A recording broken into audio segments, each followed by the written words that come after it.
Welcome to Sleepy Manuscripts. Tonight, we're setting sail into Gallions Reach by H.M. Tomlinson, a journey through fog, water, and the restless pull of the sea. Take a slow breath, close your eyes if you'd like, turn on D&D mode, dim your screen light, and find a comfortable position. And let's begin. The steamer moved upriver at half speed, and the sounds of life fell with the sun. The shores grew blurred. The quiet was the dusk. The ship itself was hushed, and her men about their duties appeared at a task spectrally out of nowhere. She might have been trying to reach her destination unobserved. The tired air spilling over the steamer's bows hardly reached the bridge.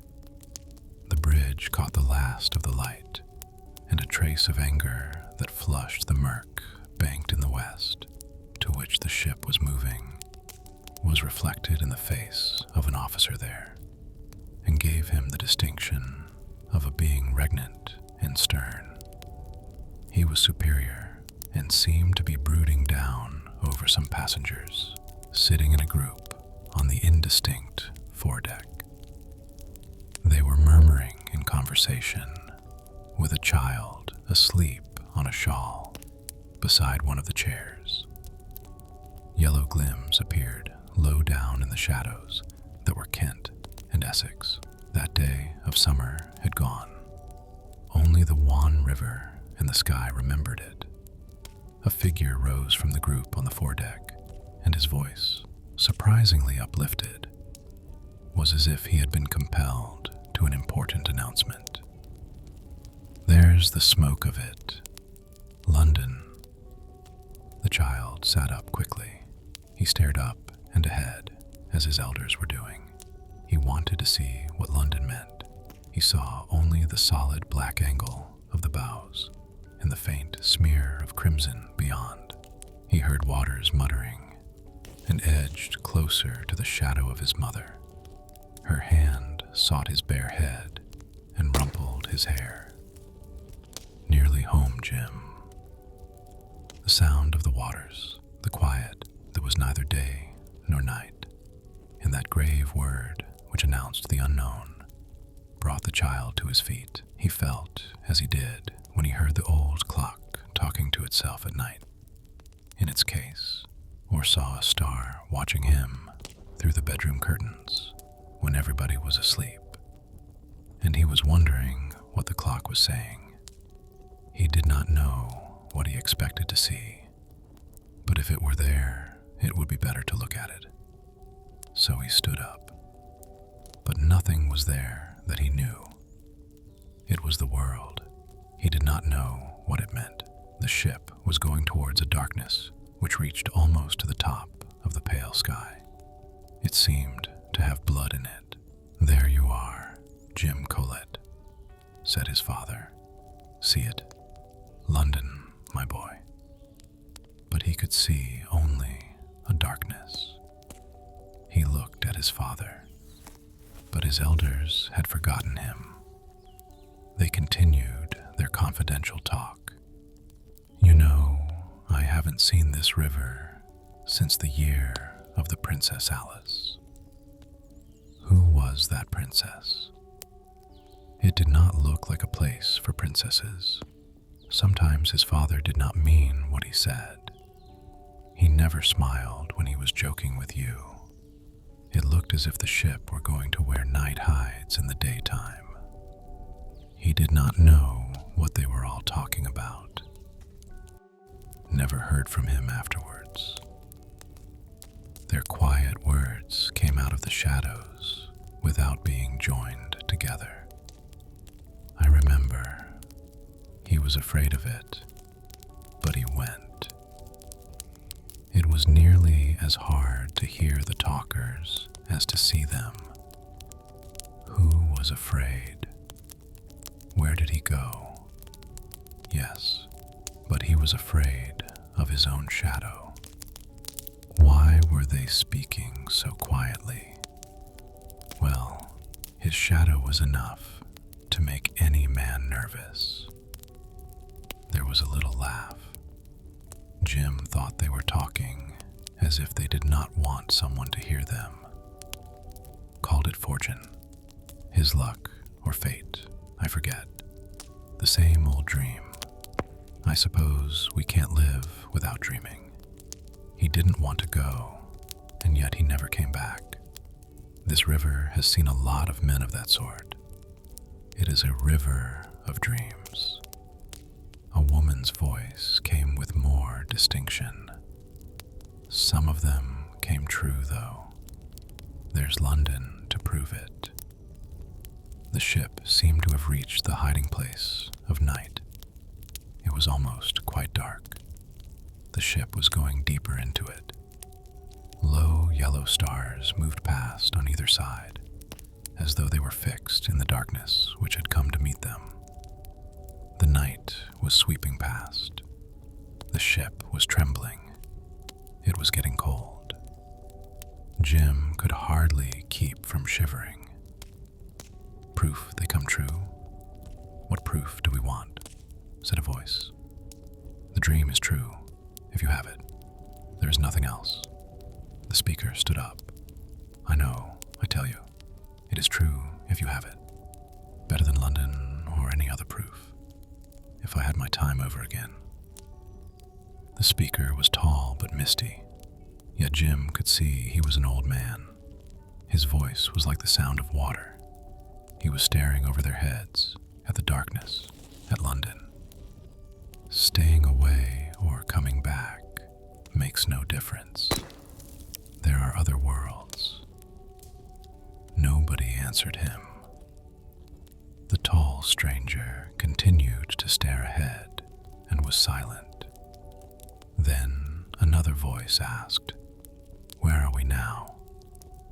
The old man remained standing. He did not seem to hear the question. The only answer to it was the murmuring of the tide. The standing figure seemed to have forgotten them. The boy looked up at the tall old man, who continued to gaze over the heads of the others. Was he looking to another world? The tide continued its muttering. The lights went by in silence. Then the old man sighed. He spoke again, in a voice that seemed far away in something deep. "Gallions Reach," he said, as if he thought he had better let them know it. After all, as he spoke, out of the night, across the water, as though to show that he was right, there came a fluttering of the air, and that broke into a somber answer. The call of an unseen ship. There is a region of gray limestone and glass, horizontally stratified into floors, intersected by narrow ravines called avenues, and honeycombed by shipping and commercial offices, which lies between Fenchurch and Leadenhall streets. Billiter Avenue is one of its intersecting clefts. This secluded corner of the city must be traversed on foot, because its narrow paths are marked out only for its cliff climbers. But nobody ever goes into it except they who are concerned with the secrets of its caves. The wealth of the cave of Sinbad, compared with that of most of the offices in this canton of the city, would have seemed but a careless disposal of the superfluous. Yet within the guarded recesses of the cliffs of Billiter Avenue, no treasure is ever visible.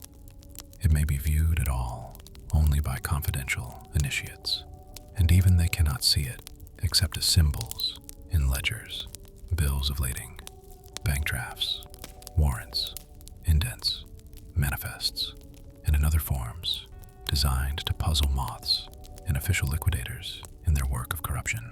It has no beauty. It is not like the streets of Jasper.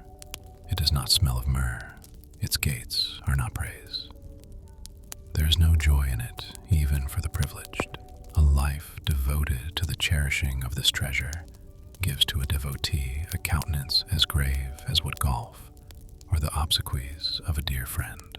One rose in the sunlight, or a snail on the thorn, might seem to be above its dry and papery fame. Still, its virtue is there, powerful, though abstract, and incredible. The attraction of the hidden treasure of this region, if as baffling to strangers as the beauty of the innumerable brass nameplates at its doors, is dominant, nevertheless. There are acres of its lower walls covered with names. They are, nearly all of them, inscribed in brass. A chance wayfarer might think he had found abundant evidence of a local craving for immortality. He might think the inscriptions to be the marks of anxious men who desired a lasting impress of their insignificance, for to him the names would be no more important, famous, or delectable than those cut into trees or on tombstones or scrawled in convenient recesses. James Colley was one of the multitude which entered this region every morning at 9 o'clock and deserted it about 6 in the evening. Between those hours, the arid and hollow limestone, where nothing grows but ciphers, is thronged with a legion as intent and single-minded as that of a vast formicarium.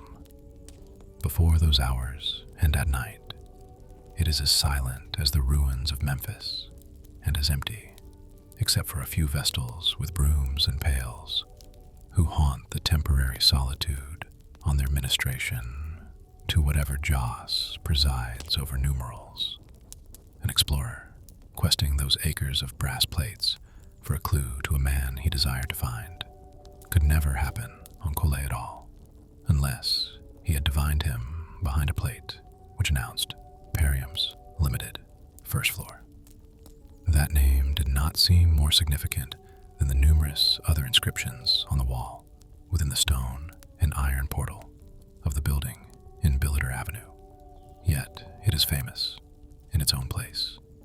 There it is as familiar a word as Colombo, Rangoon, Penang, Borneo, or China. Perium is synonymous with produce. It is rubber, copra, nutmegs, tea, gums, pepper, sugar, rattans, tortoiseshell, and much else which can be induced by native labor out of tropical prodigality, disciplined by Western accountancy.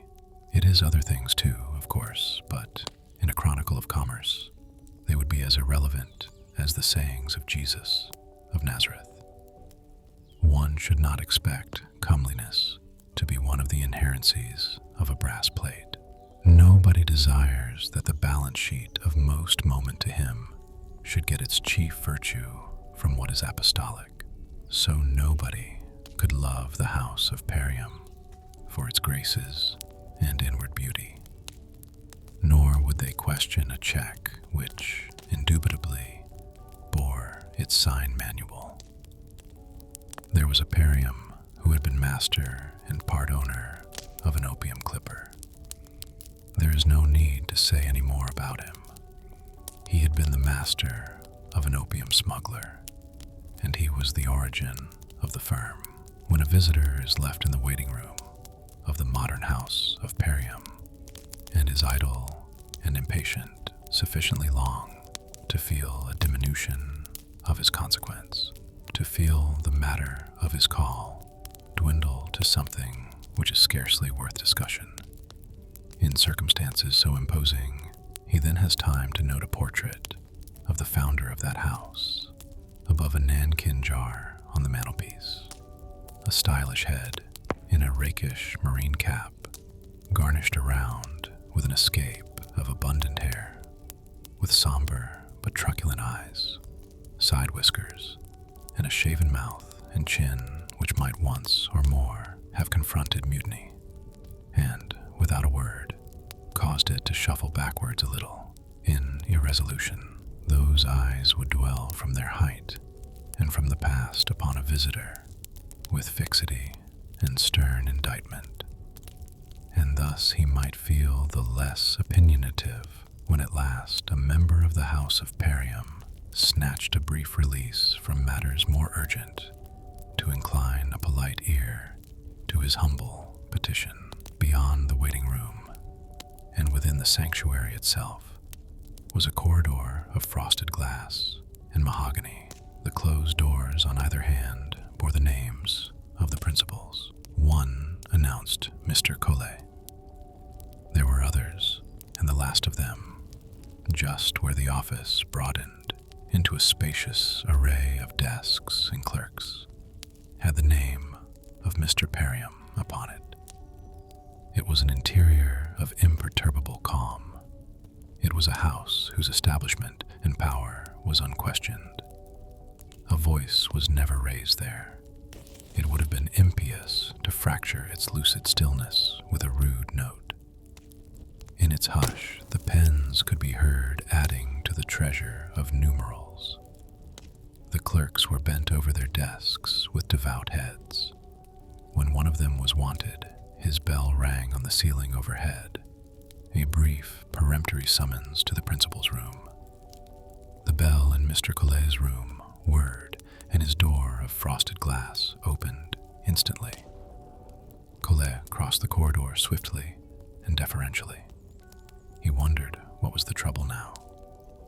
That sudden noise in the plaster heaven of the office was the harsh and imperious warning of absolutism. Now, what the hell was the matter with him? Mr. Perriam was standing at his table. He did not look up as his assistant entered. He continued to regard, in disfavor, some papers on his table, upon which one hand was outspread. He was a tall, middle-aged man, bowed forward as if by the great weight of his affairs on his broad shoulders, and he bore a disconcerting likeness to the portrait in the waiting room, except that he was bald, and his florid and massive face was clean-shaven. Collet waited, an insurgent antipathy to the arrogance of that grim face, mingling with his apprehension as to what it was going to announce. This confusion of feelings constricted his throat. He feared he might not be able to answer the brute, if he had an answer to make. Perriam paid his men well. Collet's chair was an enviable seat. I've told you before, Collet, I've told you before, that I cannot allow our men at the warehouse to argue with us about the hours they will work. That's our affair. Why have you passed this question on to me? Why haven't you settled it? Mr. Perriam did not look up. He waited, with his expression of disfavor downcast to the offending papers. Collet fingered the point of his neat little brown beard. Mr. Perriam's logic was certainly right, but was that all?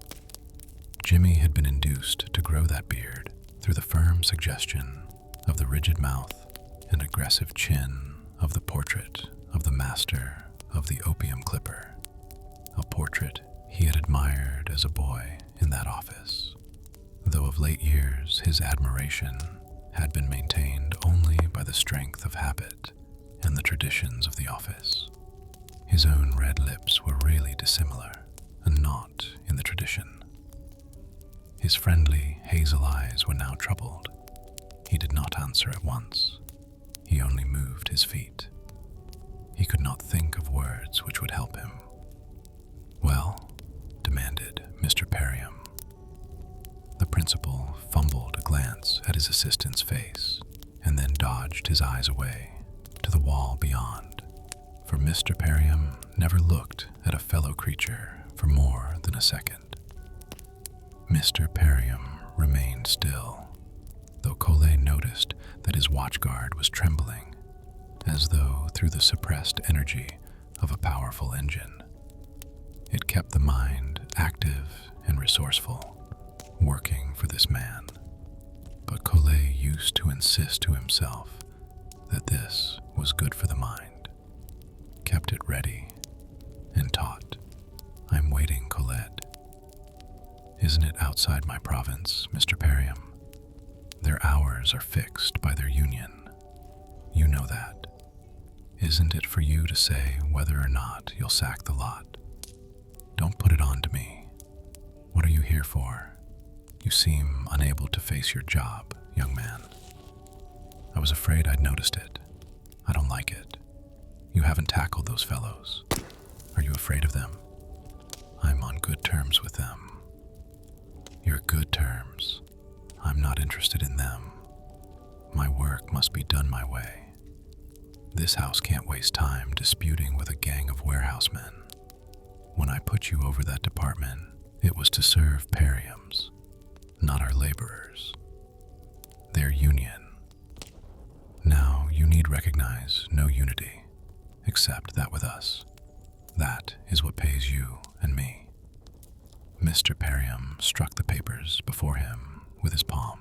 I care less for this document than for the way you have handled it.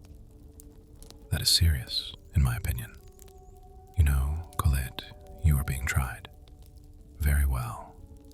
Here is failure in a better post. You would be foolish to fail there too soon, don't you think? Mr. Parium thrust the papers across to Colette. They cracked like a shot. Let your good terms be with me. I shall be back on Monday night. See me then. That will do. Colette retreated to his own room. As he crossed the corridor, the clerks in the office eyed him furtively. They wanted a clue to any change that was imminent. Changes there were frequent and unexpected. It was a change for Colette to be in that room of his own. But Jimmy was merely twisting the point of his beard as he crossed the corridor. He was 35. He had worked there for 20 years, and his reward had come but recently. With this handsome advance, he sat at his desk, looking absently at Kuan Yin. She stood upon some papers, a benign and demure little image, the Chinese Madonna in porcelain, the color of ivory. Jimmy had bought her at a junk shop on the day he was promoted. He thought he would like her to preside over his work. She appeared to be looking down on his paper when he was writing. Her comeliness was admonitory. Her color and form, they're so exotic and lenitive, would qualify his impulse to act the full part of Parium. She was different. She would keep him reminded of what was beyond. But though he was looking at her now, he did not know it. What could he do with those men? Useless to argue with them. Then sack the lot. But be damned to that. They were good fellows. They were reasonable. They knew their work. The work would not suffer. Stupid to get rid of what was good over a matter of cranky principle. But either he was to go, or they. There was no sense in it. These sacred business rules were as idiotic as taboos. Nothing to do with reason. Money was worse than ever Moloch could have been. Into the fiery belly today, with any decent feeling. Pop and even common sense, if it won't kowtow to money. People always went crazy before whatever they worshipped. Parium was just the same as a priest of Baal. Still, there Baal was. No escape. Serve the god or be offered up. Only gradually did Kuan Yin, a luminous symbol of benignity amid alien things, show through the heated whirl of his thoughts. If he left that place, what else was there to do? His father had told him he was made when he went there. Made into what? The idol kept her eyes lowered to his writing pad. Everybody in that neighborhood the other day said how lucky he was. He had stood the boys champagne at the ship when he got that chair. Yet he had never felt it was really his chair, even with half a bottle of wine inside him. How was that? Parium was right. Some kind of secret reservation, only dimly felt by himself, warned him that he was not in his element. Never had been in his element. Always had felt that he was only partly on the spot, even as a boy in the city. Not all there, perhaps, but there was something rum about commerce, as if it asked for only half of a man, and that the worst and cleverest half. Yet it was enjoyable, That disorder before him of enigmatical samples of tropical produce was as good as a scatter of choice books. It had smells you could snuff and snuff again. He fingered one of the specifying labels. All the samples were labeled, though the marks on the tags were as mysterious as the stuff they indicated. They announced merely the names of ships and seasons and the Kabbalistic portmarks of consigners. The objects mostly were but mummied relics, odorous suggestions entirely foreign, so that they gave Jimmy's room at Perriam's to a caller an indefinable air, as though it were concerned with the subtle traffic of Oriental mysteries. But Colette himself did not know the origin of most of the samples which littered his desk, nor what form they had when alive in whichever far islands and coasts were their homes. He did not always know for what purposes they were used here. Some were in bottles, with names, like collars, about their necks. Others were in trays, in packets of blue paper, in bundles of sticks. They were but names and markets to Colette. They were good names, though. Mace, turmeric, mirabellins, cinnamon, benzoin, lac, gambier, annatto. So were the names of the ships which brought over the stuff. Names of eastern cities and countries. Names out of the Iliad. Names out of English literature. But he never saw even the ships. They, too, were but names. Nothing of all this was alive. There was not a whisper of the voyages of the ships, except a rare call from the river when he was working late. The city was quiet, and the wind was southwest and wet. That was a strange warning, the voice of a ship. He would never get used to it. When he heard it, he stopped and listened. It was like Kuan Yin. It did not belong to his world and was disturbing as well as heartening. It would be impossible to continue amid the unrealities of the city, with its yet certain penalties for the misreading of its arbitrary symbols, without those warnings of a life and beauty beyond. The call of a ship at night, the strange smell of a sample, at times seemed to diminish Perriam's to an unimportance which he half deplored. But there he was, one of its figures. It is bad to guess the relativity of one's urgent and onerous duties. That begins a creeping paralysis. Jimmy absently assembled his letters for the post. He glanced at the clock. Saturday, and nearly 1. An office boy came in. "Mr. Perriam's just gone, sir." Collet was the last to leave the office. He paused on that first-floor landing. Had he forgotten anything? He stood contemplating the handle of his unrefined ash stick, as though divining the portent of reflections in the heart of a crystal. Ought to be ebony, that stick, with a silver knob in that place. His stick was not in harmony with mahogany and plate glass. Neither was he. Trousers were rather rustic, too. They made him look as if he had not clearly decided whether he belonged there or not. He had accepted his fate, but his trousers were all against it. Was it possible to change such trousers? Anyhow, it was Saturday afternoon. No need to change them in freedom's hour. "Morning, sir." A junior clerk went off with the letters for the post. As soon as the lad was round the bend of the stairs, he began to whistle cheerfully. The lucky young devil. He had not been there 20 years. Well, the work was all right. It was good fun, plodding round difficulties and making them flourish into profit. But that was only a game for children. He was good at the game, but his zest merely filled up empty time. This really was nothing to do with him. All very well, though, talking like that. What was his work? Where was it? Perhaps a man never found his place in the world. no blessed angel ever was on hand to conduct a fellow to his pew on earth.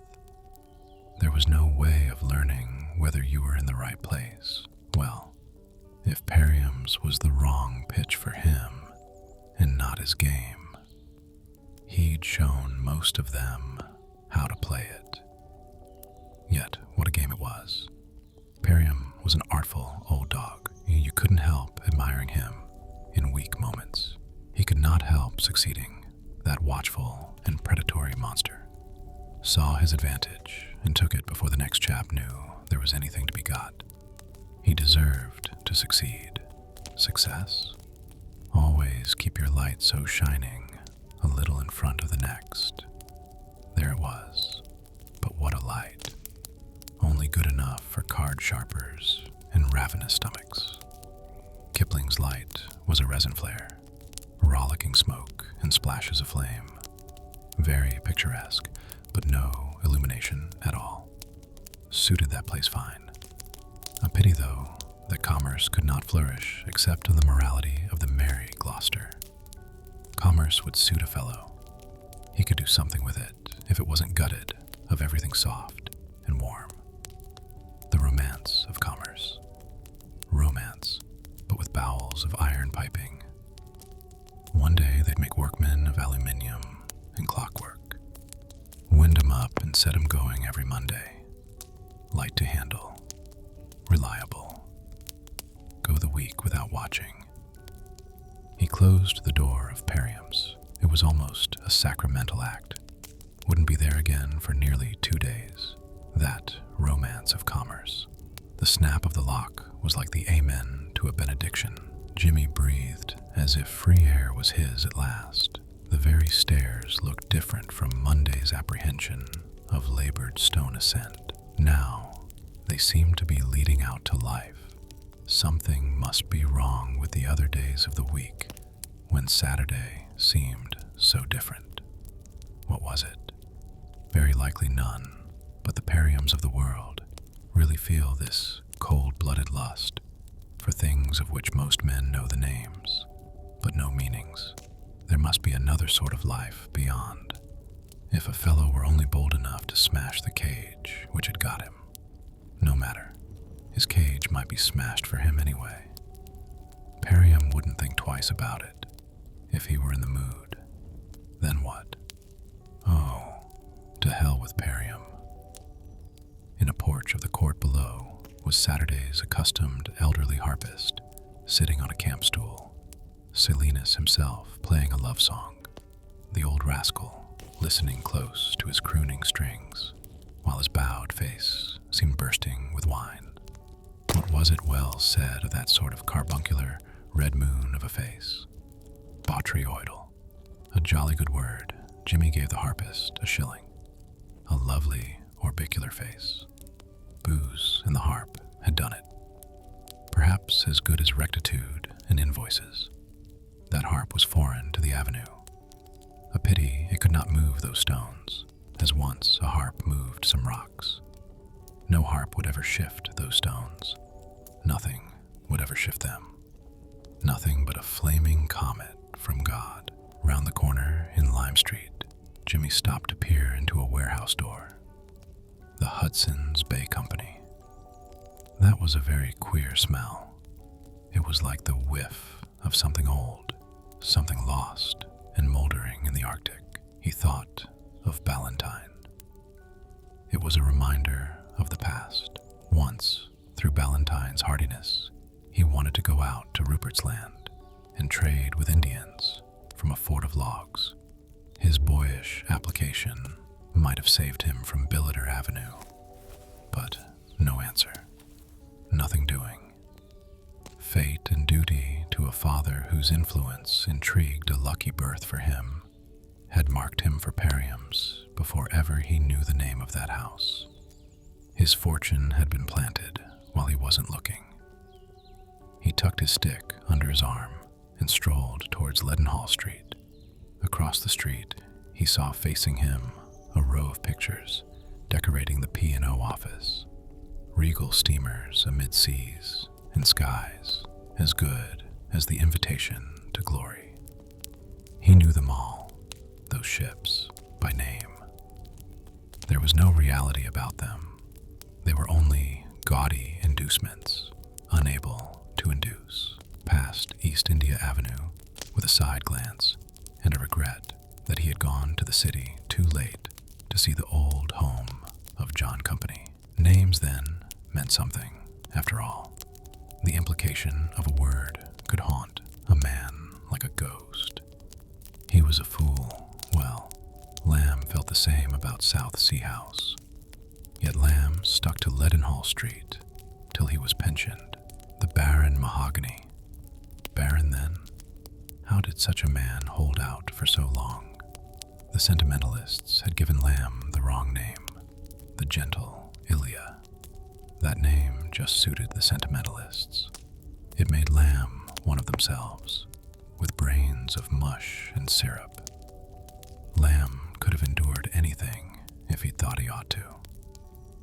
He'd have had a sly joke if the heavens fell. He had a heart stout enough to furnish a dozen bold explorers, but it pumped out its years on an office stool. He'd endured enough to make any man take to gin, entitled to a drop of gin, old dear, to take the taste away. Jimmy felt his sleeve plucked.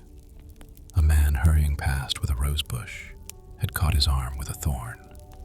Spring had caught him by the arm. He saw it was an April morning, and the light was of good, growing weather. There was a chance that the mind had a budding season, too, as if some spring, though not in the almanac, could penetrate to the root of the matter in its due season. Jimmy turned to look at the man, younger than himself. No doubts bothered that eager figure. There was happiness in its spry legs. Some girl at home to make him hurry like that. With a rose bush, on Sunday morning he would put on a pipe and plant his bush, with the earth smelling good. He was all right. He had found the center of his world. Ah, Helen Denny. Jimmy looked at his watch. Early yet, not till 4, outside the British Museum. He felt glad of that. She confused him. He must see her, and yet somehow she reminded him of Perium. Better not think that out. Some feelings made less trouble if unexamined. God only knew to what some threads would lead reason if it were too curious and persisted to the ugly end of the line. Along Grace Church Street. Plenty of time. There was a good bookshop in that street. Jimmy stood for some minutes, searching its windows for insinuations and conjectural words. To see the words on the backs of books was like smelling the samples with the eyes shut and guessing. Words were good. In the beginning was the word. Perium never read. Perium picked up Past and Present one day from his desk, looked at it as if it were odd, flicked its pages, forgot it was in his hand as he talked, and put it down because he knew nothing else to do with it, asked nothing about it. Someday another word would come along, as it did at the beginning, and the Periums, the whole lot of them, would look like 10 a penny. The little words counted, if you waited long enough. How long the right word would shift Leadenhall Street, shift London. It wanted some doing, though. Look at it. How long to wait? People kept pushing him off his standing place. He was a post in the hurrying tide, couldn't hold fast in that Saturday pour of humanity. Better to flow with the stream on the footpath of London Bridge. The converging streams congested into a viscous mass. The city was slowly emptying itself over Surrey. He leaned on the parapet above British and Foreign Wharf and looked down to the plan of a steamer's deck. There was a smell of oranges. There was a ship. He was, like many other fellows in London, always writing the names of ships. But he knew nothing about them, and never would. Those ships kept the city alive. Astonishing that men should be so incurious, should be satisfied with names, and never try to get hold of life, to learn the feel of it. Civilization made eunuchs of men. Their minds grew as infertile as emasculated tomcats, and they lost all interest except in food and safe, warm corners. The torrent behind him undulated past, shuffling and husky over the stones. Voices floated by as though bubbles had burst. He looked sideways at the continually advancing faces, but they were set and vacant. If you fixed on one, it melted in the next wave.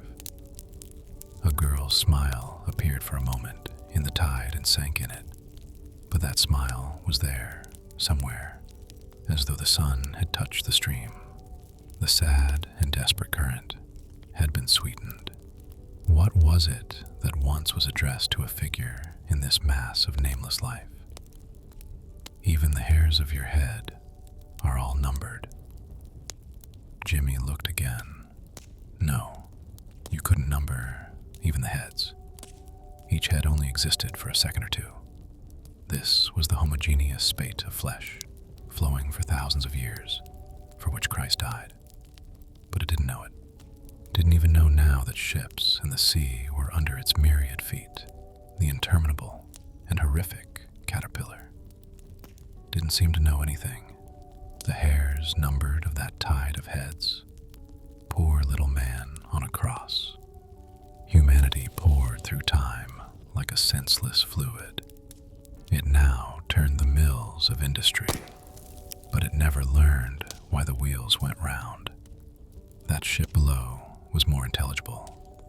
She was going somewhere preordained. She was solid and confident in repose, waiting to act a part designed. You might die for a ship. You would know what you were doing. But die for a sea of humanity. That would have no effect on its tides. A wisp of steam leisurely ascended from the ship's funnel. She had intelligence about her.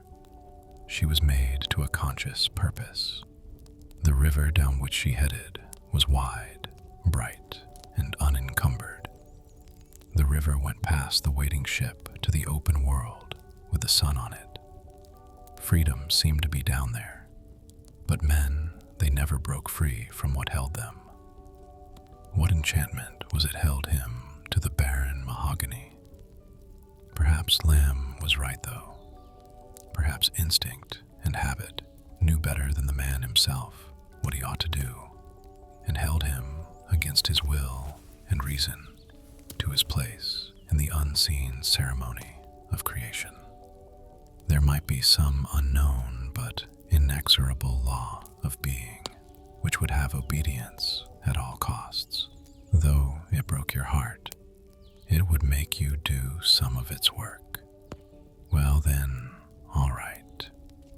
But Perium was a damned funny agent to be in the mystic employ of the Creator. He edged and dawdled back to Cannon Street against the human stream. The roads were full of huge red buses, their foreheads announcing eccentric destinations, places he had never heard of. A girl's voice fluttered at his elbow. He's a dear. He turned to see what she was like. Nobody there. A ghost, perhaps. It had melted in the crowd. Where he had heard that voice, there was a bus which was going to Thaden Bois. And where was that? London was too big to know itself. It was congested with anxious people and nervous engines. And at the same time, a man might just as well be on Crusoe's island. There would be more in a parrot than in all these people. The angel Gabriel himself couldn't make a chart of London. He would never know from whom the words came, which floated up to the blue calms out of those swirling miles of uproar and confusion. But Crusoe could be in less doubt about his parrot. It was terrifying if you thought about it. London was like the dream in which you stood by yourself at night, and saw all the stars break loose and stream down the sky. Jimmy paused by the London stone at the thought of that boyish dream. And that was strange, too. His dream persisted, which only he himself knew, just as did that oldest stone in London, which had come from nobody knew what age and place. What irrelevant things to survive in so long and immense a show. But that dream, the stars out of law and falling down the sky, was like the spectacle of London on a Saturday afternoon. Terrifying. None of the books had ever proved whether it all mattered or whether it did not. Whether everything was happening so because it had to, or whether it was all worse than shove-happenny, cosmic shove-happenny. He crossed over by Cannon Street railway station. From there he could see, dominant over the confusion and the noise, with a lambent cloud behind it, the triumphant dilation of St. Paul's, holding above the Capitol its mysterious symbol to the sun. By Jove, though, man did that. He even divined the culminating mystery. Not much shove-happening about that. Jimmy watched a sad woman in clothes women do not wear unless they must, go by a dreary fellow, standing by the curb, pause, fumble in her handbag, and return to give the chap something. Though she hardly looked at him, was that a chance hint? But a man never knew when he was tipped a crafty wink out of the welter of the alien tumult. Jimmy warmed with a sudden confidence, anyhow, that the shabby woman was as important as Wren's masterpiece, as anything in London. She was a vestal to the god of April. He had seen her compassion for a wreck, and she didn't know it. There must be something inherent in this chaos which informed it. Perhaps in the beginning it got the word and had remembered it without knowing what it meant. These people were all right. They would work out what had to be done in spite of all the periums and without knowing what they were doing. That thought, outside the fruiterers, gave him the freedom to admire a favorite shop. Better than any Bond Street jewelers, that place. The greengrocer trafficked with the raw material of the poet, sonnets and lyrics by the pound. You could come to any generous and hopeful decision before that shop window. It accorded with the dome of St. Paul's and a white cloud, and the poor woman whose pity was moved by misfortune. If the earth were not a good place when it could do that, then what would you call it? If the good fortune of that window was just the chance luck of time and rain, like that woman's pity, then it was good luck. It could not have been better if divinely planned. Those masked grapes were the translucent globules, purple and gold, of the juice of our own star. Enough to make the sun laugh to see what he had done. Jimmy lit a pipe as he surveyed the show. Those colors would put it across Helen's artist pals at Hampstead. What an artist, to get those dyes out of mixing mud and sunlight. Helen herself couldn't get that hint of green light in those topaz lanterns. The melons, the rank of geometrical pines was a rich joke. The oranges were the congealed drops of the glow of luxurious noons. No doubt about the earth being a baby when you saw the skin of a peach. Plenty of time for it to grow. Only fools get impatient with a baby. Jimmy found himself, without knowing how he got there, by Blackfriars Bridge. Premier's grave speech. The newsboys were running along, holding placards like slovenly aprons.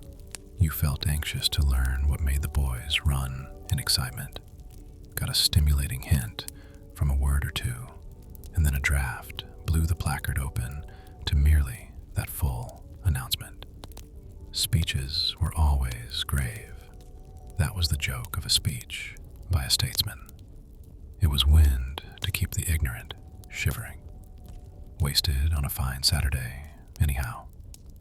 A little group stood near him, eagerly talking, with a policeman in the midst.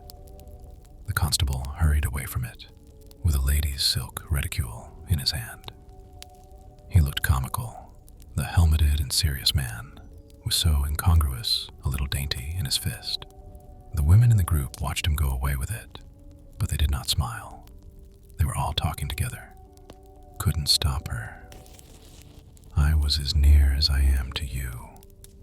That I was. Yes, just dropped that bag, and over she went.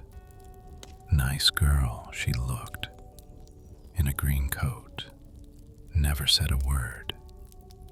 Perplexing with that thought of a nice girl in a green coat who had gone out of April so abruptly, to worry through the eager throng of homegoers hurrying along from Ludgate Circus. They knew nothing about it. Only one of the bubbles had gone from that stream of life. Episodic, a girl who drops over a bridge when others feel jolly on a half-holiday. At the corner by the circus, he felt he would like a drink. Must have it. He left the daylight and went into a crypt, vaulted and cool under the railway. Lamps were alight in there. It opened into other low caves, with roofs arched and dim. Casks stood in rows by the walls, with tiny white pails under their spigots. A famous literary man whom Jimmy recognized because he was even more pleasing than the familiar and outrageous caricature of him, sat by himself, a black cloak falling from his shoulders, at a round table which was like a toy out of a doll's house. Beside that expansive rotundity, he was nursing a comparatively minute bulb of wine on his knee with an expression of childlike faith and dreamy beatitude. Men stood about talking to each other with the rapid, confidential amiability released by alcohol. Some high stools with exiguous seats were ranged along a counter. Jimmy mounted a stool next to a hulk whose taut hinder parts bulged spherically over their pedestal. The hulk was turned the other way, consulting anxiously with another man. Jimmy got some burgundy and a plate of sandwiches. He thought of the unknown girl in a green coat while looking at a picture on the wall illustrating High Wassail, in which a nymph was emerging from a wine glass to advertise a famous brand of champagne to two men in evening dress. "Not me," he heard the hulk say earnestly at last to his friend. "Not me, Charlie. I can't go back. I couldn't apologize to Harmsworth." "No," murmured his little companion meditatively. "No, he never waits for an apology, does he? But couldn't you go back without trying to apologize? He mightn't notice you were there." Jimmy was drinking when he heard that, and he made a bubbling sound in his glass, which he lowered too quickly. The barmaid glanced at him at once in cold dislike. He was a stranger there. They might think he had been eavesdropping. He left the place. Of course, those caves were for the retirement of journalists. Another world surrounded those caves. Another? No. Probably only an extension of the world he knew, complete with its periums and idiotic fears, which meant nothing except to those whose alarms were roused by the only taboos and fetishes they knew. Here he was, the retired front of the British Museum, frowning darkly in its retirement with its wealth of the mind, unsolicitous of attention, does not induce the stranger within its gates of iron. Beyond the austere guardians in their uniform at its outer ward, an intervening desert of gravel is chiefly interesting for its doves. The doves are alive. They make love unashamed under the shadow of wisdom. You may watch them through the iron railings without going in. No need to cross that desert of gravel. All the urgency of life, insistent on the unknown word which first set it going, is in the iridescent neck of the gentleman who struts briskly after the coy lady. By God, madam, but you must. What is inside the dark portals of the building is only the sublimation of the iridescent throat of a dove in spring. That high, massive, and grim colonnade, the last strange consequence of love, is not to be entered by humble and ignorant mortals. They are intimidated. They have the play of the doves to watch, which is easier than summoning up the courage to mount the spacious terrace of temple steps to the interior gloom. But Jimmy turned in without a thought. Man he knew had done something with the passionate bloom on a dove's throat. He thought the museum was the best thing in London, except the Abbey at Evensong. He became positive when he was in the museum. His sporadic hints just concentrated into a confidence which he could not explain. Why explain when you know man was aware of something better than the things to which he was daily compelled? There, about you, in the museum, the confirmation was, whichever way you looked. Jimmy did not consult his watch. He did not know the time as he mounted, his mind at ease. The steps to the temple which enshrined the proofs of the ardent experiments of his fellows. He was not thinking of time. He went inside, surrendered his stick, and then, irresolutely, because he was trying to think of something he could not bring to the front of his memory, went up the stairs past the stones teeming with the figures from the Indian tope of Amaravati. What had he come to that place to see? He considered this vaguely, while noticing that a wasp-waisted creature with exaggerated breasts and hips seemed to be moving sinuously out of the stonework. The stones moved with seductive little forms. One might suppose it was inevitable that those breasts and hips should have developed from the teachings of Buddha. Whatever man did, he found it hard to keep that from his thoughts. He gave his temples to the adoration of the baby. Quite right, too. The temples began with that, and they would end with it. Things must be kept going while we are here, but those Hindu waists were too slight. They were sensual. Adoration of the mere form of good was likely to make the generative gods shy. He became lost among carved ivory oddments from Japan, translucent Chinese bowls of jade, lacquered boxes, and jolly dolls of the traditional Japanese puppet shows. In those things, the fond human mind was at play. Its very fun was better than all the ledgers of British commerce. He wandered on, past Samian ware, and some hints of Rome in a land where the Caesars at last came down to nothing but the unresolved litter of their imperial state. It served them right. What did they expect to do with lawyers and soldiers? At the far end of a corridor was an obescent figure, black but comely, spreading out to him its robe, edged with gold, in gracious salutation. He felt that he and that figure were alone in the place, and that it had known he was sure to come. Nobody else was there. It was plain that the figure watched him as he approached. He went straight to that exquisite idol, spreading its cloak, offering a lotus bud in its right hand, an invitation to a shrine of peace, lost somewhere now in the jungle of Burma.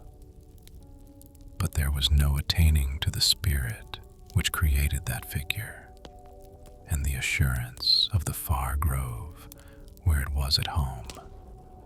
Too late, yet some other image was sternly eyeing him. He had known that all the time. He did not turn his head at once to meet its lofty regard. That required a little resolution. He had been there before, and he knew. With a sigh at last, under compulsion, he turned to the other idol, the supreme example of human handiwork in the museum. It was the challenge of the Orient to the West, that great representative of the mind, one of Buddha's men. London City could not answer that critical glance. If it were not condemnation, at least it reduced Leadenhall Street to a skittle alley. That image of a Lohan, haughty and challenging, though in complete repose, was a little awesome. He could not turn away from it. He had not the nerve. He backed slowly from it. It followed him with its unspoken and unanswerable challenge. He knew he had no adequate apology to make, but if it could only answer questions. When out of that room, he looked at his watch. 5 o'clock. There was no doubt at all that Helen Denny would not have waited an hour for him. No diner at the Gridiron should flatter another diner by noticing his capriciousness. That would betray his surprise, which he ought not to feel. If he were not singular, he would not be there, for that restaurant is not only in Soho, but it is hard to discover unless one who knows it is clever enough to think you are equal to it, and so conducts you to its primrose door between a dubious tobacconist's shop and a large window of many small panes that are screened by dark white curtains. No outside symbol betrays the Gridiron. Its frequenters are so pleased with the secret of its choice attractions that they take their friends to it. It is sufficient that it should be known to those who deserve it. If you should enter that restaurant with the bare guess that it is a place for refreshment, and because you have noticed that one place where food is sold is much like the others in any neighborhood, you will be stopped in a narrow passage by a sinister waiter who will slyly question you. Should you answer him in any way, you will be admitted. Should you not answer him at all, you will be allowed in, even though your nature is so mild that it would permit without impatience a casual policeman to scatter the contents of your bureau as rudely as would a burglar. That is nothing. It is sure to be the sport of gay caprice at the Gridiron, for it is but just to allow the deserving some protest against conformity after they have suffered it virtuously all day. And caprice for an evening in a secluded chamber, which we trust is bohemian, is all the revolt most of us can manage against the spell cast over us by custom and habit. The Gridiron is the only place in London where you may get Italian dishes you do not want. So the proud voice of the great musician Suvretta, as he conversed there with a lady noticeable because of the distance between her burst of orange-colored hair and the upper margin of her green frock, drew no attention. Everybody behaved as though the musician had the place, and the lady to himself. Yet Suvretta knew that the best of his harsh drollery would appear presently, neatly glossed by a journalist, who then was missing nothing of it, in one of those illustrated papers which give us the soothing illusion that we are not far from where the important people move in the brightness of their wit with better manners amid their improvements on life. Helen Denny, at the other end of the saloon, while watching the door, could not help a glance, idling occasionally towards the musician. She knew the vulgarity that face betrayed, but it was a masculine face. That arrogant mouth would never soften in surrender to a gentle appeal, except in condescension. And condescension is savory, especially to those who themselves compel others with a show of pride and indifference. His sullen eyes eyes were arbitrary and poaching. He knew she had been looking at him. The lines of his broad face were as definite as those of a mastiff's. He was a savage, but savages had their way. Jimmy had not come. It was getting late. Would the duffer remember where they would be that night? Jimmy was a strange fellow. It was not easy to see whether he was as simple as a child or was as experienced as sin, and so was not particularly interested. No, not experienced. That was unfair. She liked his quiet informality. That looked very like wisdom. You could be sure of Jimmy. But his restraint was tantalizing. Restraint was a puzzling attribute of informality. She turned in a petulant dismissal of Jimmy to her companions. She was wasting her evening. It did not matter where he was. He reserved too much. He would never be touched by life. Probably he was still dutiful at the office, making quite sure the things that worried him went their proper roads. You could never tell what was in his mind. He only looked as if he knew. His usual answer to any bright word of a friend was a happy chuckle. He might say something about it to her hours later. But if his comment was surprising then, it was too late and was wasted. Jim was either careless of the opinions of others, or else he was unaware that people were curious and critical. It was not easy to see which it was in a man whose eyes were often fixed elsewhere and distantly, when his friends were drawn together by something which had aroused them, and who, if he spoke at all then, did so as one who was good-humored but had something else to think about. If he had anything better, what was it? She wished she knew. Doris Oliver was looking at Helen with her black eyebrows arched over her childish face in an expression of querulous languor. Her elbows were on the table, and her pale hands drooped towards each other like two lilies which had been communing on their stalks, but had fallen asleep. Doris was a wily elf, Helen thought. Helen wondered whether a girl ought to wear her hair like that. It was as smooth as an Indian carving in ebony, and so coaxed down to her thin cheeks that it left only a white triangle of forehead, and was coiled into neat bosses over her ears. Could there be a prim wanton? Doris looked like it, fastidious but hungry, a pallid little Quakeress with florid lips. I saw Jimmy this afternoon. Yes. What had he to say? Haven't seen him for a week. Oh, he didn't see me. Jimmy never sees anyone. Doris picked at her necklace of limpid crystals and swayed it with a tired hand. I had been to hear the 12th Mass at Saffron Hill. He was in Ludgate Circus, looking as if he'd just come away from an interview with his maker and was dissatisfied. Then a bus intervened. He vanished, translated in a fiery motor, perhaps, all gone. A plump young man sitting next to Doris, whose happy grin, which never left him, suggested that he was cherishing a ridiculous world because it was so amusing, leaned forward eagerly as though he were going to add a jocund comment. But he saw that Helen's attention had wandered.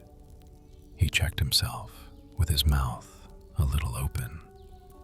His good teeth and his fair hair, which stood upright as if in constant astonishment, made it right for him to smile with his mouth a little open in cheerful interest. He thought, as he appreciated Helen, that Jim Collette must be a cool customer. Helen distinguished their table. She was the picture of the place, that is, if you liked him heroic. Too classical for him. She might be warm, but not cozy. A little haughty, except with those she acknowledged. He did not think she had accepted him. It was hard to learn that from a woman whose profile was like. It would have been like Brynhild's, only she was too quick for a Teutonic goddess. She was wasted on a chap whose game was bales and casks and all that. Such a fellow could do nothing with a bosom which was meant for privileged joy. Beside her, Doris was a peevish child. All the same, it would not be pleasant to annoy Helen. Those little lines were not at the corners of her mouth for nothing. Things had fallen a bit flat this evening. He must talk. "I say, Doris," he said, "I've been reading that book of new poems you lent me. Many thanks. But what's it about?" Doris was swaying her beads. "I wondered whether you'd ask that when I lent it, but I might have known you would. You ought to get some change from biology." His grin broadened. "All I can say is, my dear, give me the old songs, though I can't sing them if they're the new. What does poetry want with footnotes about psychoanalysis and Negro mythology?" "Suppose," someone asked him, "that you don't know anything about them." "Well, I couldn't get them out of footnotes and the poetry all in one stride, could I? But Doris, they were very clever and insulting poems, I think. Sing a song of mockery. Is that the latest?" But it was a surprising little book, though it smelt like the dissection of bad innards. There was a quiet chuckle above him. "Hello, Jim. We've been waiting for you. Come on. Only as far as the soup, and no hope of progress much before midnight. This place is only known to the elect," said Doris. "And so the waiters have no time," continued the light-hearted young man. "Sit down and let Suvretta refresh you. Look at the Princess Olga, and there's a table full of Russian dancers over there. Hors d'oeuvres all over the room." Jimmy blinked obediently towards the princess, but saw no distinguishing back in that direction. The Russian dancers, entertained by a newspaper proprietor, were very engaging. The long room, with its vistas deepening into a sort of maroon haze, was warm and chromatic and sparkling with eager noises at the level of the table lights. Everybody seemed to be enjoying it. He looked at Helen with some concern, but she was talking calmly to Doris. The biologist was relating a story happily to a girl Collet did not know. Plenty of cheerful common sense about that scientist, a healthy boy. A waiter came, performed some legerdemain at the table swiftly but noiselessly, bent over him in confidential and unexpected solicitation, and left him. He could hear only fragments of the conversation. "Got no time for him. When I open that man's books, only a little lymph comes out," said the biologist. Helen was gazing absently into her wine, rotating her glass reflectively on the table, as if admiring the gleams of its ruby light. It sent a flush upwards to drift about her throat. What would you expect, Walcott? Blood these days? Don't be silly. But I'd like to know why you literary critics are so keen over those morbid symptoms. Why not cut up dogfish with me? The critic looked sadly but tolerantly at the biologist and smiled. Walcott was so young that he was lively. The kindly critic did not appear to think it was necessary to answer. He guarded the secret of literature with a pleasant but superior smile. "Well, give me something I can enjoy. I've always thought literature was above my laboratory, but from the modern books Doris presses on me for my good, I've been thinking it must be the same thing as the dissecting slab, only more smelly." If you are able to find books you can enjoy, why not enjoy them? There's something for all of us, the critic murmured. I know, but consider the young learner. Isn't the best meant for enjoyment these days? Obviously, it depends on what you can enjoy. The critic's gentle but deprecating smile showed that he was not to be idly provoked. Why not keep for a time to Lamb and Dickens and the approved entertainments? Jimmy turned quickly to the speaker. The man seemed to mean it. Perhaps he would regard death with a gentle sneer. He did not appear to be expecting applause for an original remark. The amusement of the biologist, however, was now a little embarrassed, as though he had become conspicuous with a childish enthusiasm. His forehead was pink. Doris watched him with a trace of affected weariness in her eyes. I should like to know what you think is important in literature, if, of course, I may be told. Important? The critic was slow and deliberate. I never said that literature has anything of importance to say. If you were to ask me, I should say that I don't think it has. Its importance, if we were honest enough to admit it, is but in its manner, which is a matter of taste. One need not insist on one's own taste. The critic was patient and spoke as if this belief, like all else, afforded him no pleasure. If the truth was insisted on, well, there it was. Sorry, I'll give thanks for my dogfish then. I found a new parasite in the liver of one yesterday. Might be the same as the truth in literature. You stick to your protozoa, my lad, said Doris. Yes, I must. It seems as if anything more than unicellular is probably fake. No, not fake, wisdom assured him. There again, you are imputing idealism where it cannot be found. Why name it? Collet moved as if to ask the critic a question, but relaxed again. He refrained. The conversation continued, facile and inconsequential, as an air balloon to the touches of children. Were these people serious? Very likely such evenings were only the desperation of empty existences, but he looked again at the critic to confirm a sense of loss. He felt as if something of value had been withdrawn by an authority who was able to declare, if pressed, that literature has nothing of more importance to say than a dado. Choose your dado to taste.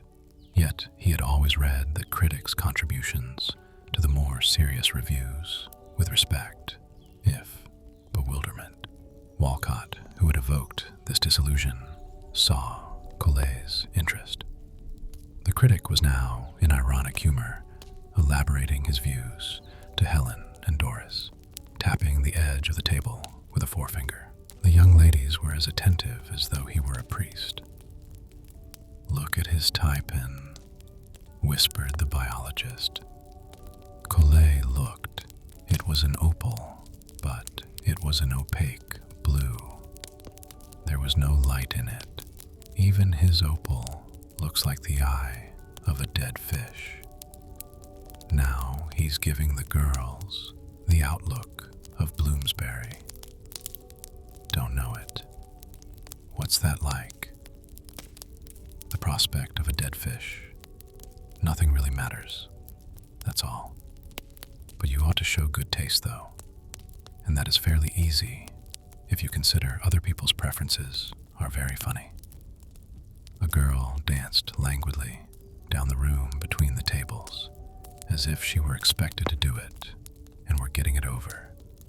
She avoided the eyes of the diners, but only a few of the men looked at her as she approached, and the elder women glanced after her critically, when she had passed their table, Collet watched her go by and felt still more humiliated.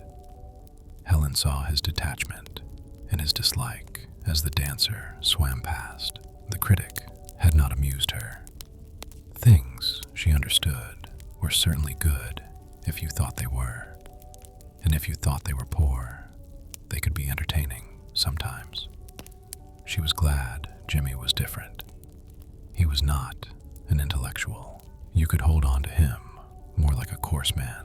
She had mocked his beard, but after all, it was the only one in the room.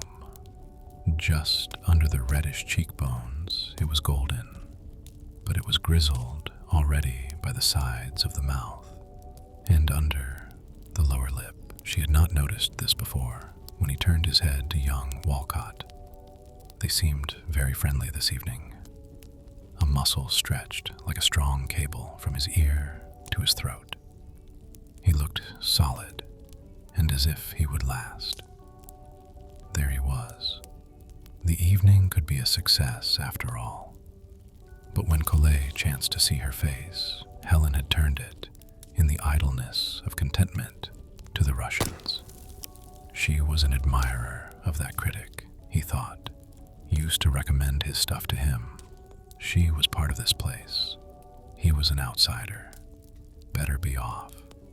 Most of these people were a little queer, like the pictures painted on the walls. Over their table was a puzzle of heterogeneous yellow and crimson geometry, in which he could make out a one-eyed woman who would have been nude but for the chance intervention of a greenish roam. There were no vitals to the room. It was heartless. Night was outside, and you could wander there alone and would not have to listen to anything clever. He rose and squeezed the shoulder of the biologist. I'll be off. I'll leave you to it. Outside, the look of the stars above the parapets of the houses opposite, and even the smell on a still night of London's pavements that had been heated all day by the sun, were better. Nothing ingenious about that, even if it had no meaning. No false contact. He stood by the curb, free again, deciding which way he should turn. I'm coming too, Jimmy. I could see you were bored. So was I. Come along. Helen laid her hand on his arm. You were. He hesitated. Of course. Did you think you were going to escape like this? She laughed quietly, in confidence. She could rely on Jimmy. He, though, was suspicious that the friendly night was being taken from him as soon as he had found it. He was reluctant to share the street with anyone. It surprised him that she had left her friends. Why was that?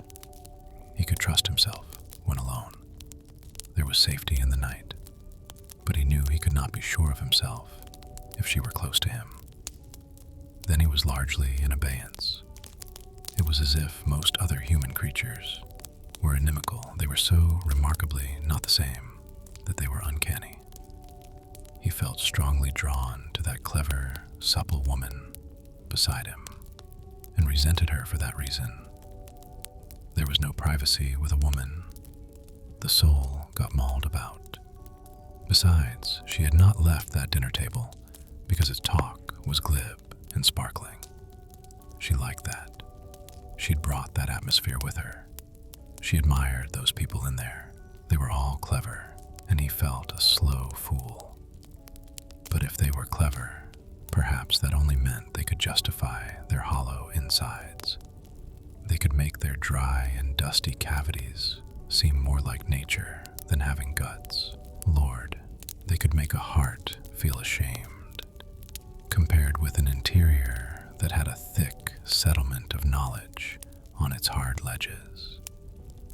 If that was Bloomsbury, give him Billiter Avenue. You knew there where you were. It's better out here, Jimmy. He found it hard to believe she meant that.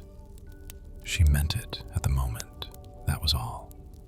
But what an autocrat she was in that cloak. He wanted to believe her. If he could do that, he would surrender. Here was luck for a woman like this to show she wanted him. Helen was as clever as they were made. Then why did she want him? Even the pictures she painted were malicious, as if her insight were diabolical. Sometimes her designs and figures were as though she was contemptuous of the world and wanted to expose it. He would sooner look at the traffic now and have no reason to talk. He would not accept her. She did not belong to him. It didn't do to look at that full throat of hers, and then at her eyes. Common sense went then. Was it time it did? As they walked, and she stepped in unison with him, no matter how, in irritation, he broke his stride. For she was nearly as tall as himself. He felt her intended touch now and then, and was stirred. She pointed to something comic in the upturned faces of a crowd that was watching an electric sky sign, a baby's feeding bottle that constantly emptied and refilled, to the joy repeated as intermittent jerky lights in the face of a gigantic cherub. And Jimmy stopped and laughed aloud. The crowd might have been watching the heavens unroll as a scroll. They got into a taxicab. Helen could see his profile, salient and thoughtful, in an occasional light, and his nearness was evident to her. He suggested faintly, what was it? Tonka beans. That was Perriam's warehouse, or his tobacco. She remembered it. She broke into gaiety over what they had heard at dinner. He heard, in surprise, his own dubiety, expressed in positive wit. Was that what she was thinking while listening to the critic with such apparent respect? Poor man of letters, perhaps women were like chameleons and could swiftly assume the color which circumstance required. But he liked it. It was pleasant to feel a woman so close, who could be as comically shrewd as that over people who had mocked his verities. Helen knew he was coming over to her. "How's the ogre? How's old Perriam?" she asked. "You haven't said a thing yet. Talk to me." He outlined the latest manifestation in the city. He put his hand on hers. "So you see, if I'm to go on, they're to get out."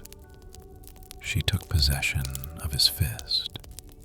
"Don't let those people trouble you. That's what you always do." He did not answer. "You are ridiculous. You want to treat a crude earth as if it were porcelain. You waste feeling on what will never know it. No doubt about it, men are the sentimentalists. Haven't you learned yet that the art of commerce is the art of doing without more feeling than you need for luck?" His fist was clenched on her knee. She opened his hand and laid it limply, flat. "If it were daylight, I'd read your fortune. You're too easy with those men. No daylight wanted to read that. If they hurt you, get others who won't." The cab bumped. His hat fell to the floor. He withdrew his hand to pick it up and then folded his arms. Those men knew well enough, of course, that either they would win or else you would. They asked for it. Why let them win? He could not answer that. Such an argument came from a different order of assumptions. That was the way Perriam looked at it. They went up to her rooms. There she was, cool, clever, and luxurious, with her books and pictures about her, the best that London could offer a man, and here he was, like a gray, long-eared one, out of sympathy. She welcomed him with a restrained little gesture, and for a second met his eyes in candor and intimacy. They might have been alone in the city. He was sure her eyes could look the Lohan serenely in the face, though that disciple of Buddha were in the flesh. That would give the Lohan something to do. He did not sit down. He stood with an elbow on the mantelpiece and examined a Tanagra figurine. It was not unlike Helen in miniature. "There you are, Jim. Where's your pipe?" She lifted an arm which would have delighted him in Grecian marble and pressed his shoulder. He noticed the turquoise on her white hand. He sank into the chair. She sat on the arm of it, and he didn't hear what she was saying, for her voice was as far as something just remembered. The bold curves of the thigh beside him, instead of satisfying him, as would that of a statue, so disturbed him that its proximity gave him anxiety. It was dangerous, and she had said, "Get rid of them." He could not forget that. He was not going to blaspheme life. There was no fellowship here. He stood up and met her glance. She was patiently watching him in enchanting perplexity. "Why aren't you going to stay?" She looked down and paused. "You've only just come," she said very quietly. He did not answer, and she said more. He vaguely wondered whether he rightly understood her. The courage of this woman. He dared not look at her. His own sensations were baffling, but somehow he remained rigidly outside himself, so that his body could not act, as though he were afraid, not of her, but of coming too close to himself. There was something more important. She took a step back, and her arm, which had been raised towards him, fell to her side, as though she had forgotten it was raised. He had no sense. At Brixton on Monday evening, Mr. Perriam was trying to leave his house. It was his address, or his house. He never called it his home. He had but just come from Manchester, and the fact that the train had been late gave him the impression that he was an overtasked man, to whom even time was an enemy. But he could do it all. He was a strong man. He could continue till he had steeled the indecision into which his affairs had softened in his absence. But it was imperative that he should go to Billiter Avenue at once. He was incensed by the impediments placed by the stupid in the straight course of a just man, single-minded, in his devotion to good order and common sense. His menservants, with an air of solicitude and in swift obedience to his peremptory exactions, were silently cursing him and doing things awry. Mr. Perriam had been in a hurry when he arrived. He was in desperation to leave, and was moving about the hall with an abrupt and heavy celerity which could have been mistaken for craziness, or at best black temper, except that he was so evidently controlling with dignity his righteous impatience over the follies of inferior creatures. His wife was not there.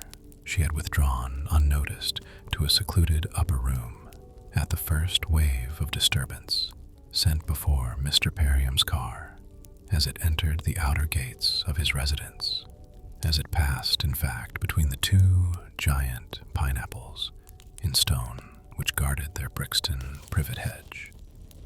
Mrs. Perriam was represented in the hall by the silently protesting surrogation of some Chinese silk tapestry and a few comforting rugs and prints. They did not accord with the magnificent Indian furniture of Mr. Perriam's importation, but they did give something on which the eye could rest. But Mr. Perriam's eye did not rest upon them. He was unaware that his wife was in any way represented. The reproach he felt because she was not there to assuage for an anxious man. The torment of the foolishness about him gave his countenance a shadow of proud resignation. His thoughts concentrated on his grave decision that he must ignore his dinner and go instantly to his office to examine his letters. He knew his fear was both natural and scrupulous, that ignorance and folly, while he was away, had deflected the orderly directions of his authority. Jimmy was wondering when his chief would come. The offices of Perriam's were deserted. It was past 6 o'clock. The only light was in his room. Jimmy had to wait. The church clock in St. Mariacs chimed 1/4 past, 1/2 past, and its echo in the empty office where the shadows were deepening was like the memory of things gone in a place where the stir of men would be seen no more. Colet's surviving light might have been a meaningless obstinacy in the face of advancing night.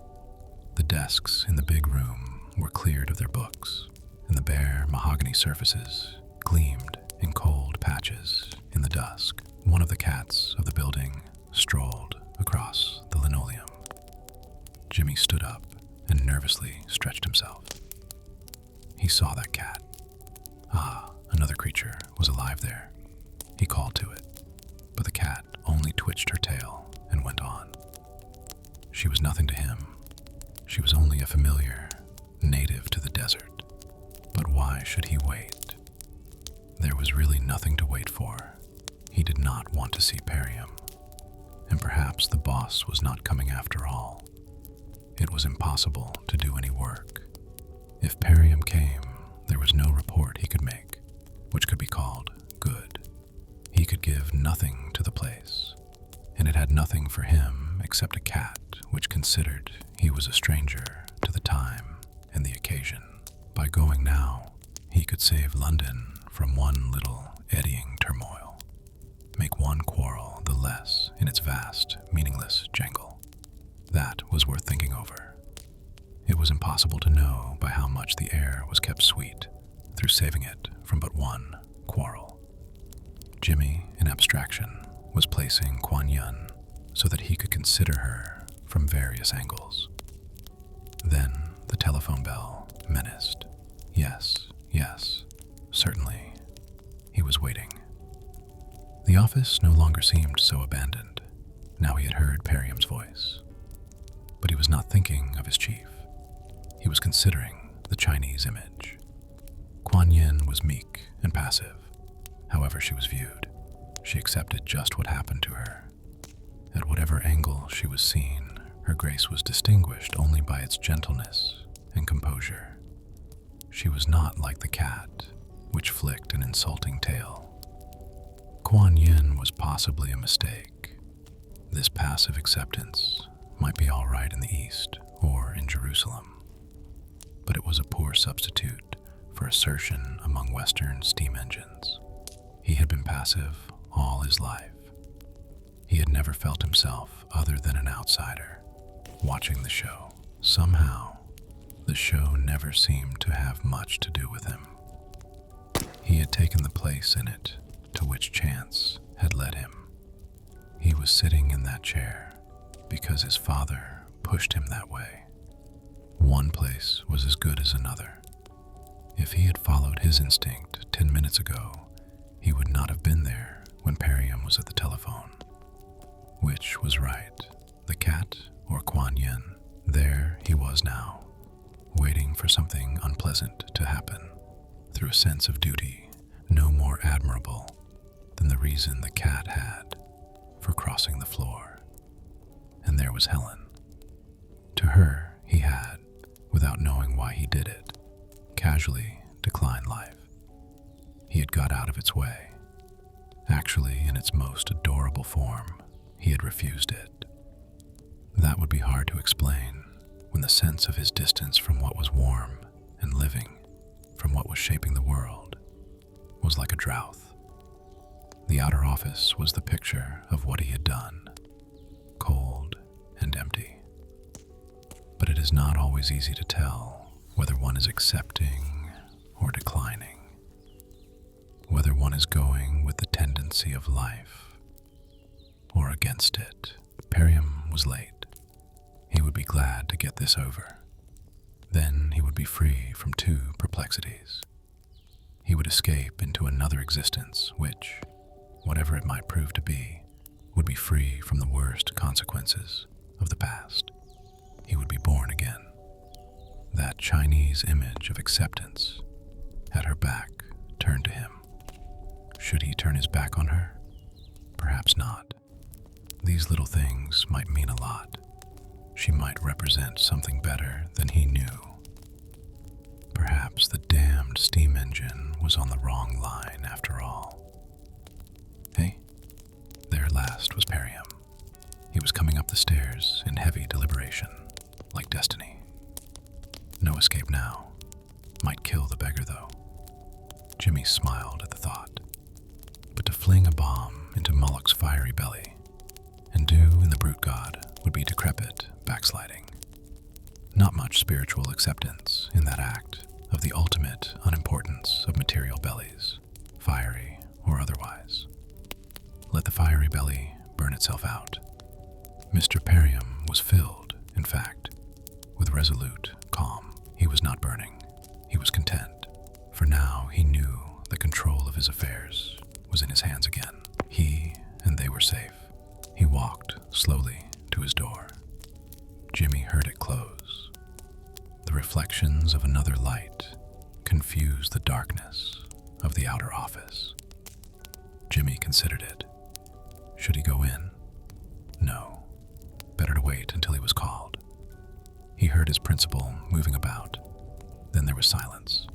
A long silence. Then his bell rang. Jimmy was glad to hear it. Mr. Perium was sitting at his table, magisterial but at his ease. His hands were spread on the arms of his chair. He did not look at his assistant.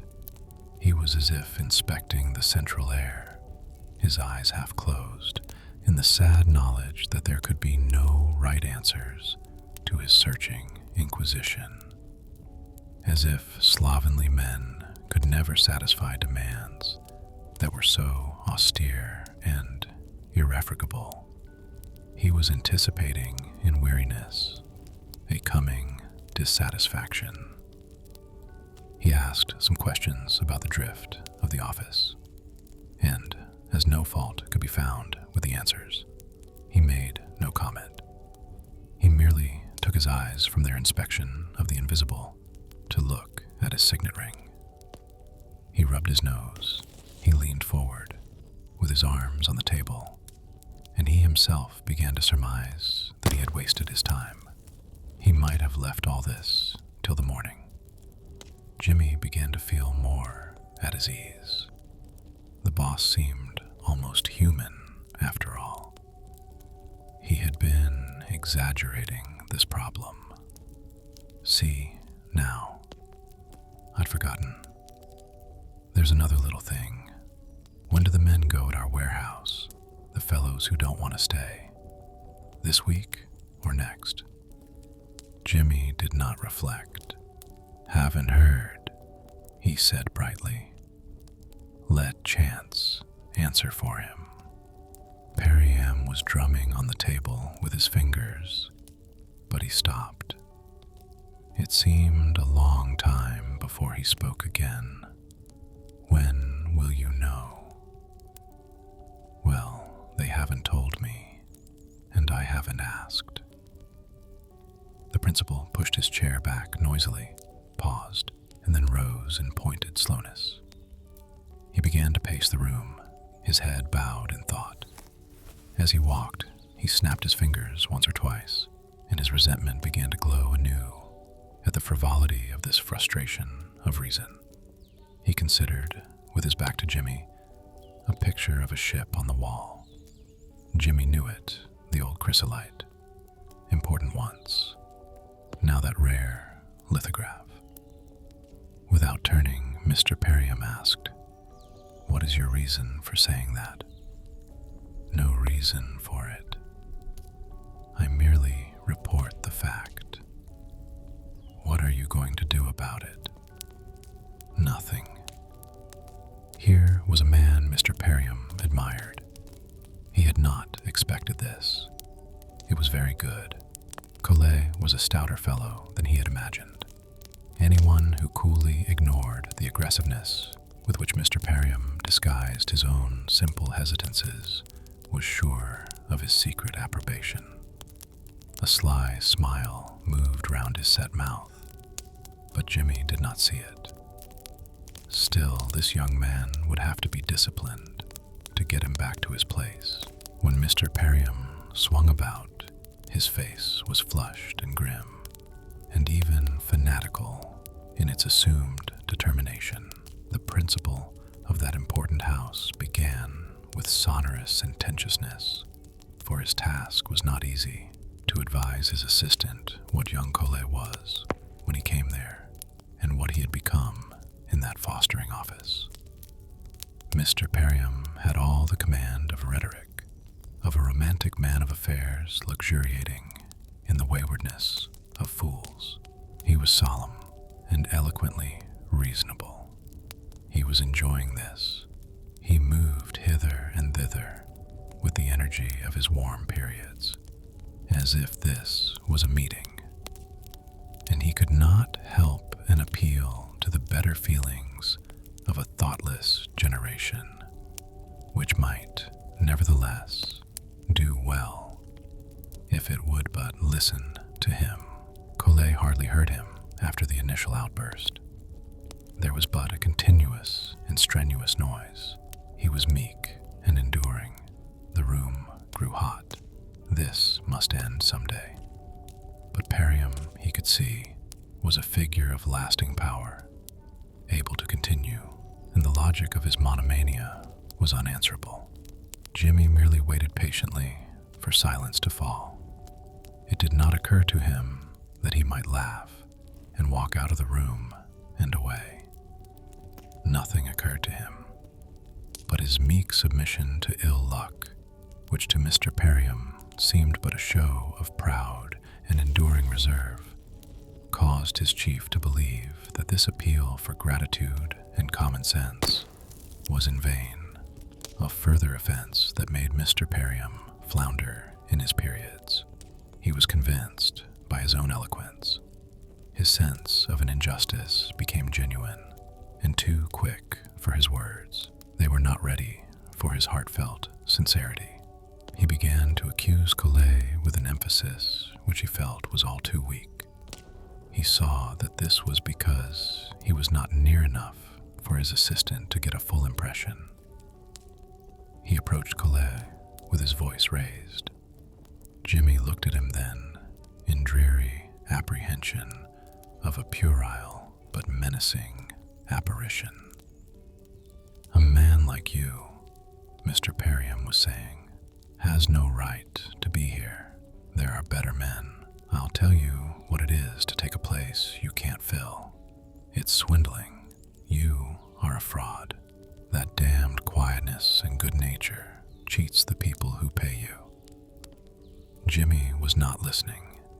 His principal, close to him, raised an arm in trenchant reprobation. Collet glanced at the threat with indifference, and then an uncalled surge of abhorrence turned him black. He saw Perriam's near mask as the front of all arrogant swinishness. He struck it. Mr. Perriam behaved as though he had no bones. He dropped, face downwards, and his unexpected falling weight, which his assistant tried to catch, sent Collet floundering. He sat on the floor, legs spread out, deferentially waiting, as it seemed, for Mr. Perriam to rise first. But Mr. Perriam did not move. Collet eyed his chief in astonishment. The room was silent. Mr. Perriam remained on the carpet, with one arm awkwardly folded under him.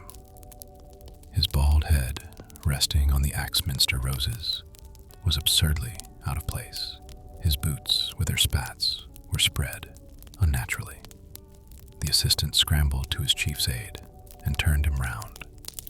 Some effort was necessary, and Jimmy was as surprised as if, succouring the figure of a man, he found it had the head of a tailor's dummy. Mr. Perriam's face was a bad parody in wax. His mouth was open, and his teeth looked dry. His tongue was large and fatuous. Mr. Perriam stared at the ceiling. Jimmy shook him and called to him in the sudden anger of dismay. Mr. Perriam continued to stare at the ceiling. Jimmy loosened his chief's collar in fumbling haste, swore at the knot of the neckcloth, tore roughly at the starch which held the collar stud. But Mr. Perriam did not object. His big, rough chin was warm but docile. His limp submission was horrible. Jimmy saw that he was dead and waited on his knees, hoping that someone would come in. The church clock chimed 9. Only the cat looked in at the door in round-eyed surprise, but did not enter. Jimmy went to his own room, grabbed his hat to hurry for assistance, yet returned irresolutely to his principal's room, because naturally, one would expect to see Mr. Perriam in his chair. But he was still on the floor. Collet left the office in the confused intention to escape from that object, to get help, to think it over, to call the police. Collet was surprised to find that the night outside was in cool and spacious repose. Its indifference stopped his rush. The avenue was empty. He could hear the traffic, as usual, in Leadenhall Street. It was still there. And then he could hear also the lonely sound of his footsteps, quickly following him. That sound startled, yet steadied him as he approached Billiter Street. A policeman strolled into view, paused, and yawned. Jimmy was looking for a policeman, but not for one who yawned. That sign of boredom confused him, for he was nearing the constable. His distress would have checked him with an impulse to confide, but his legs did not know that, and so he was carried on. He found himself in Fenchurch Street. He was walking east, but without any reason. He had merely turned to the left. He was just walking, and somewhat too hurriedly, so he slowed down.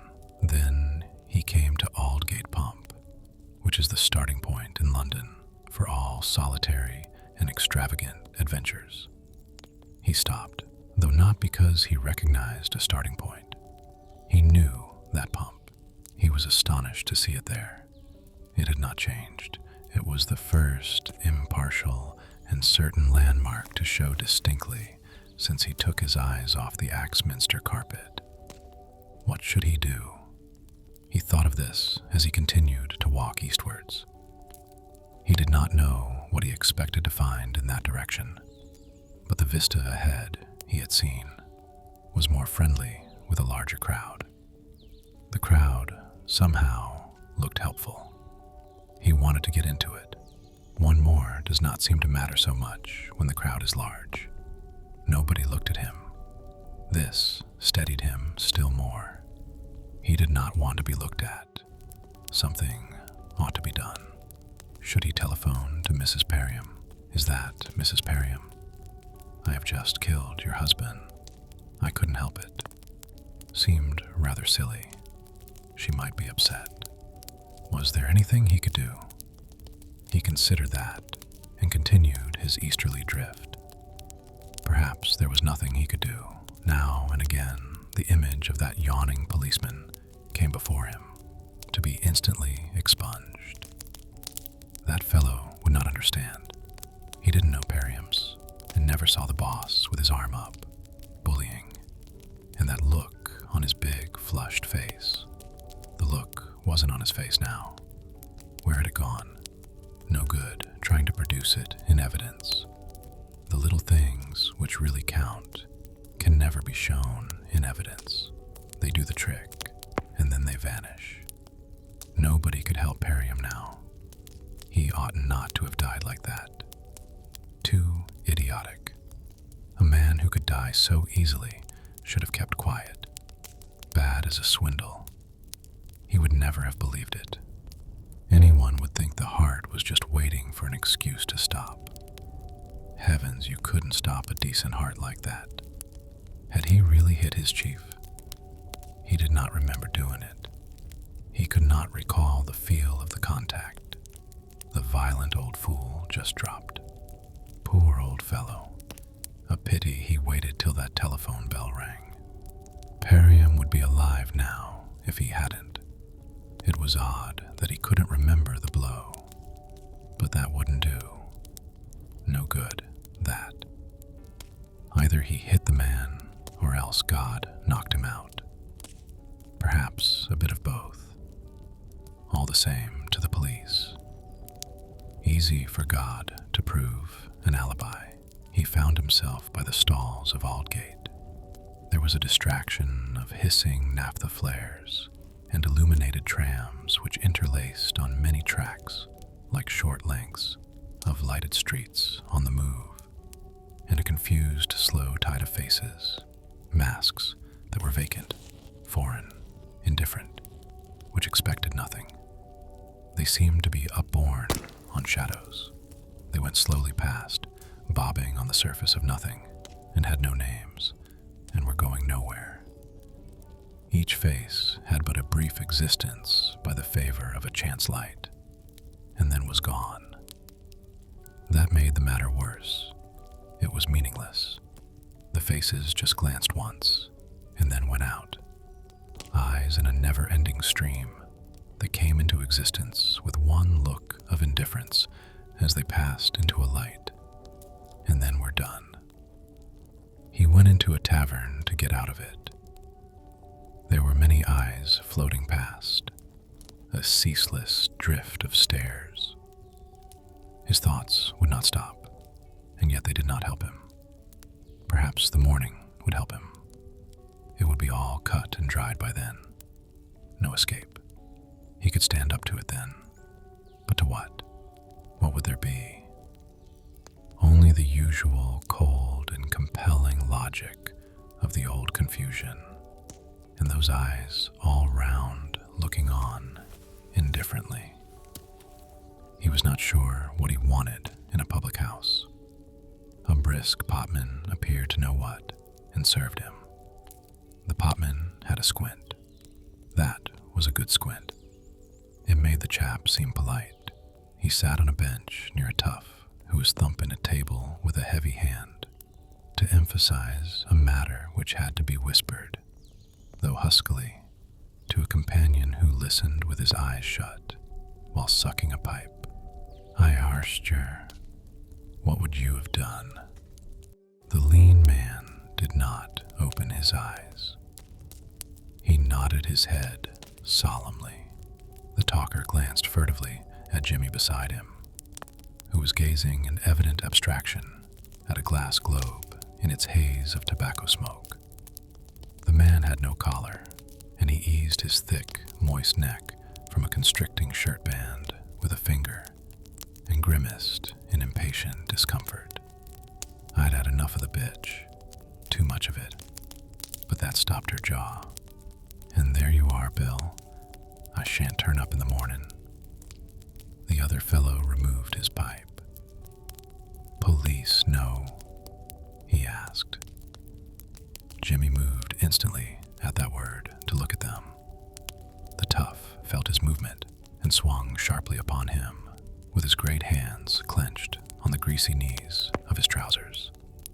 He contemplated Jimmy with lowering insolence in silence, head thrust forward for some seconds. Here, you with the whiskers, you listening to us? Know anything? By cripes, you shift your ear, or it'll get thick. Jimmy felt a change of thought. It went over him with a glow of pleasure. He smiled kindly at the tough. Good, good. That fellow was a weight. Don't be alarmed, he said. I don't know what you are talking about. Alarmed. The big fellow inclined his head to his friend. "Here am Bill. Arsts me if I'm alarmed." His face came round with decision. "Don't you wait here any longer than you must, Whiskers. This pub is unhealthy. Understand what I mean? You got anything else to do, go and do it." The distraction grew still more pleasing, though Jimmy thought it might be better to go, yet not too soon. He maintained his friendly smile and took a drink. "Plenty of other things to do when I feel like it. Don't let me keep you from your interesting conversation with your friend." The man steadily took stock of Jimmy, hesitated and turned away to mumble to his companion. Jimmy presently rose, wished him good night, and left the tavern. He paused when in the shades beyond to watch the door. The two men came out, surveyed the traffic carefully, and walked towards him. This would never do. He kept close to the wall and continued. He took a dark and handy byway and lost himself in it. Those two fellows did not appear to enter it. No use having more trouble. He had an unlucky fist. Where was he? But it did not matter where he was. Any circumstance would do now, for he had lost the old set. Lost it? Not so easily lost as that. Anyhow, he might as well walk off his feelings till morning, when he would have to own up. Queer place this. There was a wall beside him which was cyclopean, a straight section of primordial night, like the beginning of the way down to Erebus. The just and predestined path for him. He would follow it to whatever was at the bottom of it. He did not know that it was, anciently, but the beginning of Ratcliffe Highway. The night was brooding and overcast.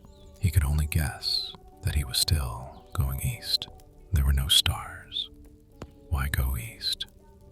Well, when the stars have fallen out of the sky, of course they are not there for use. When he came to a street lamp, he could see the wall was only dingy brickwork, but it looked like the palpable residue of old chaos, something which had never seen daylight. It ranged upwards beyond the glim in the street. No end to it above. The glass of the lamp was broken, and its flame, shaken by a draught, caused irresolution in the revealed area of the wall, which contracted and expanded as though immemorial night were resilient, but too vast to be moved by a little light, except as a local jest. He continued along by the wall, which was so vague that sometimes his hand knocked it. Then he remembered he had a body. Damn, he was still there. He was not a disembodied spirit, yet walking in a chaste nightshirt down to Hades.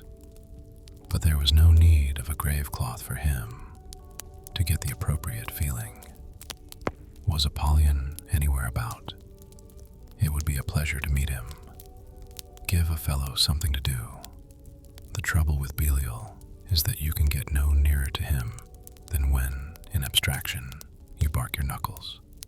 Pretty lonely, that kind of conflict, in the valley of the shadow. The worst thing in hell is that nobody else is there. No devil, no fire that has the merit of being everlasting. No pal, no light, no way out, and the way in behind you, gone like yesterday morning. Were they houses? Opposite, they might be houses. They were more like that than anything else. Some were the complement of the wall beside him, and the roofs of others came down almost to his level. The irregular penumbra opposite was sprinkled with lighted squares. The squares showed surprisingly that there might be others beside himself in this abiding place of night. He could see into their lighted caves. Who and what were they? At times, the shadow of a colossal and distorted head would appear on a window blind, a protean shape which confused a newcomer with its grotesque mockery of order and shapeliness, reduced itself to a sudden knob and faded off. The others here had that scope. They could take any shape they liked and diminish to nothing suddenly while you watched. Occasionally, there were wanderers like himself on the other side of the way, figures with no character, in no hurry. They only moved. Perhaps they were shapes which had come off the blinds for a change. At times, he heard voices, but they belonged to nobody. Nobody was there to speak. Once, there was a single, eldritch cry. Jimmy stopped. It came from a narrow opening in the dark on the other side, to which depth was given by a distant bracket lamp on a wall. He could see nothing but the lamp up there. Its light flattened and turned blue in a gust, and then flared again, as though it had got over that trouble. Maybe the lamp had shrieked in its loneliness. A figure, which reminded Jimmy of a man, leaned against a post at the bottom of the turning. It did not stir. It did not move to look at the lamp, which had screamed. Perhaps it was used to the cries of loneliness in the dark. Jimmy felt it was time to make out what the shapes were that haunted this region. He crossed over to see, but the figure did not look at him. Its head was on its breast, studying the road, perhaps trying to see daylight on a path that was far below the reach of daylight. There came along 3 other forms, which appeared to be 2 women and a man, and they shambled together past him, singing with drawling and doleful remorse. The yowling whine of the women was almost human in its discordance with the subjugating dark to which it was addressed. Jimmy, nearing another lamp, was thoughtfully regarding a truncated monument which stood under it. What did that commemorate? The top of it moved and turned a human face to him. It was a policeman. "Good night," said the policeman, as Jimmy got within that brief circle of knowledge. "Good evening," said Jimmy, and stopped. "Having a midnight prowl, sir?" asked the policeman. "Yes," said Jimmy. "This is a strange parish." "Oh, I don't know. Not to us. We're used to it. Not so bad as it's painted. I thought it looked like a place where everything was hidden away. Not it. Don't you believe it? No good for hiding in. Too many looking on. No good to come here after a little upset, like thinking that you can get lost. Though some people do say so. I read a book the other day. Funny things get into books. All about this place, but not like it is when you know it. Same as I do." Jimmy turned over the keys in his pocket. There wasn't much to talk about if you didn't want to say anything. "I heard an unpleasant scream just now at the turning above. Yes, they're always nasty to hear, but there's nothing in it. Take no notice, that's the thing to do. No screams, governor. Take it from me, when someone's really getting it in the neck. They take good care of that.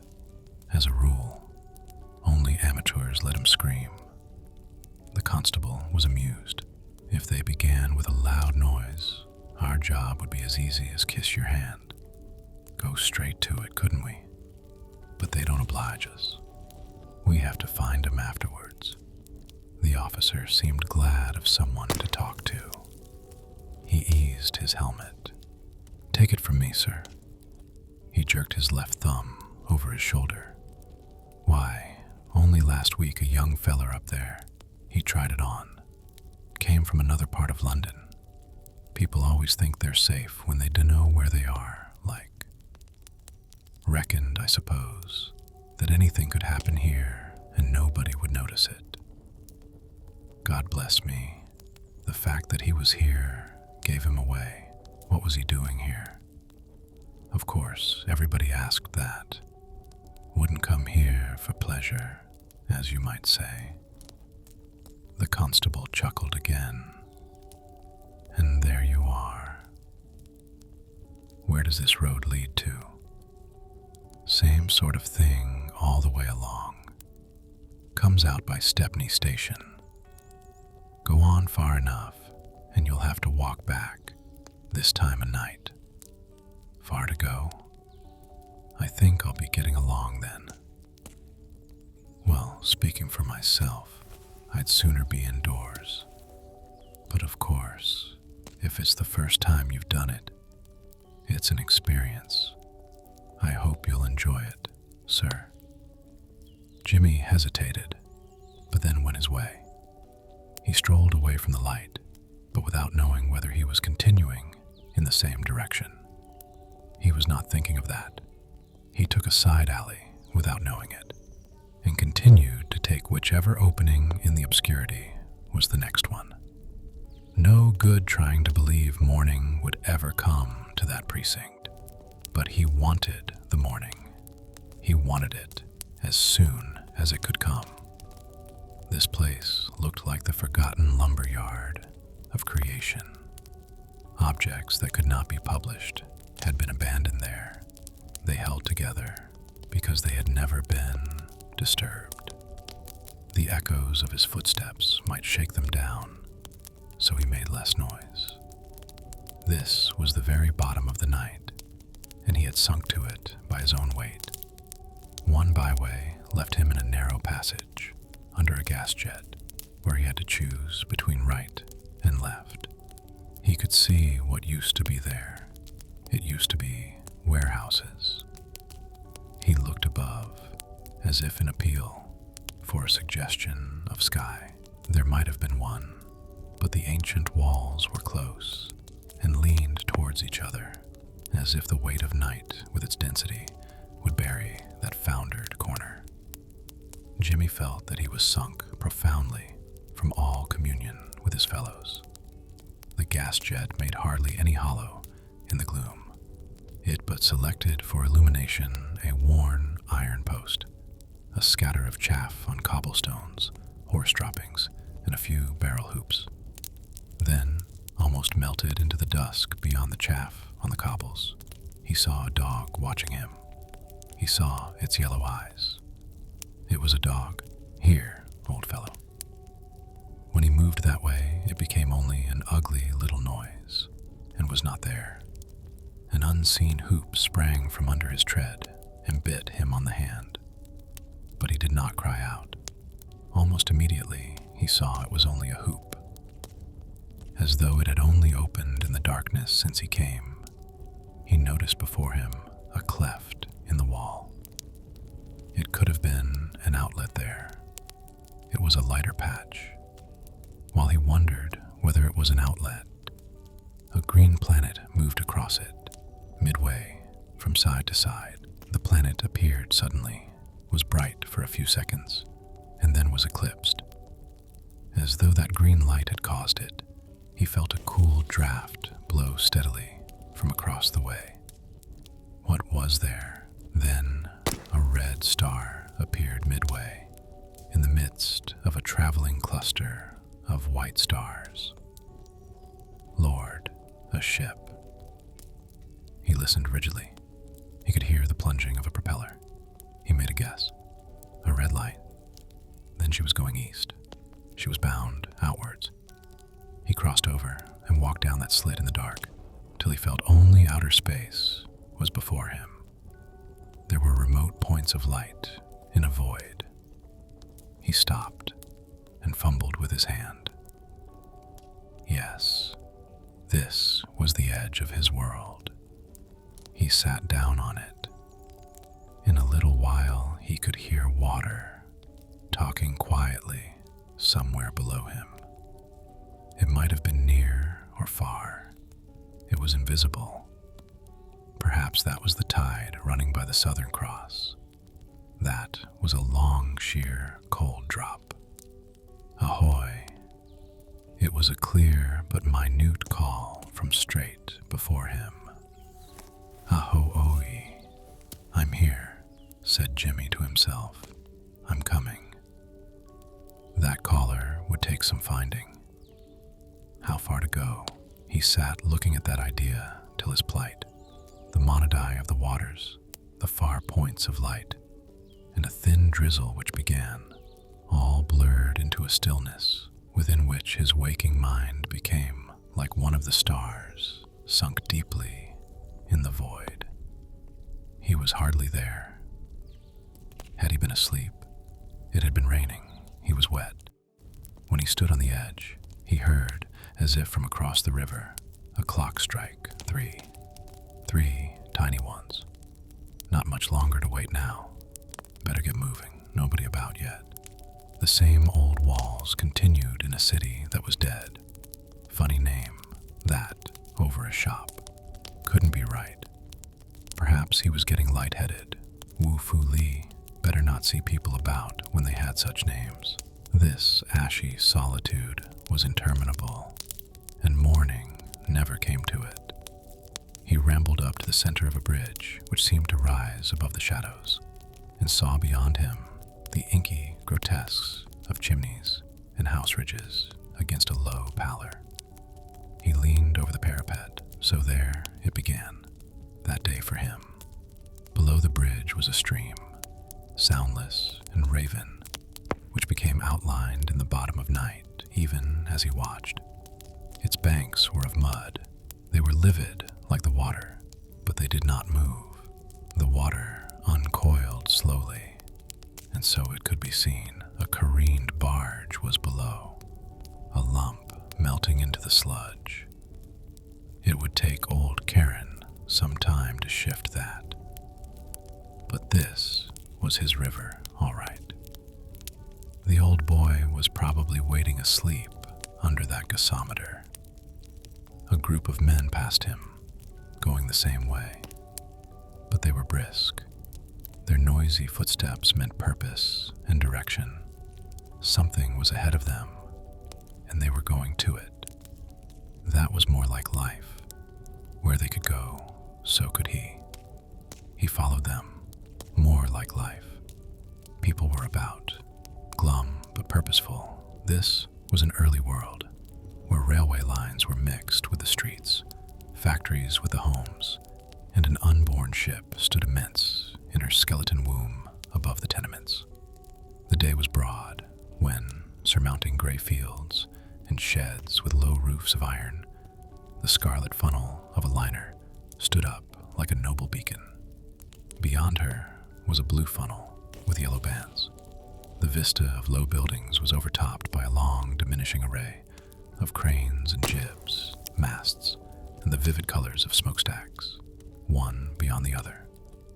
A broad new world this, but with some smells, he knew. Where did this road end? Some lascars in blue muslin and red turbans were crouched under a railway station. A clock was suspended over the deserted platform. It proclaimed a quite impossible hour. Time, perhaps, had lost its way. Or there was no time here. He might have got beyond the range of the schedules. He looked up at the clock and saw a sparrow's nest in its works. Time was stopped here to let the birds nest. At the other end of the platform was a name board above the palings, its letters big and positive enough to announce that locality to a great distance. Gallions. After a little respite of sleep in the hotel at the dockhead, Jimmy went down through a dull corridor to the coffee room. He was surprised when he opened its door by the attack of an interior light which was theatrical in its early brilliance. 4 or 5 men at a table near the window looked as if they were beginning the day. Breakfast then, he got an impression of a room which was set in a surprisingly good imitation of morning for an act in a play. The dour figures of the men at coffee and newspapers were very like life. One of them looked up at him over his spectacles in critical fixity, as if he had interrupted a private rehearsal. In his embarrassment, Jimmy shut the door at once without going in, thought it was time for tea. Perhaps his watch had stopped. "Who was that?" asked the spectacled man of his neighbor. "Don't know. Didn't see him. Thought it might be the man who got the altair. He was supposed to join her yesterday." Another man lowered his cup. "The altair is my ship," he said. "So that's that. Pleased to meet you, sir. She's anchored astern of mine, the Harlow." His paper went aside. "Nothing in that," he grumbled. "I always go to it as if it could no more be missed than the chronometer. But somehow I can never get the time by it. Anything in your radical rag, doctor? And don't keep those rolls." The elderly doctor smiled sideways. "Why, yes, Captain Bennett. Plenty in it. You are unjust. You must have missed a whole page of bargains in Oxford Street. And I see our owner's horse is fancied for the Derby. You didn't see that? It struck me as strange that racing stables should be run on ships that never will pay. Get away. If that horse is like the Harlow, he'll want some stoking to raise the knots out of him. But I know what you mean. I don't like your talk. You're too fond of showing notions by the arse end." Jimmy went out of the hotel. The look of that room had lessened his specific gravity. Quite a hopeful hint in the air that day of Rip Van Winkle. Perhaps he had not, like Rip, secured a very long advantage on the dear old home. He could not have left it so securely far behind. For his beard was about the same. It was not venerable. How much of the calendar had he dodged? Through a slip in the celestial cogs, he might have been wangled into another year. What year was this? It was a buoyant thought. It ascended as a morning grace, and at least he could continue to enjoy it till he reached a newsboy and the truth. There was enough about him to justify brief enjoyment of the idea. Evidently, Gallions was outside the world which used to have him. Its railway station clock was timed to a sparrow's nest. If time is one of man's devices, like fish knives and drains, then alter the clock when its current hour is unsympathetic. Choose your own time if the local duration feels untimely. To the devil with Greenwich if it is out of your date. Settle on your own meridian and stick to it. He paused to take in a noisy group of Lascars. The station was busy with a life that was foreign to him. This was a boundary where diversities melted. Hindus, white men, Chinese, Negroes, as if Gallions served as a common denominator of men. Turbans, woolly knobs, silk hats, and caps. No wonder the clock was abandoned to nesting time. A rough and dusty enclosure at the back of a shed was cumbered with vans that were loaded with packages port-marked for coasts that were only names in London. Even the vans here had more faith than the far thought had a reality. What you had to do was to follow it up. Only custom and timidity prevent us from stepping over the last row of the cabbage plot. A newsboy offered him a paper. Had he better take it? It was certain that paper did not belong to the day he hoped he had reached. Cowardly to step back, that boy was handing him a line of return to Billiter Avenue. But perhaps there was no choice. The boy was destiny right enough, though destiny ought to wipe its nose. He took the paper, opened it. Nothing was in it. Not a name he knew, not a name which concerned him. No big type for such as he. Useless for the unenterprising to kill anybody He looked at the date. He had lost a day. This was tomorrow morning. He would have to keep to his own time. The night before last was with the kings of Memphis. He dropped the paper, returned to the hotel, and went into the coffee room with a spurious confidence which was almost complete that he knew where he was and when. Jimmy took a seat beside the master of the altar. At that moment, on the other side of the captain, the diffident doctor was contemplating the master furtively, for the doctor wished to speak to him, and this bearded stranger who was just sitting down had changed the atmosphere a trifle, and he had not yet spoken to the captain. The altar was to make an interesting voyage. The doctor sighed. It was years since he himself coasted in the China Sea. Out there were the coasts of youth. Probably he would never sit again in the veranda of that place he knew in Singapore and watch the various and unaccountable East go by at sunset. Never smell tropical overgrowth again. He would like another chance to visit the ruins of Angkor. The altar's captain was staring absently across the table to the window light, which was broad from the river. That light gave him away.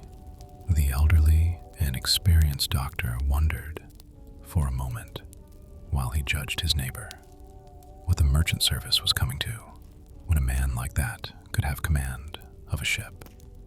A negative figure, thin hair, an insignificant mouth and nose.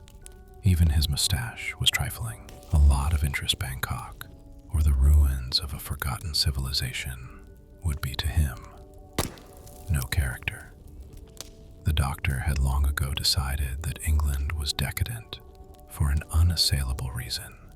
He had found it impossible to get an appointment ashore, better than the quackery of humoring the willing victims of bad habits and unoccupied minds. And as a ship surgeon, he was sent on uninteresting routes. You know Bangkok, Cambodia, those places, sir? He asked. The skipper started nervously. Hey? No. Well, I haven't been that way since I was a junior. An interesting coast. Yes, you know it. Any coast has to be that, though, when one is there. Captain Bennett laughed rudely. Interesting, that's it. That's the way my surgeon talks. You ought to sail with him. He shook a rebuking fork at the doctor in pride. I tell you, he's even interested in the cockroaches. Keeps them in bottles. He'd measure the head of any bumboatman who came alongside. The interest of a coast is to keep off it. It's a fine coast when you're clear of it. It's only a point of view, Captain. Point of view, 5 fathoms and a draft of 26 feet. There's a point of view. You always talk as if a ship were a peep show or Noah's Ark. You ought to know by now it's more like a pawn shop owned by a Welshman. No Cardiff man here. Every damned rivet is tallied. Doctor, you are too late. You should have signed articles with Noah. Well, Captain, don't you think Noah would be more interested in your ship than you would be in his old ark? Captain Bennett was entangled for a moment. He frowned at the doctor while getting this notion free. Jimmy took a look at him, a rosy but truculent old dog. This was one of his favorite pastimes, to quarrel in play. The sly doctor enjoyed pulling his leg. Bennett grunted. That ark, dirtier than a cattle ship, what with monkeys and elephants. Didn't her old man have to beat about because the only port was underwater?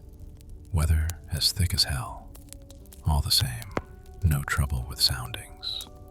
Yes, doctor, I guess old Noah would have been glad of a gin and bitters on the Harlow. But you knew, all right, what I meant.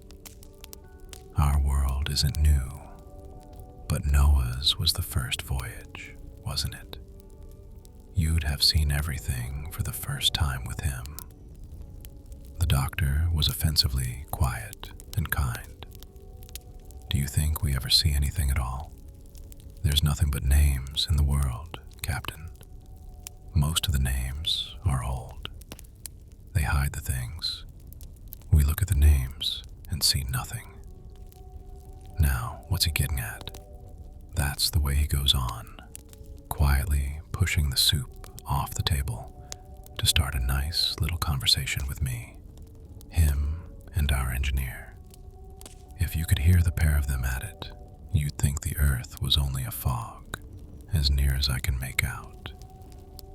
Not enough solid rock in it to scrape the heads off wet matches. Oh, come, I say yes. All very well for a doctor to talk like that when his job's just guesswork, but it beats me to hear an engineer doing it. Playing with words, doctor, suggested the Altair's master. Taking soundings with words and finding no bottom. Hello, thought the doctor, more in this chap than I supposed. He felt more at home. It can be a very dangerous game, he said. Find the right set of words, and you can make almost anything with them. A steam engine, God, a war, or a pleasant little suggestion program than he did of one of God's own creatures. 3 ladies in particular knew that he was a villain who did not believe they had seen a man fall into the sea. More like a ghost story than anything else, grumbled Captain Bennett. It is a ghost story, answered the doctor. But, asked Jimmy, something must have been seen by those ladies. The doctor admitted it. Yes, sir, I dare say. People do see things, then give names to them. After they had solemnly considered the prospect of a world of intangibilities in which names and portents permuted in a dumb and dizzy flux, names and meanings differing for all who were looking on, Bennett spoke. Right you are. I give it to you, doctor. I won't argue. But thank God, one thing with a name is all right. Money. You can't deny that. You just let me have that, and you can keep the rest of the words, or what you call them. The only voyage I hanker after more than the usual charter is the one in the books, one of those Treasure Island Herus. I'd sign on for that, like a cabin boy with his first bolster. But if treasure is not the same as money, the surgeon began. None of that now. Of course it is. No good trying to pretend I don't know the ace of trumps when there's a name to it. Doctor, you can count money, which is treasure. And what more do you want? We'll call it a go, Captain. But I hope I'm with you when you count treasure and stow it. I'd like to see it done. But a chart for hidden bullion, that's enough to poison any desert island. I thought that was only a yarn for pirates and boys. The surgeon rose. Jimmy looked round at him. A short fellow with a big bald head, a gray mustache, a sad but quizzical face.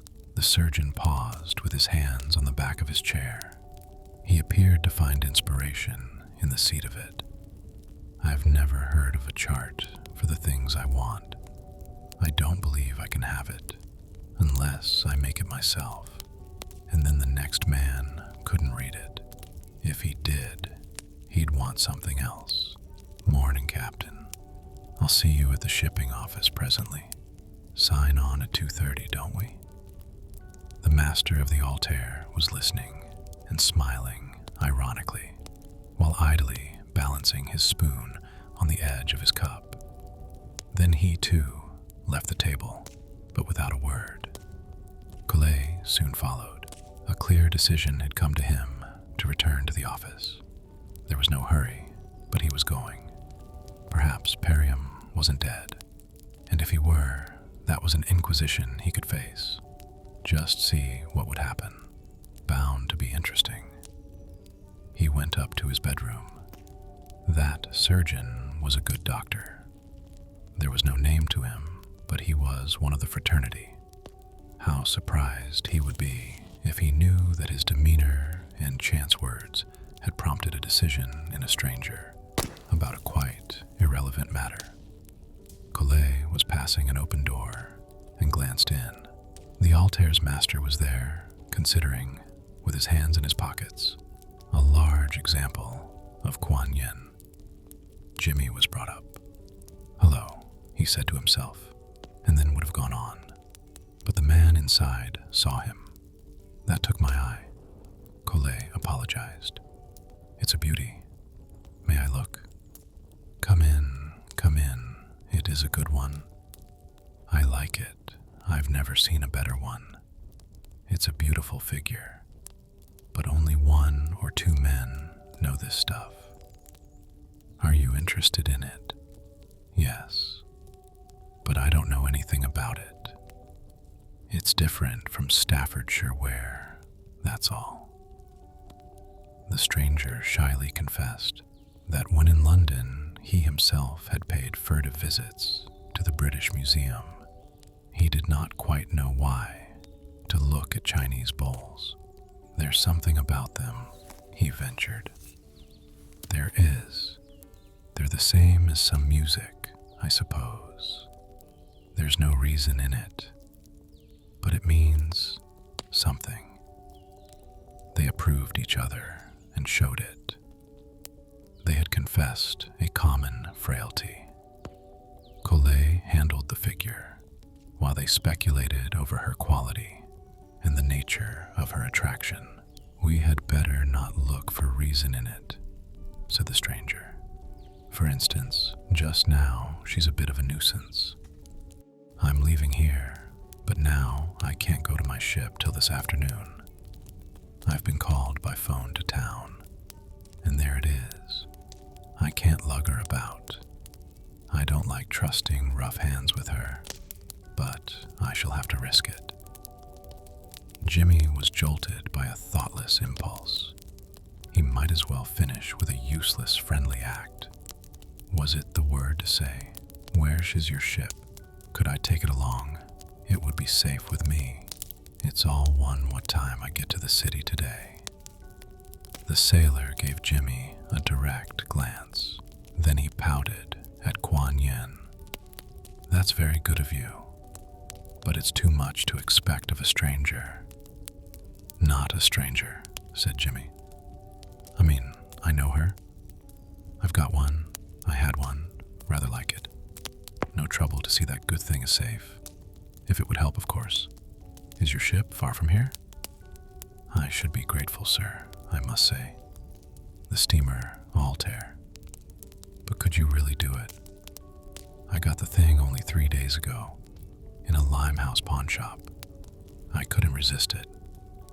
Now I'm suddenly shifted to this ship, and I shan't see home yet a while." Collet protested the simplicity of the task if he could be trusted with it. His hurry was not great. "It's very good of you, and I can't make any return. Sure you've the time for it? My ship is at Woolwich Buoys. There will be a launch at the dockhead in half an hour. That would put you aboard if you care to go. Could you wait aboard for me if you would tell Mr. Sinclair, the chief officer, that you are a friend of mine and that I shall be aboard pretty soon after lunch? My name is Hale." Mr. Sinclair, the chief officer of the Altair, was on the navigating bridge with the boatswain and a few men, and his voice was raised above the importance of the job, which was but adjusting the weathercloth. He moved about abruptly in dispraise. Something, the boatswain thought, had stung him that morning. His foxy hair was so boisterous that it strongly resented the imposition of his cap. There was reproach in his eye, and his darting energy was but the whooping of his exasperation. He had expected to get this ship, for he had earned the post. He had brought her home. But another master was coming to take charge. If there hadn't been a new baby this voyage, worse luck, they could have found another mate for her as well. "Bosun, why the hell?" The boatswain indicated with a warning nod that a boat was at the gangway. Sinclair shot his head over the bridge end, saw a man of his own age in a launch, nursing a package, and who was conning the ship with a bright, appraising eye. Here was the old man, already looking for faults. Let him find them. Let the whole chromatic directorate run their indecorous noses over her. She was better than they had deserved. Blast them. He flung down to the head of the ship's ladder, prepared for any complaint and hoping he would get it. He faced the newcomer with a look as direct and doubting as that of a challenging bulldog. "Well, what fault have you found so far?" But the thought was not spoken. This stranger did not look like a fault finder. Sinclair mumbled something to the new master. "Mr. Sinclair?" Then Jimmy explained. The red-haired man, so radiantly contumacious, heard him in skeptical silence, then abruptly turned. "Come this way," he said over his shoulder. Jimmy followed him along a covered alleyway, past 3 or 4 teak doors with brass handles, and another that was open. In the opening lolled a figure in a dirty singlet and dungarees, its face oddly patterned in coal dust and sweat. Eating an apple, it took an irreverently noisy bite as it watched them pass. Just beyond that door, the mate seemed to save himself from falling from top to bottom of a perpendicular iron ladder with miraculous deftness, and Jimmy followed him down carefully, rung by rung, then along an iron deck, then through a door in the stern. There, his guide in the indistinction disappeared. Jimmy heard a voice. "Here you are, in here, the captain's room. Better wait here." Jimmy looked round. He placed Kuan Yin in the bunk. The mate stood for a second as if he were going to fire a question. He did not fire it, but vanished. Jimmy took a wicker chair, which whined so loudly under his invasion that he thought it better for the silence if he did not move. 11 o'clock. New smells here. He couldn't wait long. Why wait at all? But he could not go at once. Not fair to disturb that carroty young man too soon. Must give him a chance to cool off. Might as well take the opportunity to think a bit. What right had he to be there?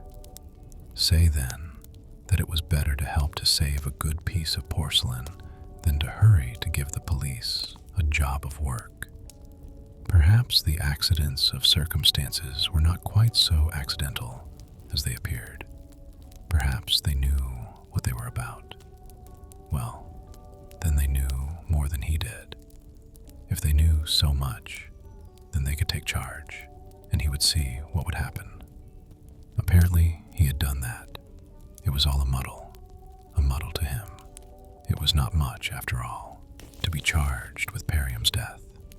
But it was of great importance now not to become involved again in that other life. That would be worse than murder. That would be a senseless existence. It wasn't worth a thought. That travail in London meant nothing but fodder for cattle, cabbages for cows. Perium alive wasn't as important as Kuan Yin. All rot that. Reason could always justify fears and desires, but what else was there to do? couldn't run away to sea. That was ruled out. Too ignorant of life to know how to live independently, he was part of the protoplasmic reef of London, and now he was a detached polyp. There was a doubt whether it was possible to live alone. At the very next hint of destiny, one way or another, he would take it anyhow, though it stranded the polyp high in the sun, and he dried up. The real difficulty was to catch destiny when it tipped the wink. The room seemed to be listening to his thoughts. It was very quiet, but it had thoughts of its own.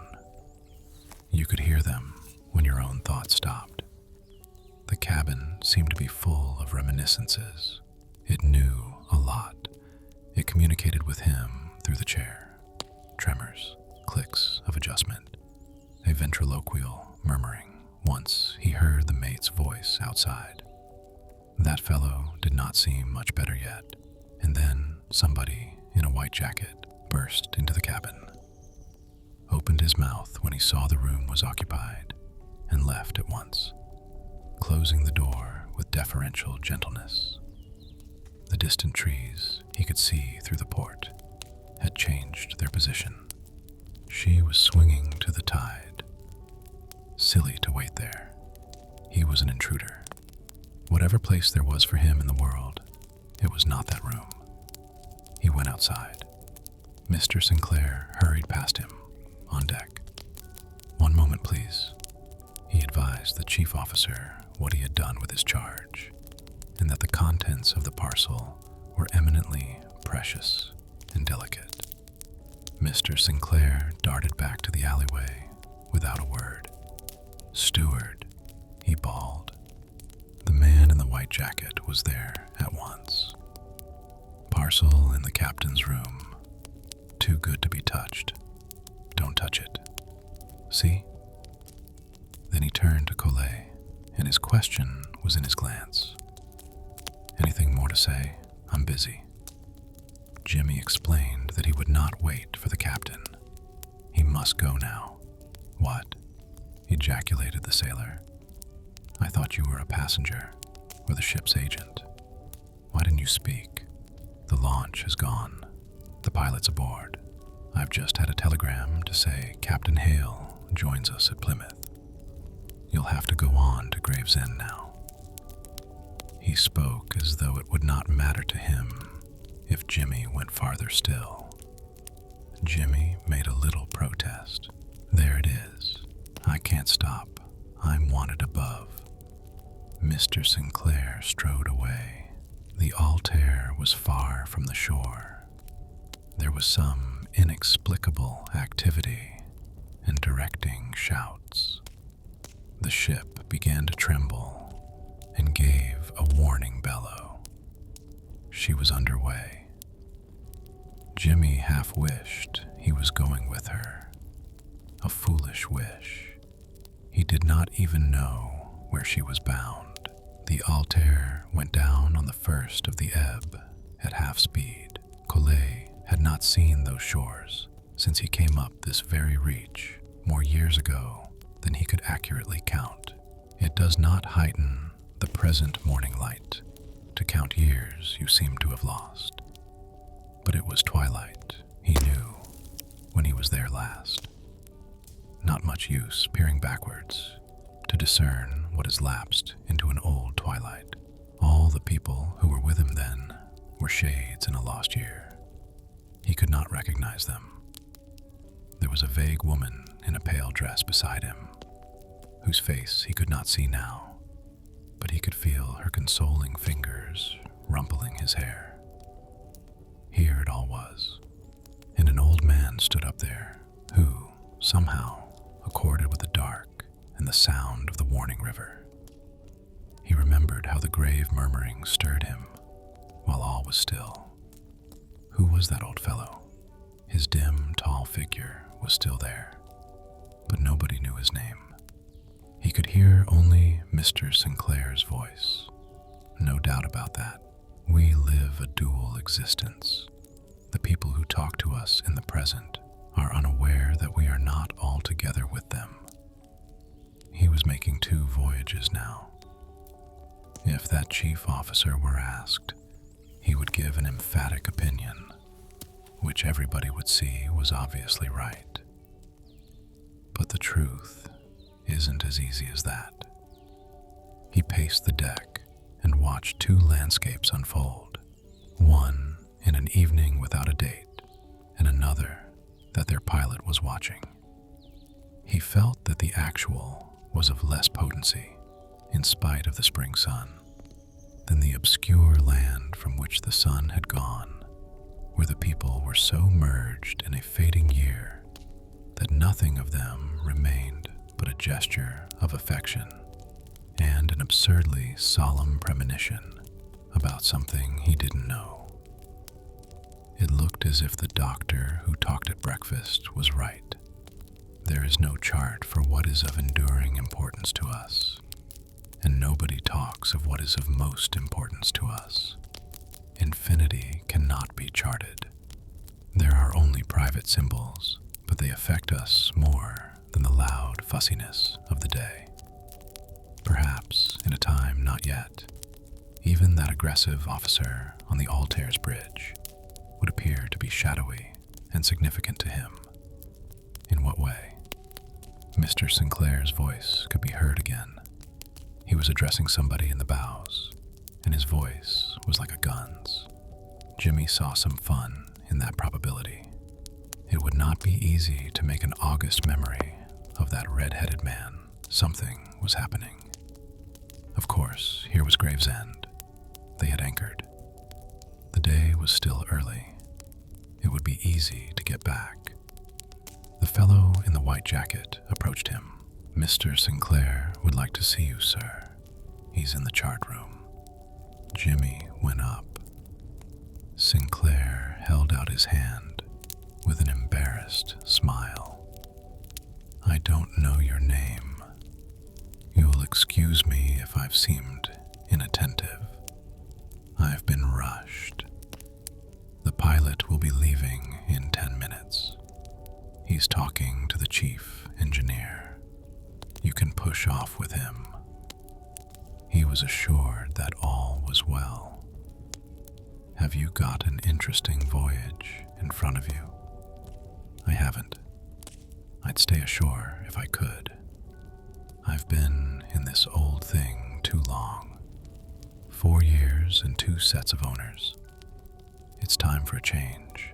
But she was turned round again so quickly this voyage that I didn't get a chance to do anything about it. Mr. Sinclair now seemed slow and sad. He was opening and closing a pair of dividers. "Look here, I'm sorry I was so busy when you boarded us. No time for a drink and all that. Things have gone in jumps the last day or 2, and I never knew which way they'd jump. The owners, you know. The blessed owners. But perhaps you don't know them. The present owners are worse than the last, and old Perium was bad enough." "What?" muttered Jimmy, suddenly shocked. Did he own her? Under another name. Did you know him? "Yes, I worked for him. I was in his office." Mr. Sinclair betrayed no interest. "You were?" He put down the dividers and called to a sailor outside. "Go and see if the pilot is still with Mr. Gillespie." He pushed back a chart and perched himself on the table. "I saw in a paper that the old swine is dead. Found dead in his office. About time, too. What was the matter with him? Heart? Couldn't have been. He hadn't got one. What was it?" Jimmy took a steady look at his watch. "So far as I know, it was a punch on the jaw." Mr. Sinclair looked up with amused interest. "No, it was a jolly good one then. Who hit him for us?" "I did." Mr. Sinclair threw up an astonished leg and laughed. He laughed with his head thrown back, loudly and with complete abandon to his enjoyment. He slapped his raised leg with his hand. He was wiping his eyes when he turned to Jimmy, who was speaking to him. "Please tell me what the paper said about it." "Hey? Oh, nothing much. I don't remember. Said he was dead, that's all. Found in his office, on the floor. Just dead. I say, what the devil are you doing here? It didn't say anyone had hit him. I don't believe it did." "Well, somebody did, and here he is, though God knows why." A sailor came to the door and announced that the pilot was ready to go. Mr. Sinclair slid off the table, hesitated, and snapped his fingers. "All right, Wilson, tell him there's nobody for the shore." He turned to Jimmy. "You'd better be in no hurry. You want time for this. No harm in running round to Plymouth with us. The skipper knows you, doesn't he? Nothing in it. A little loafing is all right. Besides," he grinned, "old Perium, that old dear, I want to hear all about it." The oil lamp of the cabin, after a short sleep, would wake and move uneasily in its gimbals. Its smoky glim was barely enough to fill the hollow with light, though the room was small, so the long shadow over the head of the settee might have been either a man or a hat and coat dangling from a peg, for, in sympathy with the movements of the swinging lamp and the water in the bottle, which sloped unnaturally first this way and then that, the limp coat came feebly to life now and then, and rubbed weakly over the cabin wall. It was reconciled to the perpendicular again when it found its tether would allow it no more freedom. There was no sound except a suggestion that the night outside was a tide pouring headlong forever between the stars, but there was a tremor in the cabin, as of a dance of all its atoms, and a profound murmuring, which might have been the humming of an asteroid asleep with the speed of its rotation in space. An open book on a table beside the bunk, responsive to the dance of the atoms, was now projected over the edge and was on the point of toppling over. The heavy brass handle of the door suddenly made frantic efforts to come off, and then the door opened and the light flattened in a cold rush of night. The book fell. When the lamp flame stood upright in the quiet again, Sinclair was there. Looking down on Collet, Jimmy continued asleep in his bunk, with a calm abandon of the joys and woes of earth shown by the image of a crusader in his niche in a church. The sailor grinned and was about to go when the sleeper opened his eyes. The formidable figure he saw filling an unfamiliar and unescapable space, giant in its glistening oilskins, brought him up on the point of leaping out to meet the monstrous adversary of a dream. 8 bells, said the sailor, and all's well. I just popped in to see how you were taking it. Collet sank back in a release to ease. Where are we now? Mind your own business. Do you want this book? What a dirty light you've got, though. Won't it do any better? But this ship wasn't fixed for comfort, only for cargo and sailors. The steward had warned Collet that they were at Plymouth, and he was by the rail, watching a thin mist change into the hills of a Devon morning when Sinclair came along. No hurry, but the old man is aboard. Give him time to find himself, then go to him. I've had a talk with him. Captain Hale, in his shirt sleeves, but wearing a bowler hat, was in his cabin advising the steward how he desired his property to be stowed. When Jimmy entered the room, his step had to be stretched over a mound of clothes. The captain showed no surprise at his presence. Come in, Mr. Collet. Sinclair has reported to me. He motioned the steward out of the cabin. Come back in 5 minutes. They talked, but the captain never took his eyes off a stack of shirts on the floor. Jimmy got an impression that somehow there was a difficulty with the laundry. They were discussing that. Some collars were missing. Even the neat pile of clean linen before him did not appear to interest the captain very much. Perhaps it was only old stuff which had gone astray. Not much good. A gray and shy little man, the captain stooped and picked up a garment, turned it about, as though in depreciating examination. Neither of them spoke for so long a spell that Jimmy was on the nervous point of bringing the encounter to a close and going out to find Sinclair arid a boat. The captain silently considered the garment in his hands. It's irregular, he murmured at last, as if in dispraise of those pants. A bit off the course, but I can log it, I suppose.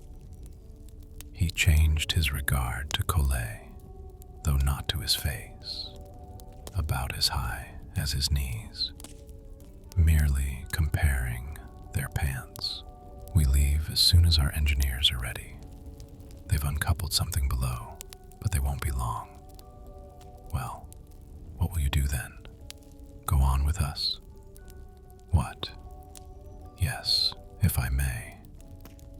Well, it's your affair. I suppose it's in order. We'll know someday. Only thing to do is what seems best at the time. I'll see you at dinner. That night at dinner, hardly a general word went across the table. The captain was new to the ship, and he presided over the soup as though he were not sure that the others would care for the stuff. Too much onion in this, steward. Remember that. Sinclair's stern interest was fixed where nothing could be seen. He was merely performing a duty in eating, and he picked up his cap from a sideboard and left the saloon as though glad to get out of it. The captain and the chief engineer then conversed in undertones of some technical matters. Jimmy wished to learn to where in the world the ship was bound, but he had to do without it.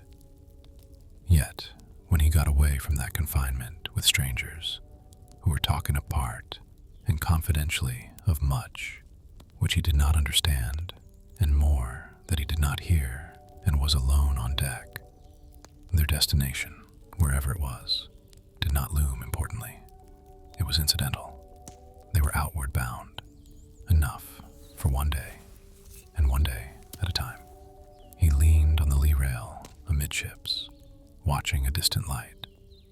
That was the last spark of the old interests. It was low down. It was a wonder that it could persist. Sometimes it did go out, but reappeared to attach and remind them. Then a big warm presence, bringing the smell of a cheroot, was beside him. He did not hear it approach. He smelt it first. A dark night. It said nothing. Occasionally, the cigar glowed. The chief engineer, they didn't know each other yet. That warm shadow also seemed to be contemplating the light. It remained there in solid ease for some time, but it did not speak. Then it stood up and stretched. "Aye," it soliloquized interrogatively, and then, as though in confirmation, "Aye." And that was all. Its place was empty. So this, conjectured Jimmy, groping over his clammy door for its handle, is romance. There's no fuss about it. You wouldn't know it unless you were told what it was. Altogether casual and insignificant, as if it were as silly as life itself. Gillespie extolled the Scots. His hardihood left nothing else to talk about. The steward brisked about with the morning dishes. Jimmy, in a way that was new to him, noticed that the odor of the coffee had the effect of a clarion, of a hymn of praise. It smelt better than it tasted. The The mornings were good, and this, the Bay of Biscay too. The seas were actually chanting. A stray beam of shine from the skylight swayed leisurely to and fro across the tablecloth. The water bottle was in its track and answered the light by decorating the table linen with the spectrum. A rum thing, but as soon as you approached the matter of the resounding ballads and the tall tales, it was like this. On the whole, Coley thought he preferred it as it was. Look at Gillespie, that bold seaman, or Hale, whose downcast thoughts seemed absorbed into the emptiness of his plate. Easygoing and friendly, no deeps of evil and heroism there. Hale hardly ever spoke, but his words then certainly hinted that he knew what he was talking about. Gillespie continued to admonish Sinclair about the Scots, and the chief officer was smiling derisively. Where would you have been without them? Answer that now. Talk of your Shakespeare. Aye, he wasn't so bad. Not so bad. But there's Burns. There's a man for ye. Have ye the like of him? And who did all that was worth doing? Marine engines, the best ships, whiskey now. And McAdam, Gillespie, don't forget that. Jimmy had heard all this before. It was probably as constant at a ship's mess table as bloaters. Gillespie's face was big and comforting, and its bronze made his gray eyes and his crimped and wiry hair oddly pale and noticeable. His back was as broad as the mahogany. Sinclair had confided to Coley that the chief engineer could smell in his sleep a minor fault in the engine room and go to it by divination. Sinclair handsomely confessed now, pulling Brett apart, that he would not so strongly object to the Scots if they could talk English. Man, I tell you that Scotch is the original English, anyway.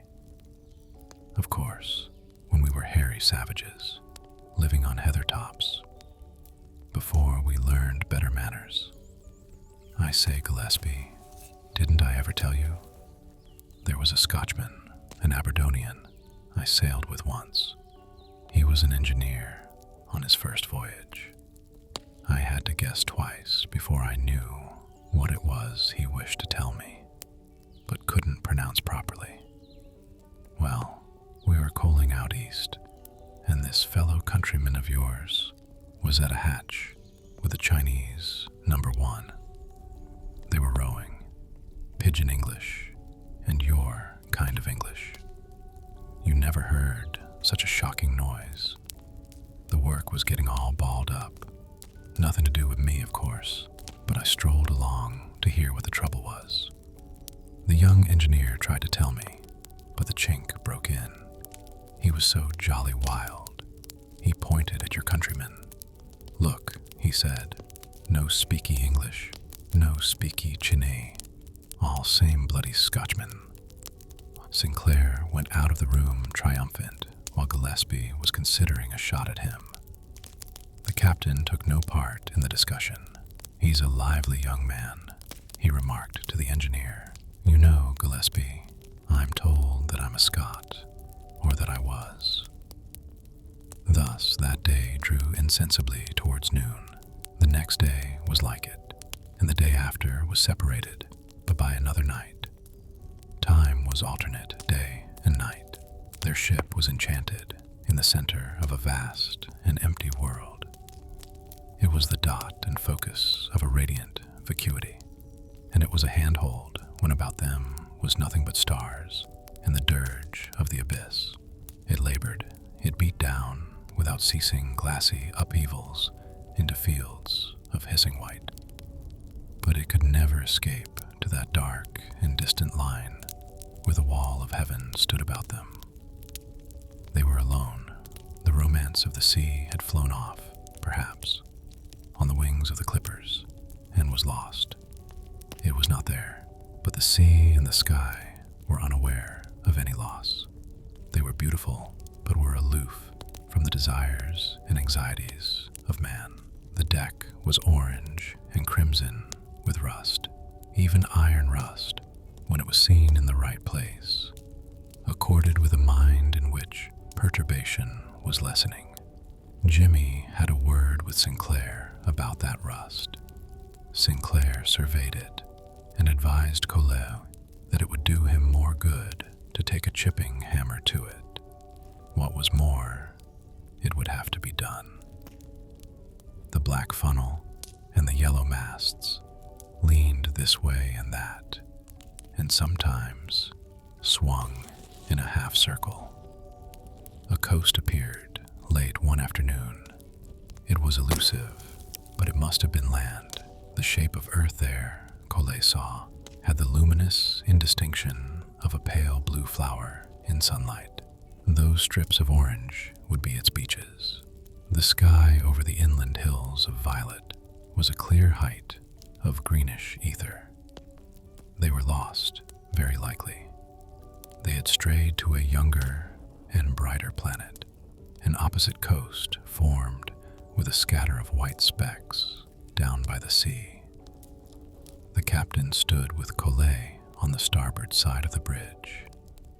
"There's Tangier," said Hale. Names, bare names. They were no nearer the reality than ever. The only reality was their present ship and its men. Hale and that spellbound seaman inside the wheelhouse were solid. They were there, but beyond them was the old, vaporous abstraction. Perhaps an odyssey could begin with every voyage of every ship, but how was a voyager to know that? What would be the alarming signal? Here you start. It must all depend on the spectator himself. Perhaps there is no adventurous morning light, showing things anew for those who sleep on, but there is no knowing whether one is awake or asleep. Captain Hale, having indicated the presence of Africa, remained in the same position, leaning on the weather dodger, with his thin brown hands clasped before him. His white shirt cuffs were linked with gold. A neat, precise, and sensible deacon.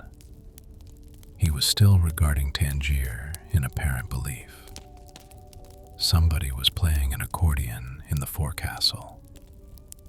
"How strange," commented the ship's master. "I don't think I've heard that tune since one night at the Queen's Palace of Varieties. You wouldn't know that music hall, Poplar High Street. I was a youngster then, in a bark in the South Dock. I heard Jenny Hill that night. Before your time, I think. No, you wouldn't know her. They called her the Vital Spark." Captain Hale was still considering the portentous loom of Africa and seemed pleased with it.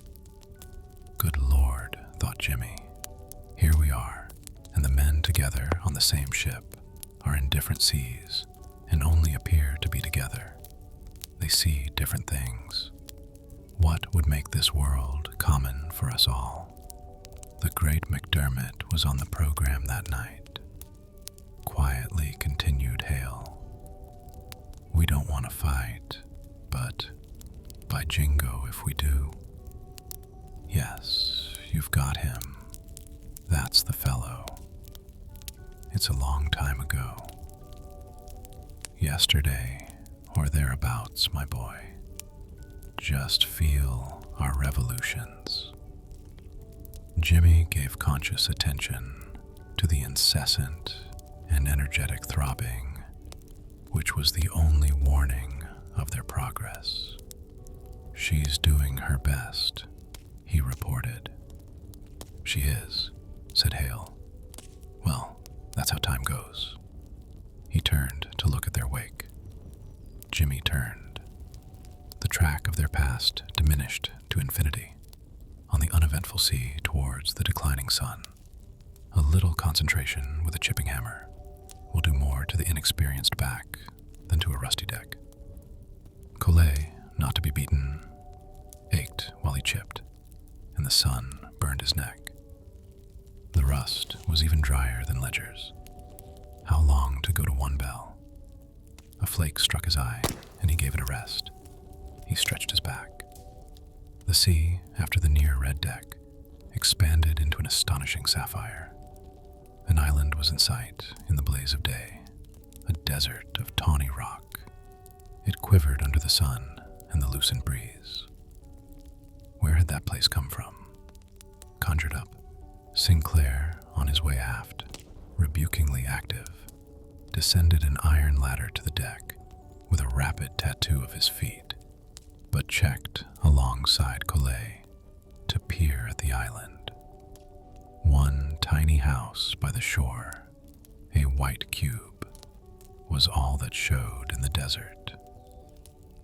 "That's where she lives," confided Sinclair.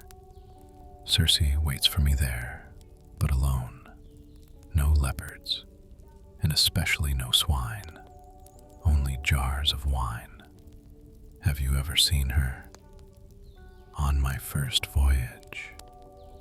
Yes, I think I saw her. Just a glimpse. But that line of white along the shore, that'll be the bones of sailors." Served him right. I'm the man. One day I shall land, and then she'll come down to the beach. No good looking today. You won't see her. She knows I'm passing the place. Not the time yet to stop. Farewell, Circe, my love. Sinclair kissed his hand to the mirage. Their ship touched earth again at Port Said. That was a solid abode of men, with the assured smells of historical contamination and well-established intercourse. No doubt about Port Said. It was an area of understandable life, noisy and lusty. It was ramshackle, insistent, predatory, and raucous. Goats reclined in its gutterways. Its crowds hinted indifference or hostility. Vendors of obscenities, purveyors of cosmopolitan lesions, enticed with the smirking confidence that the desires of their own species were well known to them. It swarmed with flies. Its canal was a lucky way of escape, but by Suez, one daybreak, Collet sat up in his bunk from sleep with the instant waking certainty that something was going to happen. The ship, too, he could feel, was waiting for it. She was still and reconciled. She was anchored. The cabin was as close and quiet as a crypt. A crypt. This might be the breathless resurrection day. There was no sign. It had not begun yet. The book he had been reading late into the night was just discernible, open on the floor, where it had fallen from his bunk. Something in his favor. It was the Bible. The book looked up at him. It counseled him nothing from that distance below. The ship, he thought, was abandoned. He was left aboard to make the best of it on his own. Collet glanced out of the cabin port. There he saw, though not without doubt, what must have been the usual stanchion. A loose rope was beside it, hanging from above. The rope was as still as the iron. That appearance of waiting and resignation was more than strange. It was a warning. The queer thing was that London seemed of less consequence to him now than that book on the floor. Reading that book had been his last act. The bare shadow of London moved but once in his thought as he sat up. But Billiter Avenue had gone. Of no importance. What was important now? Through the port, beyond the stanchion, the distance deepened as he looked. Light was coming. Land formed under it. Syria, very likely. Somewhere hereabouts, Moses used to roam with his aboriginal mob and his first laws done in stone. Perhaps this was the chosen region of earth, whenever it was decided to vouchsafe a new light. That silence and brooding obscurity would make a man contrite and willing to learn. Out there, something would soon begin. The eastern sky seemed to be indicating the dread judgment to come, but no sign was under it of the works of men. Or else all that work was in hiding. Men and their work guessed what was coming. They had crawled under the film of sin and night which the past had left on the earth. But the upstanding ship would be terribly conspicuous. That stanchion was already plain. A level flush of reddish gold beyond made the earth shrink into a deeper dark. But the elevated iron of the ship from London, unable to escape, was brightly caught. Without the sound of a trumpet, the eye of heaven suddenly lifted and blazed. Bones and opinions were like glass. The earth was prostrate under that unremitting celestial stare, and every man at breakfast that morning was dressed in white, immaculate linen for a transcendent day. When the old things had passed, Collet surveyed his messmates in surprise. Were they all confident they would be approved, and had anticipated it in pure raiment? Captain Hale waved aside the bloater and bacon. No more grease. There was a stifling suggestion that furnace doors were somewhere open. Not now, he said to the steward with the dishes. This gulf is the easier for a little fasting, he explained to his colleagues at the table. Man, never give in to the Red Sea, said Gillespie. How would you care for yon engine room now? He asked Sinclair. The chief officer was glum. He wiped his wet face. He glared malignantly at old Gillespie. Engine room. This is about the place where all that began, isn't it? Civilization and engines. God seems to be savage about it now. On the bridge, you'd think he was trying to burn out a mistake. It's no right. That's no the way to talk. Sun and rock and no wind. What would ye expect? I tell you, he is sorry he let us start it. This place is being paid out. That's what makes it so damned hot. Ugh, get away, man. It's your cursed engines and science. That's my idea, Mr. Engineer. The captain smiled. He was not at breakfast. He was waiting for a message from the shore. Don't let it worry you. We can't alter it. It's not Gillespie's fault. I think so, sir. If it wasn't for engines, we shouldn't be here. And where would you be? Piddling around south with a bit canvas. I tell you, the engineers are the men. Ye couldn't do without them. I think, said Hale, Sinclair is not really annoyed with the engines. He must find them handy at times. Perhaps he is only thinking of the uses to which we put our knowledge. Is that it, Mr. Sinclair? The chief officer had not seen this turn to his petulance. Well, sir, no, I don't know. I was only hot. The engineer presently left, still argumentative. Hot, I never heard the like of it.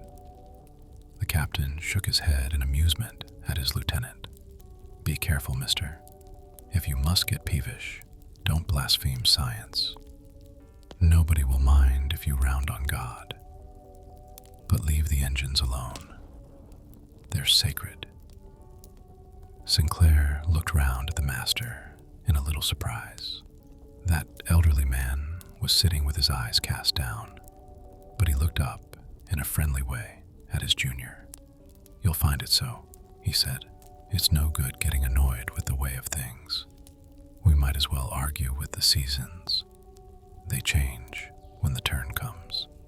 Someday, perhaps, even engines may not be sacred.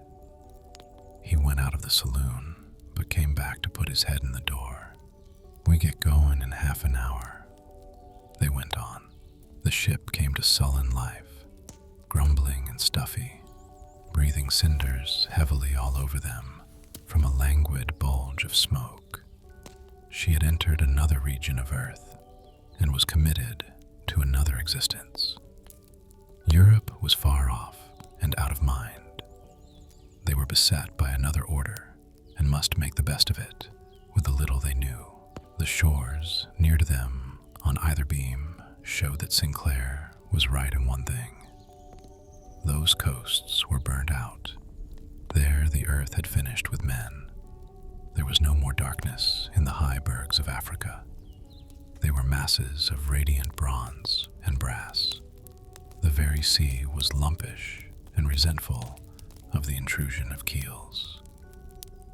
It did not want them to pass. At sunset, it was a level of heavy lava, polished and opaque, where their ship was fixed centrally in a glow between fulgent, metallic shores.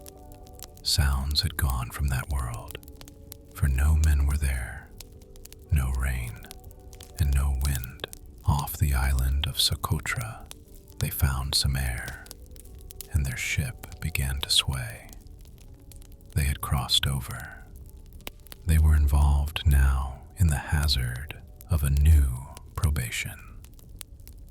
The waters opened to the east to a legend that was fabulous in ancient cities, when London was sedge and mud. "It doesn't look as if the monsoon had broken, sir," said Sinclair to the captain. They were on the bridge. Socotra, a serrated confusion of the horizon, was far to starboard. "No," said Hale. "I wish it had. We should know what to expect. The weather looks oily. I think we will have those hatch covers secured. Never know when it may break." But Collet was trying to puzzle out Socotra from an obscurity of cloud, sea glint, and shadow. That presence to him was more insistent than a monsoon which was not there. "I've heard of it often enough, and there it is. Have you ever been there, Captain?" Sinclair frowned to starboard, as if that shape had no right on the seas. Hale took Colette's arm and surveyed Socotra with a smile. "No, and I've never met a man who has. But there it always is, somehow. If you want to know about some of the things here, you'll get it from Sinbad." At the saloon mess table, the guardians of the ship were elusive about her welfare. The set of a current had been adverse. She was 7 miles astern of her estimated position. The signs in the heavens induced respectful references to the habits of the Arabian Gulf. The glass was briefly indicated. Collet surmised, while taking another piece of toast, that it was not happy in its divination. The high-pressure cylinder had taken to blowing through its packing. It was wheezy. "Man, yon's a sad waste of power." And one of the deckhands was sick. "Fever, very likely," it was suggested. "Or Rotterdam," Sinclair baldly hinted. "Aye, the heat will bring it out," confirmed Gillespie with luscious gravity. Then he exhibited some startling instances from the store of a long familiarity with sin. He indulged in illustrative cases with composure and fond irrelevance. "I'll see this man," announced Hale, hastily rising while still the boding symptoms of another exemplary case were unfulfilled. Gillespie shook his paw in appreciative warning over sin. Collet accompanied the captain on his way to the forecastle, and he noticed, because the master paused to inspect them, that the fore hatches were laced over with cordage. The master disappeared within the dark aperture of the forecastle. Collet mounted the ladder to its deck. That was a noble outlook at the beginning of the day. It was dry and red-crusted, weather-stained, isolated as a vantage exposed to an immensity of light. It was solitude. It might have been as old as the sea itself by the look of it. It was hoar with salt, and the ship's head was alive. It was massive but buoyant.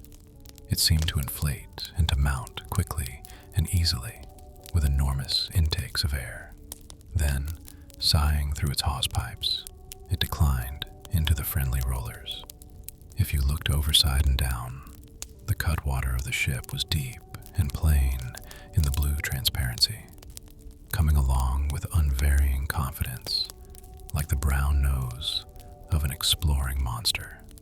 When the ship's head plunged over a slope, an acre of blinding foam spread around and swept astern, melting and sibilant. Companies of flying fish were surprised by that iron nose and got up. They skittered obliquely over the bright polish of the inclines and plumped abruptly into smooth slopes which opposed them. A family of 4 dolphins were there that morning. They were set in the clear glass just before the cutwater. They did not fly from it, their bodies but revolved leisurely before it. The crescent valves in their heads could be seen sleepily opening and closing when they touched the surface, with the luxury of life in the cool fathoms. One after another, idly they rolled, belly up.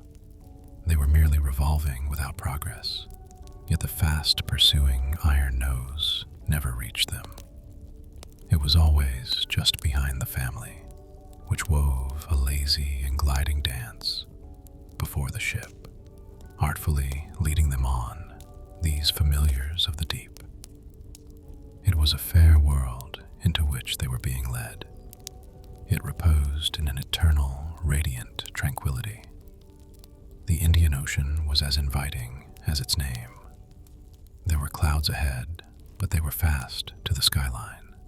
They were as remote as the ghostly mountains and steeps of a land no man would ever reach. This world of the tropics was but an apparition of splendor. It was there by the chance of good fortune. It was seen only by the desiring mind. It was like the import of great music, for which there is no word. If you stood looking at it long enough, the bright dream would draw you out of your body. The ship's head fell sideways into a deeper hollow, and Collet returned without warning to an iron deck. He was swung around on his handhold. The rail he struck was hard, steady. Solid fountains burst loudly through the hawse pipes. There was impetuosity in the lift of the ship's head. She got out of the smother in a hurry. By the look of it, more was coming. The rollers had seemed to be growing heavier. It was getting wet up there. Collet retreated. When he was mounting the ladder, amidships, a sharp lurch of the ship left him dangling by his hands. The boyish third officer on the deck above respectfully watched him while his feet sought the ladder again. A beam sea setting in, Mr. Collet. Makes her roll. It was making her roll, but it was very agreeable. It shook off the weight of the heat. These were the first seas worth a lively name since the voyage began. It was like the real thing to see the decks getting wet, to be caught at a corner by a dollop of rollicking brine. "Hello, Sinclair." Collet mentioned this novelty as they met by the engine room entrance. He spoke of it lightly, wiping some spray from his eyes. Sinclair showed amusement, but his gaze was elsewhere. They had to steady themselves in their paws by gripping the ironwork. The movements of the ship, to Collet's surprise, were exhilarating. They shifted him from an old center of thought. The rhythm of the ship's compensations was the measure of easy and solid courage. "I don't know," Collet. But once, just once, I think I'd like to see all this when it was not play. Play, exclaimed the sailor. Play? If anybody else had said that, I'd tell him not to be a fool. Collet made a dramatic appeal to the listening and jealous gods to forget his childish indiscretion. It was only his ignorance.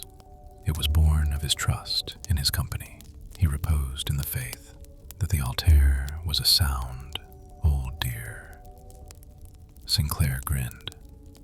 Perhaps you didn't catch what the old man was mumbling at breakfast. He poked his companion in the ribs. You're coming along, my son. A bit too confident, that's all. When you're a sailor, you'll cross yourself if you hear someone talk, as you did.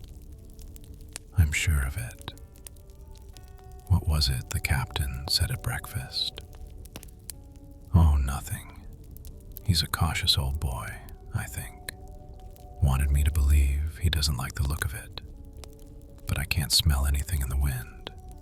Seems all right. I don't see anything in this. It was all right, though the draft, which was upset by the rocking of the ship, was languid, and the breath of an oven. Night fell. The day was abolished abruptly. There were brief upglarings of a desperate sun taken by an insurrection of darkness. He was put down. The authority of day was overturned. The ship alone of all the world below held with startled emphasis the memory of a brightness extinguished. For a few moments, there was the pale wraith of a deck, vertiginous in its slant, with its fixtures bleak and exposed. And then the only lights were the stars concentrated low in patch of southern sky. In the south, the stars were the lights of a city without a name where there could be no land. They could see the frenzied glittering of its lamps, for the show of that city behaved only as would an hallucination in a region that was enthralled by the powers of darkness. Now its level was below them, and now it soared towards the meridian. Come now, will you? Said the captain. Collet was glad of a change from that erratic dinner table and gestured his readiness. He was to be purser for the evening. He followed the master out of the saloon. As he reached its door, the opening uprose as though to frustrate his intent. He gripped the doorpost. Whoa. He waited. The chance came. The deck took a slope the other way, and almost under control, Collet shot through. The far side of the alleyway saved him, though harshly. She's lively, said the master. Here we are. He steadied Colette into his room. I thought monsoons were friendly winds, Collet joked. There is no wind, he was told. Not yet. Just a bit of a swell. Sit there. That way you won't feel it so much. There you are, if you would check the manifest for me with the stowage plan. He stood over Collet and explained the documents. I was not about when she was loaded, and we have a number of ports. You can help me here. It'll keep you from noticing her capers. It was not easy to ignore her capers. They raised a number of doubts which jolted one's consideration from the job, yet could not be answered. Get on with the job then. Didn't know enough to answer them. He knew about as much as an ant in its hill under a blundering cow, and the astral cow blundering about now had enormous splay hooves. There was a boom and an answering panic of crocs in the pantry. His consideration of his job was shifted, and he glanced at Hale to see whether this was serious.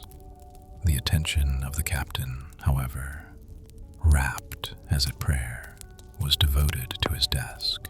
Hale but cleared his throat and turned over a sheet as though it were a token of a rosary.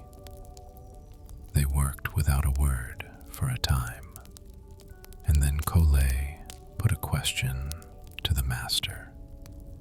"Hey," said Hale, turning leisurely.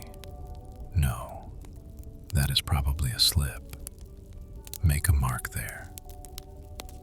The master remained for a spell, thoughtful in that apposition to his amateur purser. "It's an idea of mine that there's an intention to sell her out east when we are cleared," he soliloquized. "Chinese owners, I expect, but don't discuss that outside. It's only a guess since I took her over. I go by this and that." "Surely the owners would have told you." Colette became bright. He was relieved to hear some cool and intelligent human sounds. It was enjoyable to encourage them. Hale smiled wanly. "A ship's master is not so important as he used to be. Like the rest of the servants, he's on a length of string and doesn't always know who is pulling it, nor why. But it's no good complaining of the way the world goes." His thin hand went over his thin hair.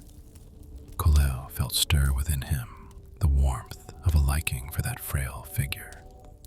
It was insignificant till its eye met yours.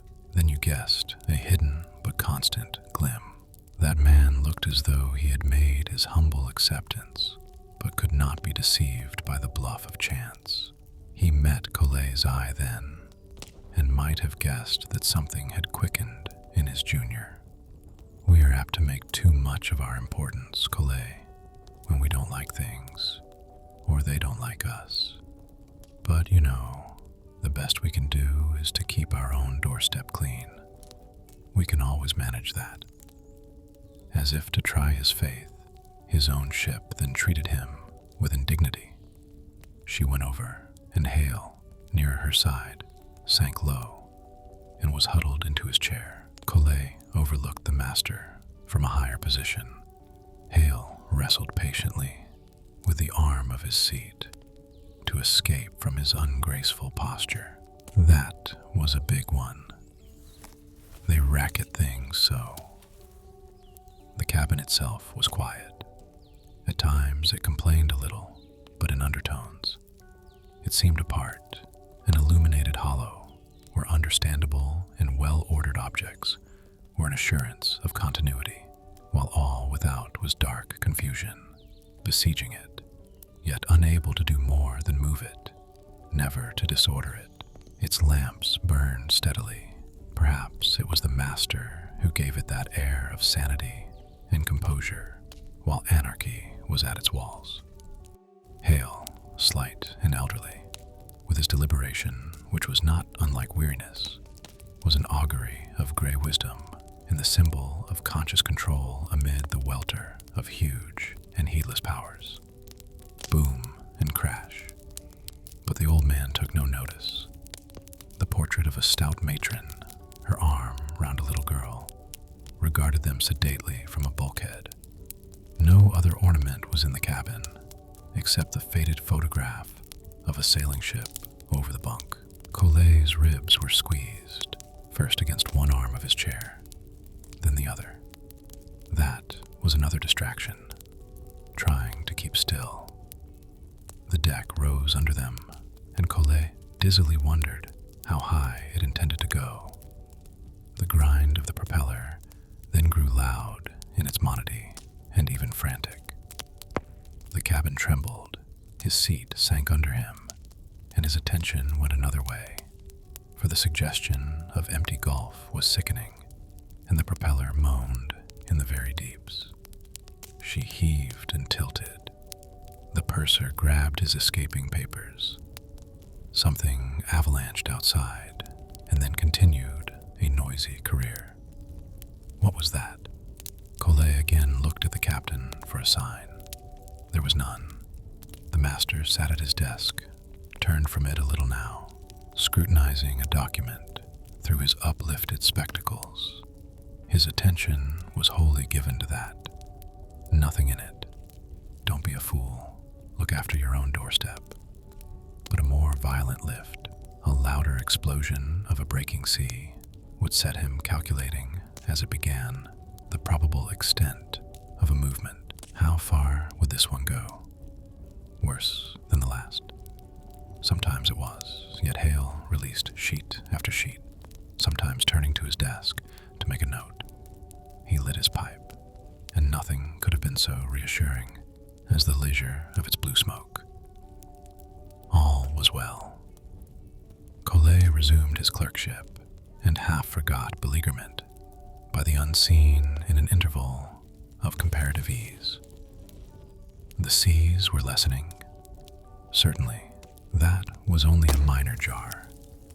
But when Collet would have made the cheerful comment aloud, he saw the captain had lowered his papers and was listening attentively, as though waiting for another cryptic message from the night. Gazing at the foot of the door of his cabin, over the top of his glasses, Collet watched him for an interpretation. Hale only relaxed and sighed, and then, seeing that the purser was expectant, he spoke. Collet, it occurs to me that somewhere about now makes for me 40 years of this. Yes, you see that bark there? She was my first, 40 years agone this month. This job, when I'm through, will be my last. I was of half a mind not to take it. I've had my share, I think. But that child, Hale indicated the portrait. She's in for her degree now. I thought I ought to make this trip, a little extra for her. While he was communing, a whispering began in the deck above. It increased to a heavy drumming. I thought so, Hale remarked, his ear cocked. Rain, but no wind in this swell. A cyclone in the northeast somewhere. He added the conclusion indifferently. There was a knock at the cabin door. A man out of the dark stood there, a barefooted seaman in his dripping oilskins. Mr. Sinclair, sir. He wants you on the bridge. Anything wrong, Wilson? I don't know, sir. The steering gear, I think, sir. I'm coming. Hale assembled his papers deftly, stowed them, and opened a cupboard. He hauled out oilskins and sea boots. He was buttoning the stiff stuff across his throat, his head thrown back. Wait here, Collet, he said. I thought I heard an unusual thump just now. The captain, Collet imagined, was diminished by that armor for the weather. His face, framed by the sou'wester, looked womanish, as though he were in the wrong clothes. Hale glanced at the barometer, gave it a closer inspection on whatever it was it told him, and stumped out. Collet waited. He continued his work, pausing now and then to listen for evidence. There were fewer noises. The ship itself appeared to be making no sound. The waters were nearer or louder. Anyone would think, had the engine stopped. He opened the door and put his head out. The steward was hurriedly balancing his way along the corridor.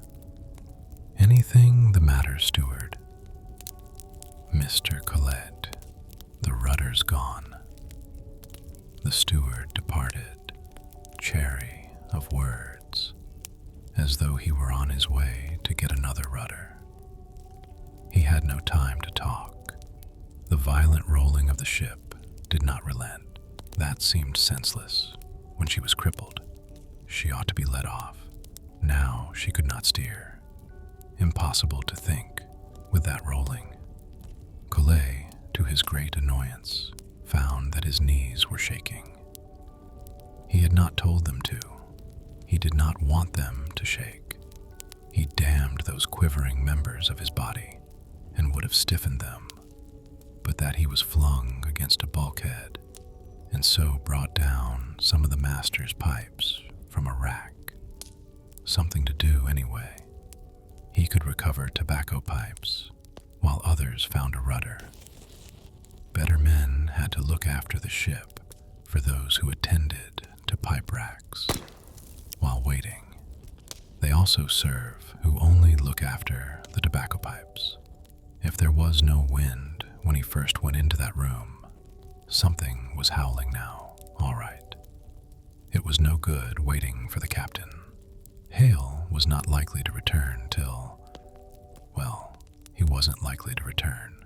The best thing to do would be to go and find the men at the center of things, because that cabin had precious little interest now. It was useless to wait there at that time of night, when for all he knew, they soon might be taking to the boats. He heard a heavy concussion. The cabin shook. The papers on which he had been working fell to the floor. The boats. Collet watched the papers, sprawling and scattering. They had lost their meaning. They were just as well where they were. But there would be no boats for the sea which could make that sound. The cabin reversed, and as it did so, a tongue of water shot over the carpet straight for the papers. Collet dived for them and snatched them out of its way. Save the stationery. He straightened them on the desk. With measured deliberation, he sought carefully for the sheet on which he had been working. They were all in a mess, these sheets, but so was everything else. At least the ship's papers could be put in order. No more water seemed to be coming in. That was only a splash, not foundering yet. He settled the papers into their sequence and began again on them at the mark. The captain had said, "Wait." It was the only thing to do, but that lad Casabianca deserved a better poem. It would be easy to wait on a deck diminishing in dissolution if one but knew the reason for it. But this was only an idiot joke, dutifully completing a ship's papers when the mysterious reason was trying to turn the ship over. Now, the infernal water was under the desk. Reason. No more reason in it than there was in the hot gas which congealed to a mud ball, on which grew the truth and crosses and nails for those who dared to mention it. What a joke, and nobody to get a laugh out of it. Let her roll. He could not stop it. Time for a pipe, not his affair. Funny that a man should curse the stars in their courses when he was beset. Same thing as a rat biting his trap, maybe. Best to call himself lucky. Lucky to have a job to do, if only a job of checking packages of pots and pans, when the heaven itself was cracking. We are but little children, meek. The tune of this hymn, for some uninvited cause, was running through his head. The movements of the ship kept it going. Not born in any high estate, couldn't very well call this estate puffed up. What can we do for Jesus' sake? Well, Jesus, I was checking this ship's manifest when I went down. Sorry it's wet. What was the time? To his surprise, the clock said it was another morning again. The skipper's cabin was in a sorry state. Somebody was attempting the door, but the slant of the ship held it fast. The door rattled, and then Hale entered. He showed no surprise at finding the purser still busy. He took a towel and wiped his face. "I should drop that now," he remarked. Collet told him he had just finished it. Hale looked at the clock and thanked him. The purser modestly waited for the master to give a word on the business without, but Hale merely balanced himself patiently to the movements of his room and sought for something in a drawer. "By the way, Collet, you could turn in here. It would save you the run to your own place." But Collet felt a sudden dislike of the suggestion of that isolation. Oh, thank you. But I'll make for my own cubbyhole. It'll do me good to run for it. That was all. Not a word about the rudder. And perhaps it would be better not to ask questions. Perhaps rudders were indelicate. By Hale's manner, too, it might be only a rather wet night. It would be nobler to assume the night was merely wet. Hale led on to the head of the companion to the quarterdeck. "Can't open the lower door," he explained. The master stood there, with his hand on the upper door, as though listening for someone who would let them out. "Now," he muttered, opened it on the instant, and they were both in the night. The night engulfed them with a roar, as though it saw them instantly. Colette was separated from Hale. There was no ship. There was but a pealing and a shouting. The darkness was full of driving water. It was hard to breathe. Hale had gone. Colette forgot which was the head and which the stern. A burst of spray raked past. Then he felt a grip on his arm, and a warm mouth sought his ear. Hale was saying something, but his words were torn away. "What?" The skipper's voice was at once superior to the chaos. "We can do it." Wanted a bit of doing, like trying to walk a plank you couldn't see, which was only there sometimes. It was a wonder it ever came back. My God, she was like a balloon, trying to sail out of it. But the water was up there too. Here was the ladder down to the deck. He had got onto its rungs when the warm mouth came near his ear again. "Wait. Hold tight." The thing under their feet heaved, but checked, as if this was too much for it. The night exploded over them and fell in broken thunder. "Couldn't go through that. Go on," ordered Invisible Hale. They reached the deck and ran in short lengths. You can't keep running on a slope which changes direction abruptly in the dark. Together they got to the foot of the ladder to the bridge deck, and Hale pushed Colette at it, the signal to mount quickly. But when he gripped the iron thing, it came at him as though loose. He was pulling the ladder out of the ship. Nothing to stand on. Then the ship fell headfirst into nothing. The purser's face was dragged after the retreating ladder and struck it. Colette could hear the sea in behind him and clambered up, yet hesitated. "Captain?" The old man was in that below. No good shouting. The purser got down to the deck again and groped. With the flood at his knees, he found Hale on his hands and knees, rising, and clutched him. "Go on, go on," Hale shouted. The captain came into Colette's cabin with him and stayed there for a moment. He was smiling. "You would never have believed that, would you, Colette?" Colette, a little breathless, held to the edge of his bunk. He hinted that the violence seemed a bit unreasonable. "No, there's sufficient cause. I've seen it before. We must wait for daylight." When the master had gone, Colette considered his bunk. No, the settee tonight. No use turning in when things were happening all the time. But it needed very deliberate control to sit there, waiting for light to come when the world was falling to pieces. Especially when, the longer you waited, the louder grew the mania of the wind, and the more surprisingly delirious mounted the buoyancy of the ship.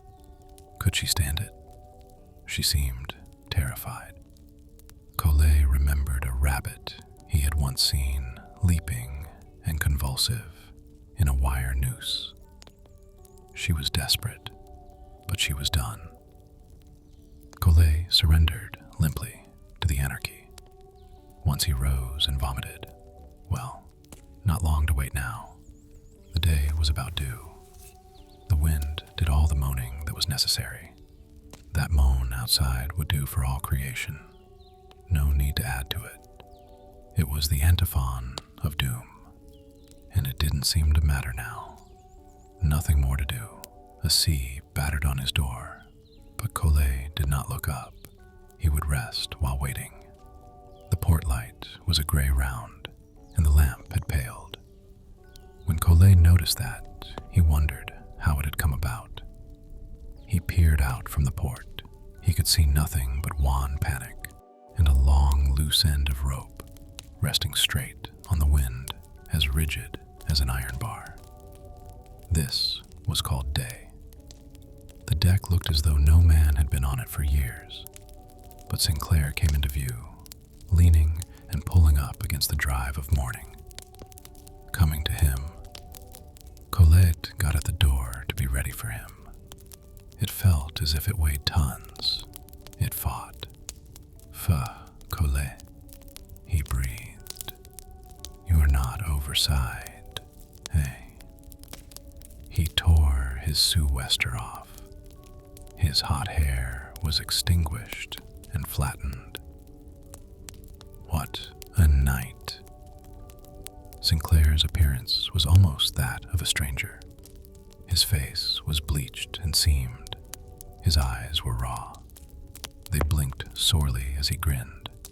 He plumped onto the couch and leaned back. She has had a time. 2 boats look as if elephants had sat in them. The old man was right after all. The grin remained on his face. He had forgotten to take it off. He was grinning at the window. Look at that rope. Hell, look at it. Is Hale all right? Hey, yes, he's still up there. Sinclair was regarding now, in childish wonder, a wound on his hand. How did that come? He dismissed his hand. The old man. Yes. Well, this ship's got a master. Collet, the old man's all right, if anyone wants to know. How is it now? Don't ask. She's taking it easier, though. Sitting in it like a duck. Shouldn't have thought it possible, but the old man was sure she would. Been rolling her bridge ends under, too. Glad to see daylight. Sinclair shut his eyes. I say, I think I'll take my 10 minutes here. Handy, here. He sought Collet again with a grin. Nice job for this child presently, when it moderates. Coming with us? The rudder's broken at the couplings. You know that. Must get her under control. There's a boat to be got out. Wires from the steering chains to the rudder. That sort of thing. Fix it up. You'd better make for the bridge house now, the old man says. Tell him where I am, won't you? The chief officer's head fell sideways. This time he was certainly asleep. The purser adventured for the bridge house. If you checked yourself from point to point, hand over hand, you were not hurled along.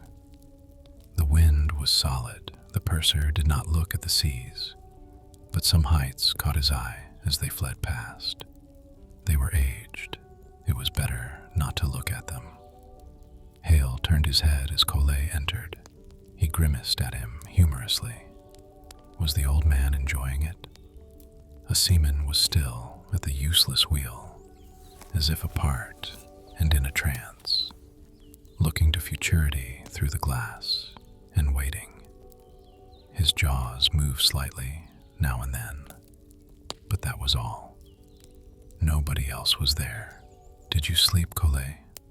No sleep till morn, eh? Well, I think it moderates a bit. We shall be busy soon. I want you with me in case. The lads are taking a rest now. The master resumed his vigil. His head was turned to the world beyond. But that world had contracted. One could not see far, but the intimidated eye could see all that it wanted. The sky had closed down on them, and they were circumscribed by a sunless incertitude. In that gray vacancy, shadows appeared which were too high to be of water. But those ghosts darkened and emerged as seas which saw the ship at once and came at her in towering velocity. As they shaped, each of them threatened that it was the one which would finish her. But the Altair heaved into the sky out of it in time. Yet another was always coming when one had gone. The desolate head of the ship, condemned to dreary unrest, streamed with gauzes of water. Its stanchions and rails were awry and tortured. A length of the bulwarks of the foredeck was ruptured and projected outwards raggedly. The deck ventilators had gone. One lay in the scuppers as if dead, but sometimes turned over and then back in a spasm of unexpected life. That slight figure of the master, standing in profile, so watchful of vague and immense powers, and so undisturbed by their onrush, was like a token of quiet faith, untouched by calamity and overthrow. There it was. He was looking it in the face. He did not move. He was timing the Indian Ocean, that little man. Colette felt he would as soon be there as elsewhere. Who did Hale remind him of as he stood like that? Somebody in a dream. No, good Lord. He was like that dim figure of an old man when coming up Gallions Reach in an evening long ago, standing just like that and muttering something of other worlds. Beyond the captain, Colette saw a dire specter loom and bear down on them, an immense sea, its pale head raving with speed and fury. Other worlds. This one, Colette could not help swallowing on a choking laugh. At that, Hale turned on him quickly and knew what the purser had seen. Laughing at it? They do look fairly terrifying, some of them. The two men had made that signal to each other. Colette lightened, flippantly elate.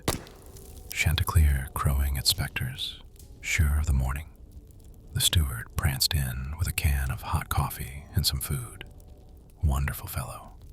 How had he managed all that from the galley? He had saved the grub, but he was like a cat out of a ditch. Coffee was good. Calamity could not even blow off the fragrance of coffee. Stewards could dance through it, carrying coffee. The three men in that bridge house had no more to say to each other. They stumbled, made abrupt movements to steady themselves, kept their eyes on the world without. Hour after hour of onset and uplift, screens of white which keened and hid the ship and passed, vaulting masses which strode over the bows, occasional gusts which careened her, held her over, and hid the sea with wool. But it was lessening. The worst of it seemed to have gone. One could see farther. The ceiling had lifted. Hale was lighting his pipe when the engine room signaled. The master listened at the black cup of the speaking tube and then put his mouth to it. His mouth and ear dodged about. No, not yet. We shall try soon. Let you know. Thank your men for me, Gillespie. Not over yet, though. Who? Badly? Where is he? All right. I'll do what I can. Let you know. One of the greasers, Colette, flung into the gear.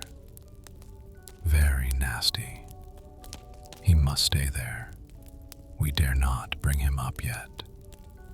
He walked up and down the enclosure for a spell. He paused and contemplated the outer world. We might, he said to himself. Colette Would you tell Sinclair I want him? A bunch of the people of the ship presently dared the open. They appeared together in haste, as if they had suddenly agreed to submit no longer. They had come out to rebel. But how could they fight that? They were seen at once and attacked. They were expunged. When the cataract had gone, they were still all there, hurried and desperate. They were minikin in a precarious wild, in a light as hopeless as nullity. Their foothold, a bare raft of disappearing iron. They could not do it, but they were hauling gear about, refractory stuff in league with the enemy, in an obsession that wires would bind cyclones. Sinclair was there. It was a losing game, but he was playing it. His arm was flung out, directing. He toppled over, but his arm continued pointing at the crisis from the deck. No time to get up, and his mouth was open, bawling, though he seemed to make no sound. It was a shadow show, a play of midgets who endeavored with foolish efforts to frustrate the fate imposed on them by majesty. Well done, Sinclair.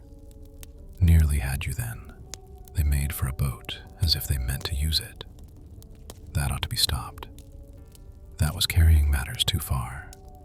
They could not leave the ship, but the boat was manned and swung out. Sinclair, the third officer, the boatswain, and a seaman were leaving them. They were determined about it. They were hanging outboard now, uncertain in a threatening void. Their adversary was waiting for them below. Sometimes it swept along the top side of the ship, and then retired for its next leap to a sudden deep below the ship's wall. For a torturing moment, the suspensory boat fell straight to disaster. It checked. It shot up on a roller, afloat.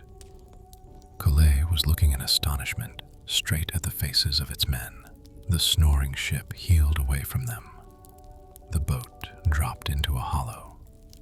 She sped to a crest higher than the funnel and was poised for a moment on the foaming summit. She was lost. The seas opened, and she was seen close astern, askew on a slope. When Collet next saw Sinclair, that officer was climbing the ladder amidships, as happy and unexpected a token as an angelic visitor. The purser put his arm round his friend's shoulder. All right. Done it, Colette. She was steering again. See that out there? Sinclair thrust out his arm. Something was to be seen in the murk. What was it? Smoke. Yes, it's a liner. She'll be passing us in an hour. Collet went to his room in gratitude. He felt as though the sky had gone up to its friendly height. They were let off. They were getting out of it. The violence meant nothing now. His cabin seemed larger, more intimate. He was comforted by even the society of distant but brotherly smoke. They were not alone either. He was thinking he would go out presently to watch their neighbor pass them when Sinclair entered, and something about Sinclair made him rise as though this were an important meeting. The liner's almost abeam. Go up with the old man, Colette. He's going to signal her. There's something not right. Gillespie says the furnace footplates are awash. That and our steering gear together. He wants a tow, I expect. I'm going below now to find what I can. There was light enough to see the signals of the stranger. It was impossible for Collet to make out what was passing between the two ships. The tumbling of their wounded steamer was accentuated. It was sickening when things were happening, and you did not know what. Did you make out her last signal, Lycett? Asked the captain.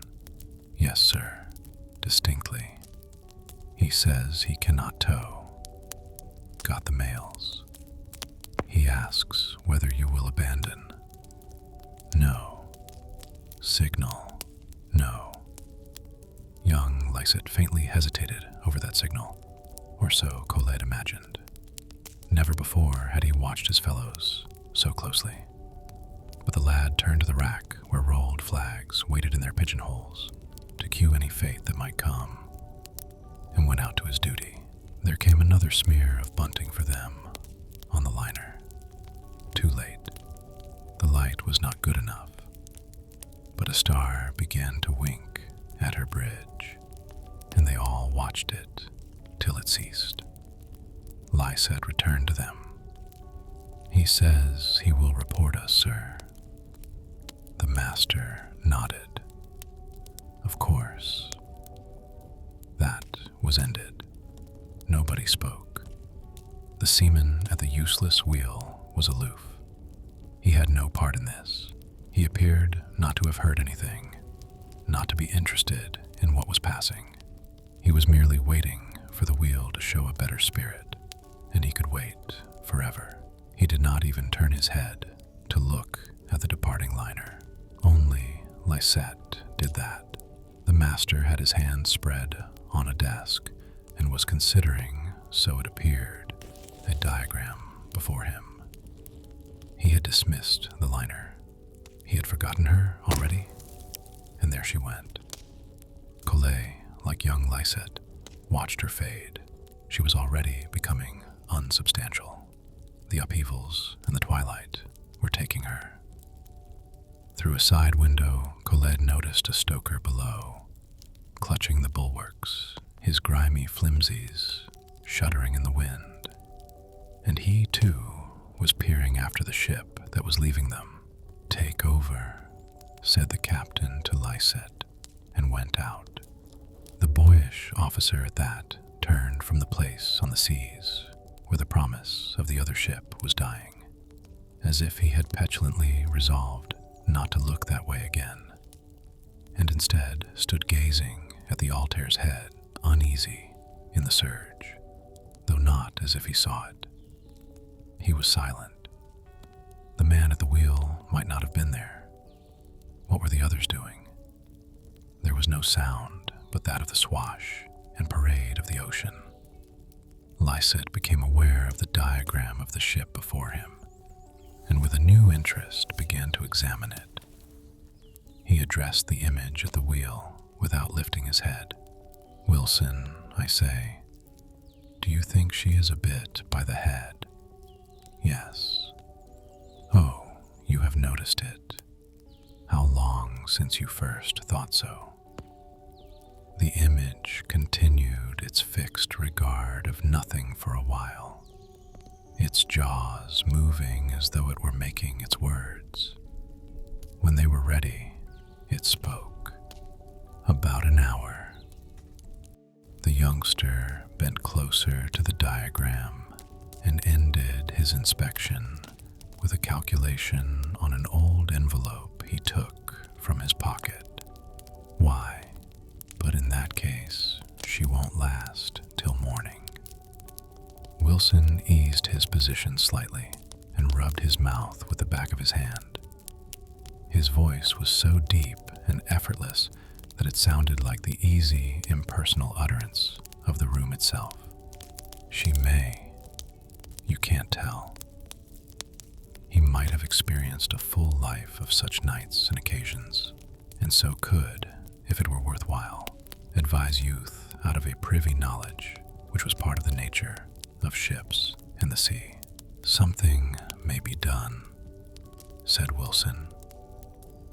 Colette made as if he were about to leave them. "Don't go, Mr. Colette," urged the officer in charge. "Wait here, will you, till somebody comes along." Colette let go the handle of the door, went over to look at the diagram with Lycett, and endured the quiet while listening to the seas, which were now invisible. The boy began to whistle a tune softly, in a hesitating way. What were the others doing? Sometimes Colette thought he felt the far thumping of human handiwork under their feet. Hale and Sinclair were there, anyhow, and old Gillespie and his men. It was comforting, that certitude. It warmed the world, that secure thought of its good men holding fast, and while his faith was sustained that they could save her, it was not altogether because he himself was there. The ship herself meant something. She had become important. That image at the wheel was admonishing. That figure might be, perchance, the secret familiar of their ship. It was more than human.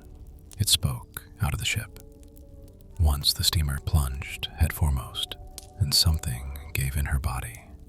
They thrilled to it, as if it were the smothered parting of a piano wire in a house where all was quiet and suspect. Lysette glanced at Colette, and then at the helmsman. Was that a bulkhead, Wilson? Couldn't say, sir. Of course he could not. He was not going to give her away so easily. Colette winked at the boy and began to pace their little prison, but paused and stretched his arms. No, stop that. That worried the others. Better have a pipe. Are you allowed to smoke, Wilson? The seaman only smiled. Oh, he chews, said Lysette, and tapped a cigarette on the desk. Lysette had just struck 8 bells when Collins, the second officer, put his head in the door. Leave this. You can go below now, the lot of you. When you're wanted, you'll know. He disappeared at once. Colette roamed the deck amidships, accompanied only by the sough of the dark. Their own familiar and confident chant had ceased. That song which used to issue boldly from the open door of the engine room casing as you passed it. No message but an infrequent clanking came up from below. Her heart had stopped. A flare or two, while he waited for signs, passed deep under the gratings. They were busy in the depth of her. But doing what? There was no doubt about it. When one walked aft, it was distinctly to walk uphill. Her head was heavy. He tried to convince himself that this was not so. But it was. There were no stars. There was only the steady drive of the dark. She was responding to it as though she were tired, stumbling and sluggish. Now and then, a sea mounted over her foredeck. He looked at the shadows of some bent davits, with the swaying remnants of their falls, and heard a block mewling as it swung. That whining voice was the very triviality of outer desolation. Creak. Whine. The captain's daughter was taking her degree, a bit extra for her. Tonight, who was dining at the gridiron? Morning came. Colette went out when his port light had shaped and saw the crew for the first time that voyage. The men were assembled on the afterdeck, and they surprised him as much as would a miraculous visitation of quiet, disinterested strangers. Most of them were squatting against the bulwarks, but a few stood gazing seaward, indifferently. It was a scene dim and unreal. The air was warm. Once clanking broke out below again, but did not last long.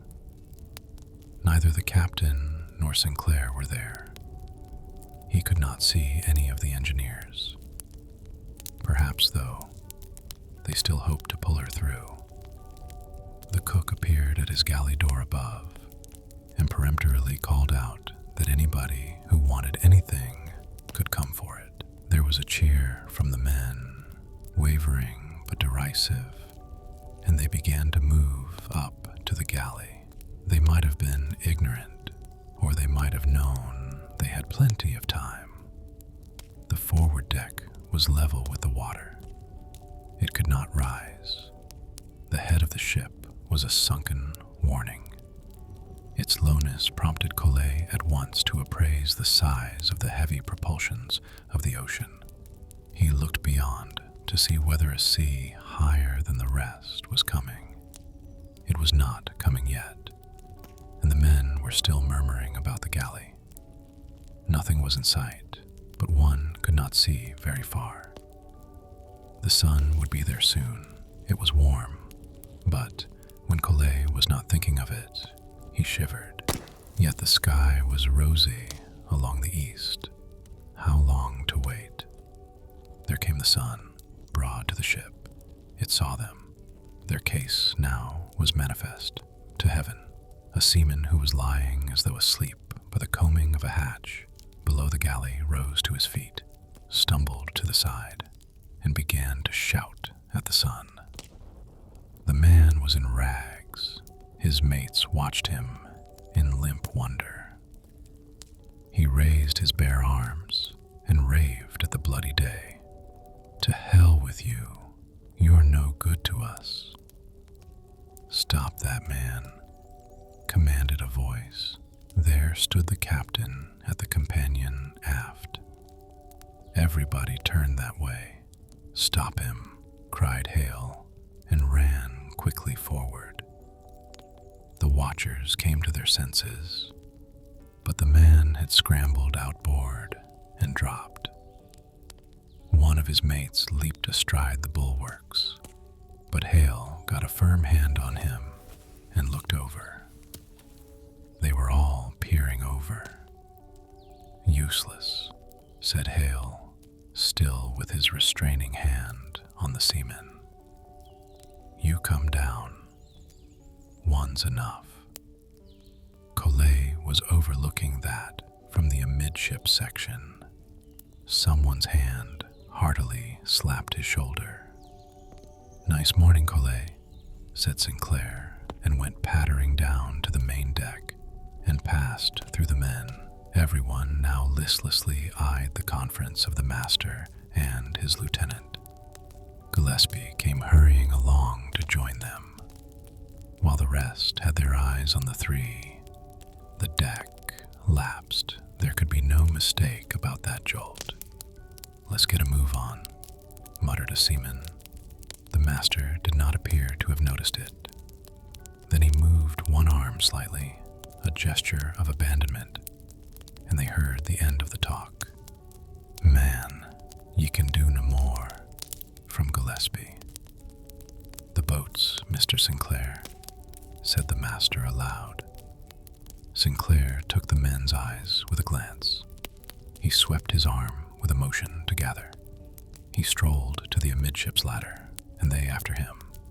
It was right to show her that they were not in a hurry to leave her. Gillespie briefly inspected his squad, which had gravitated around him, and jerked his head toward Sinclair. "Job's finished, laddies.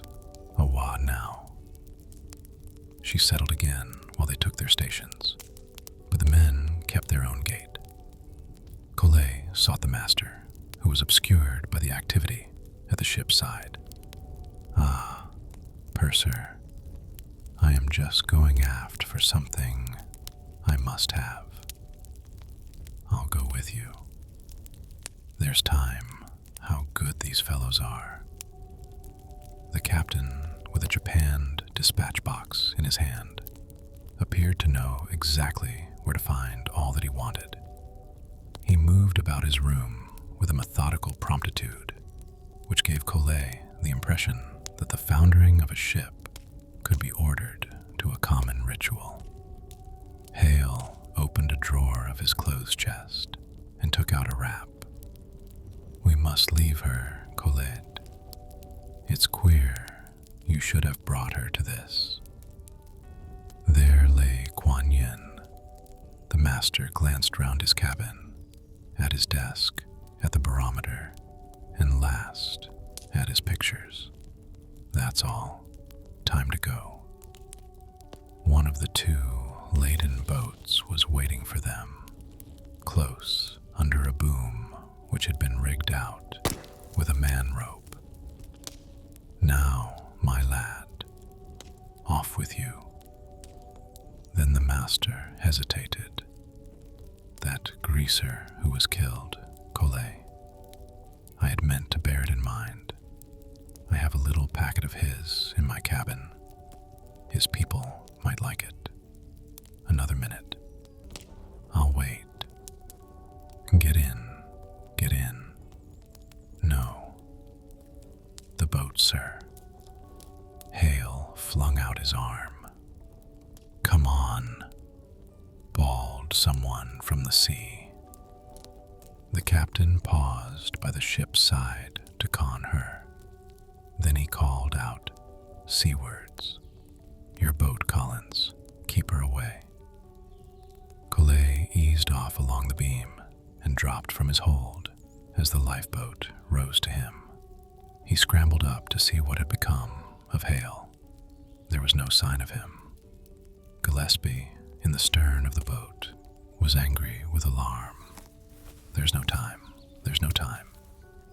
The engineer eagerly half stood as they fell away into a hollow for a better view of that companion door within which the captain had vanished.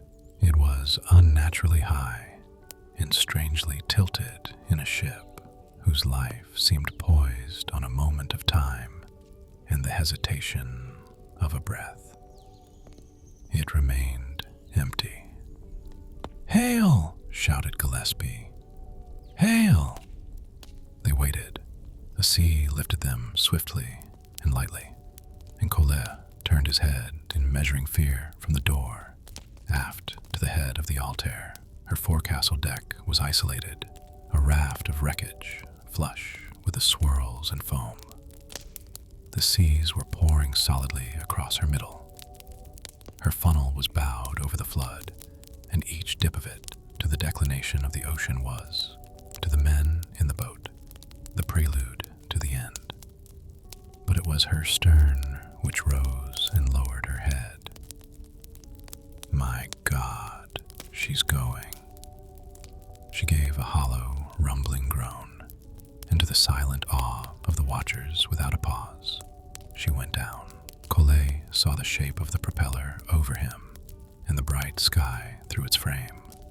There was a confusion on the surface of the waters, which melted as a swell heaved over the place. The sea was bare.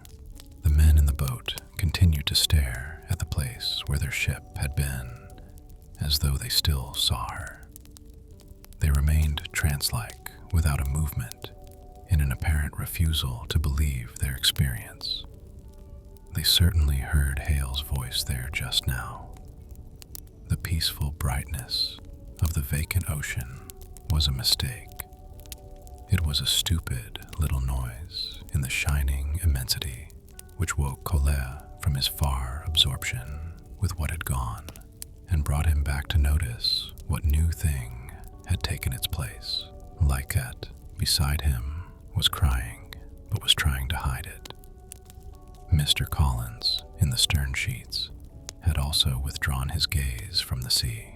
He indicated something to a seaman, who spat on his palms and made a few slow strokes with his oar. Nothing remained of the past but a spreading defilement of ash and oil. Sinclair called across to them, and Collins held up a hand in understanding. Both craft set their lugs and, in company, began to withdraw their occupants into another extension of life. Lycet's head was averted. He was watching the near water. An area of cinders drifted astern. He watched it go till the water was clear again. He sat looking for more cinders, but the sea continued to be pure, impersonal, and unconcerned. Collet crouched uncomfortably, without changing his position, as if this posture in an open boat were but briefly provisional, and he were waiting for a return to what was necessary and accustomed. The transition from one existence to the next had been so abrupt that he had not fully accepted the change. And big Gillespie, crouching on the opposite bench, staring between his legs at the bottom boards, was vague. It was hardly Gillespie in that attitude and that place. Collet was still in a ship's cabin of another time, for the last minute of that room had survived its clock. That's all, Collet. Time to go. But he had not gone yet. Through that immediate apparition, Collet presently surmised, as in a dissolving view, a threatening incline of blue water above them, at a surprising height above them. It shut out the sky astern. Before he rightly knew it was there, he was soaring on it giddily, and his hand, hanging over the side, was immersed. He hastily withdrew his hand, plucking it, the last bit of himself, in that enchantment. Out of one dangerous dream into the next, he was transferred. From the summit of that swell, he looked round upon an ocean he had never seen before. It was a narrower place, but at its center, it was more intimate and overgrown. The water had touched his hand. It was in hurrying flux near to his eyes, and the seas had become steep and ranged close round above their mast. They were imprisoned by waves.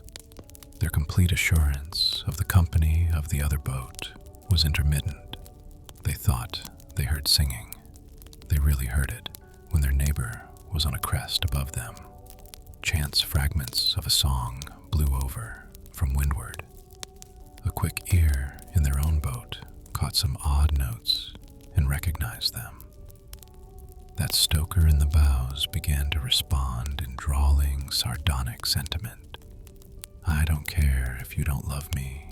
I don't care if you go to sea.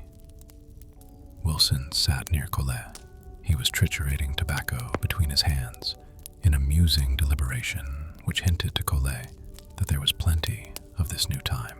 When a movement of the boat threw him out of his balance, Wilson paused patiently. No need to hurry. The boat was rather crowded.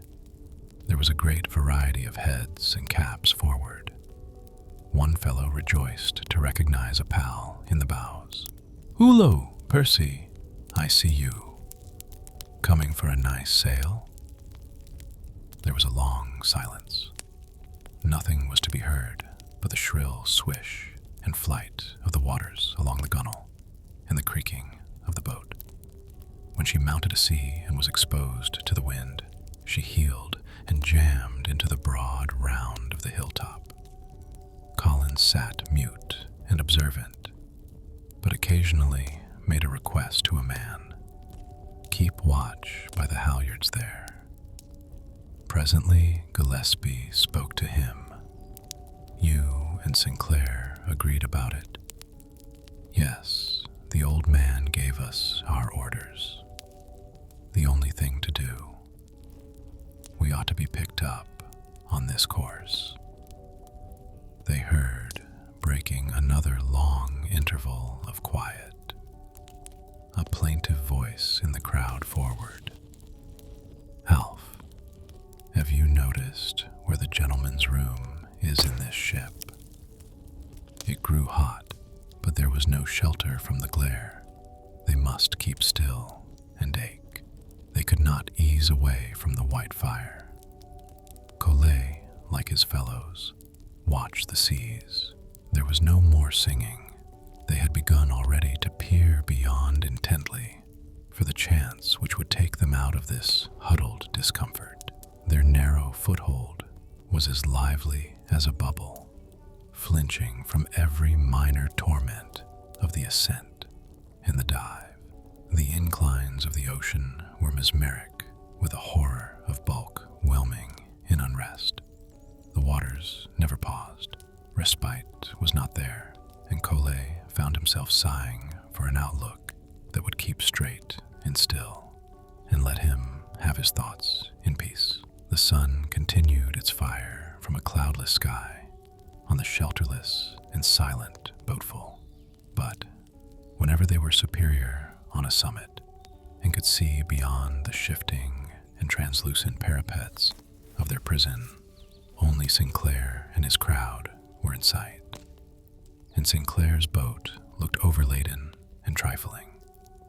The inconsequence of their neighbor, when she was sighted below, as if fixed in a spacious hollow, was a warning to themselves. They, too, were like that. Collet spied Sinclair's charge with relief. If it were but the top of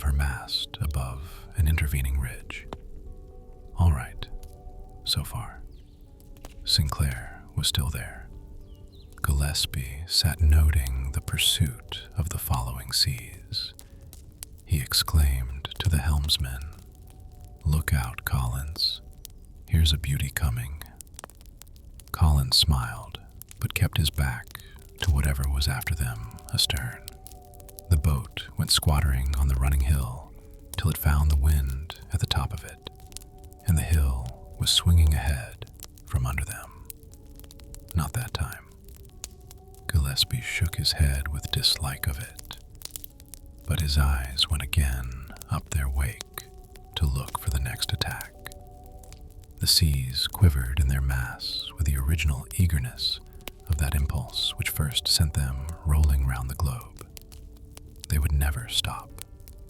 Their glassy inclines were fretted with lesser waves and hurrying cornices. They were flanged by outliers which deceived with hidden valleys, and the boat, rising briefly, dropped unexpectedly under the shadow of the superior headlong hill. "Look out." The startled watcher beside the steersman was compelled then to an involuntary shout of warning. "It could be worse," said Collins. "She's not bad to steer, but it makes me sleepy. Here, Wilson, take a turn at it." Collins then superintended the distribution of some rations. A little water, a very little water, and some biscuit went round. "And listen, you men," he called out. "If you don't want to go balmy, leave the seawater alone. Bear that in mind tomorrow. All loonies will be put overside." "Good for you, sir. We'll watch it. But chase the cook along with the ham and eggs." The sunset suffused with red and gold, the transparent crests of the heights roving about them, and reflected in flashes from every transient facet of that region of crystal, where the foam glowed as runnels of colored fire. Their little craft was transfigured. Its sail and boards were of a radiant and filmy substance, too aerial to be scathed any more by the winds of earth. Its company were shining immortals, who had passed through their tribulation and were released at last from the labor and the wrecks where time is, and the lower seas of a troubled world. "I doubt it will be a cold night," mused Gillespie, looking round on the brightness, "and my pants are wet now." A noisy shower of rubies swept over the crowd forward. "That's it," said the engineer, "and wet shirts for the laddies." The group aft, about Wilson, murmured a conversation in which Wilson learned the name of the star, which was in the general direction of their course, and how he should use it.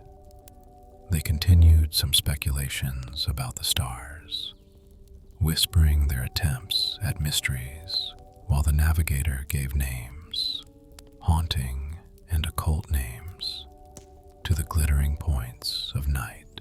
"We shall have to keep this man awake," said Collins. "I was not quite all there all the time I was steering." Their gossip went back to the ship. They guessed at where her plates had parted. They spoke of their old ship, but they did not name her master. Collins explained his hopes of the course they were on, and they wondered how long it would be before a ship was sighted. Frequently they glanced to the spark which showed where Sinclair was in the night. Then Gillespie was left to keep the steersman company, and to call Collet at midnight to sit with the second officer. Collet tried to sleep, but he had no sooner forgotten the cramp and the cold than the boat kicked him awake again. He turned about to try the other side, and so got a memory of Wilson's head bent forward, a presiding head, austere and calm, isolated in the gloom. A fellow at the other end was retching. The hours stood still. He thought he would never sleep. But then again, the boat jolted him into full consciousness of the cold, and in surprise, he saw over them the dark wing of the sail. He turned back again. The bench was hard and wet and gave nowhere. He could feel the slight timber vibrating under his arm. She was as giddy as an airball. Impossible to sleep while listening to the fall of waters in the dark. When Gillespie gently pressed his knee, he sat up abruptly as if he had been dreaming of a crisis. Collins was taking Wilson's place. 8 bells, said Gillespie, and all's well. Change over. Collet's teeth chattered on their own account. They got into full speed before they were checked, and nobody would have guessed that night itself could be so dark when there was nothing in it but the sound of unseen waters in flight and the thin protests of their frail security as it was hurled along through nothing. Collet took a seat beside the steersman. "Well, what have you got to say? Something good?" asked Collins. "Get any sleep?" "Tell him about feather beds," murmured a voice. Then another voice piped up, with a quaver in it. "No, tell him about all the pubs you know, sir. I know a nice, warm little place, kept by a widder." "Shut up. You'd better go to sleep," said Collins. "How can I sleep, sir? There's a bloke's boots in my mouth. Besides, she wants bailing. Is there much water there?" "Only enough for a drop of gin, as you might say, sir. It'll all soak in my shirt the next time she heals." Someone drawled a protest. "It's a lie, Jim. You fellers on the lee side are as well orf as what we are. Our shirts here got no more stowage." "I don't wonder at it, Dave. It was Dave spoke, wasn't it? I know you, Dave, and I know that shirt of yourn is the same one, ain't it?" There was a thumping on the boards forward. "Put a stopper in it, aft. We're trying to forget it up here." "Then you're wasting your perishing time, Alec, my lad. Only brass monkeys could forget it." She lurched, and a heavy shower fell across her by the mast.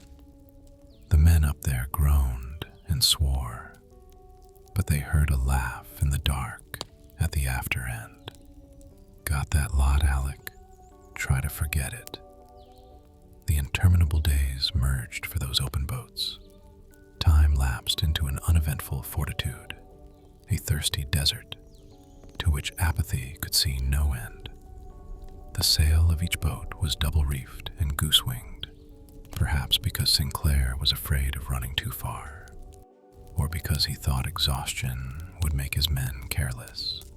Smoke was sighted one day. It was a smear which persisted for so long that the castaways thought they could make to windward till they were seen. They never lifted that steamer, and more than once a light had been glimpsed at night when Collins' boat was on the back of a high sea. Light ahead, the men waited hopefully for the next lucky impulse which would lift them to a clear view towards the horizon. Yes, there it is, a light. But Mr. Collins had sighted it too. That's a star. The men huddled down again without another word. "Better luck next time," their officer assured them. "Keep a good lookout. We're in the way of traffic." It It was strange. Collet, if he stood, was now easily thrown out of his balance by a movement of the boat. He was a little surprised by that. It was not, of course, that he was weak. He wasn't weak. He did not care much, that was all. But he ought not to fall over, though that would be the easiest thing to do. No good, almost sure to knock against somebody. Pull yourself together, old son. Look at young Collins, fine fellow Collins. And he'd hardly had a word with him till after the ship went down. Never thought there was much in Collins. But that youngster's pasture, wherever it was the place for metal. And Wilson, too. The whole lot of them. Not a murmur. There was something damned fine in this ordinary stuff. If he could only keep seated, he could last till doomsday. He could steer that boat into the sticks and save the passage money. Hello, Karen. Now watch a bit of real boat work. Beat that. He was only thirsty, not hungry. It would be all right if that thick slime could be washed out of the mouth. You off biscuits? Asked Collins that morning. So am I. I can't make anything of 'em except to spit dust. A few of the men lay as if dead on the bottom boards. If they were trodden on, they did not move and did not speak. You had to look at their faces again to make sure. The unshaven faces of the men were like those of destitute but bearded children. The purser sat considering vacancy, steering the boat. The way she was going, you kept the draft on your left jaw. We ought to see something any time, Collins soliloquized, a little querulously. No need to worry. The purser smiled with his eye on the quivering luff of the sail. He felt resigned. I'm not worrying. That was the strange thing about it. He imagined his mind had never been clearer. It was like a steady light inside him. Nothing could blow that out. No wind could flicker it. Never knew before he had a mind. Sure of it now. He felt pale and lucid inside, but he did not want to move. He could look on, a sort of lamp, till the last wave of the sea had unrolled. The sea and sky could pass away, if they liked. They were passing away. They had got more distant and less impressive. They could no longer daunt with their show of grandeur and dominance. And so they were going. Their game was up. But this old boat, she could go on till they had sighted Helicon. They might beat to windward round the last hope. Something like seafaring, something like life, when you knew you could hold on till the dark was encircled. Get right round it. One more drink, and he could sit there till the sail was a film. The men were ghosts, and they had the Pleiades close abeam. He gave her a touch, and she nicely missed an ugly one. Purser, you might have been doing this all your life, the officer told him. Colette reflected. I think I have, he said. Quite true. All the life he had had. Collins glanced at him with a trace of alarm. I say, Collet, don't you go light-headed like some of 'em. I'm all right. I wish it would rain. A drop would about save the worst cases. Lice, it's bad. Yes, I can't do any more, can I? Collins, you're fine. We're lucky.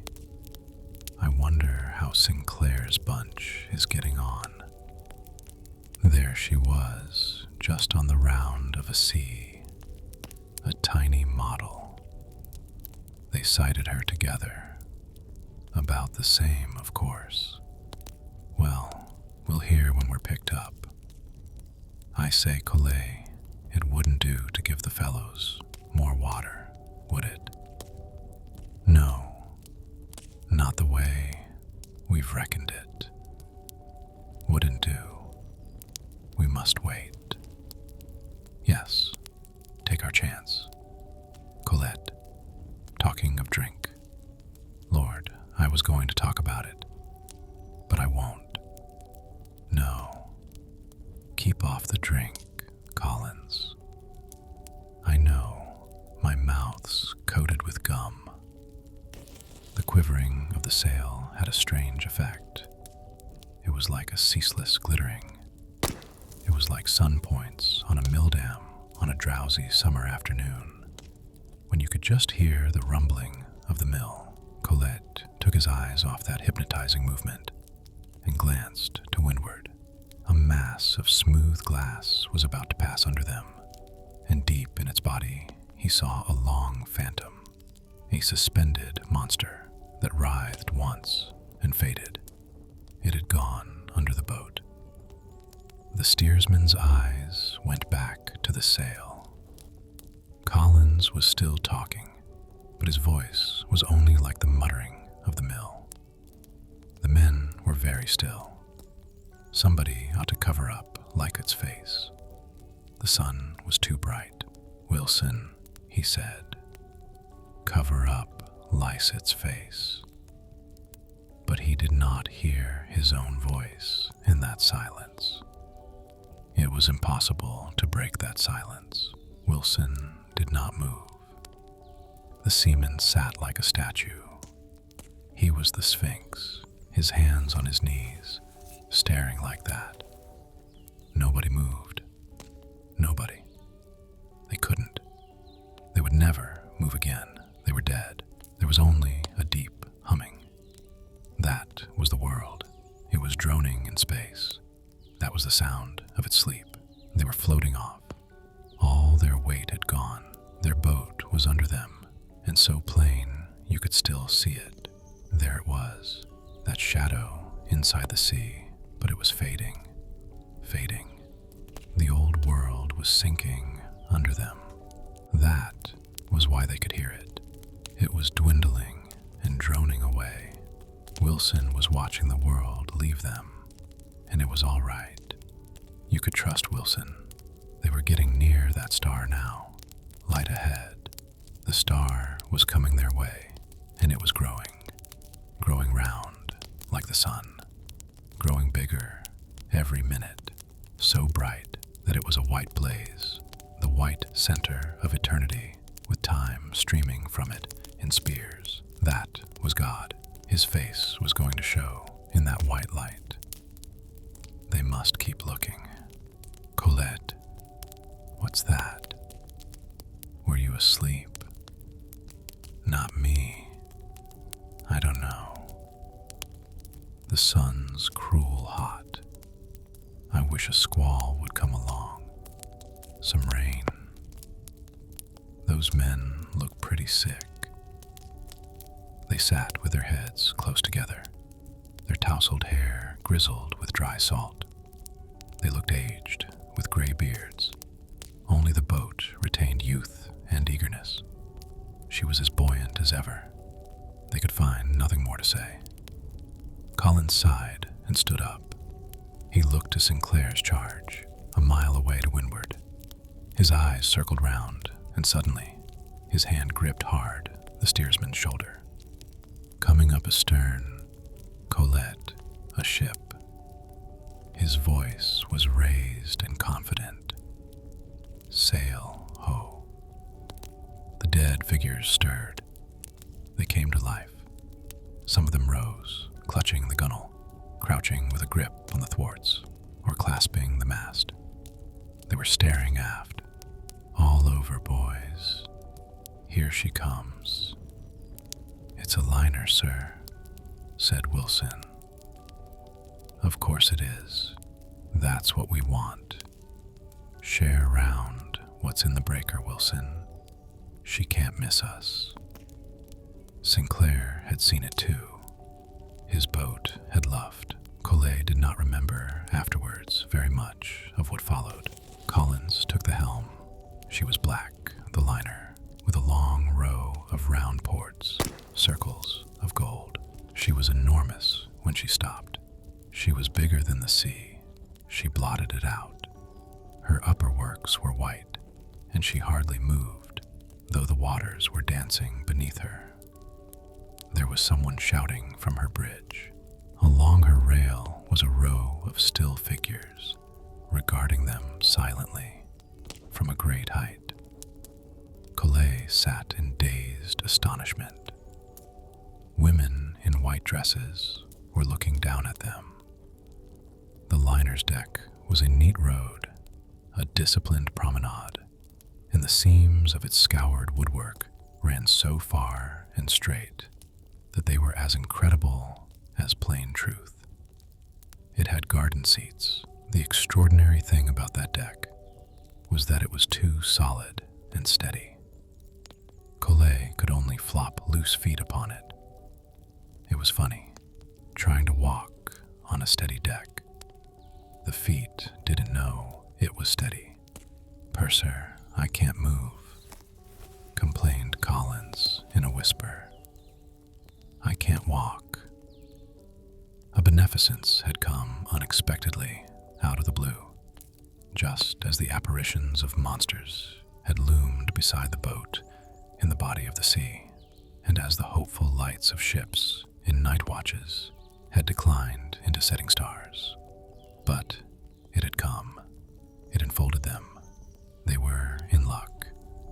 Colette was tucked into a cabin, a luxurious place, not yet to be believed, but quite solid for all that.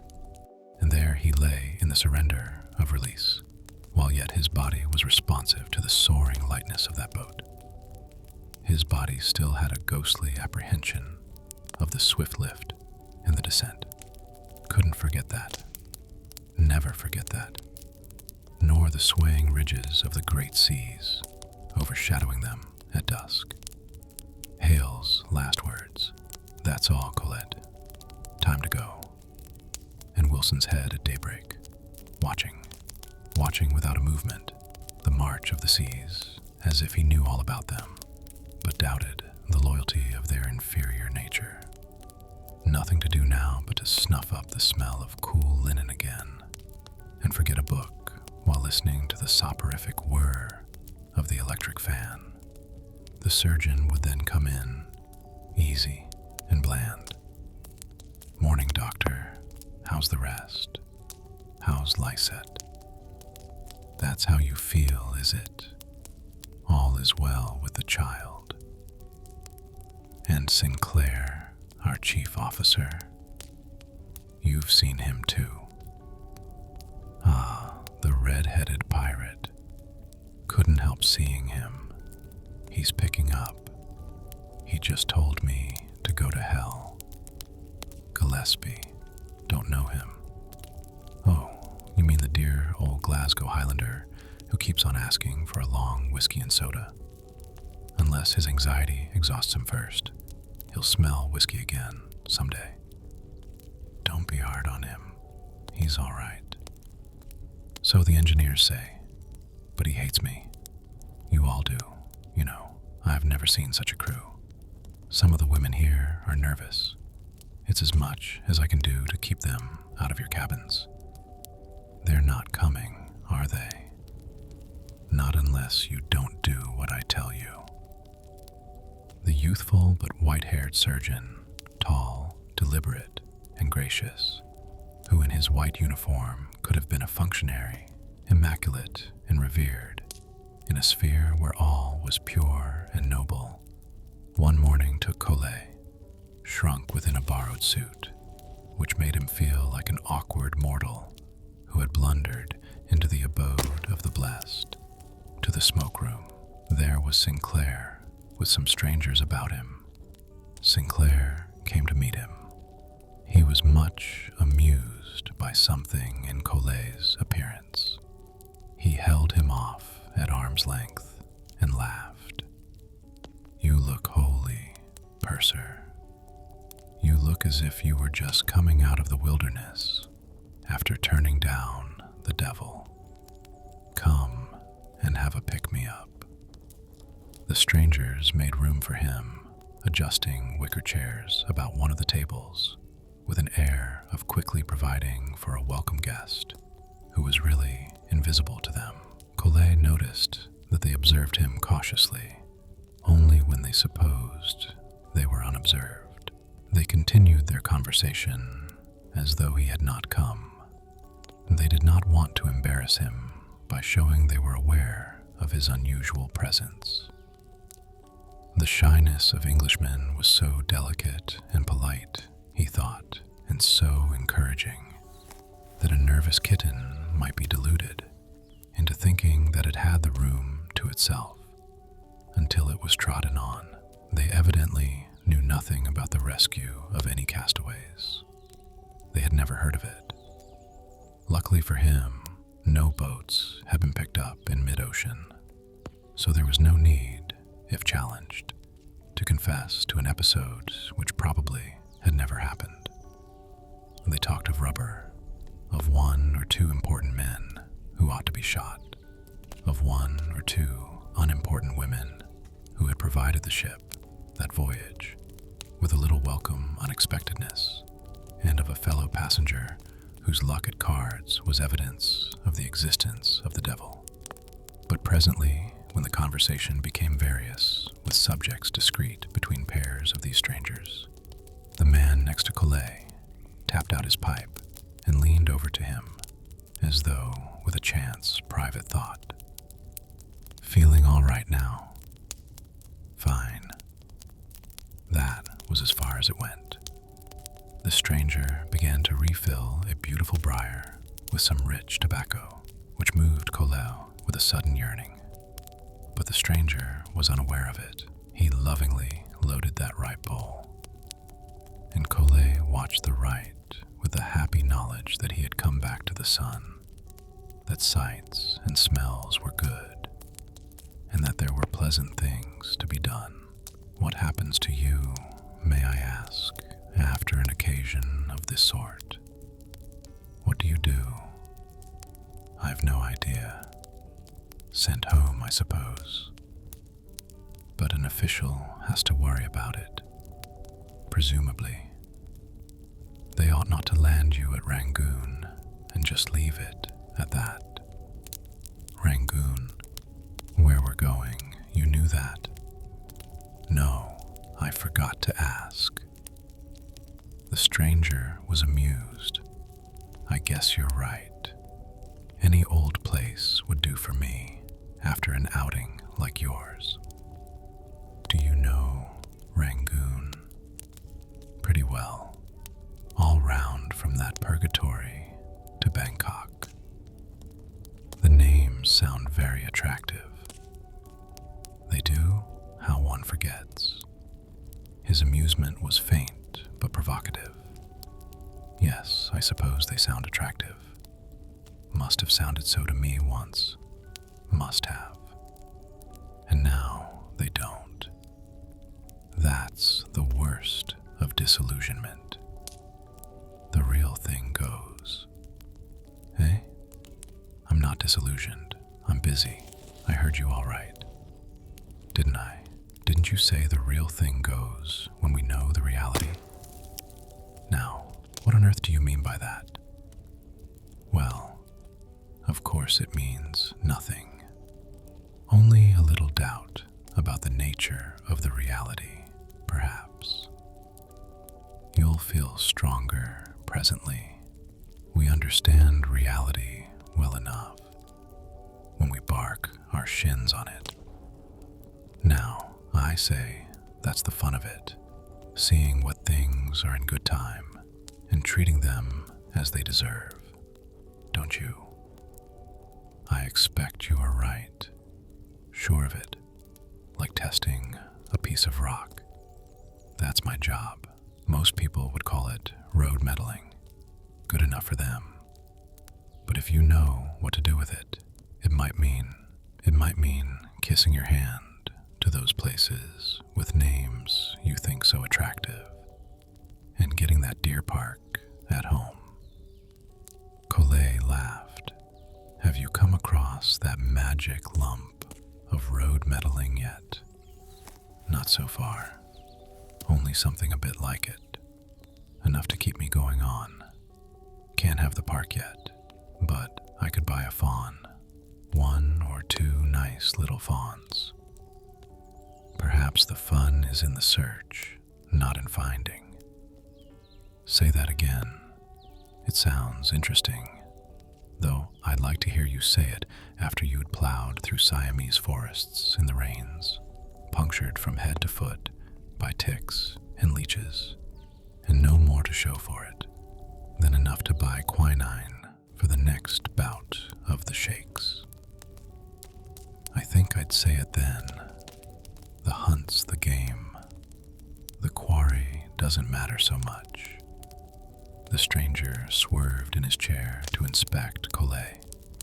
He frowned at him comically, and his scrutiny was met with a candid conviction of good cheer. This stranger was a man some years older than himself, with a hard but amiable countenance, eyes that were mocking him now in good nature, and a little mustache which might have been cast in iron.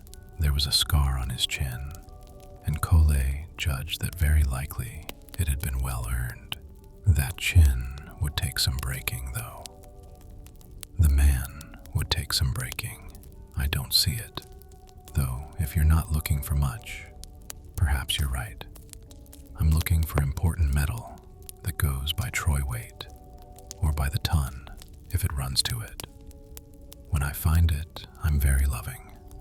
If I don't find it, I'm not happy at all.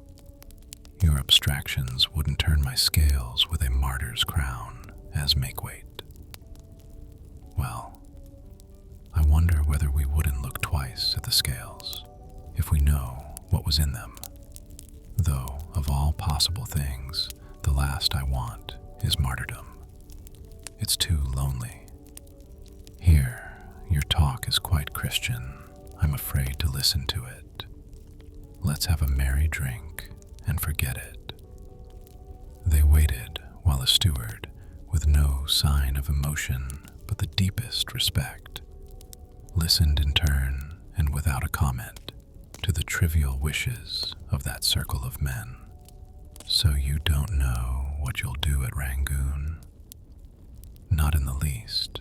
I'm a destitute seaman. Eh? I said I am a destitute seaman. I heard you. I only made the noise of a thought. You don't know anyone at Rangoon? Nobody. Never been there. Well, I do know Rangoon, and anyone destitute there would be about as happy as a hungry dog in a stone yard. An elderly neighbor leaned towards them with a gentle contradiction. He had heard Rangoon mentioned, and he and the stranger began a blithe dispute about their destination, which left that port uncertain between a dream city of oriental delights and a worthy abode of rectangular commercial ideals in their satisfactory concrete, surrounded by quarters for ministrant coolies. Sinclair extricated Collet, and they began to pace the deck and gossip of what had been. Collet learned that the end of his voyage was now but a matter of days. The surgeon on his next visit was perfunctory. I only call because I'm very dutiful. You are fit for treasons, stratagems, and spoils. Only be quite sure, he added, that the spoils come safely in at the end. By the way, that passenger you were talking to yesterday, Mr. Norrie, he's coming here. There's a book he wants you to look at, and here he is. I'm off to find your friend, the engineer. Norrie took the settee. I heard the doctor give you my name. It really is my name, and I have brought you a book, as good an excuse as any for walking uninvited into another man's cabin. Collet regarded the book politely. It was not exactly technical, but it appeared to be a serious address to geologists and surveyors, should the thought ever occur to them of exploring the chances Siam held in secret. It was loaded with maps. They bore such legends as chlorite and hornblende rocks, gold sands, gem gravels, sandstone. What was most attractive about it was its amateurish drawings of temples, boats, camps, and natives. While he turned the pages with respect, looking for something he might say for this kindness, he did, for a moment, become lost in a brief description of a place named Wat Chinnereth. Far in the jungle, when the eye has become accustomed to green for weeks, the wonderful yellow-red of the tiles of the temple roof, picked off with green borders and light red lower buildings of the cloisters, were most striking. The entrance to the tower was in its day very prettily paneled and gilded. Now, alas, bats and cobwebs are legion. Don't look for entertainment in it, he was advised. Look for facts, Mr. Collet. But not now. I have an idea, but you may not care for it. You'll find in that book some faint hints of the barbarism of my own life when poking about for a good substitute for that deer park. I'm a prospector, that's what. But I will say for myself that I was passed through the turnstiles of the Royal School of Mines. I won't flatter you by suggesting that you could be my expert assistant. Field geology is not learned in a day, but if you're at a loose end, it would be pleasant if you could come along with me. Collet got up on his elbow in his bunk and considered Nori, but not his suggestion. His visitor gave no hint of a barbaric life. His dress was only a little less punctilious than the surgeon's uniform. His intonation was that of one in authority. Collet twisted the point of his beard. But,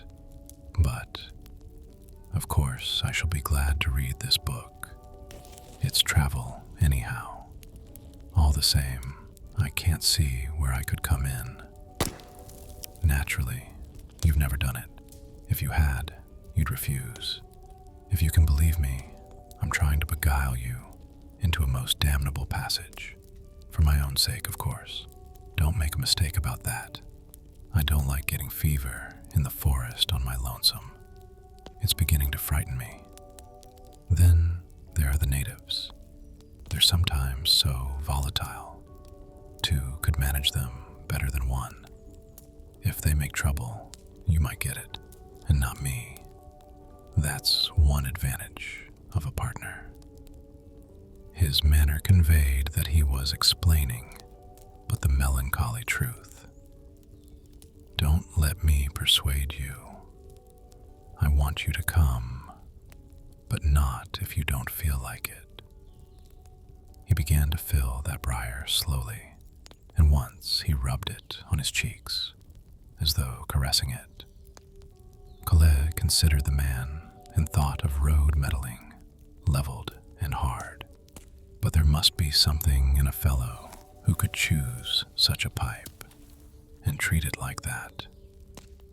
Not easy to read that man, but easy to read his pipe. Go by the pipe and jump for it. Nori began to form leisurely clouds and to watch them unfold, and at his ease, in a reminiscent way, to insult the Orient attractively, because he had nothing better to do just then. Collet fumbled in a jacket pocket.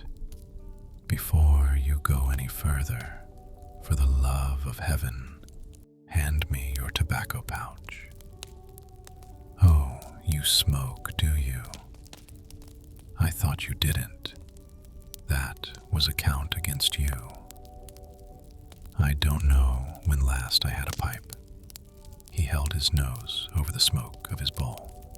Now, if you talk to me, I think I'd agree to go with you, either to perdition or the pearly gates. Then I shan't say any more about it. Not yet. Neither of those two places is in my prospectus. No? Well, the very smell of your mixture warns me that it must be one or the other, and there's no telling which. Odd. I thought it was a better tobacco than that. I like to listen to you. That's why I've come in. But don't forget, I'm a metallurgist. My only anodynes are the pipe and drink. Is doubt about the nature of things an anodyne? Nori was sadly emphatic. Rather, that or an infection. It's debilitating. It's worse than dysentery. It takes away a man's inside. When I want something, I don't doubt whether I ought to have it or not. The only doubt is, can I get it? That's the miserable doubt. Can I get it? Usually I can't. No doubt about that. Nori, Collet thought, was a man worth looking at, large and satisfactorily indolent, but with quick and wary eyes, which is usually looked down his nose when he was talking, as if his converse was self-communion which you overhead. There was nobody else for him to look at, of course, nobody who mattered so much as himself anyhow. But the man was kindly, the purring, perhaps, of one of the larger carnivora when it was well fed. Now and then, when he had a question, a sly glance went with it, instant but casual, and you knew your answer would have to be precise.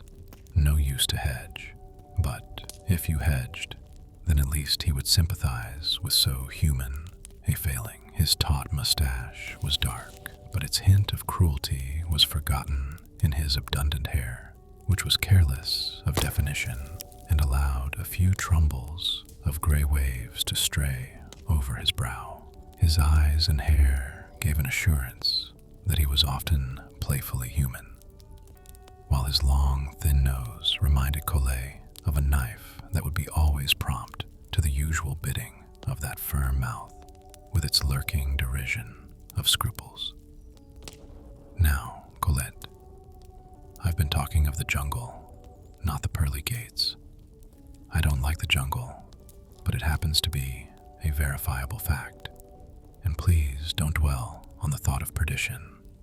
It makes me uncomfortable. Think of valuable deposits, which are much better. They might come in this life. Mine is a business notion. It isn't metaphysical. Leave metaphysics to the senile, who take to thin joys because they can't have babies.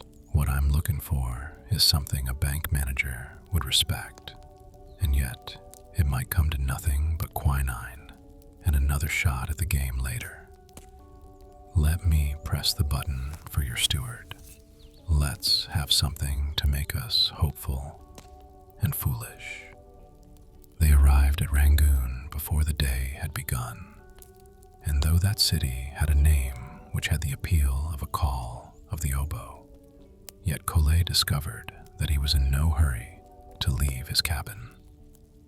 Something had gone out of him. He could feel no magic in the Gulf of Martaban. He rebuked himself for that. He could not be fully alive, to be in Burma, and yet not to have the sense of a strange occasion. He might be still in Billiter Avenue, but perhaps the ship and the open boat had given to him all he could accept for a while. There's a limit. Burma could not be much after the old Altair, and her modest little master was more significant than all the pagodas and lotus ponds. Nori strolled in to remind him that there were lodgings to be found, that he was concerned with a wreck over which officials would be nosy, and that there was work to be done. You are coming with me now, and you'll know it. Here's Burma, but you won't find any lotus about me, except after I've fed. I was just thinking of that pondweed. How is it I don't feel very interested? And on the Irrawaddy for the first time. Do you think I'm ill? Not a bit, Nori told him. It shows your sound health. It's just your blighting divination. You smelt the spicy breeze of this open counterfeit afar off. That's all. You'll smell it stronger presently. Off the two of them went. And Rangoon was not the expected vision of the Orient, nor was it fully of the West. It was an industrial Western city which had got mislaid to sprawl in fatigue in the tropics, languor and warehouses. Its white people were too hot and bored to get it replaced. They wanted to do it, but they had no will and energy for that. The brown folk had been drawn into the city, but had learned that it was not of their sort. They were enduring the orderly and stagnant heat till they had the means of escape. In a hotel bedroom, hot and dim, where the electric light was needed, though it was morning, Colette looked at the gray mosquito curtains of the bed and asked involuntarily how long they would have to stay there. Well, until the proper person within the meaning of the act has discovered to what extent you are stained criminally. You've gone and lost your ship, you know. As a seaman, you are suspect. Naturally, a man of your intelligence isn't a seaman for nothing either. It's against nature. After I've bailed you out, you can make for Penang. What shall I do there? I don't know. They do funny things there, but I'll tell you carefully at the proper time what I want you to do there. Nori surveyed him plaintively. I don't like your style, now I come to think of it. You can't go about with me like that. My friends would think I'd given up mining and was going after locusts and wild honey with a sacred crank who would look more picturesque in goatskins. It would never do. You don't know how particular we are in the tropics. Come along. And Nori, though he affected to be indolent, was casually familiar with a devious city. He wasted no time in his search for what was wanted. The stores, to Colette's surprise, would have been appropriate in the Brompton Road, and his companion was no better than a shrewd and ironic housewife who had been wearied by the ways of the keepers of shops, yet had to meet them as penance for existence, and so converted them into an opportunity for foolish amusement. He knew too much of the secret motives for the trifling devices of commerce. He sported in a feline way with the disarming candor of salesmen, leading them on with unsmiling humbug till they were sure their skill was happy. Colette began to see that with Nori he would be protected from the guile of the worldly, because to his companion that was only the cunning of children, simple and endearing. It was enough to make a diverting interlude when not engaged in the really serious task of beguiling the greater powers. Colette was released early from the quiet questioning of officials whose knowledge of ships, he realized with a little alarm, would have been infernal had it been applied with the intent to put gyves on the wicked. They knew too much about ships. He learned in that brief cross-examination that no enterprise on Earth is under so many jealous eyes as a ship on the high seas. And when, immediately after that episode was closed, the little coaster Nibong put out from Rangoon for Penang, and he was its only white passenger, Sinclair said farewell. As the coaster's siren warned that she was about to depart, Colette had a suspicion that he would have been glad to be returning to London instead with his old shipmate. Penang had but a minor inducement, and Nori, though engaging, was new and unpredictable. It was not easy to know for certain which possessions were better worth cherishing, but at least he was reluctant to let Sinclair go, and Sinclair seemed reluctant to go. He was cheered by that. There could be genuine dubiety over the implications of what, in a hurry, people often called good luck. But his friend Sinclair, he was admonished to see, did not enjoy this inevitable break from a chance messmate. There was little to be said about such a trifle of human understanding, and nothing about it at all to Sinclair, but it was of happier augury than the most hopeful hint of valuable deposits in Siam, or wherever they were. Sinclair marched stiffly away in that brisk manner, and he did not look back. Sinclair had gone, but chance had added Sinclair to his store of riches anyhow, though no bank manager would look at that credit. Perhaps additions to good fortune were always so imponderable, unaccountable, and of no use to anyone. Yet they were positive.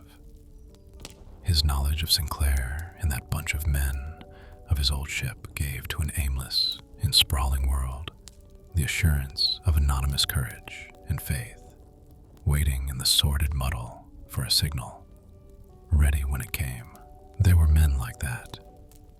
You could never tell where they were. They were only the crowd.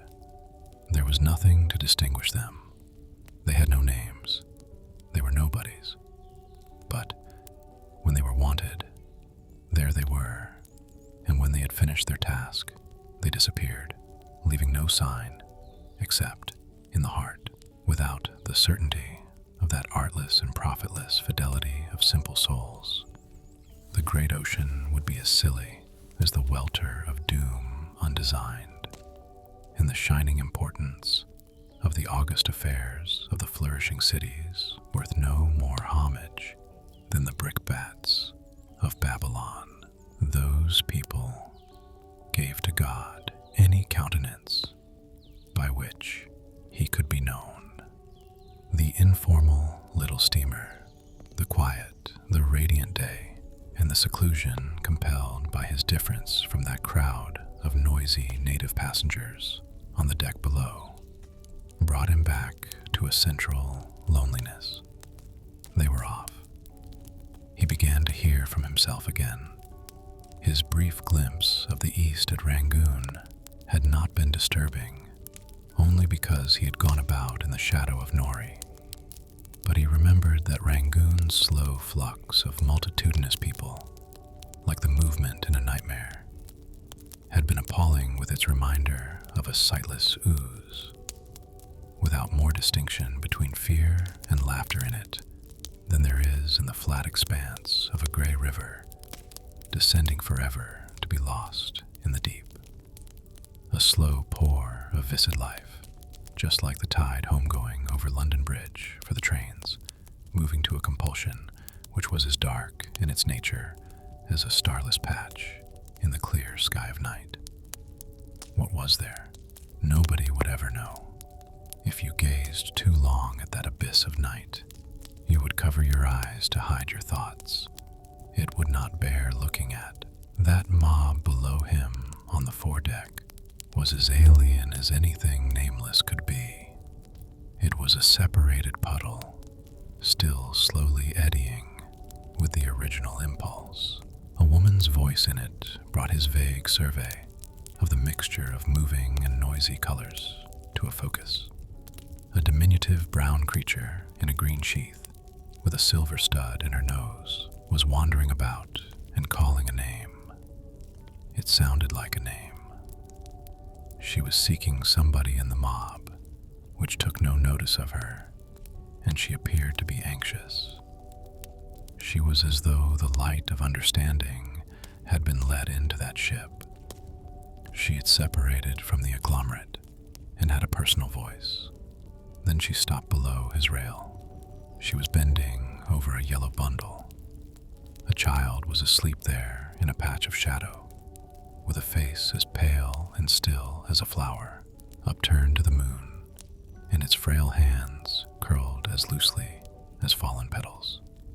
Of course, the dark patch in the sky is that, only because we cannot do any better with it, not near enough to it, not our place in the sky. That child was as Sinclair, and the woman as himself. There is no such thing as humanity. There are men and women. The day glowed and was lazy. It was a blue intensity, loosened with a tincture of gold. No land was in sight, yet with a sea dreaming in so virtuous a sleep that peace itself would have thought that here was its home. A traveler did not look for land. The sky was gracious, brooding in solicitude over their little company of chattering innocents. Their modicum of a steamer, for her size, checked Collet with the idea, when he boarded her, that she was venturesome, was enjoying herself as freely as though she knew nothing ever darkened that favored region. Collet began to feel, after the first day, that he had drifted into another sphere. He watched a company of brown people squatting by a hatch, whose happy stoicism and doll-like figures were appropriate to ancient tranquility and unchanging skies. They did not know harshness. They made on stringed instruments improbable music of a tenuous appeal, which was heard by a part of his mind of which he knew nothing. It was music in accord with that air-schematic foredeck. That was a smell he did not know, any more than the music, but if they were foreign, they were known to a dream that was mislaid somewhere in his memory. The Nibong had many ports of call. Each place appeared unexpectedly, as though by chance. The ports had rare names. A legend, as it were, would precipitate as a silent appearance and remain by the ship for an hour. If he came out from his cabin to look at it again, it had gone. It had melted into the sky. He began to suppose that this voyage was one without purpose, as vague as the drowsy afternoons.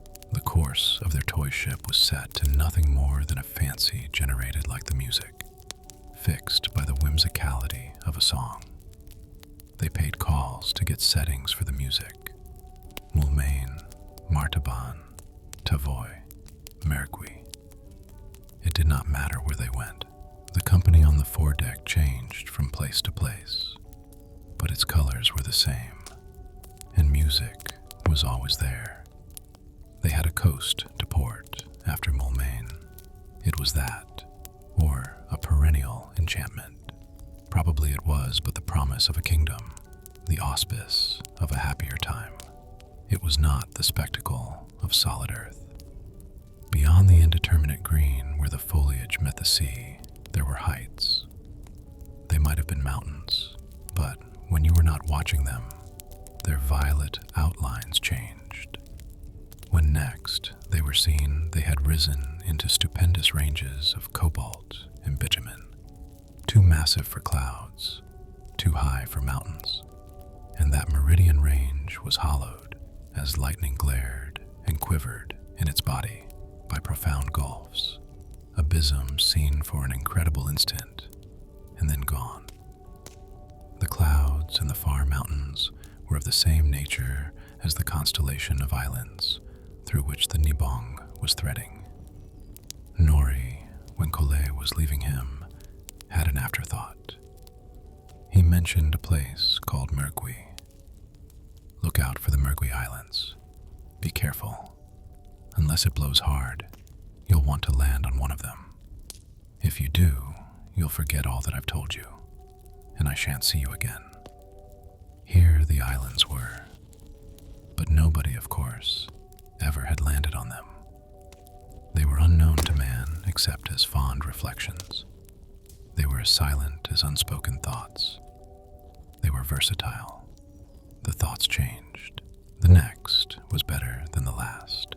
As the Nibong cruised through the vision, Collet saw faceted stones interrupting that polished level of lapis lazuli, small mounds of emerald on the mirror, bergs of white marble, glimpses of retirements with coral thresholds leading to palms a spell. A canoe or two was seen, but they melted round promontories. The secrets were undisclosed. The shades which haunted that seclusion faded when men approached from the outer world. Colette was told later that they were nearing Penang. It was time, he thought, to do that and to touch reality. The ship should not cruise off the map for too long, or they might never get onto it again. Now, at last, she was close to a proper shore, a high coast solid and brilliant as it looked to the setting sun. There were great ships, and the level light discovered pale houses recessed within the green of the hills. But as he found it, even as he reached it, it went.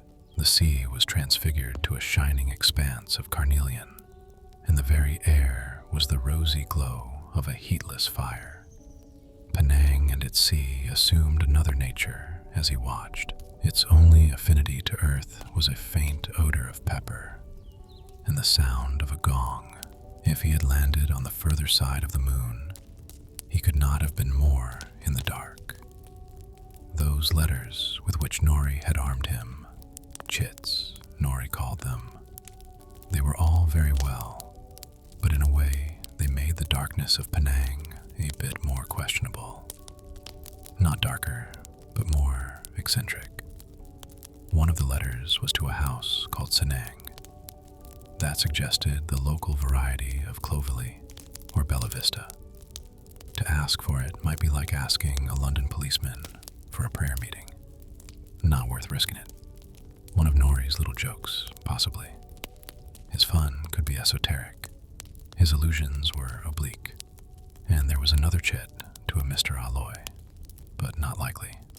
Not after dark. Much rather see this Alloy first in the daytime. A Chinese friend of Nori's should be guardedly approached. In a morning light, preferably. He warned off a loitering Chinaman who attempted to grab his bag. The man did not go away, but stood there, watching him in fierce reproach. Still, if he attempted to carry that bag himself, he would sweat till it guttered from his eyebrows. He was sticky already. The night was close.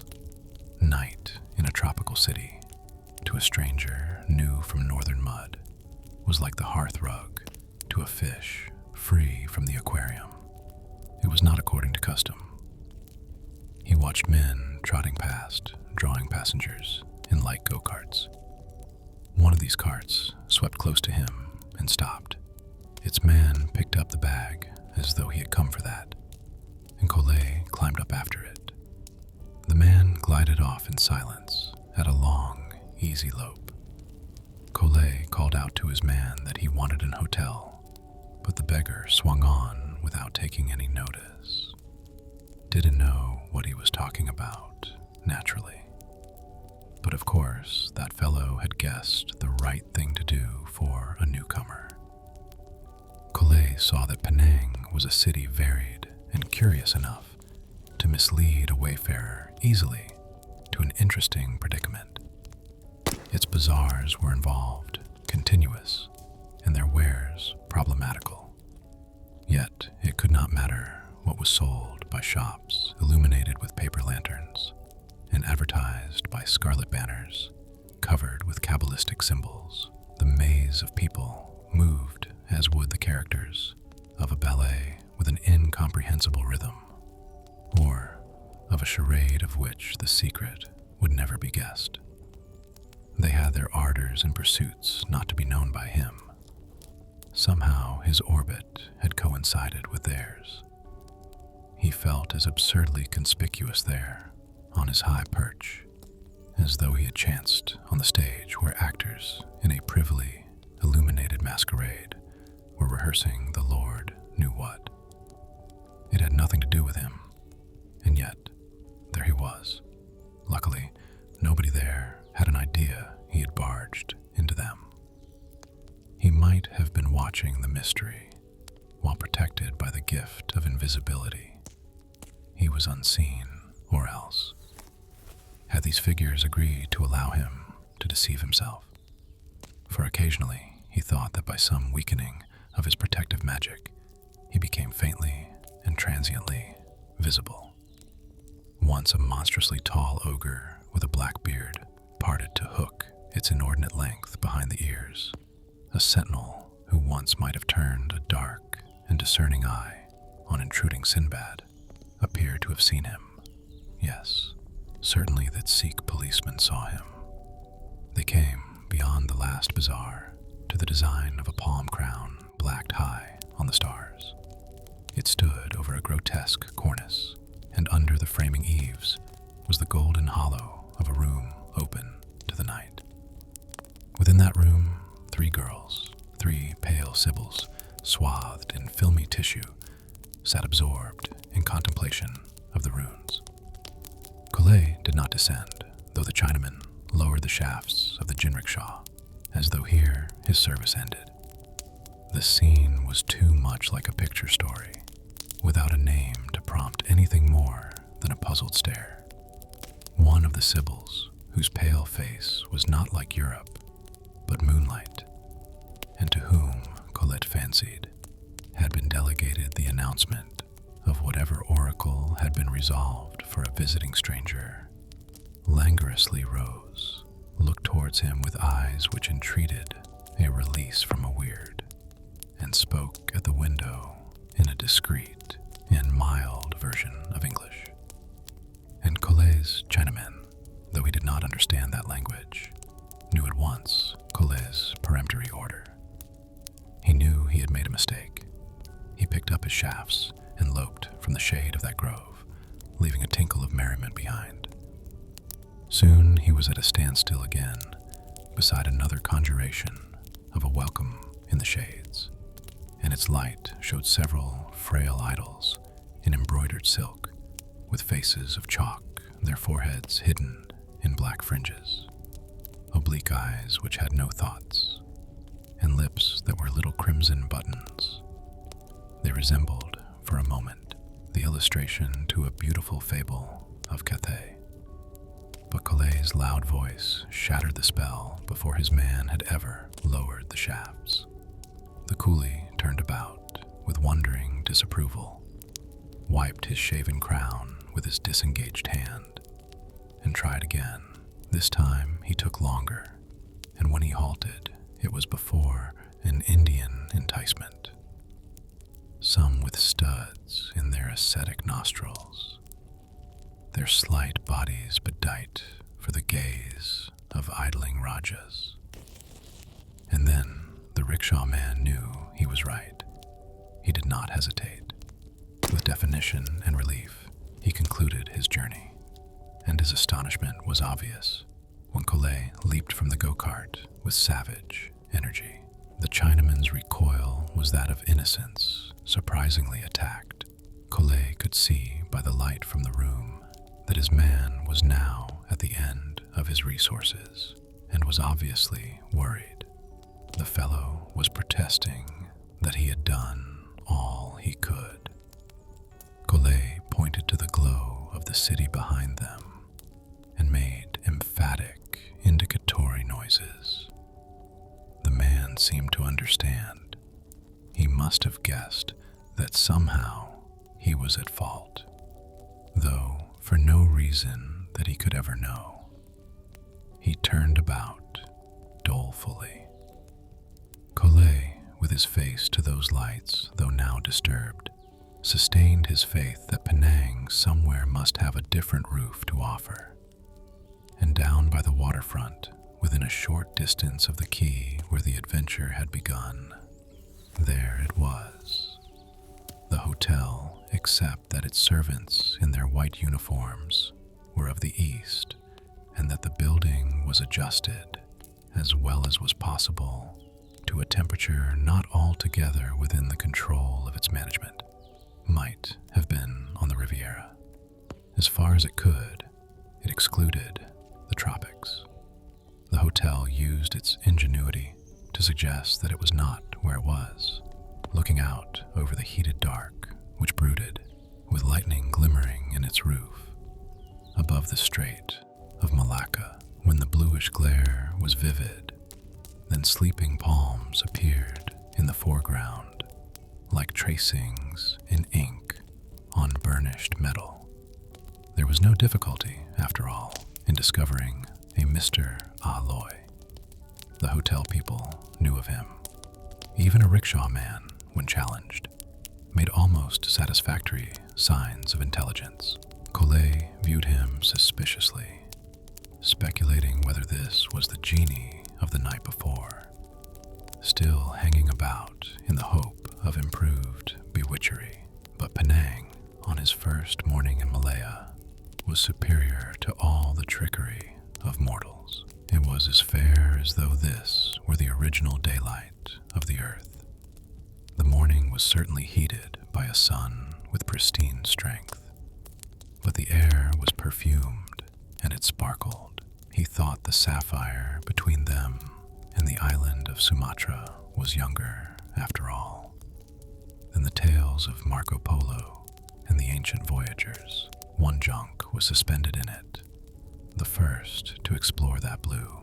As he rode through the bazaars and by the shrubberies beyond, he was joyously confident that he was equal to the wiles of any Chinaman. His man, this time, knew where to go and turned in at a gateway flanked by a pair of porcelain beasts that were not dragons and ought not to have been dogs. Beyond a garden was a large pinkish house, not unlike a temple.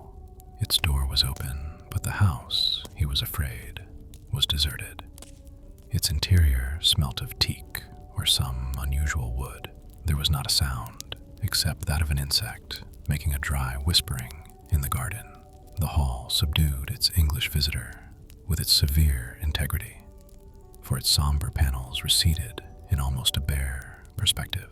It was relieved by only a few white silk hangings bearing delicate images of Buddha, waterfowl, bamboos, and flowers. The tiled floor was muted with old rugs which made Collet forget, as he looked at them, why he had called. And he had called with the unthinking courage of a fellow bringing a bill of exchange. The fine texture and quiet of this interior began to reduce his confidence. With the challenge of another order of things, there was no bell. Should he clap his hands?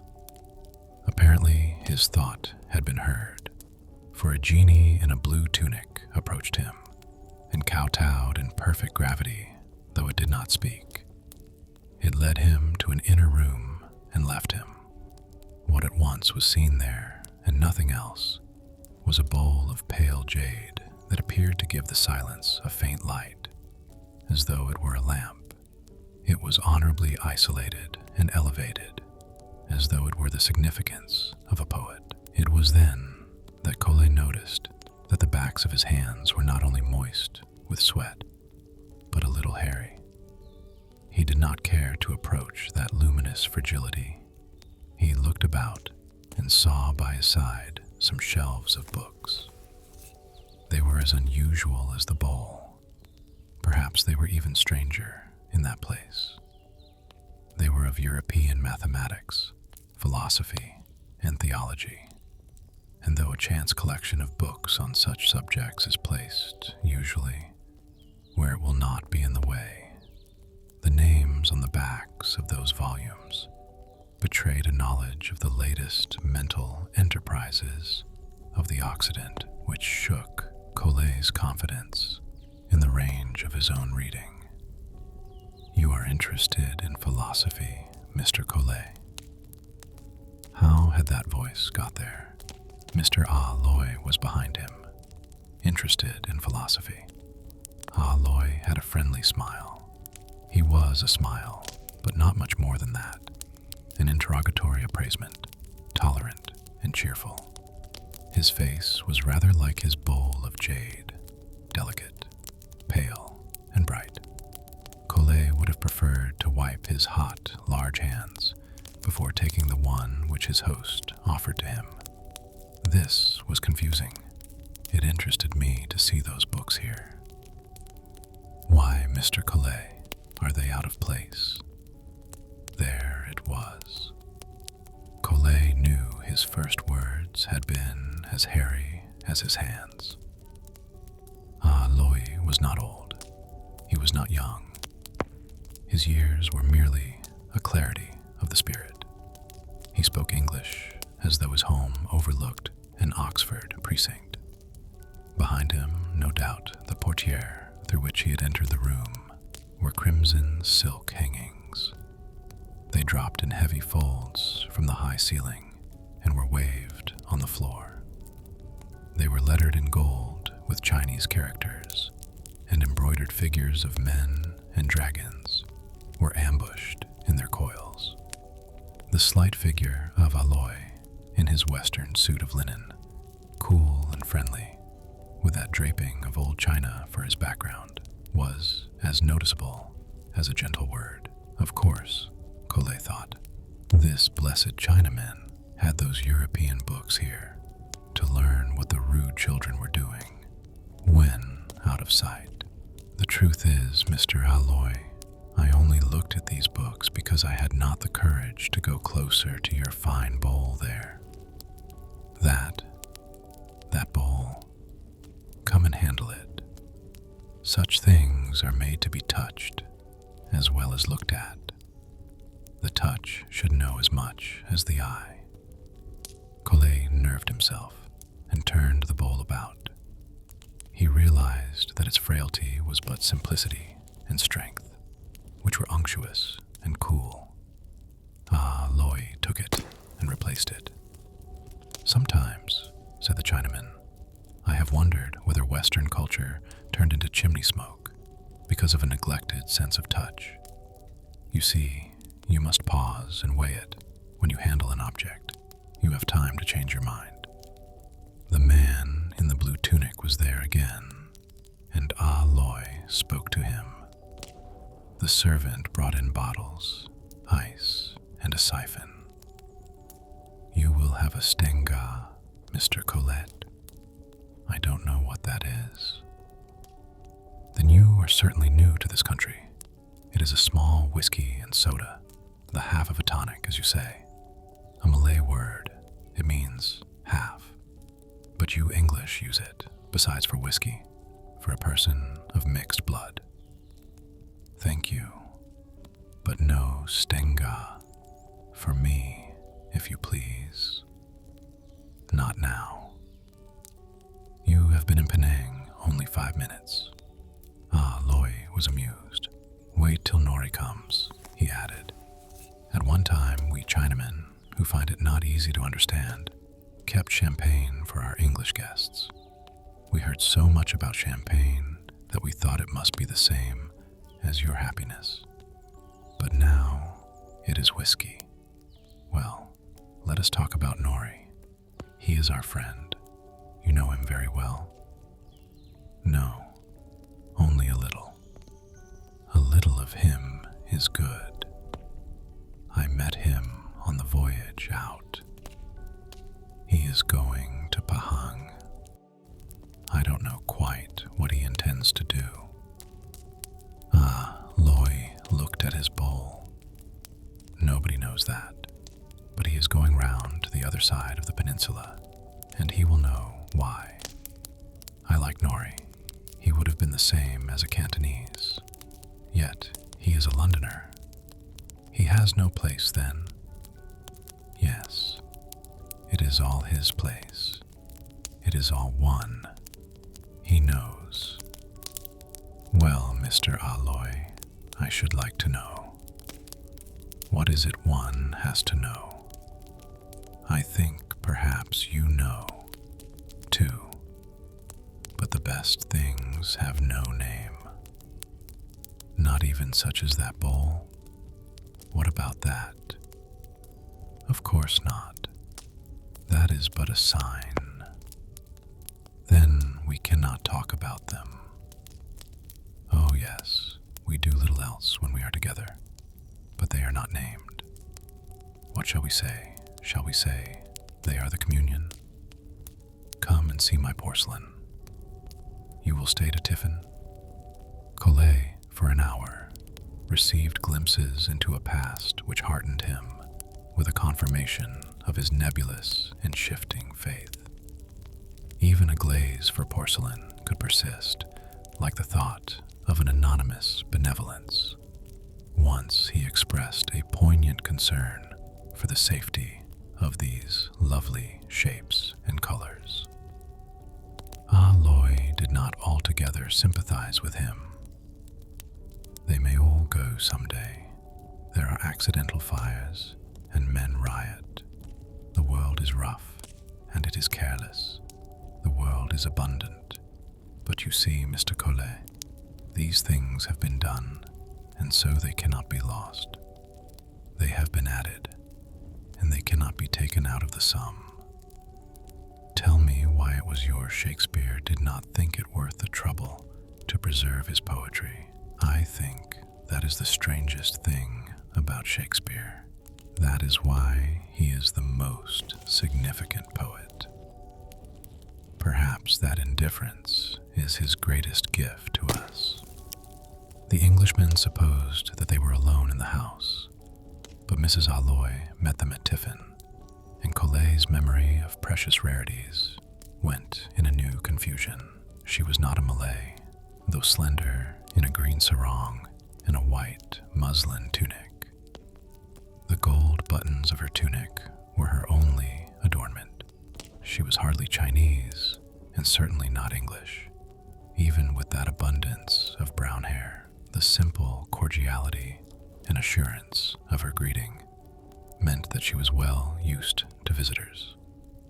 She accepted Collet as though he were a frequent guest, but that made her fastidious hand no easier to grasp. She spoke to her husband with a droll mimicry of indifference. Where had he been all the morning?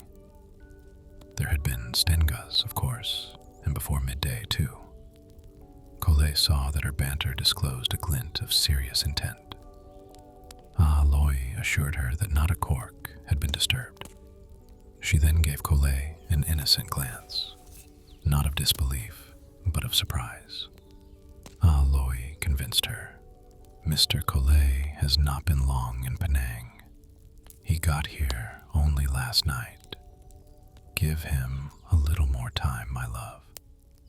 Yes, but is he not a friend of Mr. Nori? She pronounced the vowels of the name with a comically slow precision. Loy avoided a mention of Nori. We have been talking of Kuan Yin and much else. It is pleasant to talk of her, but Mr. Collet, he does not know her. Oh, but he does. He is a collector. There was a shade of anticipated disappointment in her voice. Oh no, he admires. Then I shall like you, Mr. Collet. The more attractive a woman is, the more the resolution needed to look at her. Their laughter was freedom to Collet, for a candid glance at beauty that was unusual and debatable. Others might not like it. Beauty may cause a little fear. Her dark eyes were large for so small a face, and their soft, uncritical light gave Collet a suspicion that she could penetrate to the thoughts at the back of his head. Her eyes, which only seemed slow because their lids were a trifle sleepy, did not rest on one's face, though they looked at it. She listened, but not so much to what you said as to your reservations, or else she pondered childishly, finding it difficult to understand. Don't deceive yourself, Collet thought. She understands very well. Her face was wide for that delicate chin, but then, of course, her brow had to find room for those eyes. Only the rather high cheekbones were faintly tinctured with color. She would have been a rarity in the court of Kubla. The nose was the more diminished by the bold curves of her lips, which really looked like the Orient. Collet began to speak of Nori, but Mr. Aloy smiled uneasily, moving an object or two about the table. My wife does not like him. Nori is a little different for each of us. A little? Mr. Nori is evil, she said. Her husband protested ardently. No, no, he is not that. I know what you mean. He is naughty, but he is not evil. Yet you tell me he understands. Yes, and for me, that saves him. He is a sad man, for he knows too much, but he had accepted so very little. He is a little amused by all the gods. I am sorry for Nori. I like him too, when I am talking to him, she confessed, but not after. Then I remember that he knows, yet smiles. He's only polite to you, she advised her husband, but he smiles when he goes away. I know he does. Loy admitted it. I know him. Yes, there is no ultimate value for him. Think of that. It has been killed by his science, which is, what is it? The formulation of dirt. He must pay for that, of course. But he does not understand the penalty. Then he doesn't understand after all, she challenged. Well, no, not the last things. We must lose all the first good things if we do not understand the last. It is sad not to have ears to hear, especially if one hears so well as Nori. In his Penang bedroom, alone with what he did not know of the tropics, Collet guessed he was inappropriate to that variety of dark. It was not only a covert dark, its nature was foreign. It was unlike the nights of the north. The boards of the room were bare, and they were a deep red. The room was too large and high for one small glim, and it contained but a wardrobe, a table, a chair, and a bed enclosed in a muslin box. It resembled a large meat safe, that bed. At a glance, by lamplight, the gauze did not quite hide the fact that there was a body in his bed, but he saw it was a bolster lying fore and aft, the uninvited Dutch wife. It was there for some reason well known in the locality, of course, but it was a silly mitigation. The hot night came close up to you. It tried to keep you from moving. It was an obstructing presence, mum and unseen, but heavy. Yet it was full of a sly stirring, though always behind you. Something was going on in it. Nothing there when you looked round. He went to the wardrobe, and the opening of its door surprised whatever was hanging about in that. A crack flashed in a zigzag across the back of the cupboard. He imagined he heard the movement. But when he looked closer, there was no doubt the wood was all right. The crack had gone. Nothing in the cupboard. Nothing he could see. He went to the table and began to write. His moist hands made the paper damp, and then the ink spread into blots.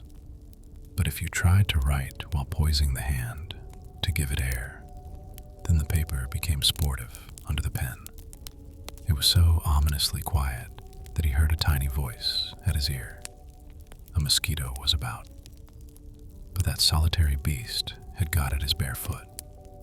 He held the light over the floor and saw a dusky flight of gnats undulating about his ankles. Nothing for it but the inside of the meat safe. Then a creature harsh and green, a sort of gaunt and membranous moth, if it was a moth and not a heartless joke, plumped on his writing pad. He immediately surrendered the pad, as that thing wanted it. What name among the bugbears had this beastly object?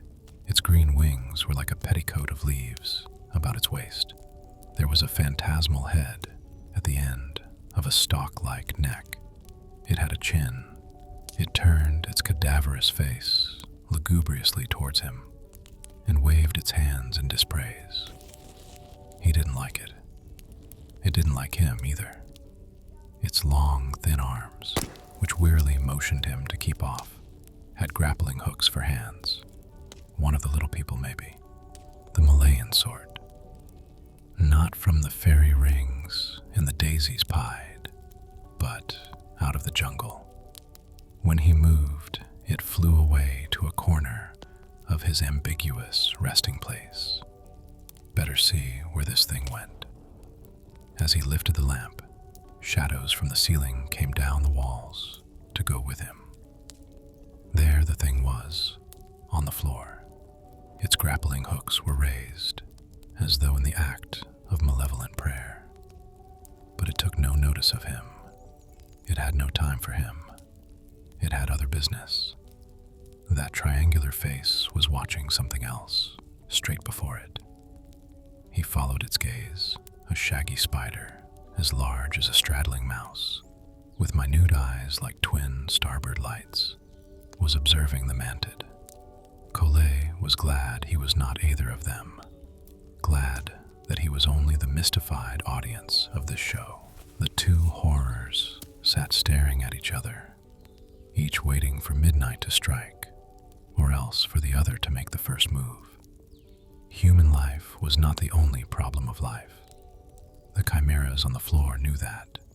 Each of them knew something that is not in Plato. They did not move. Their apprehensions must have been tense enough to snap. Collet moved, and their thoughts snapped. He did not see what happened. There was a mingling of green and black, or else the mantid leaped forward and was caught in the spider's mouth. Unusual bedroom. Dreams were there before you slept. A place of torment for Cimmerian eccentricities. A cockpit for boggarts and kobolds. He was sure now that something was in that cupboard, and he wondered, while the floorboards were clear for the journey, how long it would take to get under the mosquito netting once the lamp was blown out. A loud voice addressed him from the wood beams of the ceiling, a clear, whistling cluck. He could make out a brief, slender shadow up there, which was cast by no visible object. And anyhow, it was too small for so much loud confidence. It was motionless. It was a mistake, that reptilian mark. It was a stain in the wood. The voice spoke again aloft. Chichak, chichak. Not an unpleasant sound, rather like shameless and noisy kissing. The little shadow writhed forward a yard, as though the lamp had been shifted quietly, and that prompted similar shadows to move above, though the lamp remained still. Abrupt, divergent wriggles of creatures upside down. The ceiling was populated with lizards. One fell to the floor, rather solidly. That smack knocked the stuffing out of it. No, it was off. Going to get into his bed, perhaps. A close night. Did anyone ever manage to sleep through a tropic night? Not likely. You turned over and then found that side was hotter than the other. You turned over again. Not a sound. The lizards had ceased to kiss aloud. Now the light was out. But a swift slithering passed over the boards beneath the bed. The silence was the heat. The heat was muffled. The silence was soft and hot, but heavy. It could not be pushed away. The darkness outside the curtains was waiting. For what? He was waiting too. For sleep. But it was no good waiting for that, when the unseen was waiting for something else. The idea of that bolster beside him was to keep him cool, but it was an imbecile lump. He pushed it off with petulance. That spider, there it was. It was looking at him out of a tunnel. Its eyes were as big as the headlights of a locomotive about to emerge at any moment. Its hairy legs filled the tunnel. Its hunched legs made the tunnel dark. He could not move because he could not breathe. He was being held down for that brute. It was coming out. It put a hairy foot on his mouth.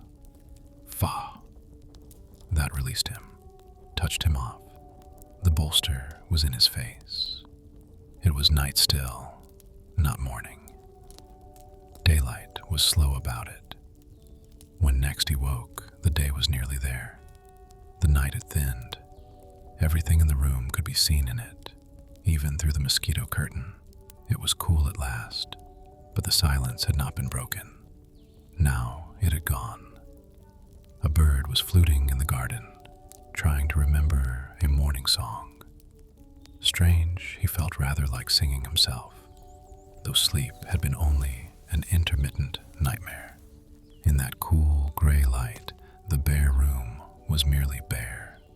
That reminiscent bird had not yet got the tune right, but he kept at it on his lonesome, a meditative and conscientious little fellow, quietly trying it over before anyone was about, to be ready for the sun. Collet opened the shutters of the veranda and stepped out. The garden below was asleep. Only its familiar spirit was awake, tuning up before sunrise. The garden was still in the murk.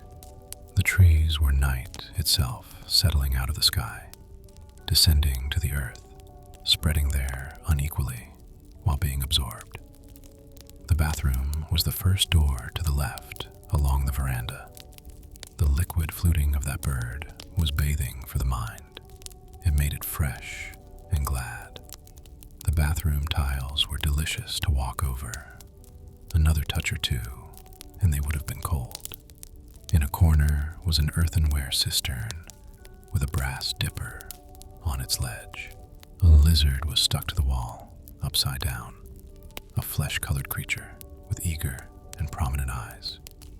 It raised its head to watch him, almost indecent to strip before such an expectant gaze, but it went off, shocked, in a flash, when it saw what he was like. You held the full dipper as high as you could and tried to imagine you would shrink from the fall of the water. The water was felt, but no more. There was no shock. The water was as soft as new milk. By his chair on the veranda, when he came out, somebody had left biscuits and tea. These Chinese boys moved about as though they were disembodied spirits, and unless you were watching, they were never more than wraiths in the very act of vanishing. At that moment, he was sure that a Malayan sunrise, with some tea just after you had bathed, was not to be exchanged for a halo and a harp. This corner of the earth had leisured and regal scope, and its jubilant light, with the musky smell of its lush growth, was good enough for the pleasaunce of an archangel. Only he might be upset by a sight of Aphrodite. The crowns of the dominant palms and the filigree of the upper foliage of the shrubbery were black against lambent gold, and that tide of fire was plainly welling rapidly to flood the garden. The colors below were already bright. The orange and ruby crotons were separated, and the blossoms on the vines. The sun was so quick that he could be seen moving up behind the screen. He was blazing over the top before the first moment of coolness and calm was forgotten. Wasps arrived with him to blunder about the joists of the veranda, and they were not ordinary wasps, and knew it. The seething had begun again. This morning, he was leaving with Nori for the other side of the peninsula. What was to come of that was as speculative as being born, for Malaya was to him what the latencies are about a child playing hopscotch, and Nori was as debatable as poker or immortality. It was as good as just coming into the world. The liveliness of Penang that morning was the celebration of nativity, the perennial birthday, old Earth a cherub again, and having another cut at it. Their rickshaws had to stop to allow a Chinese wedding to pass. That was the way to do it. No bare certificate of legitimacy with a registrar's stamp. for these people, not even for the additional third wife. The regiment of forerunners of the joy were in scarlet, hats and all, as exceptional as the oncoming of an Olympian circus. They cleared the way for musicians in pale blue robes, with stringed instruments wailing bliss. The bride, if it was the bride, was a large doll with dark, hypnotic eyes in a face of porcelain, a capricious crown holding her head firm on her neck, and her turquoise silk dress a call to extravagance for the poor in spirit and the homespun. Nori was damning his coolie for pausing to watch the procession. He wanted to get aboard, but it was unfair to expect a man to dodge a bit of luck like that. It isn't a Malay morning every day of the year. Now, if all cities were as Penang, then there would be no reason to regret Ithaca in the young days of Ulysses. Our birthright would be as plain as a sign given by the gods. To think this coast had been here always, waiting for whoever doubted the earth was planned for asphalt and regrets. While there he used to be, clanking his chains west of Aldgate Pump, dutiful as an old soldier, grateful for the workhouse, and skilly. Collet went up the gangway and saw the leisurely smoke from the funnel of his small coasting steamer, as though it were the beckoning of the original Argo. Nori was taciturn. He had hardly spoken that morning. It was noticeable, too, to his companion that he was very generous in the confined space of that cabin for two with the broad of his back, which was in no hurry to get out of the way. He was a little testy over the refractory angles of events. Sometimes it was an angle of Colette's. His white jacket was showing the damp smudge of the heat. He peeled it off and flung it down, and then the cabin became mordant with an alien smell. Collet was aware of a distinct and opposite being, weighty and offensively otherwise, to which all his sympathy did not naturally flow. Not all, but some, for the leisurely presence of Nori was a warrant of literal meaning. Nori was a cunning center of gravity, never overset in the drift of light chances. You could hold on to him. He accepted and named events, often not vouchsafing them a glance, with melancholy understanding, as though he had known them before Homer. He dismissed occasions which perplexed Collet with droll epithets, though sadly tolerant and broody. All the same, then, he was in the way. They continued to stow their properties for the voyage. Neither spoke. Back to back, they kept impeding each other. Forgetfully, Collet wondered whether men were not better apart, might not admire each other more if they were not in contact, ought to have separate cubicles. Each man had a different aura. What did Nori think of his? The aura was worse on a close morning. Better to be alone. They bumped again, and Nori put out a hand to steady himself. Collet felt aggrieved. It was all Nori's fault. Don't mind me, Collet, and don't hit me. I'm simply intolerable most mornings. I couldn't be civil to the sweetest young thing in the morning. He stretched, wiped his face, looked round. Now, where's that blessed bag with my maps? Where is it? What's it like? If it's maps, we must find it. I should just think we must. It's got some whiskey in it, and I simply can't drink trade poison. I wouldn't change it for all the commercial substitutes in the ship. This it? That's right. Put it in my bunk. We shall want it. No other way to shorten this voyage. Need we shorten it? But you've done it before. And before that. in and out of the mangrove swamps. When I die, I shall be shoved into a mangrove swamp with an empty bottle to sweat forever, and nobody to talk to but the sort of people you meet at a ship's saloon table. You just think of that. It would make a man virtuous, even if he had a long time to live. Nori reclined on the settee.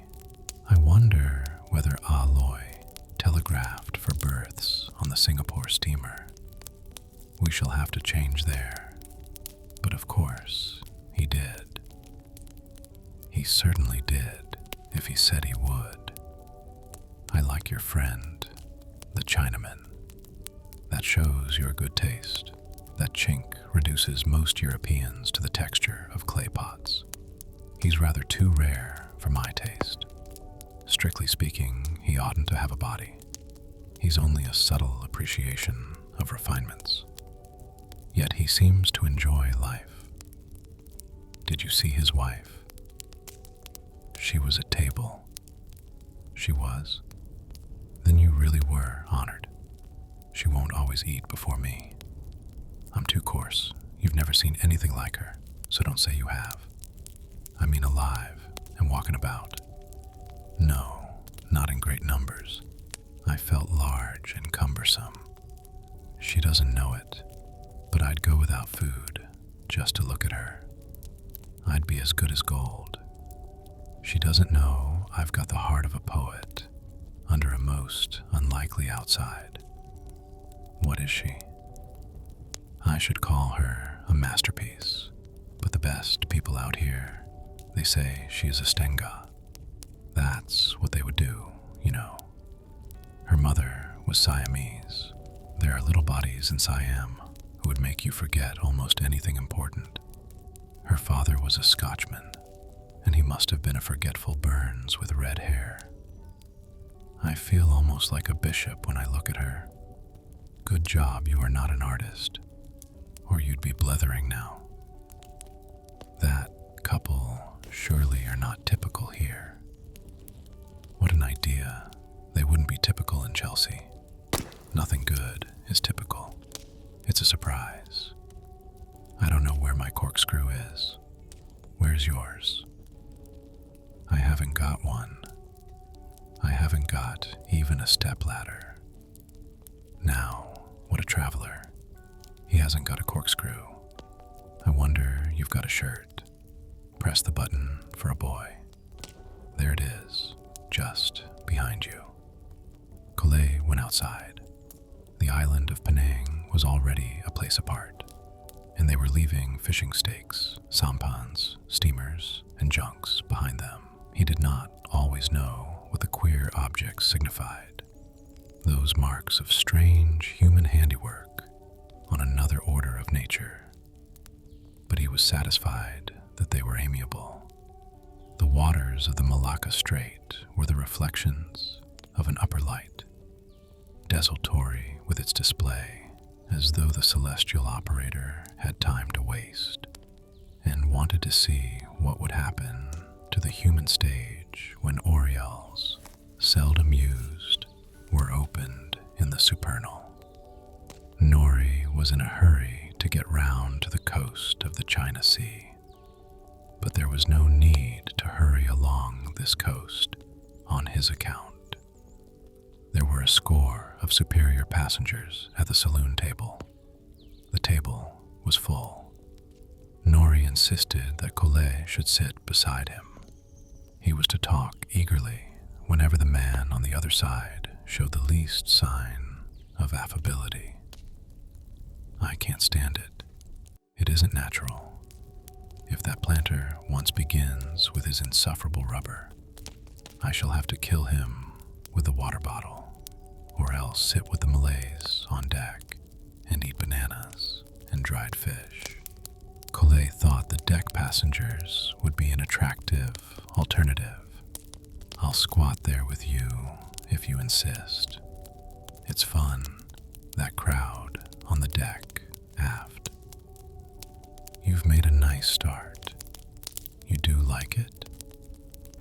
Never seen anything better. That's the way to look at it when you must. But there's no hurry for it.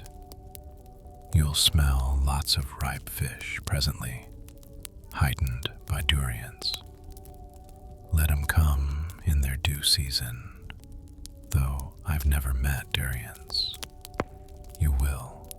They're as sure as death. It's a fruit, but you'd think it was a gas escape in a mortuary.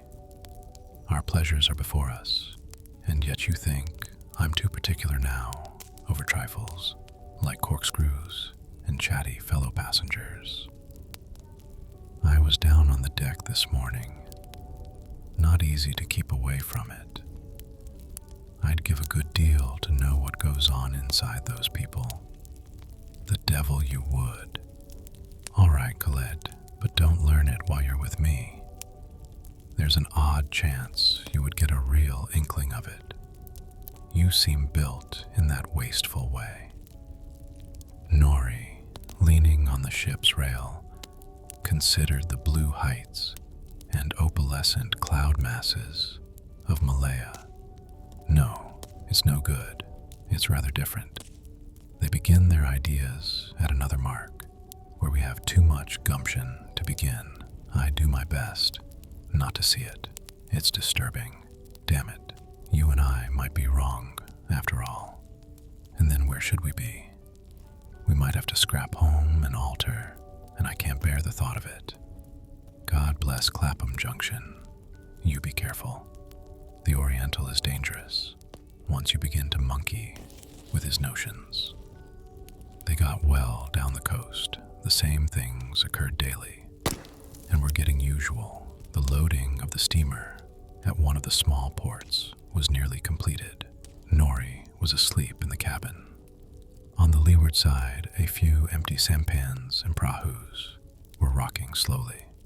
The shore was about 2 miles away, and their port of call, a mangrove creek by the look of it, inhabited only by crocodiles. The hills inland were no more than the lurking masses of a thunderstorm in reserve for the evening. They were distant, whether clouds or mountains, and a warning which need not be heeded before noon. The sea about the estuary was shallow, a level of opaque olive green, and only the lighters and the coolies in them, who had nothing now to do but to smoke and watch the life of the steamer while waiting for a tow, were an assurance that this anchorage was merited by a veritable and inhabited shore. From the bridge of the steamer, Collet and another saloon passenger watched a derrick maneuvering the last piece of freight, a motor car. It was too awkward for the hold, and its bulk made the restricted foredeck of the coaster appear to be dangerously encumbered. Collet remarked to the man beside him that the car was an incongruous interjection. It had no real part in the drama of Chinese, Malays, and Hindus on that deck.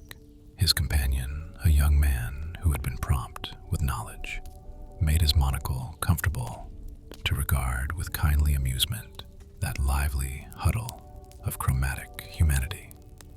Oh, hasn't it a part? That car is as much a part of the East now as the natives.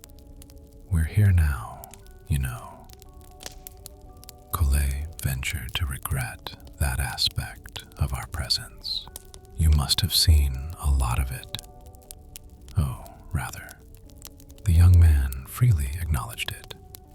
All round this coast and the islands. He indicated with a generous gesture all that was beyond in the east. Traveling here for 2 years now. Fun? No. Hardware. That tickled him. The monocled stranger asked for some news of London. Stood Leicester Square where it did. He hoped to learn that before the year was out. Collet was trying to imagine the Orient in the terms of a captivating prospect for hardware. That was not easy. But this commercial traveler was bright and explicit, if his confidence had not lost all the jaunty indiscretion of youth. His judicious monocle and accent, well-maintained and excellent simulation of what was authentic, perhaps made an advance with ironmongery among palm groves the less noticeable. Still, the young man quite evidently knew something of the East. He confessed to a familiarity with Malay. He knew these people. Collet felt his inferiority. I must learn to talk with them. It's really easy to learn their language, and they're jolly nice people. I get along fine with them. He adventured into some personal history, elusively, but with oiled enjoyment. There was a Malay girl, an apt pupil of love. He sweetened his narrative with a touch of sentiment. He tried to picture the girl for Collet, and Collet realized that she was a female, but she married a chief, only another addition to that populous household, an elderly chief, a friend of his too. Then the girl ran away from her new home. She came back, in fact, to him. The young man could not help showing how much he appreciated this demonstration of affection. Nevertheless, he was frightened. So would you have been if you knew these people? What did you do? Why, you see, that Raja kept a regiment of young men about him. No joke. One of them was the girl's brother. Real hot stuff. If the chief had nodded, no need to say anything. I should have looked a pretty mess one morning. Take it from me. When the delectable morsel of girlhood appeared again at his bungalow, therefore, the Englishman, seeking safety, went to the lion's den. The best thing to do, he went straight to the Raja and said the girl had come to him that morning. But the old man, who knew girls, waved this one aside royally. Too trivial for a dispute between friends. Nothing in it. Collet gathered, too, that the episode was now entirely closed. His fellow traveler had given up the girl. All right now, one should not keep them too long. They grow fond of you, and it doesn't do. There, you see that fellow there? His companion nudged Collet. He indicated a Malay squatting on his hams, among other native passengers, his back to the bulwarks. Collet remarked him. Well, he's very like that girl's brother. It was a scowling figure, notably attired in a bright sarong and jacket, and a black velvet cap. They look fine people, don't they? That one was a picturesque example from what could be seen of him, and while still idly noted so handsome a presentment of a folk strange to him, Collet unlearned much that he had accepted of the East. Not much today in all that. It had all become ordinary. The natives, he was advised, were not difficult to understand. They admired the English. They would do anything for us. Take it from him. Orang Putih, white men, they call the English, and Orang Belanda, yellow men, the Dutch. That shows you, doesn't it? These Malays know gentlemen when they see them. When once you were used to their funny little ways, the rest was easy. They were only strange until you had lived with them and could talk their language. It was a good thing to take one of their girls. Some of them were very pretty. The girl could soon teach you a lot. Take it from him, a man like himself got to know more of the guts of things out there than all the interfering officials who were so touchy over this and that. A group of Chinamen below stood bent in appreciation of some cocks, each in its own wicker cage. The cocks stridently challenged each other. One cage was carelessly handled, and the gladiator hustled out. A bystander grabbed at it, but it flustered to the top side of the ship and another indiscreet clutch at its tail sent it protesting into the sea. For an instant, it was a frantic bunch of feathers there, and then an unseen body from below swirled the water ponderously, and the cock had gone. Collet was shocked. This was not in accord with what was familiar.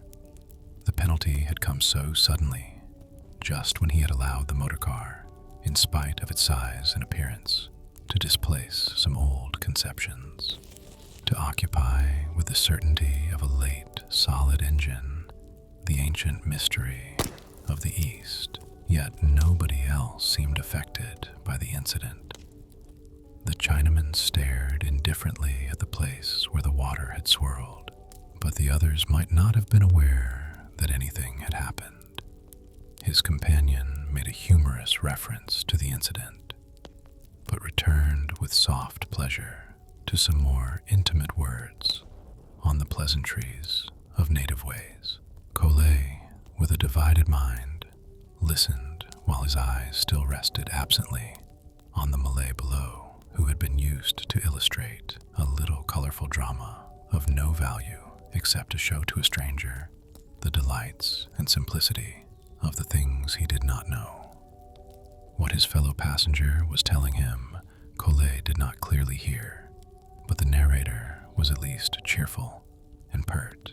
The heat made one slack. A Chinese coolie was passing the crouching Malay, who rose and was seized with a sudden convulsion. The Chinaman fell. Collet noticed in disbelief that the man's head was off. Collet did not move. He had not decided yet that the head was dead, for a little cigarette smoke still moved from its nostrils. The crowd below, which for a pause, as long as Collet's incredulity had remained still, began to swirl, as had the sea just before. The Malay was running. Several men vaulted into the water, as though it were not real. Collet watched that trotting figure cut down 2 more men, who also were uncertain of its reality, and then disappear into the forecastle. The deck below was now empty, but for several figures in ungainly postures. There were noises in the forecastle. Collet stared at the dark and empty rectangle of its entrance, fixed his attention to those sounds. The Malay came within that frame, cool and leisured, his blade in his hand, the appearance once more of the principal actor in a play, and stared sullenly at his sole audience of 2 white men in the gallery. With his gaze on them, he trotted for the bridge ladder. Collet discovered, as the man began to run, that now he was alone, and that his 2 hands which gripped the rail did not know they ought to let go. He desired to run, but was held to the spot by himself. How run from a dream? A gunshot released Collet's grip. There below him was the tall figure of an engineer, standing at the foot of the ladder in singlet and trousers, his uniform cap on the back of his head. He was pointing a revolver at the Malay. The gun clicked with a silly inconsequence as the colored figure reached the ladder, and the engineer crumpled. When Collet got to his cabin door, the eyes of the Malay on the ladder stared up at him from the deck planking and were coming higher. The door shook while he was making it fast, and then the face of the man darkened the open port window. The shadow passed. Collet stood holding the handle of the door till the silence told him his arm was aching with an unnecessary effort. What are you standing there for? Do open that door. I'm breathing steam. Nori was sitting up, looking sleepy. Can't open it. There's a Johnny outside, knifing everybody. Keep the devil out then. Is it locked? Yes, it's fast, all right. Now, I should close the port. might throw something in. Nori got up and made the port fast, and then sat listening on the couch. He stretched himself again. Lucky you got here first. Why doesn't someone shoot him? Collet looked round for a weapon. There was only the water bottle. The ship was very quiet. It might have been deserted. Were they left aboard with that lunatic? Nori, have you got a gun? Several in that trunk under the bunk. But no ammunition, of course. But he'll be downed by someone. Don't worry. They're slow about it, though. Once cries broke out in the after part of the ship. Once feet pattered rapidly past their cabin. Once there was a challenge in a strange language, but nobody answered it. Something warm trickled down his nose. He put his hand to his face quickly. Sweat. How much more of this? Nori was a cool customer. Collet peered out of the port. There was nothing to be seen, only the usual patch of deck and the rail. But heading for the ship was a steam launch. He watched its progress. It was bringing 4 Malay policemen with rifles and a white officer. The launch reached them and got under the ship, out of sight. Nothing could be heard. 2 of the little noiseless policemen, with their officer, went by the cabin. Then they heard the white man's voice, calling some orders at the head of the ladder. They opened the door and went out. All the police were there and were beginning to descend to the foredeck. The men advanced cautiously towards the empty forecastle entrance, and one of the policemen chanted to that vacant door words which sounded like taunts. There came the Malay again. He was still cool and leisured, and answered the taunting with dignity. The police halted. The white officer talked quietly to that figure in the doorway, and signed for him to drop his parang.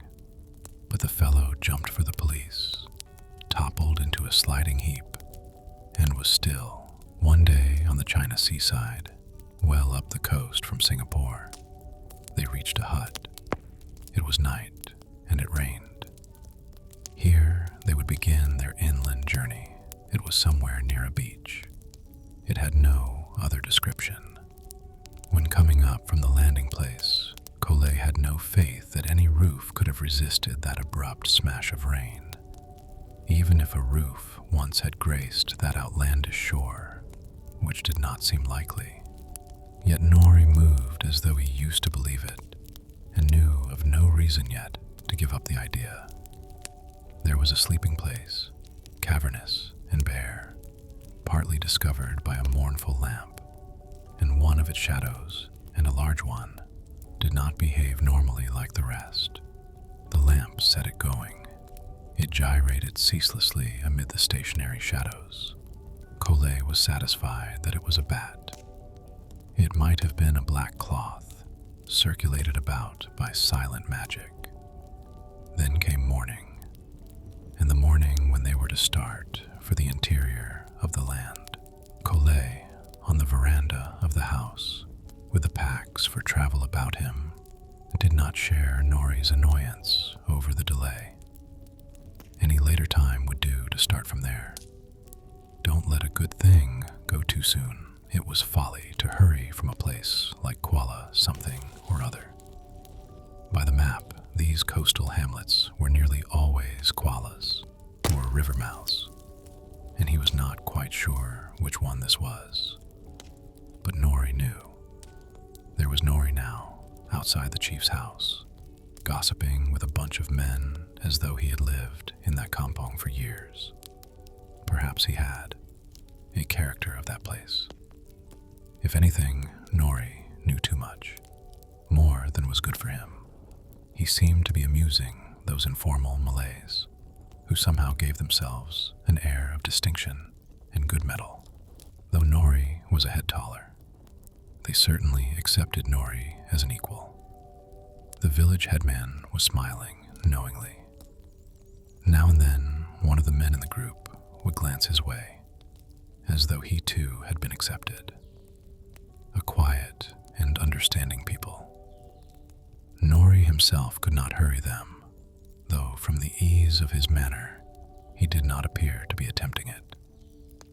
Women, slight and limber, who walked slowly in a way you had to watch, strolled past the group of gossiping men, but pretended to be unaware even of Nori's prevailing shape. Why fidget over a delay in getting out of that village? It was not likely to come twice in a lifetime. Let's have the full taste of it at leisure. We resurrect from the dead only in odd moments. Might as well let the moment live itself out.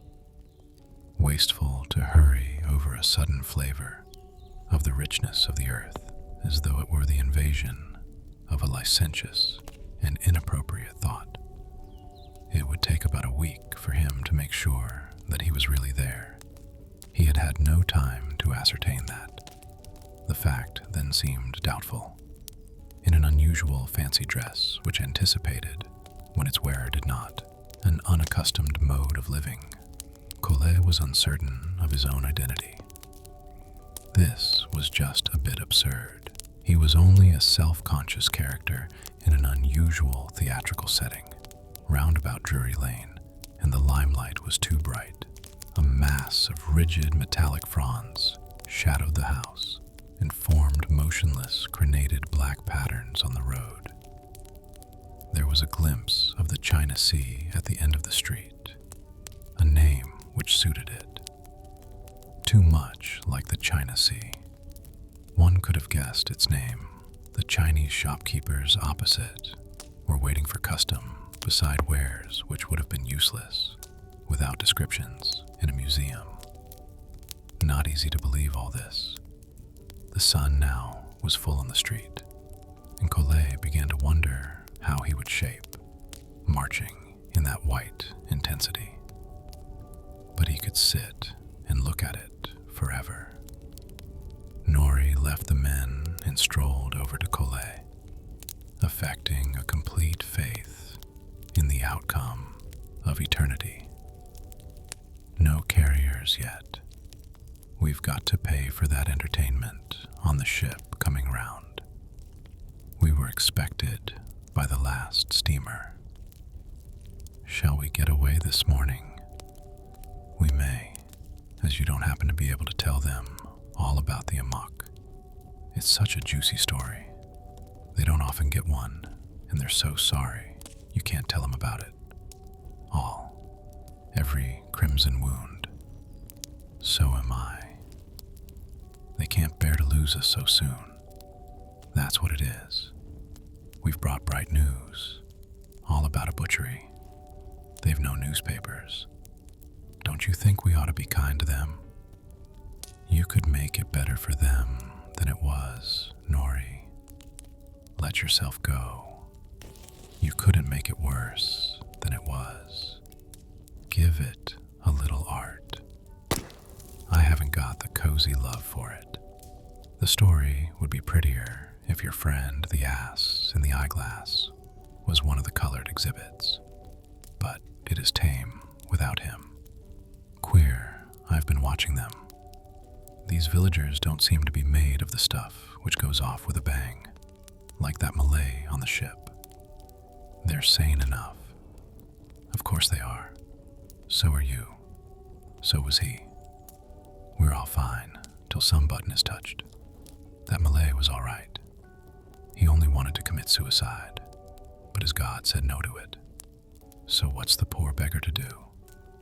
Only one thing in reason, Collet. You can see that yourself. Make others do the dirty work.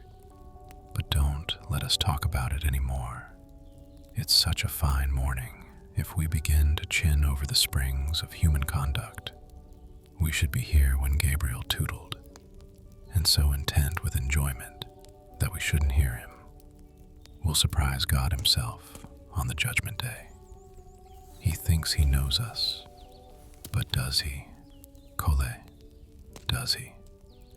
The sun was lord of that country when at last they got going. Beyond the village, they entered level rice fields and moved towards a dark escarpment of trees, low with distance, which in that torrid light suggested the unapproachable. Nori led the way, solidly, at an enduring gait. The Malay carriers followed him, and Colette marched at the end of the line, behind the Chinese cook. They had to walk indirectly across that half-dried marsh, one step behind the other, arduously along the ridges, which parceled the expanse into square, aqueous areas. Some of the ridges were as hard as rock, and others sank under them into a black sludge with a stink of its own. Collet occasionally glanced in hope towards the trees. They took their time over getting higher and plainer. A buffalo bull ahead, broad and black as a rhinoceros, with horns as lengthy as a ship's yard, snorted at Nori. Collet heard him and knew that he must pass the same way. He would be the beast's last opportunity. The bull had its nose up, waiting, sunk to its belly in mud, just aside from the ridge along which they were looking for a sound patch for each step. If that brute attacked, he was done. It snorted again when Colette was level with its nose and heaved its bulk impatiently. Colette saw the bubbles stir in the mire about it and realized what moral control is required at times. For even so simple an act as putting your foot in the right place with care. The cliff of trees rose over them. There was a clear, deep stream bridged by a fallen trunk. When Colette removed his strict attention from a difficult poise over that greasy bowl, he saw that the rest of the party, even the Chinamen, had disappeared. There was a portal of 2 great tree trunks and gloom beyond it. He saw it was the gate to the stuff of the legends. That must be the door through which the party had gone. He entered it too, and at once relished the coolness of the forest. The track ascended. It was sandy. The twilight was green. Once he was assured by a glimpse of a man ahead that he was not alone in the silence, for the quiet had quickened his pace. The anxious thought had moved him that he would be comforted there by a contiguous human creature.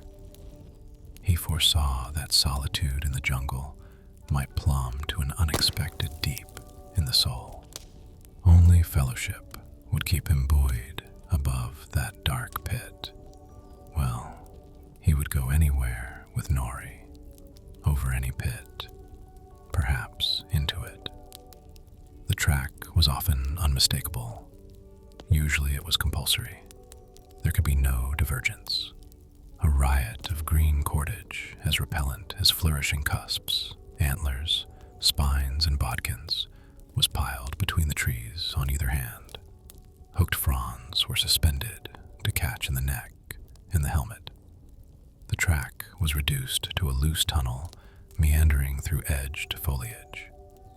Sometimes a prone giant had to be mounted, for it had fallen across the path, a tree that was a hilly jungle in itself, to be climbed, its vegetation forced, and a descent discovered through its bastions to the other side. Roots like low, easy walls, or coiled like pythons, made a maze of the track. It descended into a morass where, apparently, monsters had floundered, leaving wallows and pits which compelled Collet into the trees to find a way.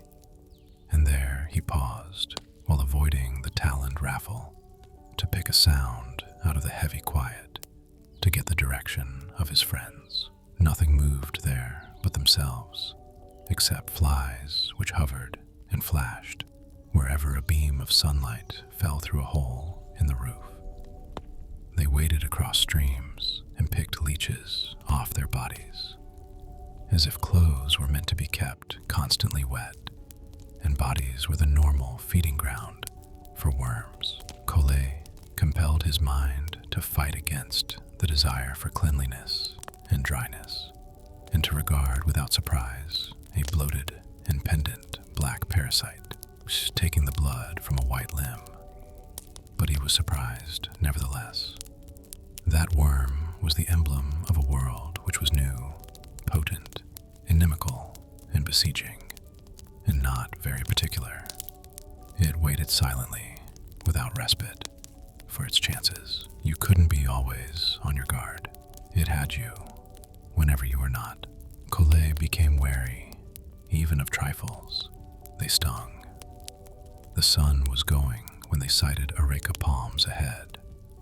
Collet already knew that glad sign. The slender mast of the beetle nut palm, with its cluster of stalked knobs just below its graceful crown, was the sign that fellow creatures were near. The brown thatches of huts appeared like haven to seafarers. Nobody was about, but huge shadows rose from the ground as they arrived, and then went walloping loudly among the frail structures. A black torrent of buffalo. Collet felt so limp then that he would not have cared if they had been elephants, so long as they left the house props intact. A brown little man came out to the veranda of one dwelling to see what all this was about. Like the others, that house stood on stilts, well above the earth, and now, as night was at hand, with a stowage of darkness already underneath it, the old fellow, in a tartan sarong, descended the ladder of his home to them as coolly as though such visits were usual. He conversed with Nori in a gentle voice, which was part of the quietude. Their carriers had disappeared, except for 2 children above them on the veranda of the chief's place.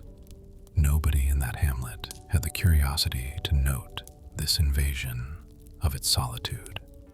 Perhaps the huts stood there to serve as chance sanctuary for wayfarers caught by night in the forest. Or perhaps, except for that one home, the huts were abandoned, and the old man and the children were alone in the forest.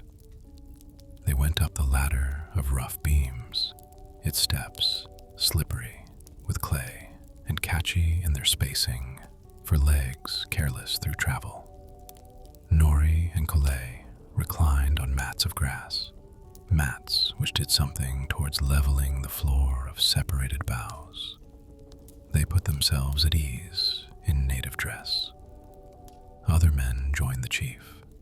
They betrayed no surprise to find white men there. Now and then, a newcomer hailed Nori with mild jocularity. There was a brass lamp on the floor and brass dishes with fruit about it. The figures murmured to each other. Somewhere, perhaps in the rafters, Collet thought he heard the subdued whispering of women and children. He relished the picture of those men with their apocryphal background. It was as unconformable as the chiaroscuro of a book belonging to another age. Yet he felt more at home than ever he did at the Gridiron in Soho. He knew only a few words of their speech, but he understood that it could be trusted. They did not move their heads and scarcely their lips as they spoke, which was soberly as men would at night in a house with the wild at its door. Collet, through interstices of one of the walls, could watch sections of palm fronds, motionless in moonlight. These fellows had a lot to say to Nori. If one of them retired but slightly from the lamp, then the shadow almost absorbed him. Several of the men were only bright eyes, or they showed the ridge of a cheekbone when the head turned, and the feeble glow put a polish on bronze skin. But even the figures in the obscurity were not more strange than the smell of the quiet place. A smell faint, but zealous and nameless. Nori, later, was appealed to somberly by the Malays. They his wise confirmation. Anyhow, he was assuring them that was plain enough, of his warm agreement that a conclusion of theirs was just and right. His wary and skittish eye, his ironical mouth, his expression of intelligence too drowsy and good-natured to contradict anybody, for he was comfortable, stirred a little curiosity in Collet, who divined this phase in his companion more readily than would these simple folk. Now, what's this you are telling them? What's the game? Game? Not at all, my son. It's about a mystery. I love mysteries and treat them with proper respect. I wish you could have picked up the yarn that the Penghulu had been telling me. It's a true story. All these men know it is true. Nori addressed himself to the Penghulu. The chief answered him with gentle explicitness, and Nori turned again to Collet. Grave as the deep shadows and the brooding night, the Malays were watching the two travelers, sadly but closely. It was only last week, Collet. You are now as near as that to the old original, once upon a time. You've marched all the way back in one day. It only shows you what a fraud time is. You'll learn something before we've done with you. But don't you grin, don't look at all superior, or the magic will pass, and so may you. Keep your face as confiding as if I were flattering your sound moral character. There's been a tiger about this patch. These men were too artful just now to call him that. They don't want to hear him again, so they gave him polite and elusive names. You can't be too careful here, but they knew he was a tiger and more. He took their buffalo and chickens. Any tiger might do that, but soon they had doubts about the sort of tiger this one was. They heard him after dark, for he was an insolent thing and used to prowl under where you were sitting, night after night. They sat and listened to him snarling. They don't mind tigers, not very much. They don't mind tigers who keep their place and eat pigs and deer. But they do dislike what is more than a tiger when all good people are indoors. Are you listening? These foresters are watching you. They know more about tigers than we ever shall. If you think I am trying to be funny, you don't know me. There is more in the forest about us than these people would care to whisper at this time of night. There is a woman they know of, for one thing. She is only a lovely head, trailing a length of entrails, and it is the end of you to meet her. And there are voices where nobody will ever be seen. And there was this tiger. He was only heard. They never saw him. Only his pug marks were seen, but they were plain enough. And he was never heard snarling except when a certain old Malay peddler, a fellow from Sumatra, was in the neighborhood. First they lost 2 buffalo, and he had the nerve to eat them where these people could hear him enjoying himself. But the buffalo grew wary after that and bunched, and he didn't dare to touch them. Then the chickens went. That was when snarling was heard under this house after dark, and a tiger's tracks were found in the morning.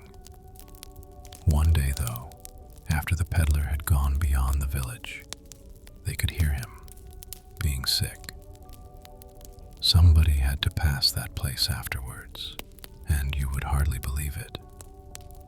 But he saw feathers where that fellow had vomited.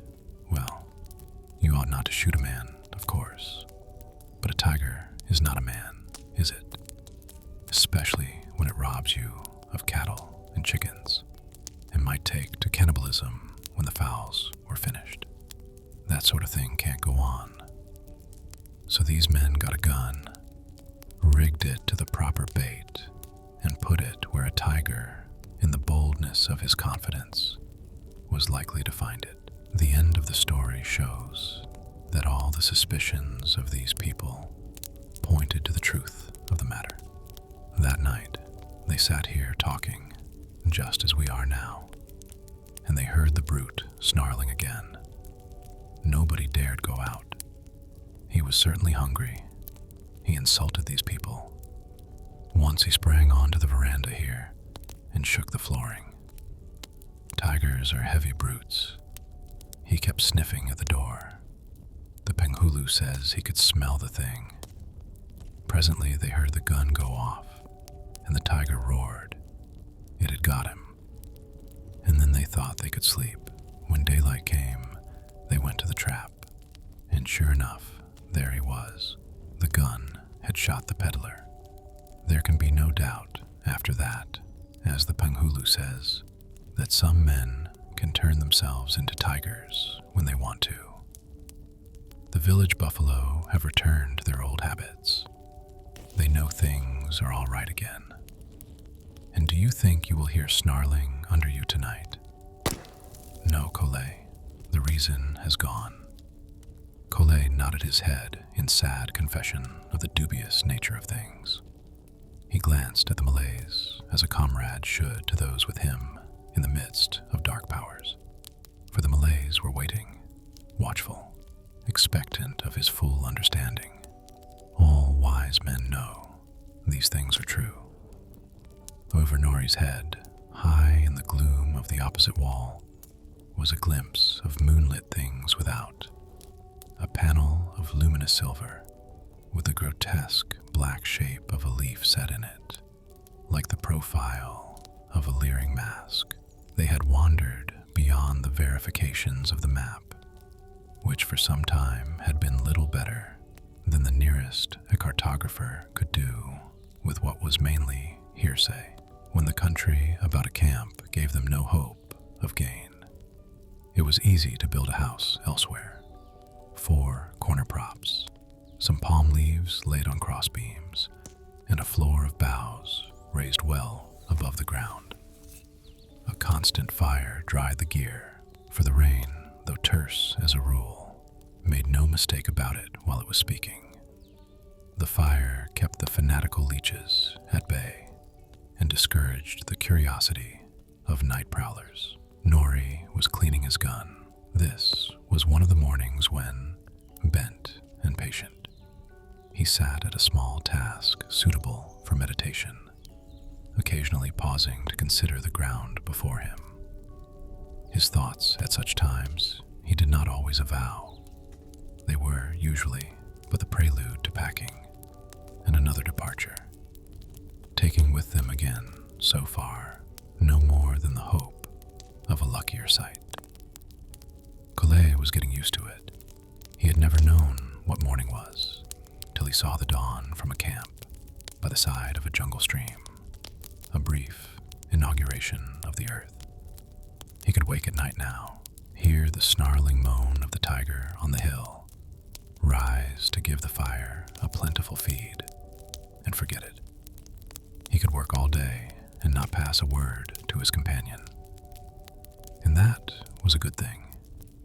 He and Nori did not have to speak, unless it was necessary, nor even look at each other. There might be a comment from Nori, late at night, after he put aside the book he had been reading, and began to watch the firelight, convulsive on a tree trunk, making the tree move in and out of the forest. Listen, Colette. Collet would listen. The hush was that at the world's end.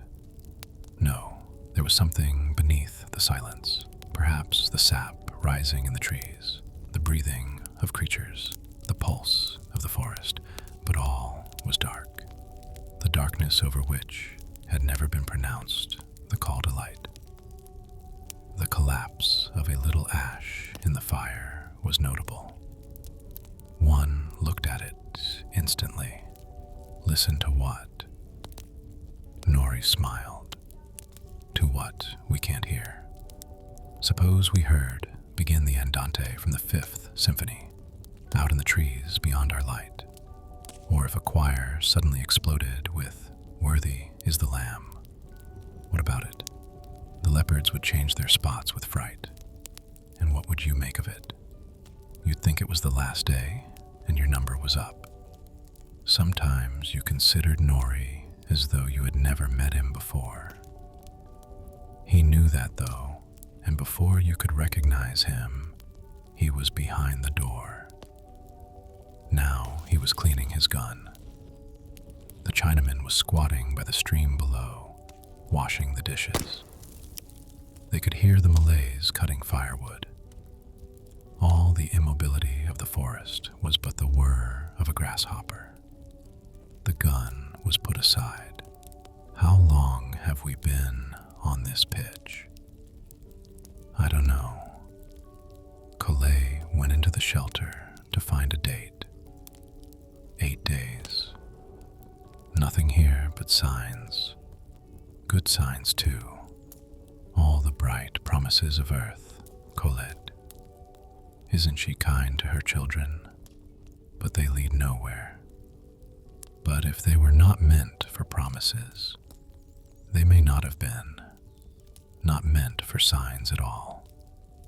What could you expect them to lead to more than they have? Dear old Colette, there he goes. But I'll tell him again. I want to give the moths and rust a chance to corrupt something that belongs to me. I'll moth them if they come near it. I don't feel that way about it. But look here. If you do lift the lid off a hoard, watch me do the Highland fling with the accordant, triumphant noises. I know you are like that, but it's not the right spirit. It's simply devilish. It's only your damned playful sympathy. You'd have been a nice Christian, all complete, with another touch of dreary misfortune. Collet, it makes me doubt you. You'll come to no good end. You really won't. I'm inclined to think that you might even fold your hands like a pale martyr or a skinned rabbit someday and let the other fellow have the girl.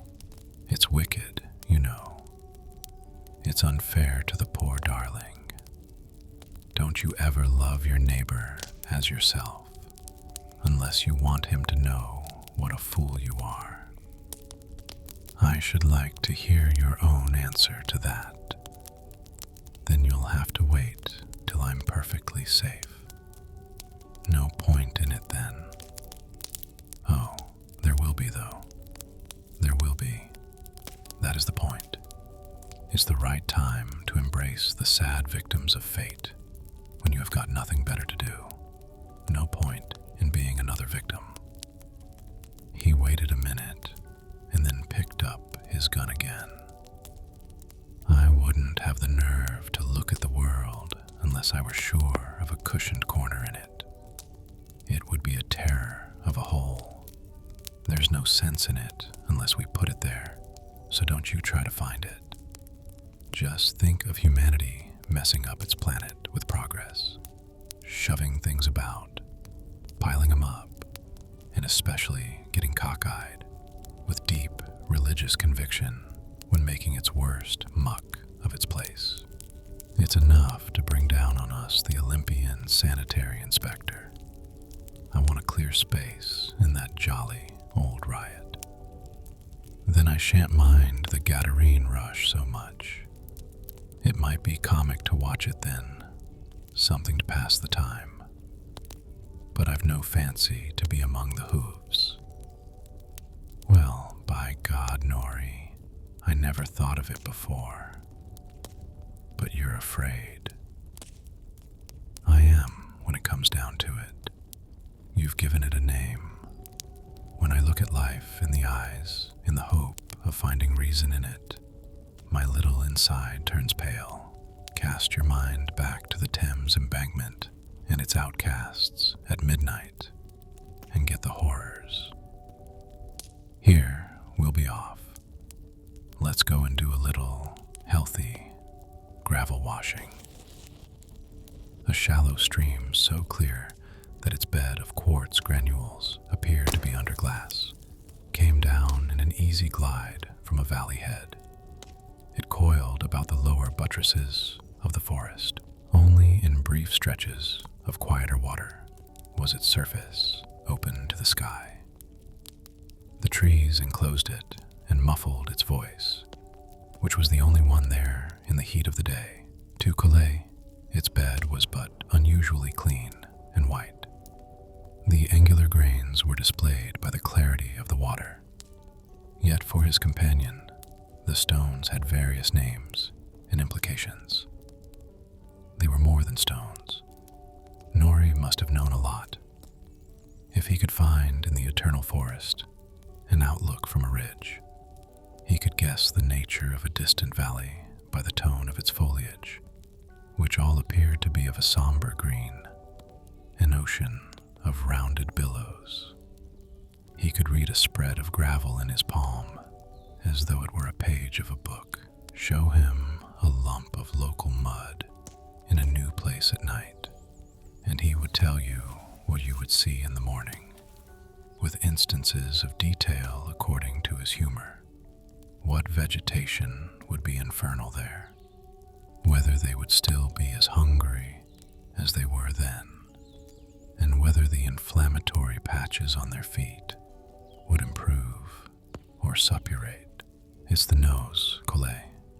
Only the nose. It's my gross selfishness. I'm so uncomfortable when in ignorance that even an unseen novelty anywhere near will make my nose twitch till I find it. That's what unwholesome curiosity does for a man. That's the result of being a dirt washer. But there's a lot in dirt. It tells you what the bedrock may be. Haven't you ever watched our Chinaman? Doesn't he ever make your soul curl up at the corners? Johnny? He's only a shadow. There's nothing the matter with him. He never even speaks, only makes a gurgle or two. That's all he can do. If he wasn't so careful with the stuff, I'd be afraid he'd drop some of his opium into the grub. But he loves that more than he hates us. I should like to see a section of the bedrock of that chink under the microscope. Have you seen him putting little saucers of rice under one of the trees? A devil there he knows about, and we don't. He keep crackers to frighten the goblins. A section of his faith would prove unusual under polarized light, or of yours, Collet, or of yours. A bit of the bottom of your mind, ground thin, would fascinate me all the evening with a lens of high power. But not me. Nothing there to give me an appetite. That predilection of yours for Beethoven, did you find it in the dirt? Quite right. All my fault. I asked for it. Now we'll conclude our little inquiry into origins. When a fellow like you grows metaphysical, I get lost. But you wouldn't. Mystics can see anything in a fog. Just anything. If only it's thick enough. The thicker the better. But I loathe fogs. I can't see so well in a fog. Well, perhaps it wouldn't be unfair to ask now whether we may look for gold here. Is there any? That's better. And there is. But Colette, where does it come from? That's what beats me. I wish I was a mystic, or had second sight, or inspiration, or the devil's own luck. Anything to take me where science can't. The truth is, there's bright little signs of happiness everywhere in this country. They lure us on like the portrait of a charmer whose favors were all distributed long ago, though we don't know it. Oh, Colette, to think of it. They stooped to the stream, whirled the gravel in pans, and when neither perspiration nor another storm could saturate them, more would examine the pinch of yellow dust that was all their reward. The metal had a strange, loveless loveliness under the lens. To Collet it did not seem inadequate, for Nori was near with his droll comments. There was the apparition of the forest about them, silent and still. You had to touch a leathery leaf of it to make sure of it when stretching the back after intent diligence with the stream. Collet would pause in the washing now and then, checked by the only movement, a visiting butterfly, designed and colored like joy, a flicker of silent mirth in the face of the wild. The butterflies did not object to a close inspection when they settled on a damp hummock of white sand under his nose. If he touched them, they merely circused a little, and then came to the same spot, made themselves comfortable, and laid out their wings for inspection again. Nori declined to eat when they sat by a tree at midday. If he spoke, it was captiously. Once or twice, his companion looked at him, surprised by a word that was venomous. Here was a corner beyond the hubbub, in a light like glory, and Nori addressing heaven for his want of luck, as though it were the face of a dirty urchin who had soiled his property. Anything the matter with him? His hands were hanging listless over his knees, and he was brooding. His hands seemed queer. The fingers were lemon color, and the nails blue. Then Nori peered over at him, and his jaw was chattering. Collet became solicitous. Anything wrong, old chap? I wondered what was coming. We'll get back. I've got a touch of fever. Cold. It's damned cold. Nori sank into his hammock and remained still and yellow, with his eyes shut as though dead. The camp that evening suggested a depth in solitude which was more remote than Collet had ever known. The four Malays were apart, conferring together, unheard, almost merged in the wilderness. The Chinaman was nothing. His face always was expressionless and averted, and Nori, in a sense, had left them. He was with Nori, but Nori was not with him. It was lucky he had got that dose of quinine into the poor old fellow before he became lightheaded. What was he muttering about? Nothing more to be done for him. The natives didn't seem to care. They only glanced casually at the lumpy hammock and then forgot it. The day, the last of it, was in the treetops across the stream, and under that lane of upper gold was the unknown, and night already filling its hollows. The cicadas abruptly began their sunset ovation. They knew the signal. The signal was the light on the tree with a dead top. The gaunt antlers became flames, and the jungle instantly was a din. Though it never stirred, there ought to be a movement. Surely a leaf should shake when pandemonium broke loose. Buzzing of circular saws, hissing of steam, shrill whistling, the husky stridulating of dry membranes, the humming of wires, the reverberating of notes inaudible, the exultant celebration of another life in a place not his. It was like a triumph over mortal men. Nori called out, but when Collet went to him, the sick man was moribund, with his eyes closed. The light died. The uproar in the woods instantly ceased. Night put out both day and the paean. The darkness and the silence were the same. Collet sat down on a packing box by the hammock to wait. This was going to be a night of it. He touched Nori's face. It was indifferent. It was hot and dry. What happened to men with malaria? The silence stretched out into illimitable leagues of nothing, to a depth where it could never be stirred. The air became cooler, and he packed up Nori. The Chinaman stretched on the floor. He was only a loose rag on the beams. The Malays were in their own hut. The fire was alive. Only the fire was alive. The hammock hammock had not moved for a long time. All right. Nori was still hot anyhow. Collet took his seat again and waited. It was queer to watch the feet of the trees. The firelight shaped them. They moved in and out of the forest. Sometimes they vanished. They had retreated into the woods. When a lump collapsed in the fire, the flames started again, and the feet of the trees moved in and out of the skirts of the darkness in a noiseless but massive dance. What was that? He must have been dreaming. Perhaps Nori had called out. No, the hammock hadn't moved. Nori was the same as before. The shadow of the chink was still like a loose heap of rags. He had not stirred. There was only night and a hush, as though something were lying in wait. Queer. He grinned himself into confidence. This was a rum situation, like being a child at midnight, lost in the tower dungeons. The fire had gone down since he saw it last. About time he made it up. Wanted some resolution to get up and do it, though. You had to move from where you were. What would happen if one moved? Would that set anything going? It felt as if some diabolical business was hanging about.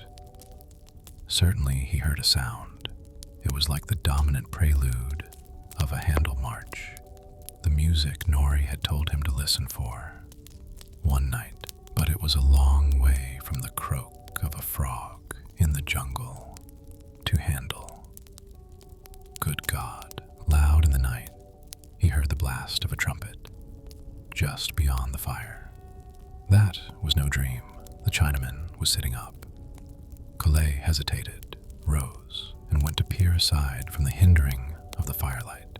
He would have felt better if he had known what was there. He could see only a shadow was out of its place beyond. He could make out 2 white marks, like the branches of a tree. But a swamp was there, no tree there. Then he heard a whisper in Malay. Gotcha. So it was. The shadow was an elephant. What was plain was the gleam of the firelight on its tusks. A flame shifted in the fire, and the beast's ears then spread out. Its trunk was curled over its head. The flame incensed that huge front.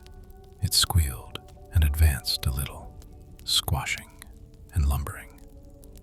No good trying to shoot dead such a bulk at night. It would have the flimsy show flattened in a rush. He went over to the sick man, helplessly, but Nori was not interested in anything on earth, not even wild elephants.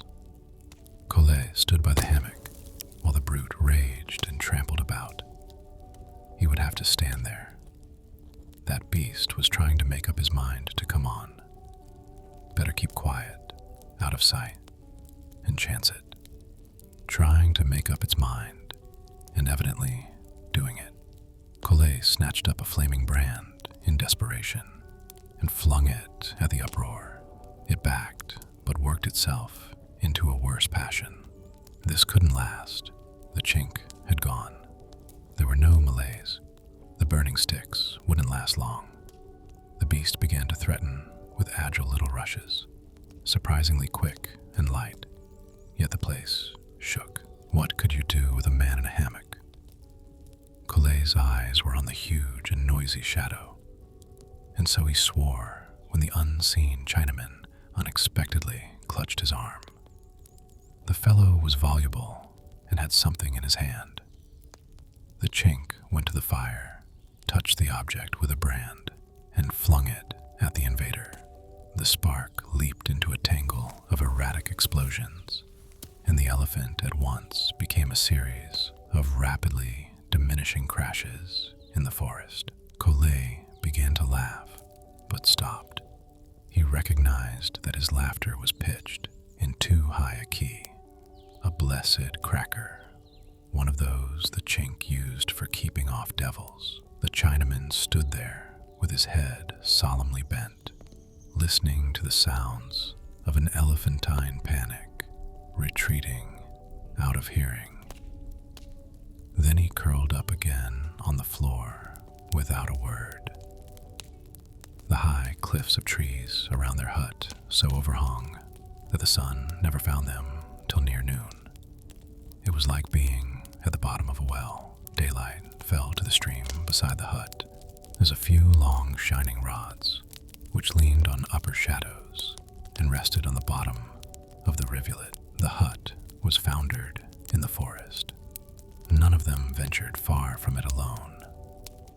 In the cool of the morning, the calling of birds gave clear depth to the surrounding obscurity. One bird was a tolling bell, and another was a blacksmith at an anvil. There was another who was an idle boy, learning to whistle, but who never got the phrase right. But he persevered. No bird was seen. Nothing ever moved there except themselves. The leisurely bird was still learning to whistle. It had nothing else to do, nor had Colette but to listen to it. Nori mimicked the bird and corrected it. A good effort for Nori.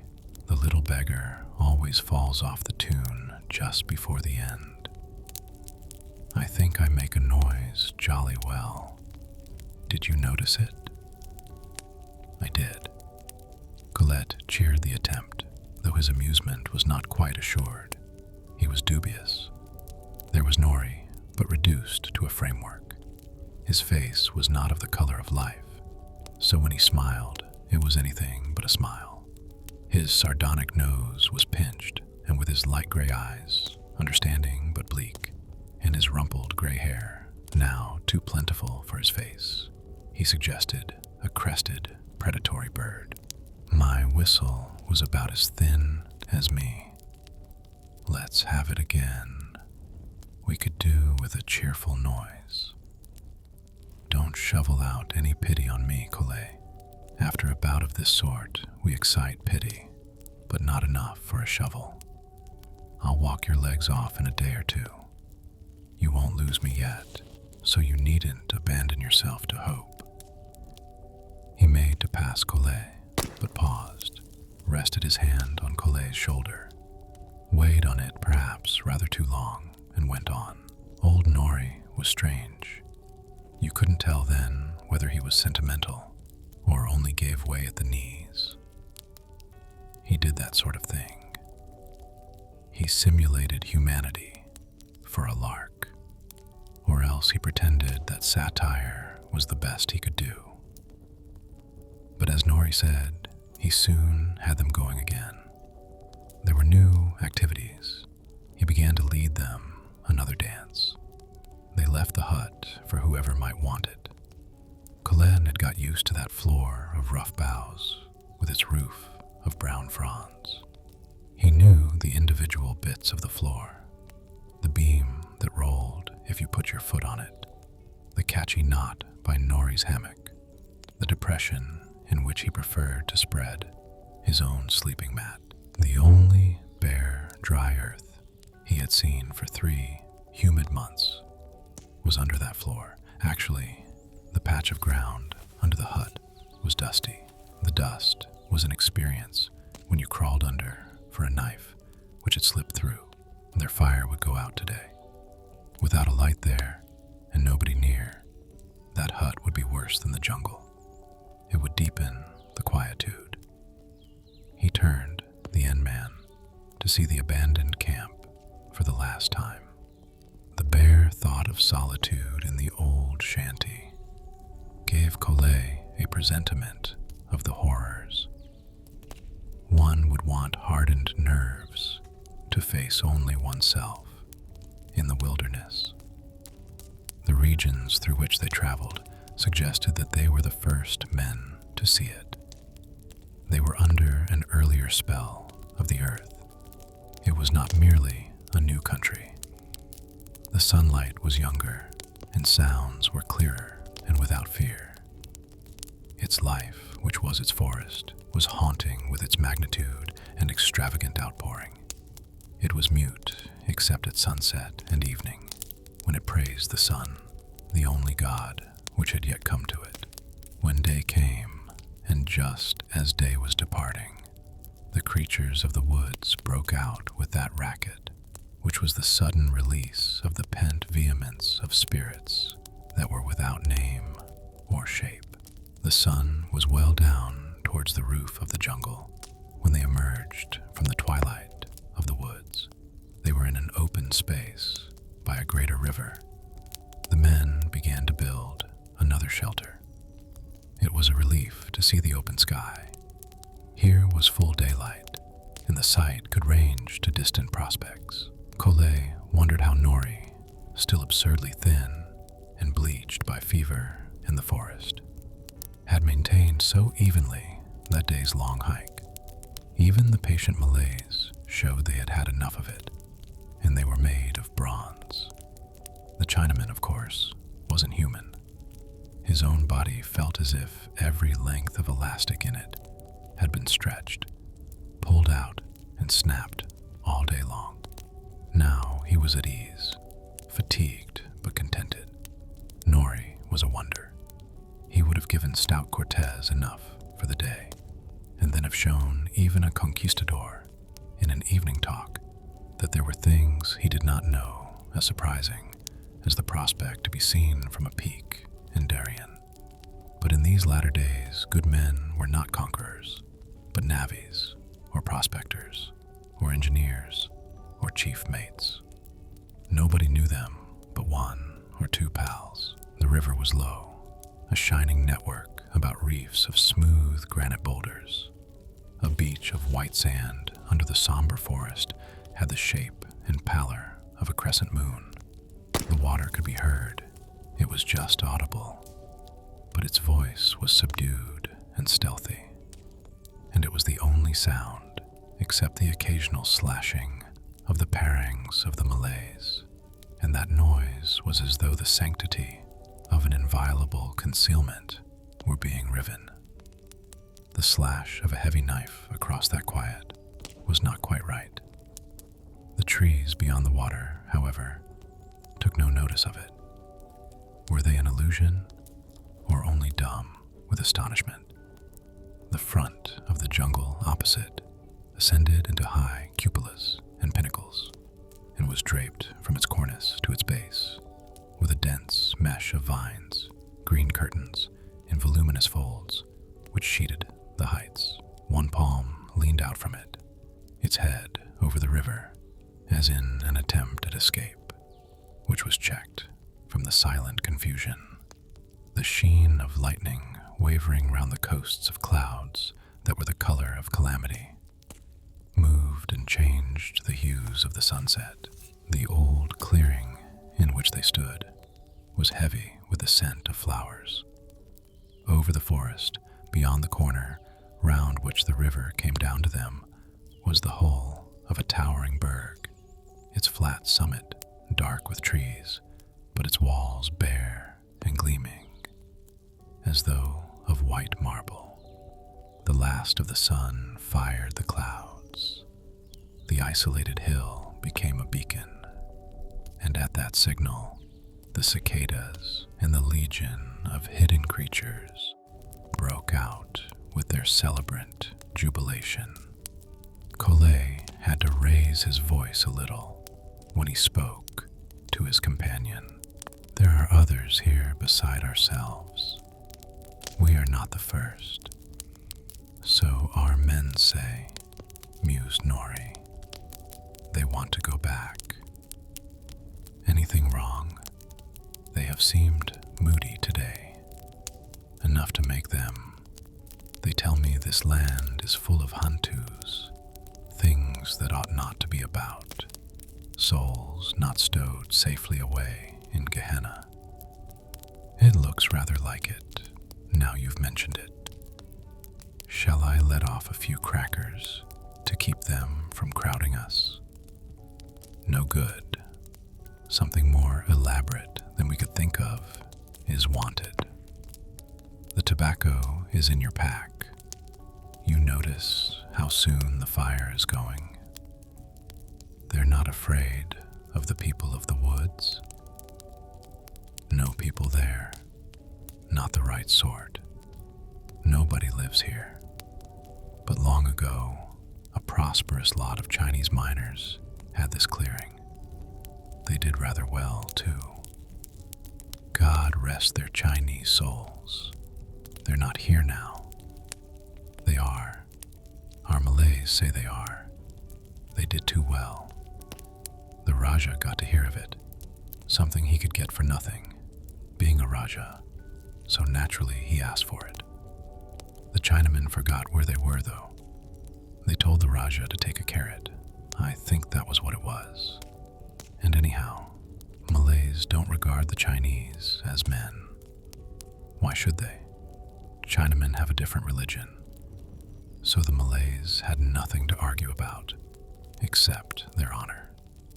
When a talk among themselves about honor had sufficiently excited them, they went on an enjoyable and successful outing without warning, and the country has been like this ever since, except for the Hantus.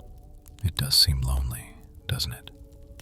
The Malays know those Chinamen are still hanging around, though a bit changed in nature. And if I told you all the story, you wouldn't wonder at it. But the end of the yarn is better if heard in daylight. Did you see that lump over there? That high rock with the trees on top? We'll have a look at that in the morning. If we have to be turned aside by spooks, we'll try to learn why they are so stuffy about it. The berg rose out of the level forest by the river, and to Calais it was anomalous. It was an isolated mass of white limestone, a lofty island in the ocean of jungle. Its pale cliffs fell sheer to the green billows. Its summit was flat, but was so near to the clouds that its trees were but a dark, undulating strip. Its walls, when glimpsed from below through breaks in the roof of the forest, appeared to overhang, but there were scarves and girdles of green on their bare ribs. An eagle soaring athwart its loftier crags was a drifting moat. Stalactites were pendant before the black portholes of caves in upper stories, like corbels over the outlooks of a castle of the sagas. If the number of those dark apertures meant anything, then the berg was hollow, was honeycombed with cavities. This enormity was not inviting, even in a morning light, not in such a land as that. The unexplored dungeons of such a castle might hide anything, but Nori judged it with a casual and professional eye. It was curious, but only geologically. He had seen such lumps before, of course. It was only what was left of an earlier skin of Malaya, a fragment of that country's prehistoric hide. Time and the weather had peeled off all the rest. Unnatural. Well, look at it. Was it not there? So how could it be unnatural? What he wanted to do was to get at it. That was not easy, near and great as it was. The climbing palms, the rattans, flourished about it. Their taloned cables were coiled over the low ground in barriers unfriendly to the haste and impatience of men. Calais, bleeding and perspiring, had forgotten the rock by the time they had reached it. A little journey in that kind of undergrowth, crouching and crawling while following the sound of a Malay's parang, leaves room in the mind for but one interest. He crawled into a little clear space beside Nori and two of the men. The island stood over them. They were at the base of a wall and almost under a high Gothic porch, the entrance to the retreat, by the look of it, of midnight. Nori but briefly inspected this rude resemblance of architecture, and was as indifferent to the sinister suggestions of the interior. He was not now discussing the ways of humanity, and so he appeared very cheerful. He declared that he loved caves and insides that were convoluted and obscure. He was preparing to go in. He was testing some electric torches, with a brisk assiduity which had its back to the forbidding fantasies of geological structure. The Malays, so they said, preferred to wait without. Their interest was spent. They went down on their hams and began to roll cigarettes while watching the Twans preparing to disappear on a foolish quest. The threshold of the cave was of dry sand strewn with fallen rock. The day, venturing within as far as it could, hinted at fretted columns and aisles receding, till the last shapes became what Collet chose to see there. The berg was hollow. Its recesses were capricious, and the disturbance of a rock by the invaders awoke echoes in lofty transepts and high vaultings unseen. That sharp sound brought down the dark in flying atoms. Myriads of bats fell like night whirling in shreds. The gloom moved with a screaming rush. Nori, though, went on as if unaware of it, except that he broke out against the smell of the little beasts. It certainly was lairish, that stench, not to be forgotten. "Keep close," said Nori, "but if you lose me, keep still." It was not easy to keep close to such erratic activity in the dark. Nori, intently inspecting the floor at times, developed an insatiable curiosity and energy. He said little. He kept going. He might have forgotten that such a preferable enjoyment as daylight was now well behind them. "Come here," he said at last. He stood then, relaxed and indifferent, as though here they would turn back, and with his lamp illuminated black sand at his feet. He idly scraped the ground with his foot. "Know what that is? Sand. Cassiterite. What's that? Haven't you brought that highland fling with you? I'm showing you what we came for. This stuff, it's as ripe as a freehold in Piccadilly. The floor of this hill is tin. It only wants spades." Nori stooped and poked the grains about with his fingers. It only wanted spades. Collet felt a little hungry. It was near midday. Besides, Nori himself was just scooping the sand, as if he were a child at the seaside. Nori twisted round and turned up his torch to Collet's face. "I say, Collet, blast you. You haven't got the expression of a lucky man, but you might try to behave like one. Sing something agreeable. Me? Hang it. You're not setting a lively example. I thought it was dirt. So it is. So it is. There's acres of it. Well, we found it. Let's go and get something to eat." Now they had found it. Now they stood firmly upon the security which most men desire but usually fail to reach. Their campfire, somehow, burned with less of its old, companionable light. This was the end of the hunt. Nori had explained, rather seriously, with hardly a lift of his usual buoyancy, what the law of averages, or something mathematical, had calculated against the chance of good luck coming to men on a rummage like theirs. This good luck, nevertheless, had coincided with their track in space, and to some extent, it appeared, that was not wholly because of blind chance. It had happened, too, because of a little artful designing by knowledge and intelligence. Nori, with that, then looked around the camp, not perhaps as if his interest in life had gone, but as if that particular day and place had failed in savor for him.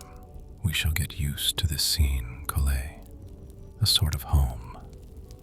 Collet followed his friend's glance. The immense front of the forest on the opposite bank was still majestic and illegible. It was the same forest. Well, when he saw it first, it had seemed outside time. Once he had seen it as a symbol of that which does not pass, with the episodes of passing men. It was superior to days and nights. The cry of the tiger in the night, while he was sleepless, watching the stars, not knowing what was to happen on the morrow, was only a disturbing but relevant note in a great passage. Yet something hardly definable had happened to his view of it all. Good fortune had changed it. Perhaps the forest itself was no different. Maybe he was not exactly the same man, and so could not see things as he did before. What was lost? It was extraordinary, but the discovery of the hoard afforded them less to talk about than had such a trivial matter as the song of an unknown bird. Yet now the song of the bird passed unremarked. Tin did not prompt Nori, now he had plenty of it, to a pleasing similitude of his old relish of Malay fables, which have no market value, though they can keep a campfire bright till late. The assurance of much tin induced in Nori even a certain correctitude. He could no longer abjure their Chinaman with his accustomed histrionic abandon. He was direct and saved time. Collet, reviewing it all, while Nori was diligently drawing a map, rebuked himself. He ought to feel excited. No good. He didn't. What does not excite the interest cannot be made to do so by any deliberate concentration of reason. If intelligent discontent is the beginning of progress, is it also the end of happiness? Of all the frauds of the sensational drama, this joy on access of riches, this elation on the discovery of the treasure chest, as though it were wealth, was the silliest. There was nothing in it. More seemed to be lost than was gained. That was hardly fair of the law of compensation. One's light was not turned up, but down. Collet had hinted to Nori that there was not so much blithe interest in these abundant and exclusive details of business, this strict adherence to the mining law of the country, as there used to be in his sparkling nonsense. Nori's eyebrows moved in surprise at a consequence of good fortune, which he had not remarked. Then he assumed a show of his drollery. Of course, I'm purged of dross. Fever and the tin have done it. I'm pure now. I've got salvation. I feel almost kind. Too kind to be light-hearted. Almost impious to say damn the tin, but Collet had that desire.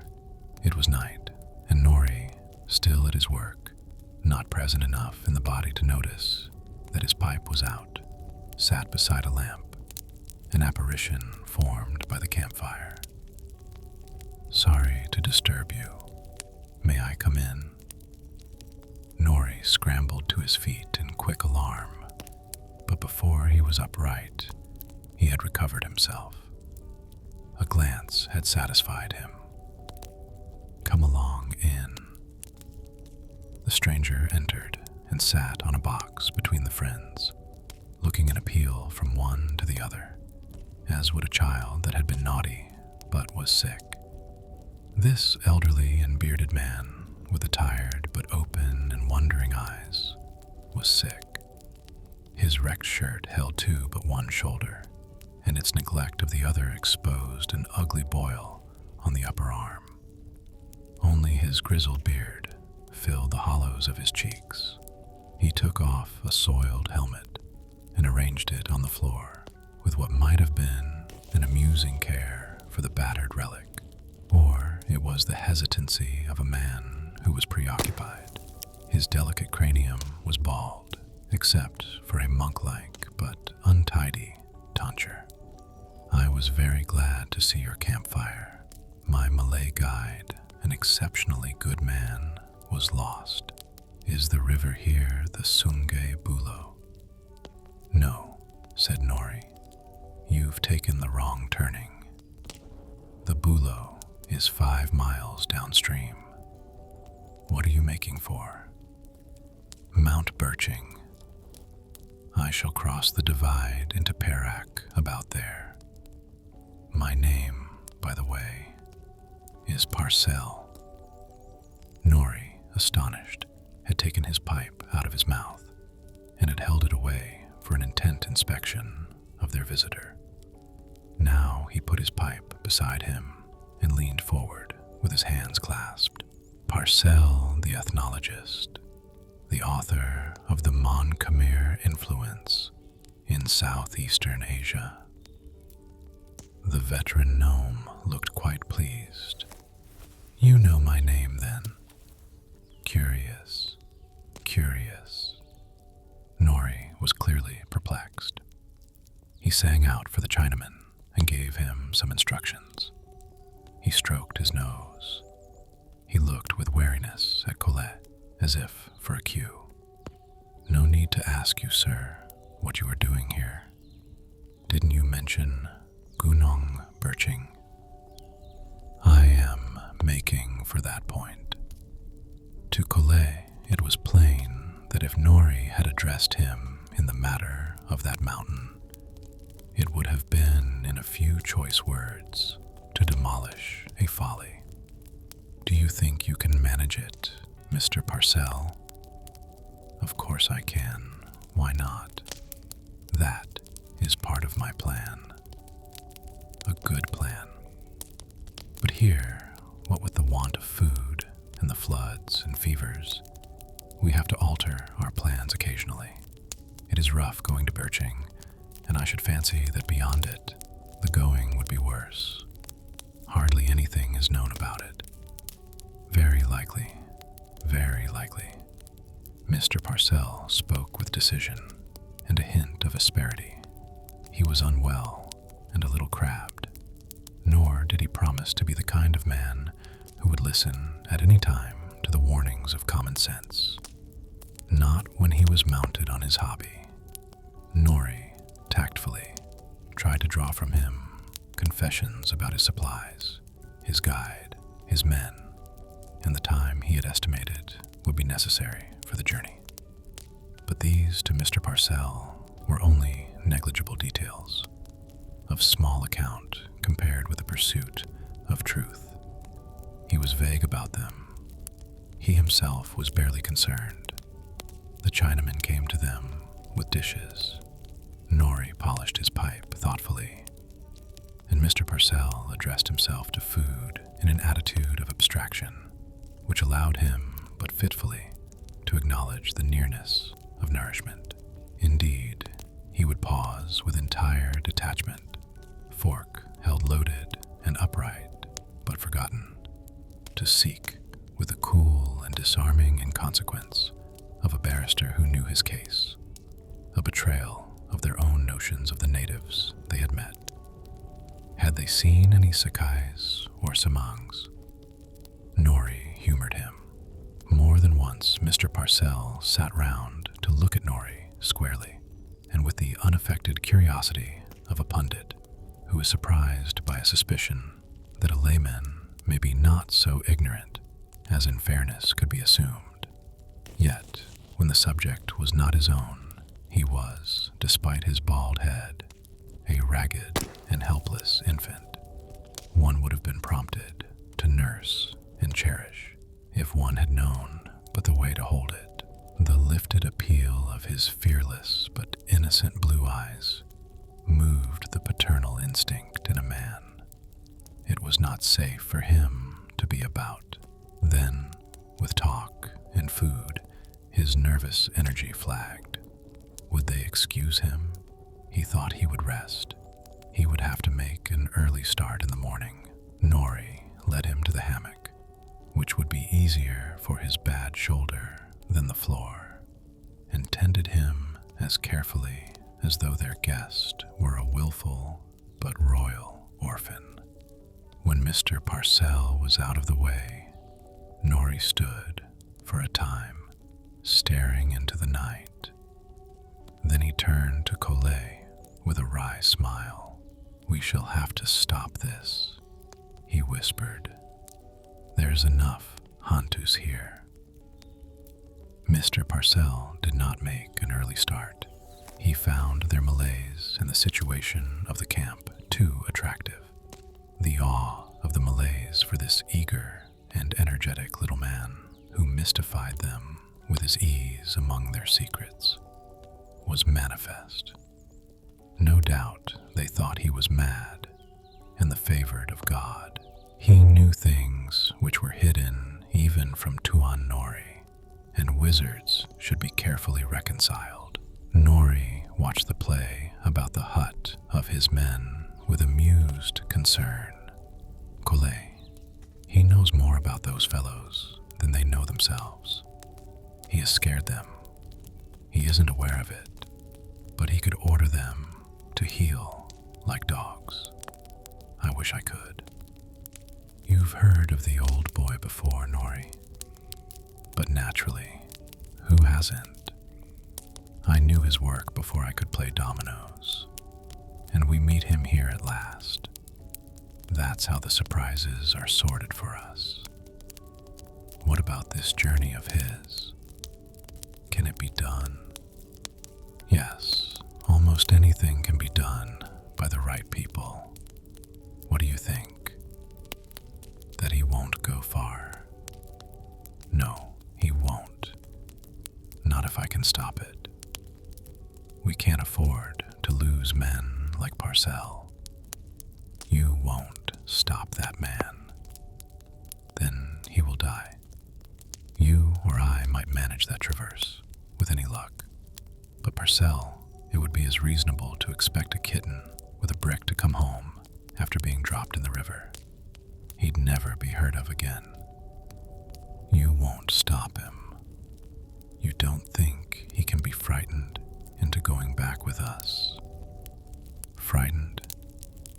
I say, Nori, did you see his eyes? When they are fixed on what he thinks may be the truth, he wouldn't see Apollyon in his path. Hey? Nori became alert and turned to his friend, frowning, as if a new thought troubled him. He shook his head sadly. Colette, you think so? But of course you do. There are such fools in the world. I rather fancy you're another, and that's how you know. Collet lit his pipe. Nori, devising with resourcefulness fancies in the macabre, which pictured that region as the portal to every horror of the soul, wondered whether a selection would be useful when arguing with Parcell to warn him off. Collet smiled, but did not answer. At the end of the recital, he explained that, as far as he could see, the only way to head off a man like Parcell was to give him an injection. That man would not go forward only if he could not move. Then, indifferently, he asked some questions of Gunung Birching and the country beyond, but Nori ignored them. It's no good talking about it. You know what this land is like. It has nothing to do with the case. It's like talking a walk in the waves. The man can't do it. He simply can't. Mr. Parcell came towards them quickly and nervously, his head thrust forward. You see, said Nori, he doesn't know even enough to regulate his speed in this climate. He oughtn't to have been allowed out.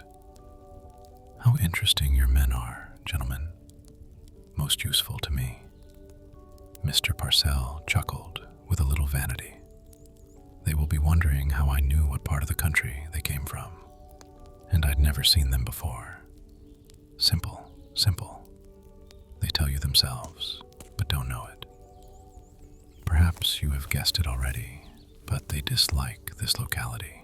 What they had to say about it was a little mind to me. You'll excuse me, but I think you will lose them soon. You ought to know that.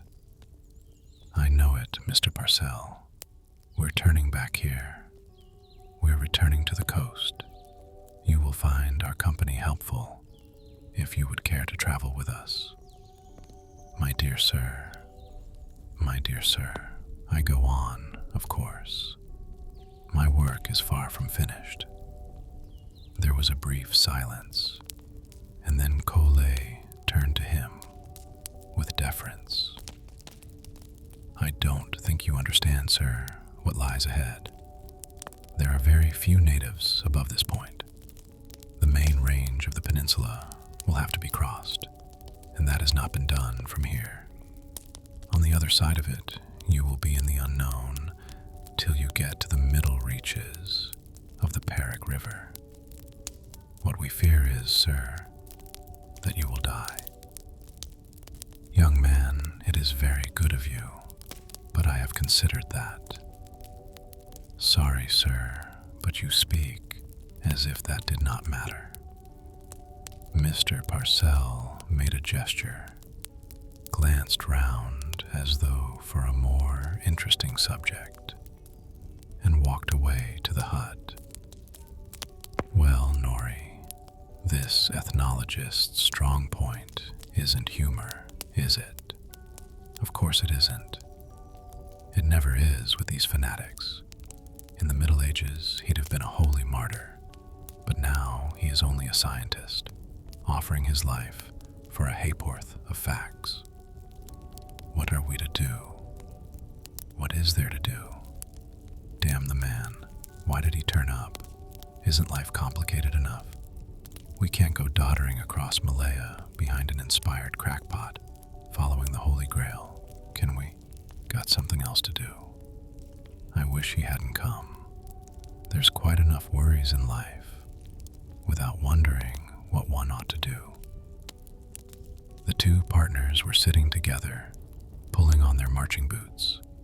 They were returning east to the China Sea coast, and Mr. Parcell would set out for an Indian Ocean beach. Their Chinaman placed beside them their breakfast. Parcell was over with the Malays. He preferred their circle. The last Collet had seen of him the night before was his back against the firelight of the men's hut, with the Malays about him. The men knew he was different, an odd character.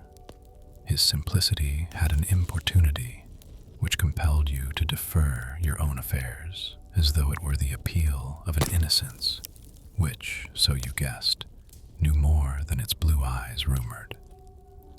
To Collet, then, the man was an intimidation which could not be ignored, however much he pretended that it was not really there.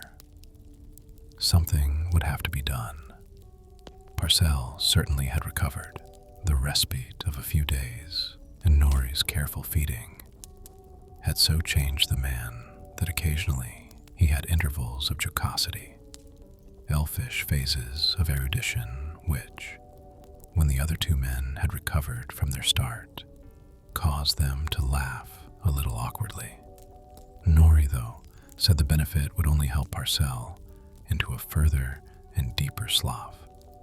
But the idea that he could be persuaded out of his alarming project was abandoned. It was not worth trying. It was an immovable resolution.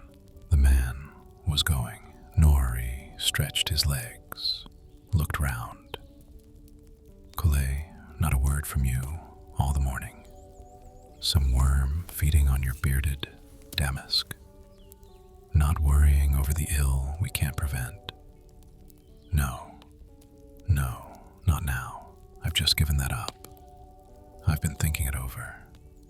Now there's no option, I think. It seems to me I ought to go with him." Nori drew his legs up.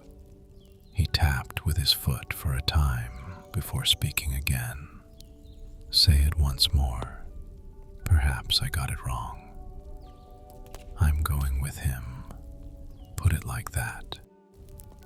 Not coming my way. I wish I could." Nori did not move. He smiled for a spell at the fire. Then he rose, kicked a box out of his way, walked a little distance, and stood with his back to the hut, considering the forest. Collet went over to him. "What else is there for me to do? You help me out of this. You could let old destiny takes its course. know destiny when I see it. What is it like? Nori did not answer that. The forest appeared to absorb his attention. Is there anything else for me to do? He can't be allowed to go alone. It is impossible for you to go. I'm free. So is he free? Free not to go. I don't think he is. He's obsessed. And you are free. Of course. I know what I'm doing. Nothing to argue about. Not that I can see. Who made you his keeper? Kole waited without an answer. The men were beginning to pack. In the woods, the bird that whistled like an idle boy was having no success with the tune. The dissolving of the mist uncovered areas of the distant forested hilltops. To the young sun, green islands were floating high in the blue. Nori was contemplating that daily miracle of the morning, the late descent from heaven of the hilltops to join the earth. Then he addressed the hilltops. Of all the blether, of all the sacred, predestined, and inevitable Gothamites, isn't one enough? What is he going to do? Leave his luck, turn the other way, and toddle after a crank, searching for what people won't look at when it is found? That isn't it. Then what the devil is it? Kole had no answer. Nori strode farther away, but after a while he turned about as though some of his heat had gone and faced Kole. I might have expected this. I suppose you're bound to follow your selfish conscience, which is thinking only of its own comfort.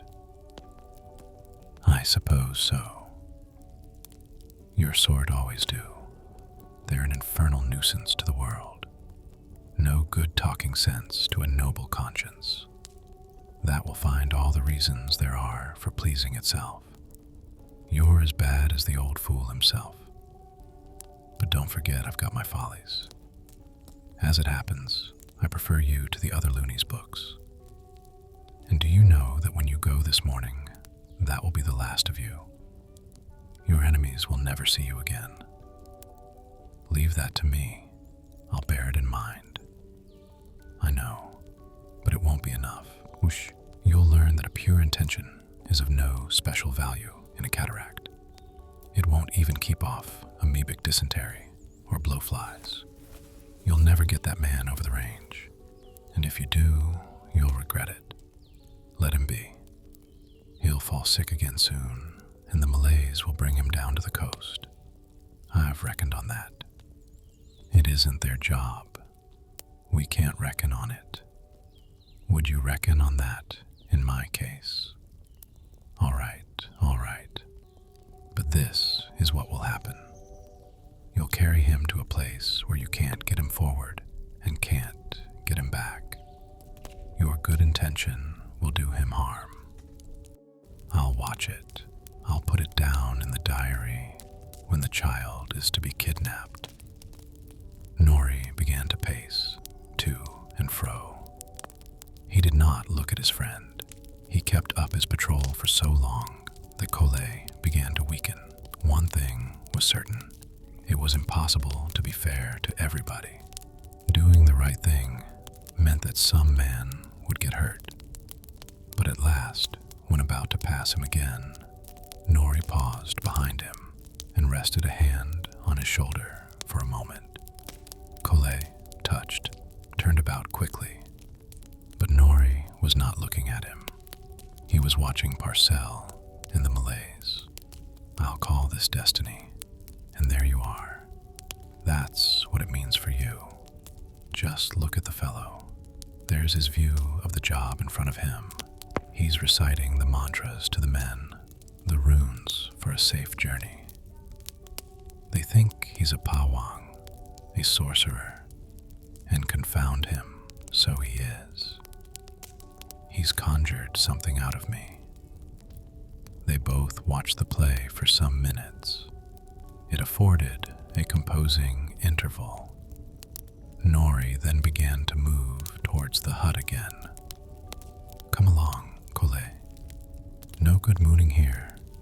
Listening to a shaman averting malaria and crocodiles. I've got some things to say to you. In any case, we must be off. When they had entered the shelter, Nori selected a gun. Just once more, he said, I suppose it is no good talking to you. I don't want to be persuaded. I might be easily persuaded. Then you take this gun along, for one thing. I'm pretty sure the ethnologist has got nothing but calipers. That would stop an elephant. If you stop the old shaman with it, when his antics look dangerous, you won't hear a word from this admirer of his. I've still got one or two of his books to read. I've got some of him untouched in store, so don't hesitate on my account. He was examining the gun. I don't like to lose it, but I suppose it must go. Another little matter, Colette. Parcell isn't aware of it, but his packs already hold some of our supplies. His medicine chest wasn't fit to apply to a village dog, and his grub was sketchy. His Malay guide knows where the stuff is, and now that there are 2 imbeciles instead of 1, I've got to waste more time over it. But perhaps I ought to show some gratitude to you for offering to nurse one of my pets. They had the maps spread out on the floor and kneeled to them. Kole began to come down to some considerations which he had not supposed were in the journey. It looked a formidable distance on the chart, and the greater length of it was supported by very few names. It would have been a different affair, Kole saw then, to do that with Nori, who indeed began to grow interested as he worked it out as though he were projecting a new and spacious experience for himself. He lost himself in it. They were rolling up the charts and putting them into rubber bags when Mr. Parcell began to come their way. Nori studied him deliberately. Listen, don't let that man linger. Make him get along, short of breaking him. He'll want to sit down and become a native. Bully him. Don't forget. Bully him. Win his respect. It's the only way to treat a great scientist who doesn't know where he is. He'll never listen to reason. Order him about till he cries. If you get down to the coast, you know the people who know me. Here, the men are waiting.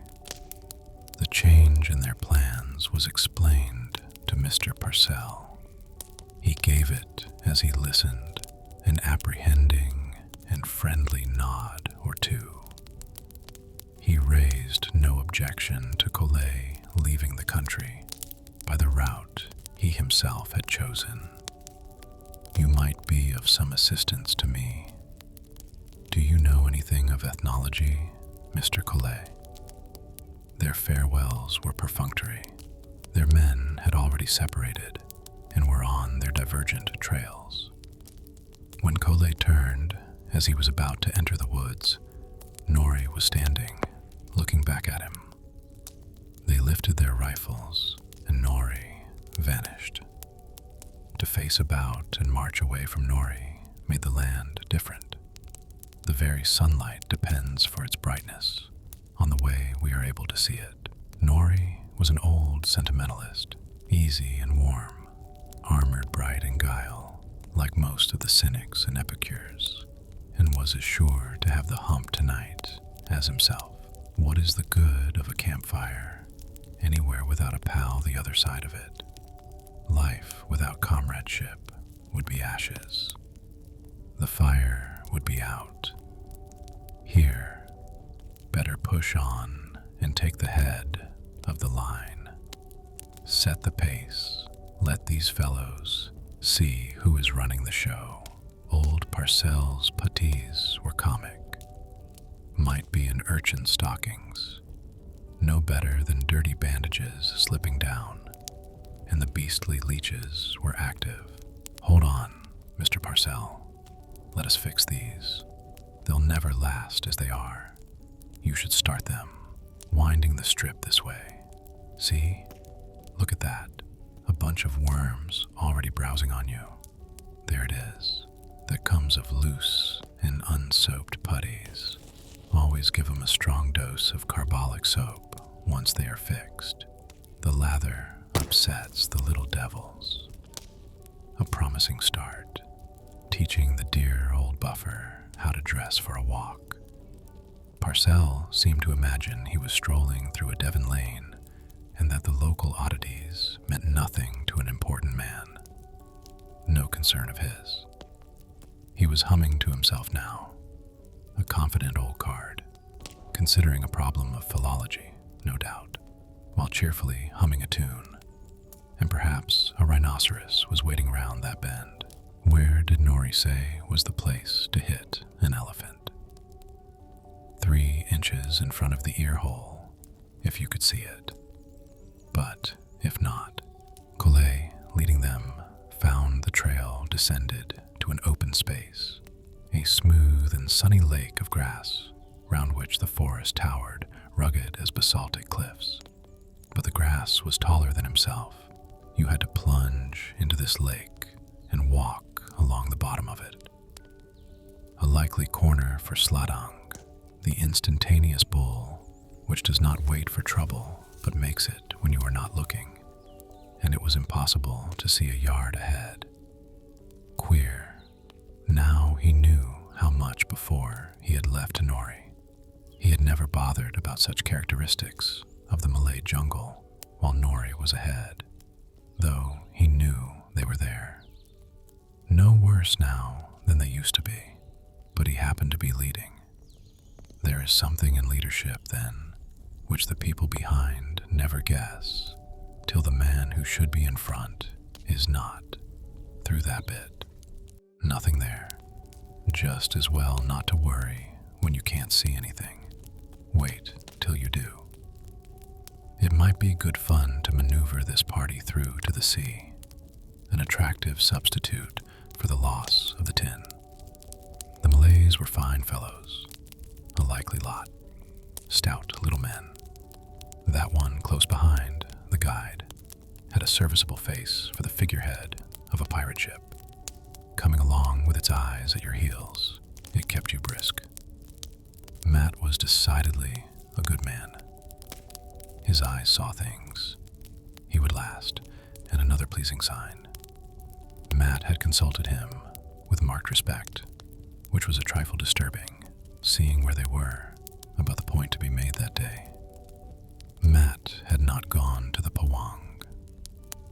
Perhaps he guessed that even a Pawang may be a bit weak about such a detail as the best direction to take in a forest. Parcell, when half the day was done, showed no sign of distress.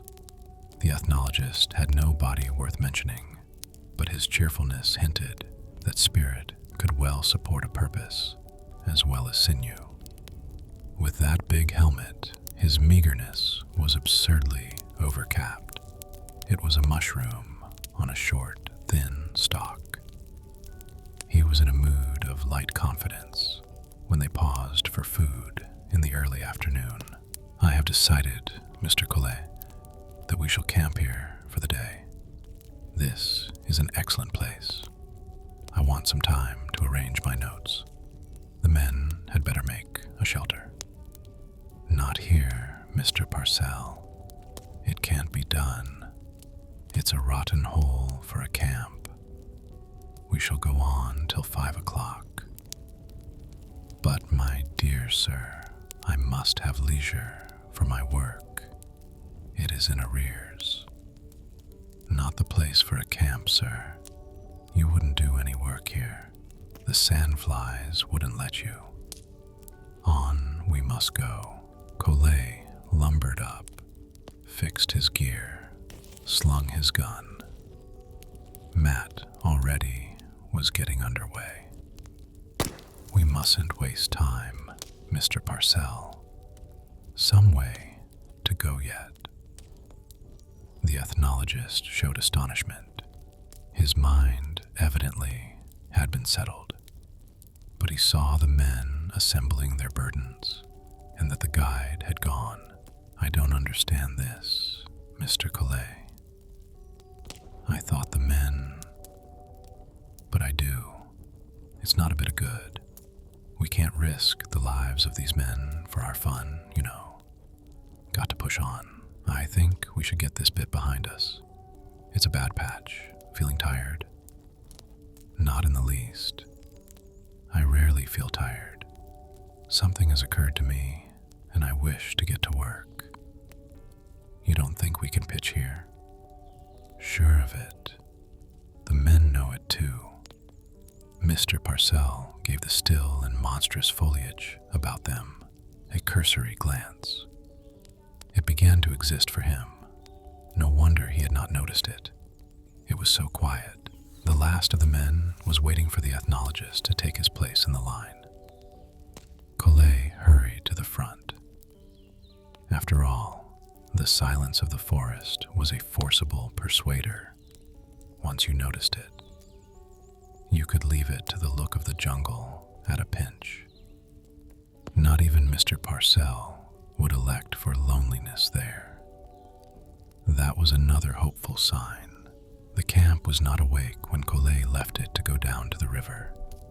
Its surroundings were apparitional in the hour before dawn. The forest was uncreated. It was only beginning to come out of the darkness. Nothing had taken shape, except a few outlines on the surface. Creation had been roughly indicated. The rest was night. Substance was not alive, but was suspended in a void, germinal and suggestive. There had been no word yet. It was almost cold, and Collet shivered. There was something in the scene suggestive of an autumnal dawn at home, the same hush and the unreality. The track led down past a tree with buttresses massive enough for a cathedral. Its exposed roots in that light were dank coils ambushed in a nightmare. They appeared to be a tangle of sleeping reptiles, waiting for a touch to set them thrashing about hideously. The trail was easier below, almost free of obstructions. No, something was there in the path. Only a shadow. It was not. That really was a snake. It twisted a little. Better be careful. Collet advanced a few steps, watchful. He did not think he was mistaken. There had been a movement. The shadow then heaved and humped on the ground. The snake uncoiled again and turned over. It was a tail. Collet stopped with an urgent impulse to fly back to the camp. He overcame that impulse. He had a clear idea of the expression on the tiger's face. It was boredom. It had pale side whiskers. The upward glance of its bright eyes was reproachful. It stretched itself. It yawned with a gape, which Collet especially remarked, and stood for a moment sideways. It sneered, and then it went. The forest took it in. There was no sound. It was there, and then it was not. For a second, Collet wondered whether human dignity would insist that he must go on. But dignity lost. He could not go on. The vague path left empty by that surprise was insuperable. He retired in deliberate but agitated leisure, occasionally looking back. That was a gentlemanly beast, and if he'd had the gun with him, he couldn't have hit it. It went before a thought could move. Matt was roving about with his morning cigarette when he reached the hut, and after a suitable interval, Collet advised the Malay that he had met a tiger when going to bathe. Matt listened to the news with a show of polite interest. These tigers, they have no manners. Matt's own manners now were perfect. his courtesy and patience, which were safe from the presumption of the ignorant because he did not look safe, and because of the austerity of his bearing, made him notable even on the march, when his lithe bronze figure was almost naked. The eyes of the two men met for no particular reason, and the Malay smiled. That was well. Collet knew he was not alone in that enterprise. The Malay wished to speak to him. Tuan, he would not hide the truth. All his knowledge of that country had been gained when, long ago, as a young man, he had passed through with a party hunting Sakais, the jungle folk, for slaves. Yet, if he might speak, he thought that time would be saved if now they took to the river. It would not be easy to pull rakits up against the stream, but it would be easier than carrying burdens in the forest. The river was low. The Jarams, the rapids, would not be bad, for the season of floods had not come. The map Collet saw held with Matt's opinion. The men very quickly made rafts of bamboo. That sort of craft had a dubious freeboard, Collet noticed, but the men behaved as though they had nothing to learn when they were turning bamboos into a means of transport. If the river allowed it, if there were no floods, they would be in the neighborhood of Birching in a few days. And the idea of that mountain had been very distant when considered in the woods. Their small flotilla of rafts began its upward journey towards the watershed. Collet's platform of green bamboo pipes, enameled and wet, made slippery holding. It was fairly agile too, and demanded subtle coaxing from a rider who was unused to such a seat. It would pardon no nonsense. Its surface responded to every inequality of the current. You could feel the river alive under your feet. Mr. Parcell sat beside Collet, but was forgotten. The ethnologist showed no interest in the world about. Apparently, he desired nothing better than an opportunity to meditate on what could not be imparted to a man who, in an important sense, was not with him. Collet forgot him. Their way was now at the bottom of a chasm. The dark forest was its walls. The river was a blinding mirror, but narrow. The sky overhead was hardly any wider. That region told them that man had only then entered it, but Collet, after rounding several bends, received no impulse from the thought. He lapsed gradually into limp but enduring desire, a desire for shade, for a break in the journey.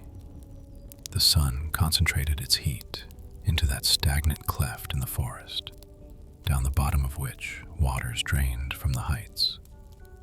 The poles of the Malays clinked, splashed, and echoed. The men cried out to each other, and their voices sped like the first flaws in the original piece. They broke the solitude at last, the stillness of the forest in which not a leaf stirred, and the insistence of the heat were mesmeric. They reduced Collet to a pair of eyes which traveled, that first afternoon of it, without a body. Occasionally he was brought round and found that he was able to move. When the rakit was swept under a projecting bough, and globular fruits hanging in its shade, like emerald and yellow lamps, threatened to clear the deck, there was a brushing and cracking. The raft heeled, and they came clear into the sun again, half foundered, the Malays laughing. Long sandy islands were humped in the stream, and on them had stranded trees out of old floods, trees gaunt and bleached, like the skeletons of mastodons. A dragonfly would hover over the raft with a luster of wing beat as its nimbus, the only inhabitant, and then it would shoot off as a streak of prismatic light. The reach they were in was always enclosed, as though it were a brief lake, with high walls on either hand, unscalable, and abrupt hills corrugated with the everlasting forest overlooking both ends of it. No way out, but round the corner, as they turned it, shot the uproar of rapids, and the river above was taut in glassy sheets over inclines.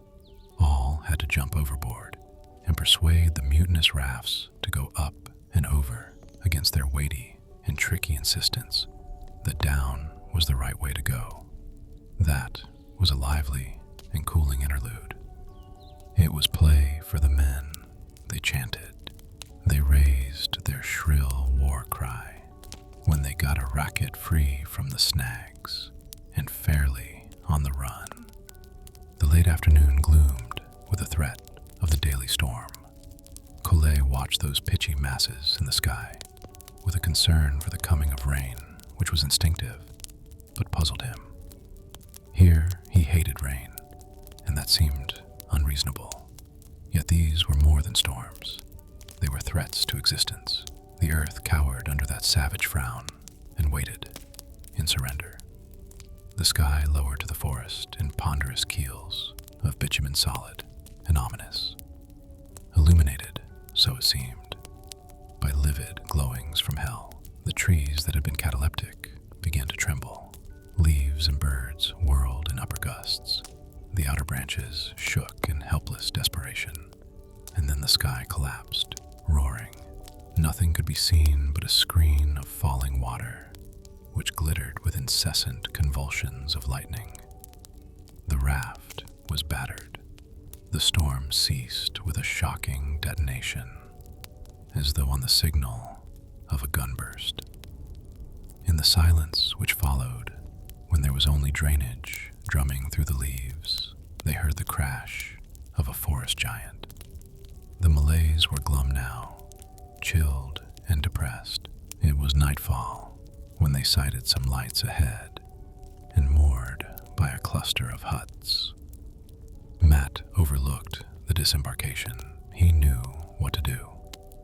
Collet changed into a dry sarong and shirt, made coffee, and sat by himself, not wondering, after all, how much more ahead of them there was of this sort of life, but sunk in fatigue and content, a tranquility in the cool of a tropical night, within its foreign smells, which was a hint of experience in another dimension. He was satisfied with the stars over the hills he must traverse. So when Mr. Parcell, who had been with the people of the village, appeared beside him, rubbing his hands, Collet half resented an invasion of the privacy of nature. The old fellow was satisfied with his affairs so far, it appeared. What did he want? Mr. Parcell certainly was satisfied. It was late, but there were no mosquitoes about, and he evidently wished to be companionable. What was the matter with him? Collet wondered, for he talked, and presently, through Collet's apathy, when ethnology was the subject after a tiring day, there began to penetrate an understanding of Norrie's respect for Mr. Parcell. The man was animated. He knew the secrets of the strange place already, or thought he did, by all accounts. He made a confidant of Collet. He treated him as an equal in ethnology. Mr. Parcell forgot the difference between them, and Collet began to be stirred by surmises of a human tradition of an antiquity he had never suspected. He turned to his companion as though he had not met him before. He forgot where he was. This was the man who had taken no notice of the jungle, who only admitted its existence when he had to. Collet listened to a new voice. Mr. Parcell was murmuring, persuasive and lenient, and leisurely he divined the probabilities of extended human understanding with the elusiveness of a poet. He was generous, perhaps, because he had just learned of what to him was an accession to knowledge. He had a pupil, He wished to share this wealth. It was for everybody. Collet was shown a vision of a long past humanity, few in numbers and in dire peril, the chances all against its survival, fumbling out of a darkness where the beginnings were hidden, and drifting or impelled by forces unknown or half-guessed, to this discovery and to that, from land, to a partial control of circumstance. Now and then, as Collet listened, he watched a spark wavering about the huts. Humanity was still securing itself against the powers of the night. Lightning flickered over the untraversed hills to the west. Sometimes a creature unknown called in the forest. Collet heard that interruption as though a listener had mocked Mr. Parcells' happy auguries, had derided his faith in human destiny. Those satiric cries and the remoteness of the stars above the mysterious penumbra of Earth did not take the scientist's attention. He went on, sometimes stroking his beard. There were tribes that, at long last, built cities. They grew haughty with a new strength. Some of them, he thought at times, had been carried a little too far the wrong way in their confidence in engines and mechanical power. If that clever fellow had found the fulcrum to shift the Earth, he might only have wrecked the solar system. Mechanical power, to him, was a terrible power, easy to control, but it could be disastrous in its undesigned outcomes, as though its exactitude were a delusion and held a diabolical cheat. It interested him far more, Mr. Parcell explained, that other tribes had never come out of their original fastnesses. They were still in the woods, not far from the beginning of human impulses. Not far, in truth, from that spot. It might be true, he thought, that man had come to the steam engine too soon for our good. The engine, very likely, had not taken us as far from the jungle as we imagined. What was worse, it was possible that we were moving at full speed on the wrong track. Hey, perhaps we were going in the wrong direction, but that was for us to learn. We knew what we wanted. It was not his concern. No doubt we should find out presently, if things did not appear to be right, that our power had taken us too far the wrong way. It was those other men who had taken no turning at all, but were still where they were at the beginning, who meant most to him. Mr. Parcell thrust a hand towards the unknown. There, Mr. Collet, they are just out there still. And he continued, coming a little closer to his companion in an odd eagerness. Suppose those people know what we have forgotten. Has that doubt ever occurred to you? It has to me. It has to me. They surely know what I do not. We may have thrown away clues, think of it, which these people still keep, without knowing what they are. Omens that would have taken us along a better road. I am going back. What's that? Colette ejaculated, for he wondered suddenly whether a clue was there. Mr. Parcell soothed him. He explained that these original men were almost virgin documents. They were not scrawled over. They were not obscured by the palimpsest of many civilizations. They must have preserved secrets, long overlaid by civilization, which were worth many inventions. A body of them was hovering, so the villagers had been telling him, near there. Those folk of the woods had not been seen, but they were about. The villagers called them shadows, shy folk, very rare and elusive people who avoided even the Malays, but he would find them. He must find them. The feeble glim of their lamp hardly more than suggested Mr. Parcell's face. which hovered in the dark. That faint and uncertain star at the end of a brass stalk was the sum of their effort at the illumination of the vast Malayan night. The elderly scientist's smile, as he bent forward towards the light, was all of wisdom in the wilds that Collet could see, and when the lamp flickered, the expression of cheerful and speculative discernment was evasive. It was tremulous, as though on the verge of being engulfed.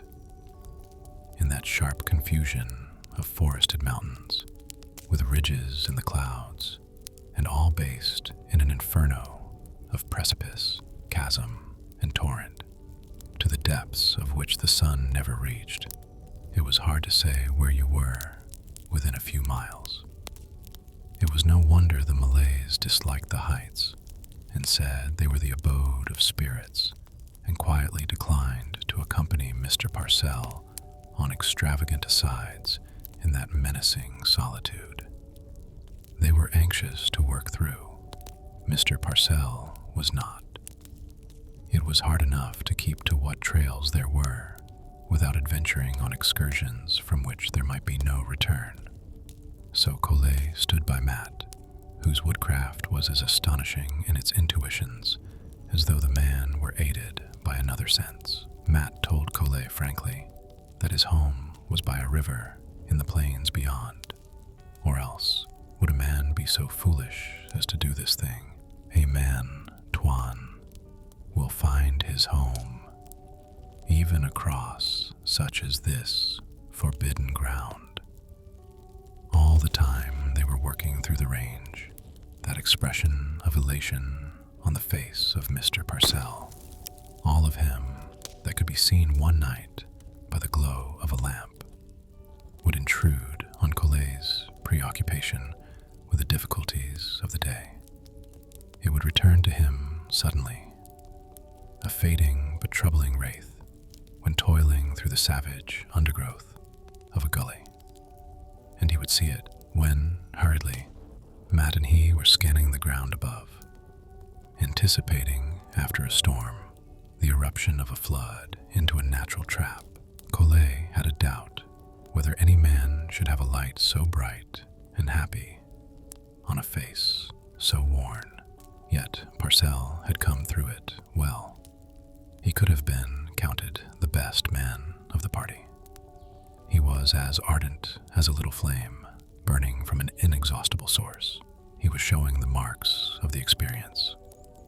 For the going was arduous, and the food was no better than a pretense at eating.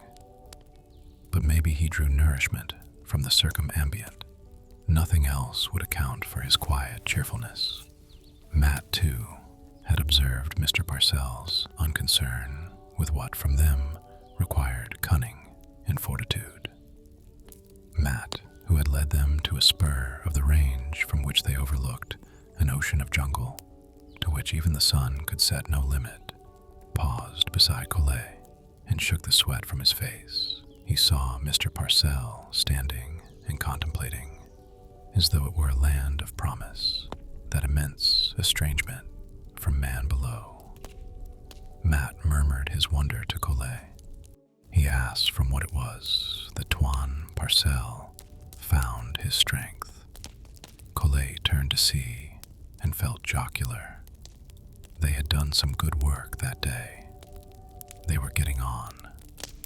For he on honeydew hath fed, he quoted. Matt was mystified. Tuan, he questioned in reproach. Collet became as explicit as he could in the vernacular. Allah supports him. That, of course, was quite satisfactory, and Matt glanced again respectfully at the other Tuan. They rested for a time at that cool elevation. It was not often that they could find an outlook through the dense labyrinth of giant trees and vines, not even for a sight of the sky. They were, in a sense, traveling underground and in the dark. When they surveyed it from above, the jungle was not recognized. That aspect of it, its roof, was foreign. From where they stood then, it was a sea of dusky billows, arrested in its flow. It was like the sea. It was without bounds. It faded into the horizon. Collet was awed by the magnitude of that silent and unexplored prospect. They had that before them. They had that to work through, yet always beneath its surface. That was the roof they rarely saw of the purgatory, through which they usually toiled in mire in a twilight, with thorns and leeches, and the dim and questionable. There was that much more of it to the skyline.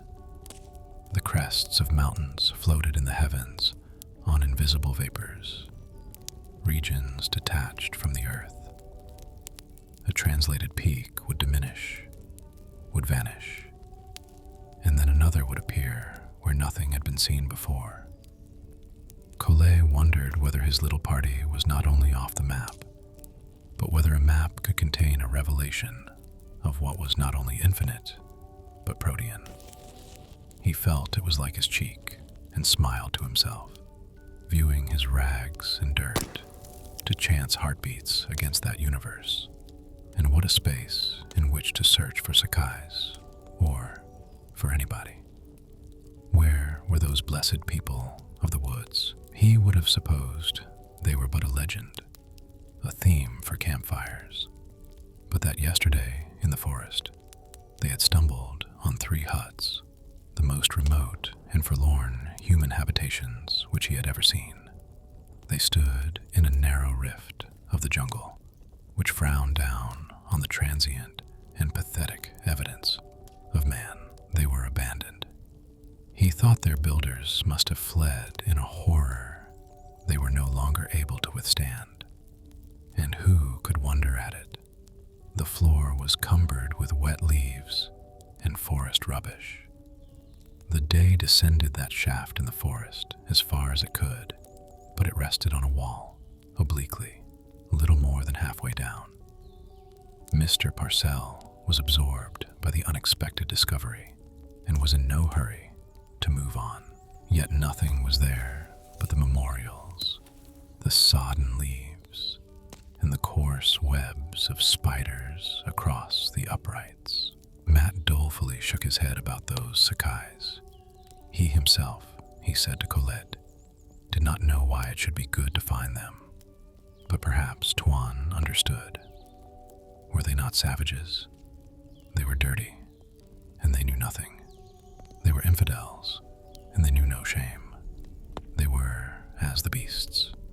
Why should they be sought as though they were men? It was certain, Tuan, that they would not be found. They were but shadows in the forest, and moved like beasts. They saw, but they were not seen. They were as timid as deer, and feared men. He himself had hunted them, and he knew. There, Tuan, he whispered, pointing over the dark sea of the treetops below, is smoke.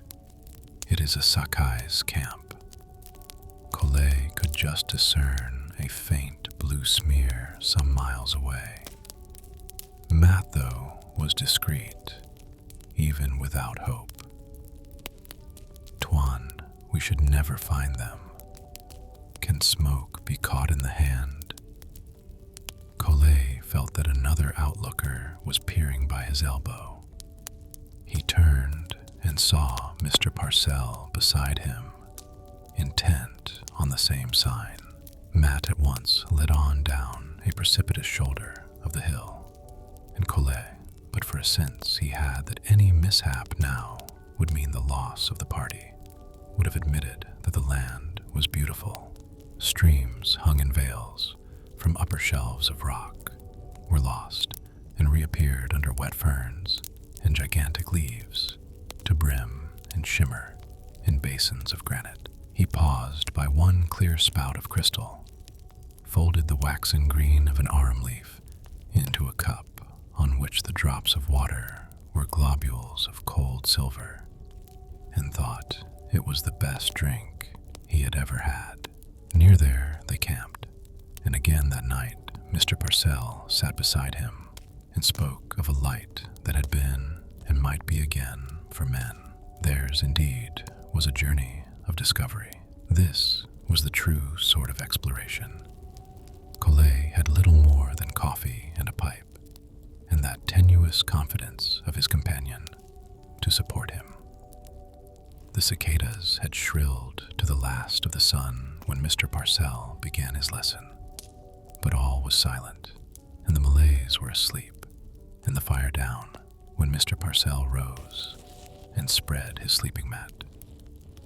His rumoring voice, hinting at the hidden springs of life, ceased. There was then but a sprinkle of stars overhead, and the night around, which was the forest. Collet could pick out of that silence even the roll of a dewdrop from a leaf. On a distant hill he heard the imperious voice, the snarling moan of the lord of that region.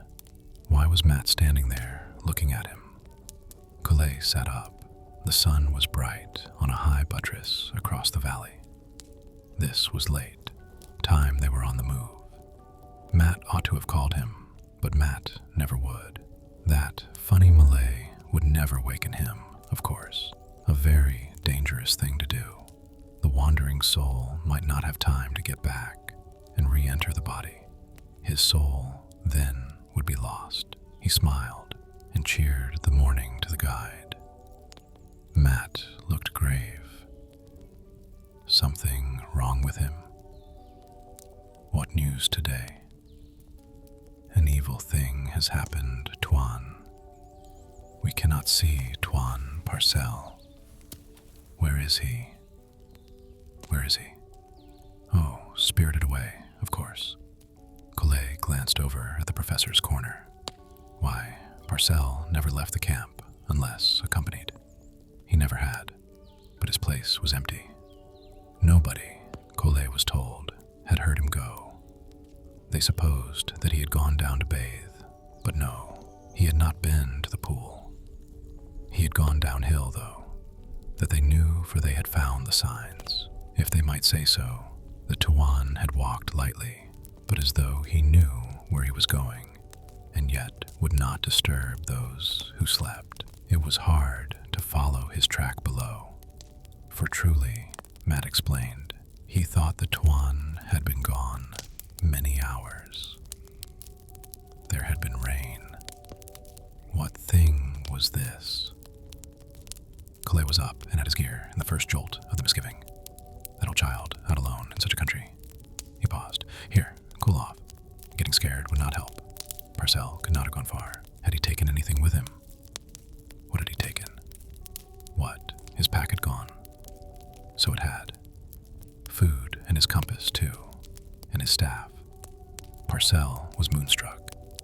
Collet began to rave at the impersonal, but caught Matt's quiet and steady eye, which yet expressed anxiety, and so gazed out at the woods instead, deliberately still, seeking inspiration.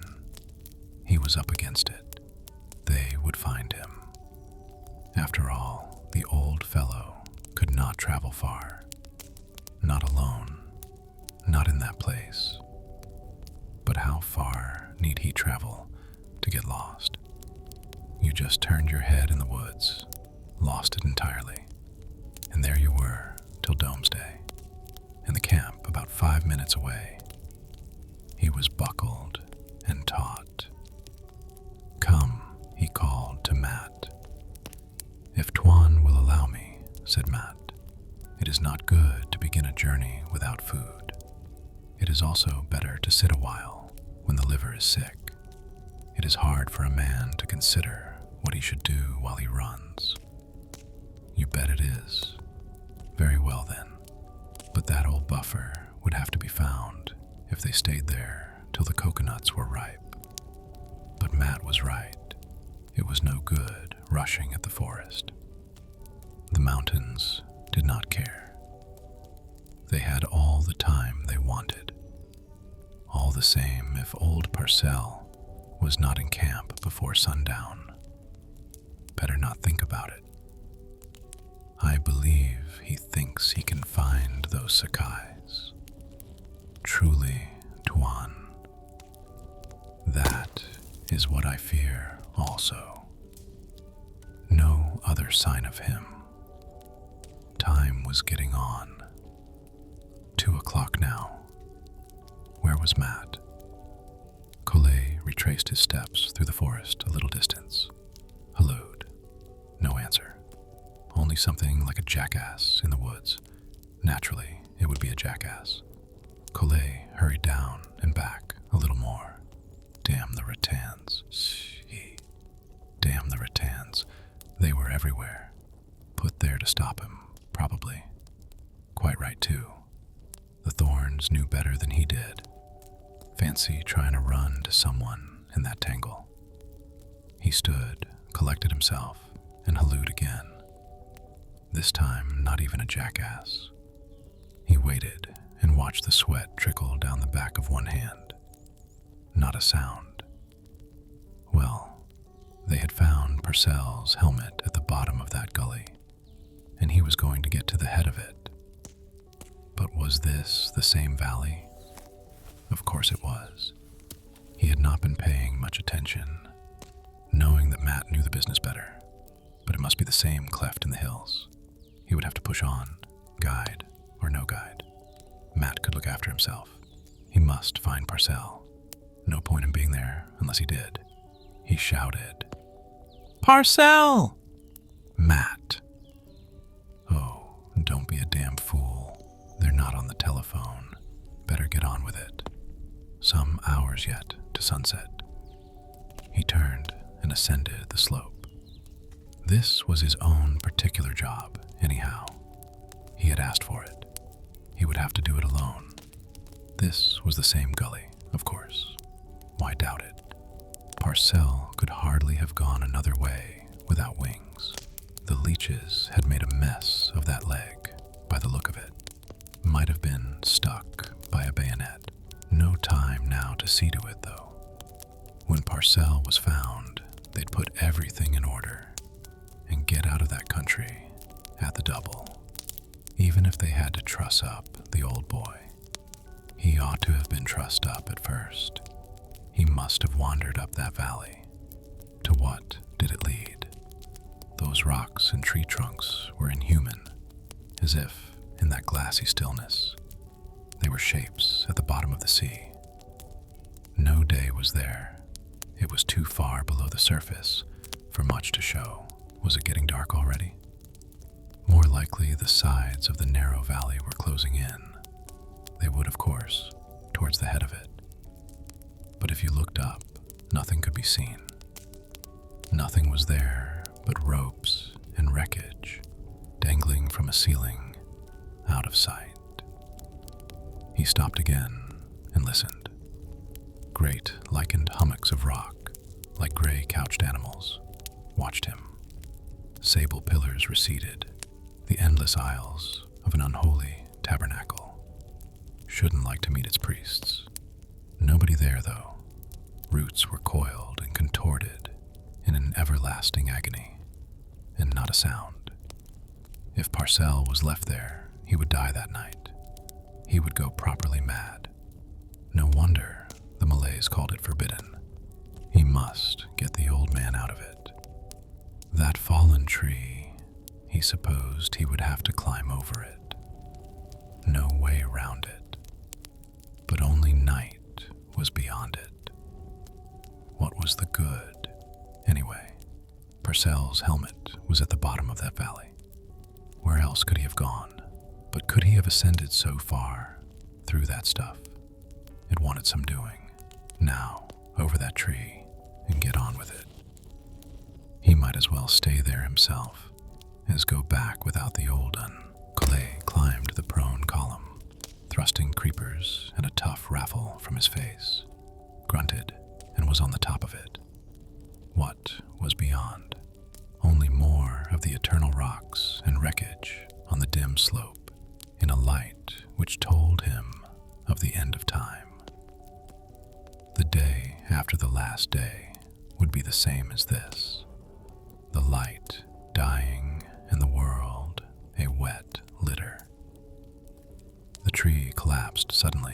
as he was gazing ahead, and he was dropped, kicking into the hollow heart of the trunk. In choking dust, something struggled with him and slithered out past him. He shouted when he caught hold of its hard and slippery body, and he was trapped. He couldn't escape. The desperate stuff broke away in his hands. Hold hard. It's only a rotten tree, and oh, by God. The ants in it were like fire all over him. They helped him out of it. He was soon out then. Now, if he continued in that trembling and mucky sweat, he'd be added to Parcel. By Jove, those little devils could bite like the points of red-hot wires. His job was not to get lost, but to find the old man. You are only lost if you think you are. Parcel must have had insane strength to have struggled up through that lumber of a dead and forgotten time. What possessed him to go alone? Not to have been turned back by the very silence of it. And in the dark, too. If the old man had a faith which could turn the apparition of hell into a forecourt, to be walked through with a visiting card, it would be worth knowing. He could do with a pennyworth of it now, to be going on with. Hard luck to have to do it without any. It must be getting near night. It was dark enough for it. Perhaps the evening storm was near.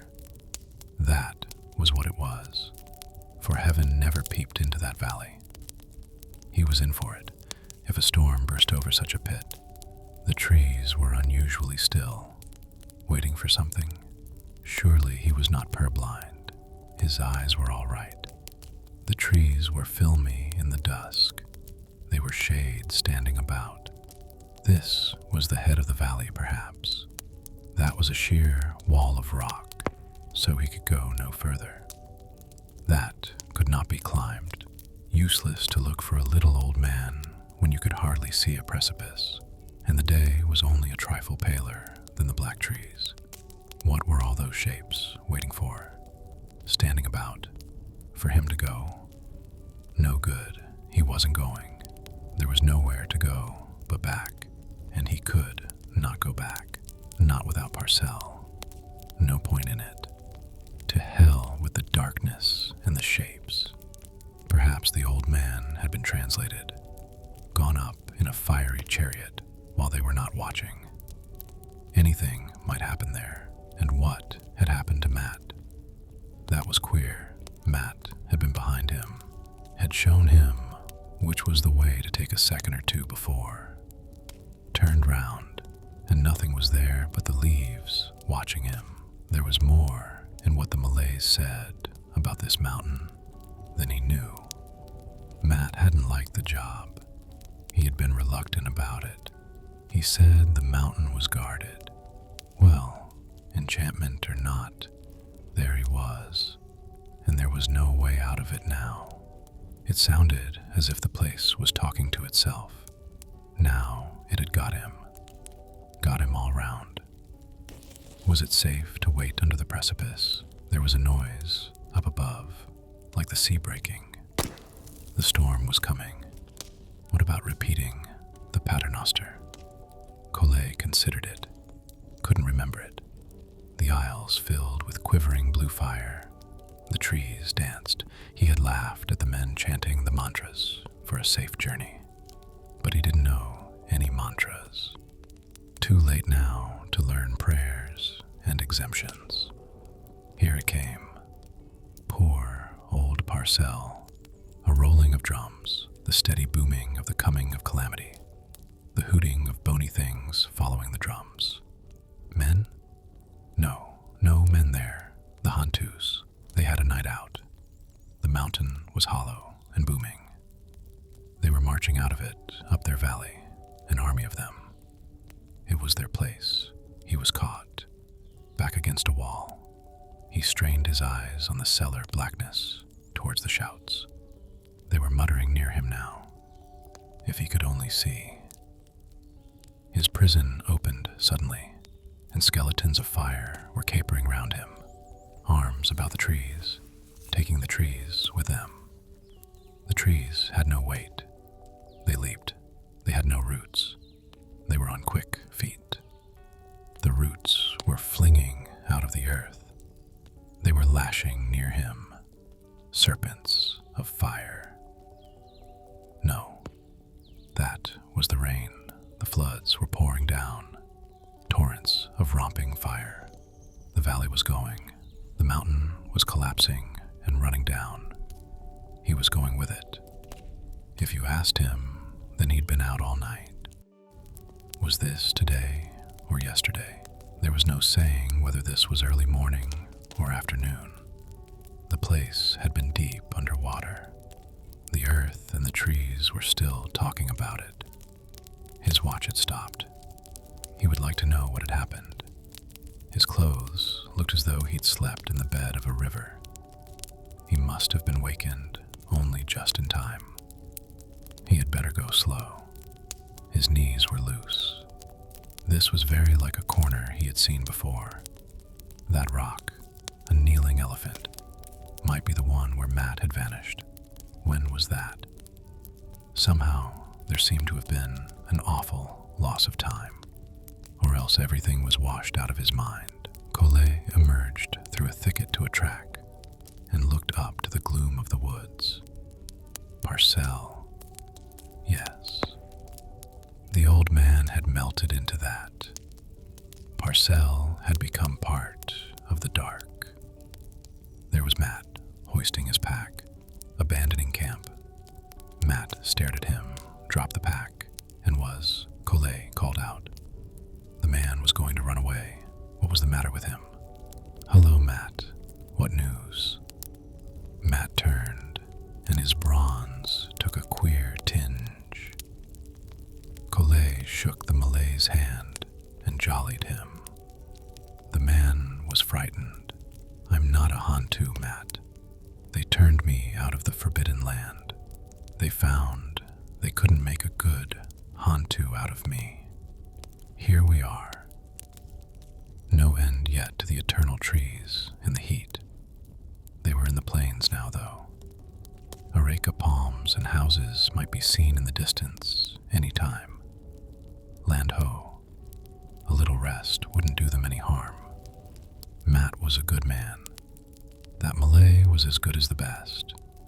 He was getting them on. Collet thought that if the going were not too hard, he could last it out. Matt looked pretty bad himself, but it didn't matter if there was little to eat. Not much fun in food, if it made you sick. He must be tougher than he thought, to walk by day and have his egg fits at night. They could do the rest by canoe to Matt's own village, so Matt said after this day's march. Better than walking. But there was one thing about the fever you did not care anymore. Nothing mattered. Effort was futile. It was the men who kept him going. The fever cleared the mind in a strange way. Things lost their importance. Life lost its importance. He saw even the trees farther off. They were still high and brooding, keeping their secrets. They could keep them. Not so secret as they pretended. The men, too, were farther off. They were very quiet and looked at him shyly. He knew what it was. They thought he was going to die. But no fear, he knew better. There were things to be done. That old blighter, Perium. But he could wait. Perium could wait a bit longer. It was strange to see the men sweating, and yourself to feel you couldn't get warm or keep the teeth from chattering. No good wishing he'd found Parcelle. That man wasn't to be found. Parcelle was taken in by what he wanted, and there was no more to be said about that. He was a successful, old person. Funny thing, he did not feel as though he'd failed. Another symptom of the fever, maybe. His mind was cleaned to a thin, clear plate of light. That was what the feeling was. No markings on it either, except what was in the grain of it. All All the scrawlings were rubbed off. Odd consequence for a fever to have. He could see things better than ever. All the fat was sweated off his brain. He wasn't sorry for Parcell, nor sorry he'd gone with the old man. It was worth it, worth paying for. Couldn't count the gain, though. He was satisfied, if Parcell was. What was Nori doing now? And Hale? No, Sinclair.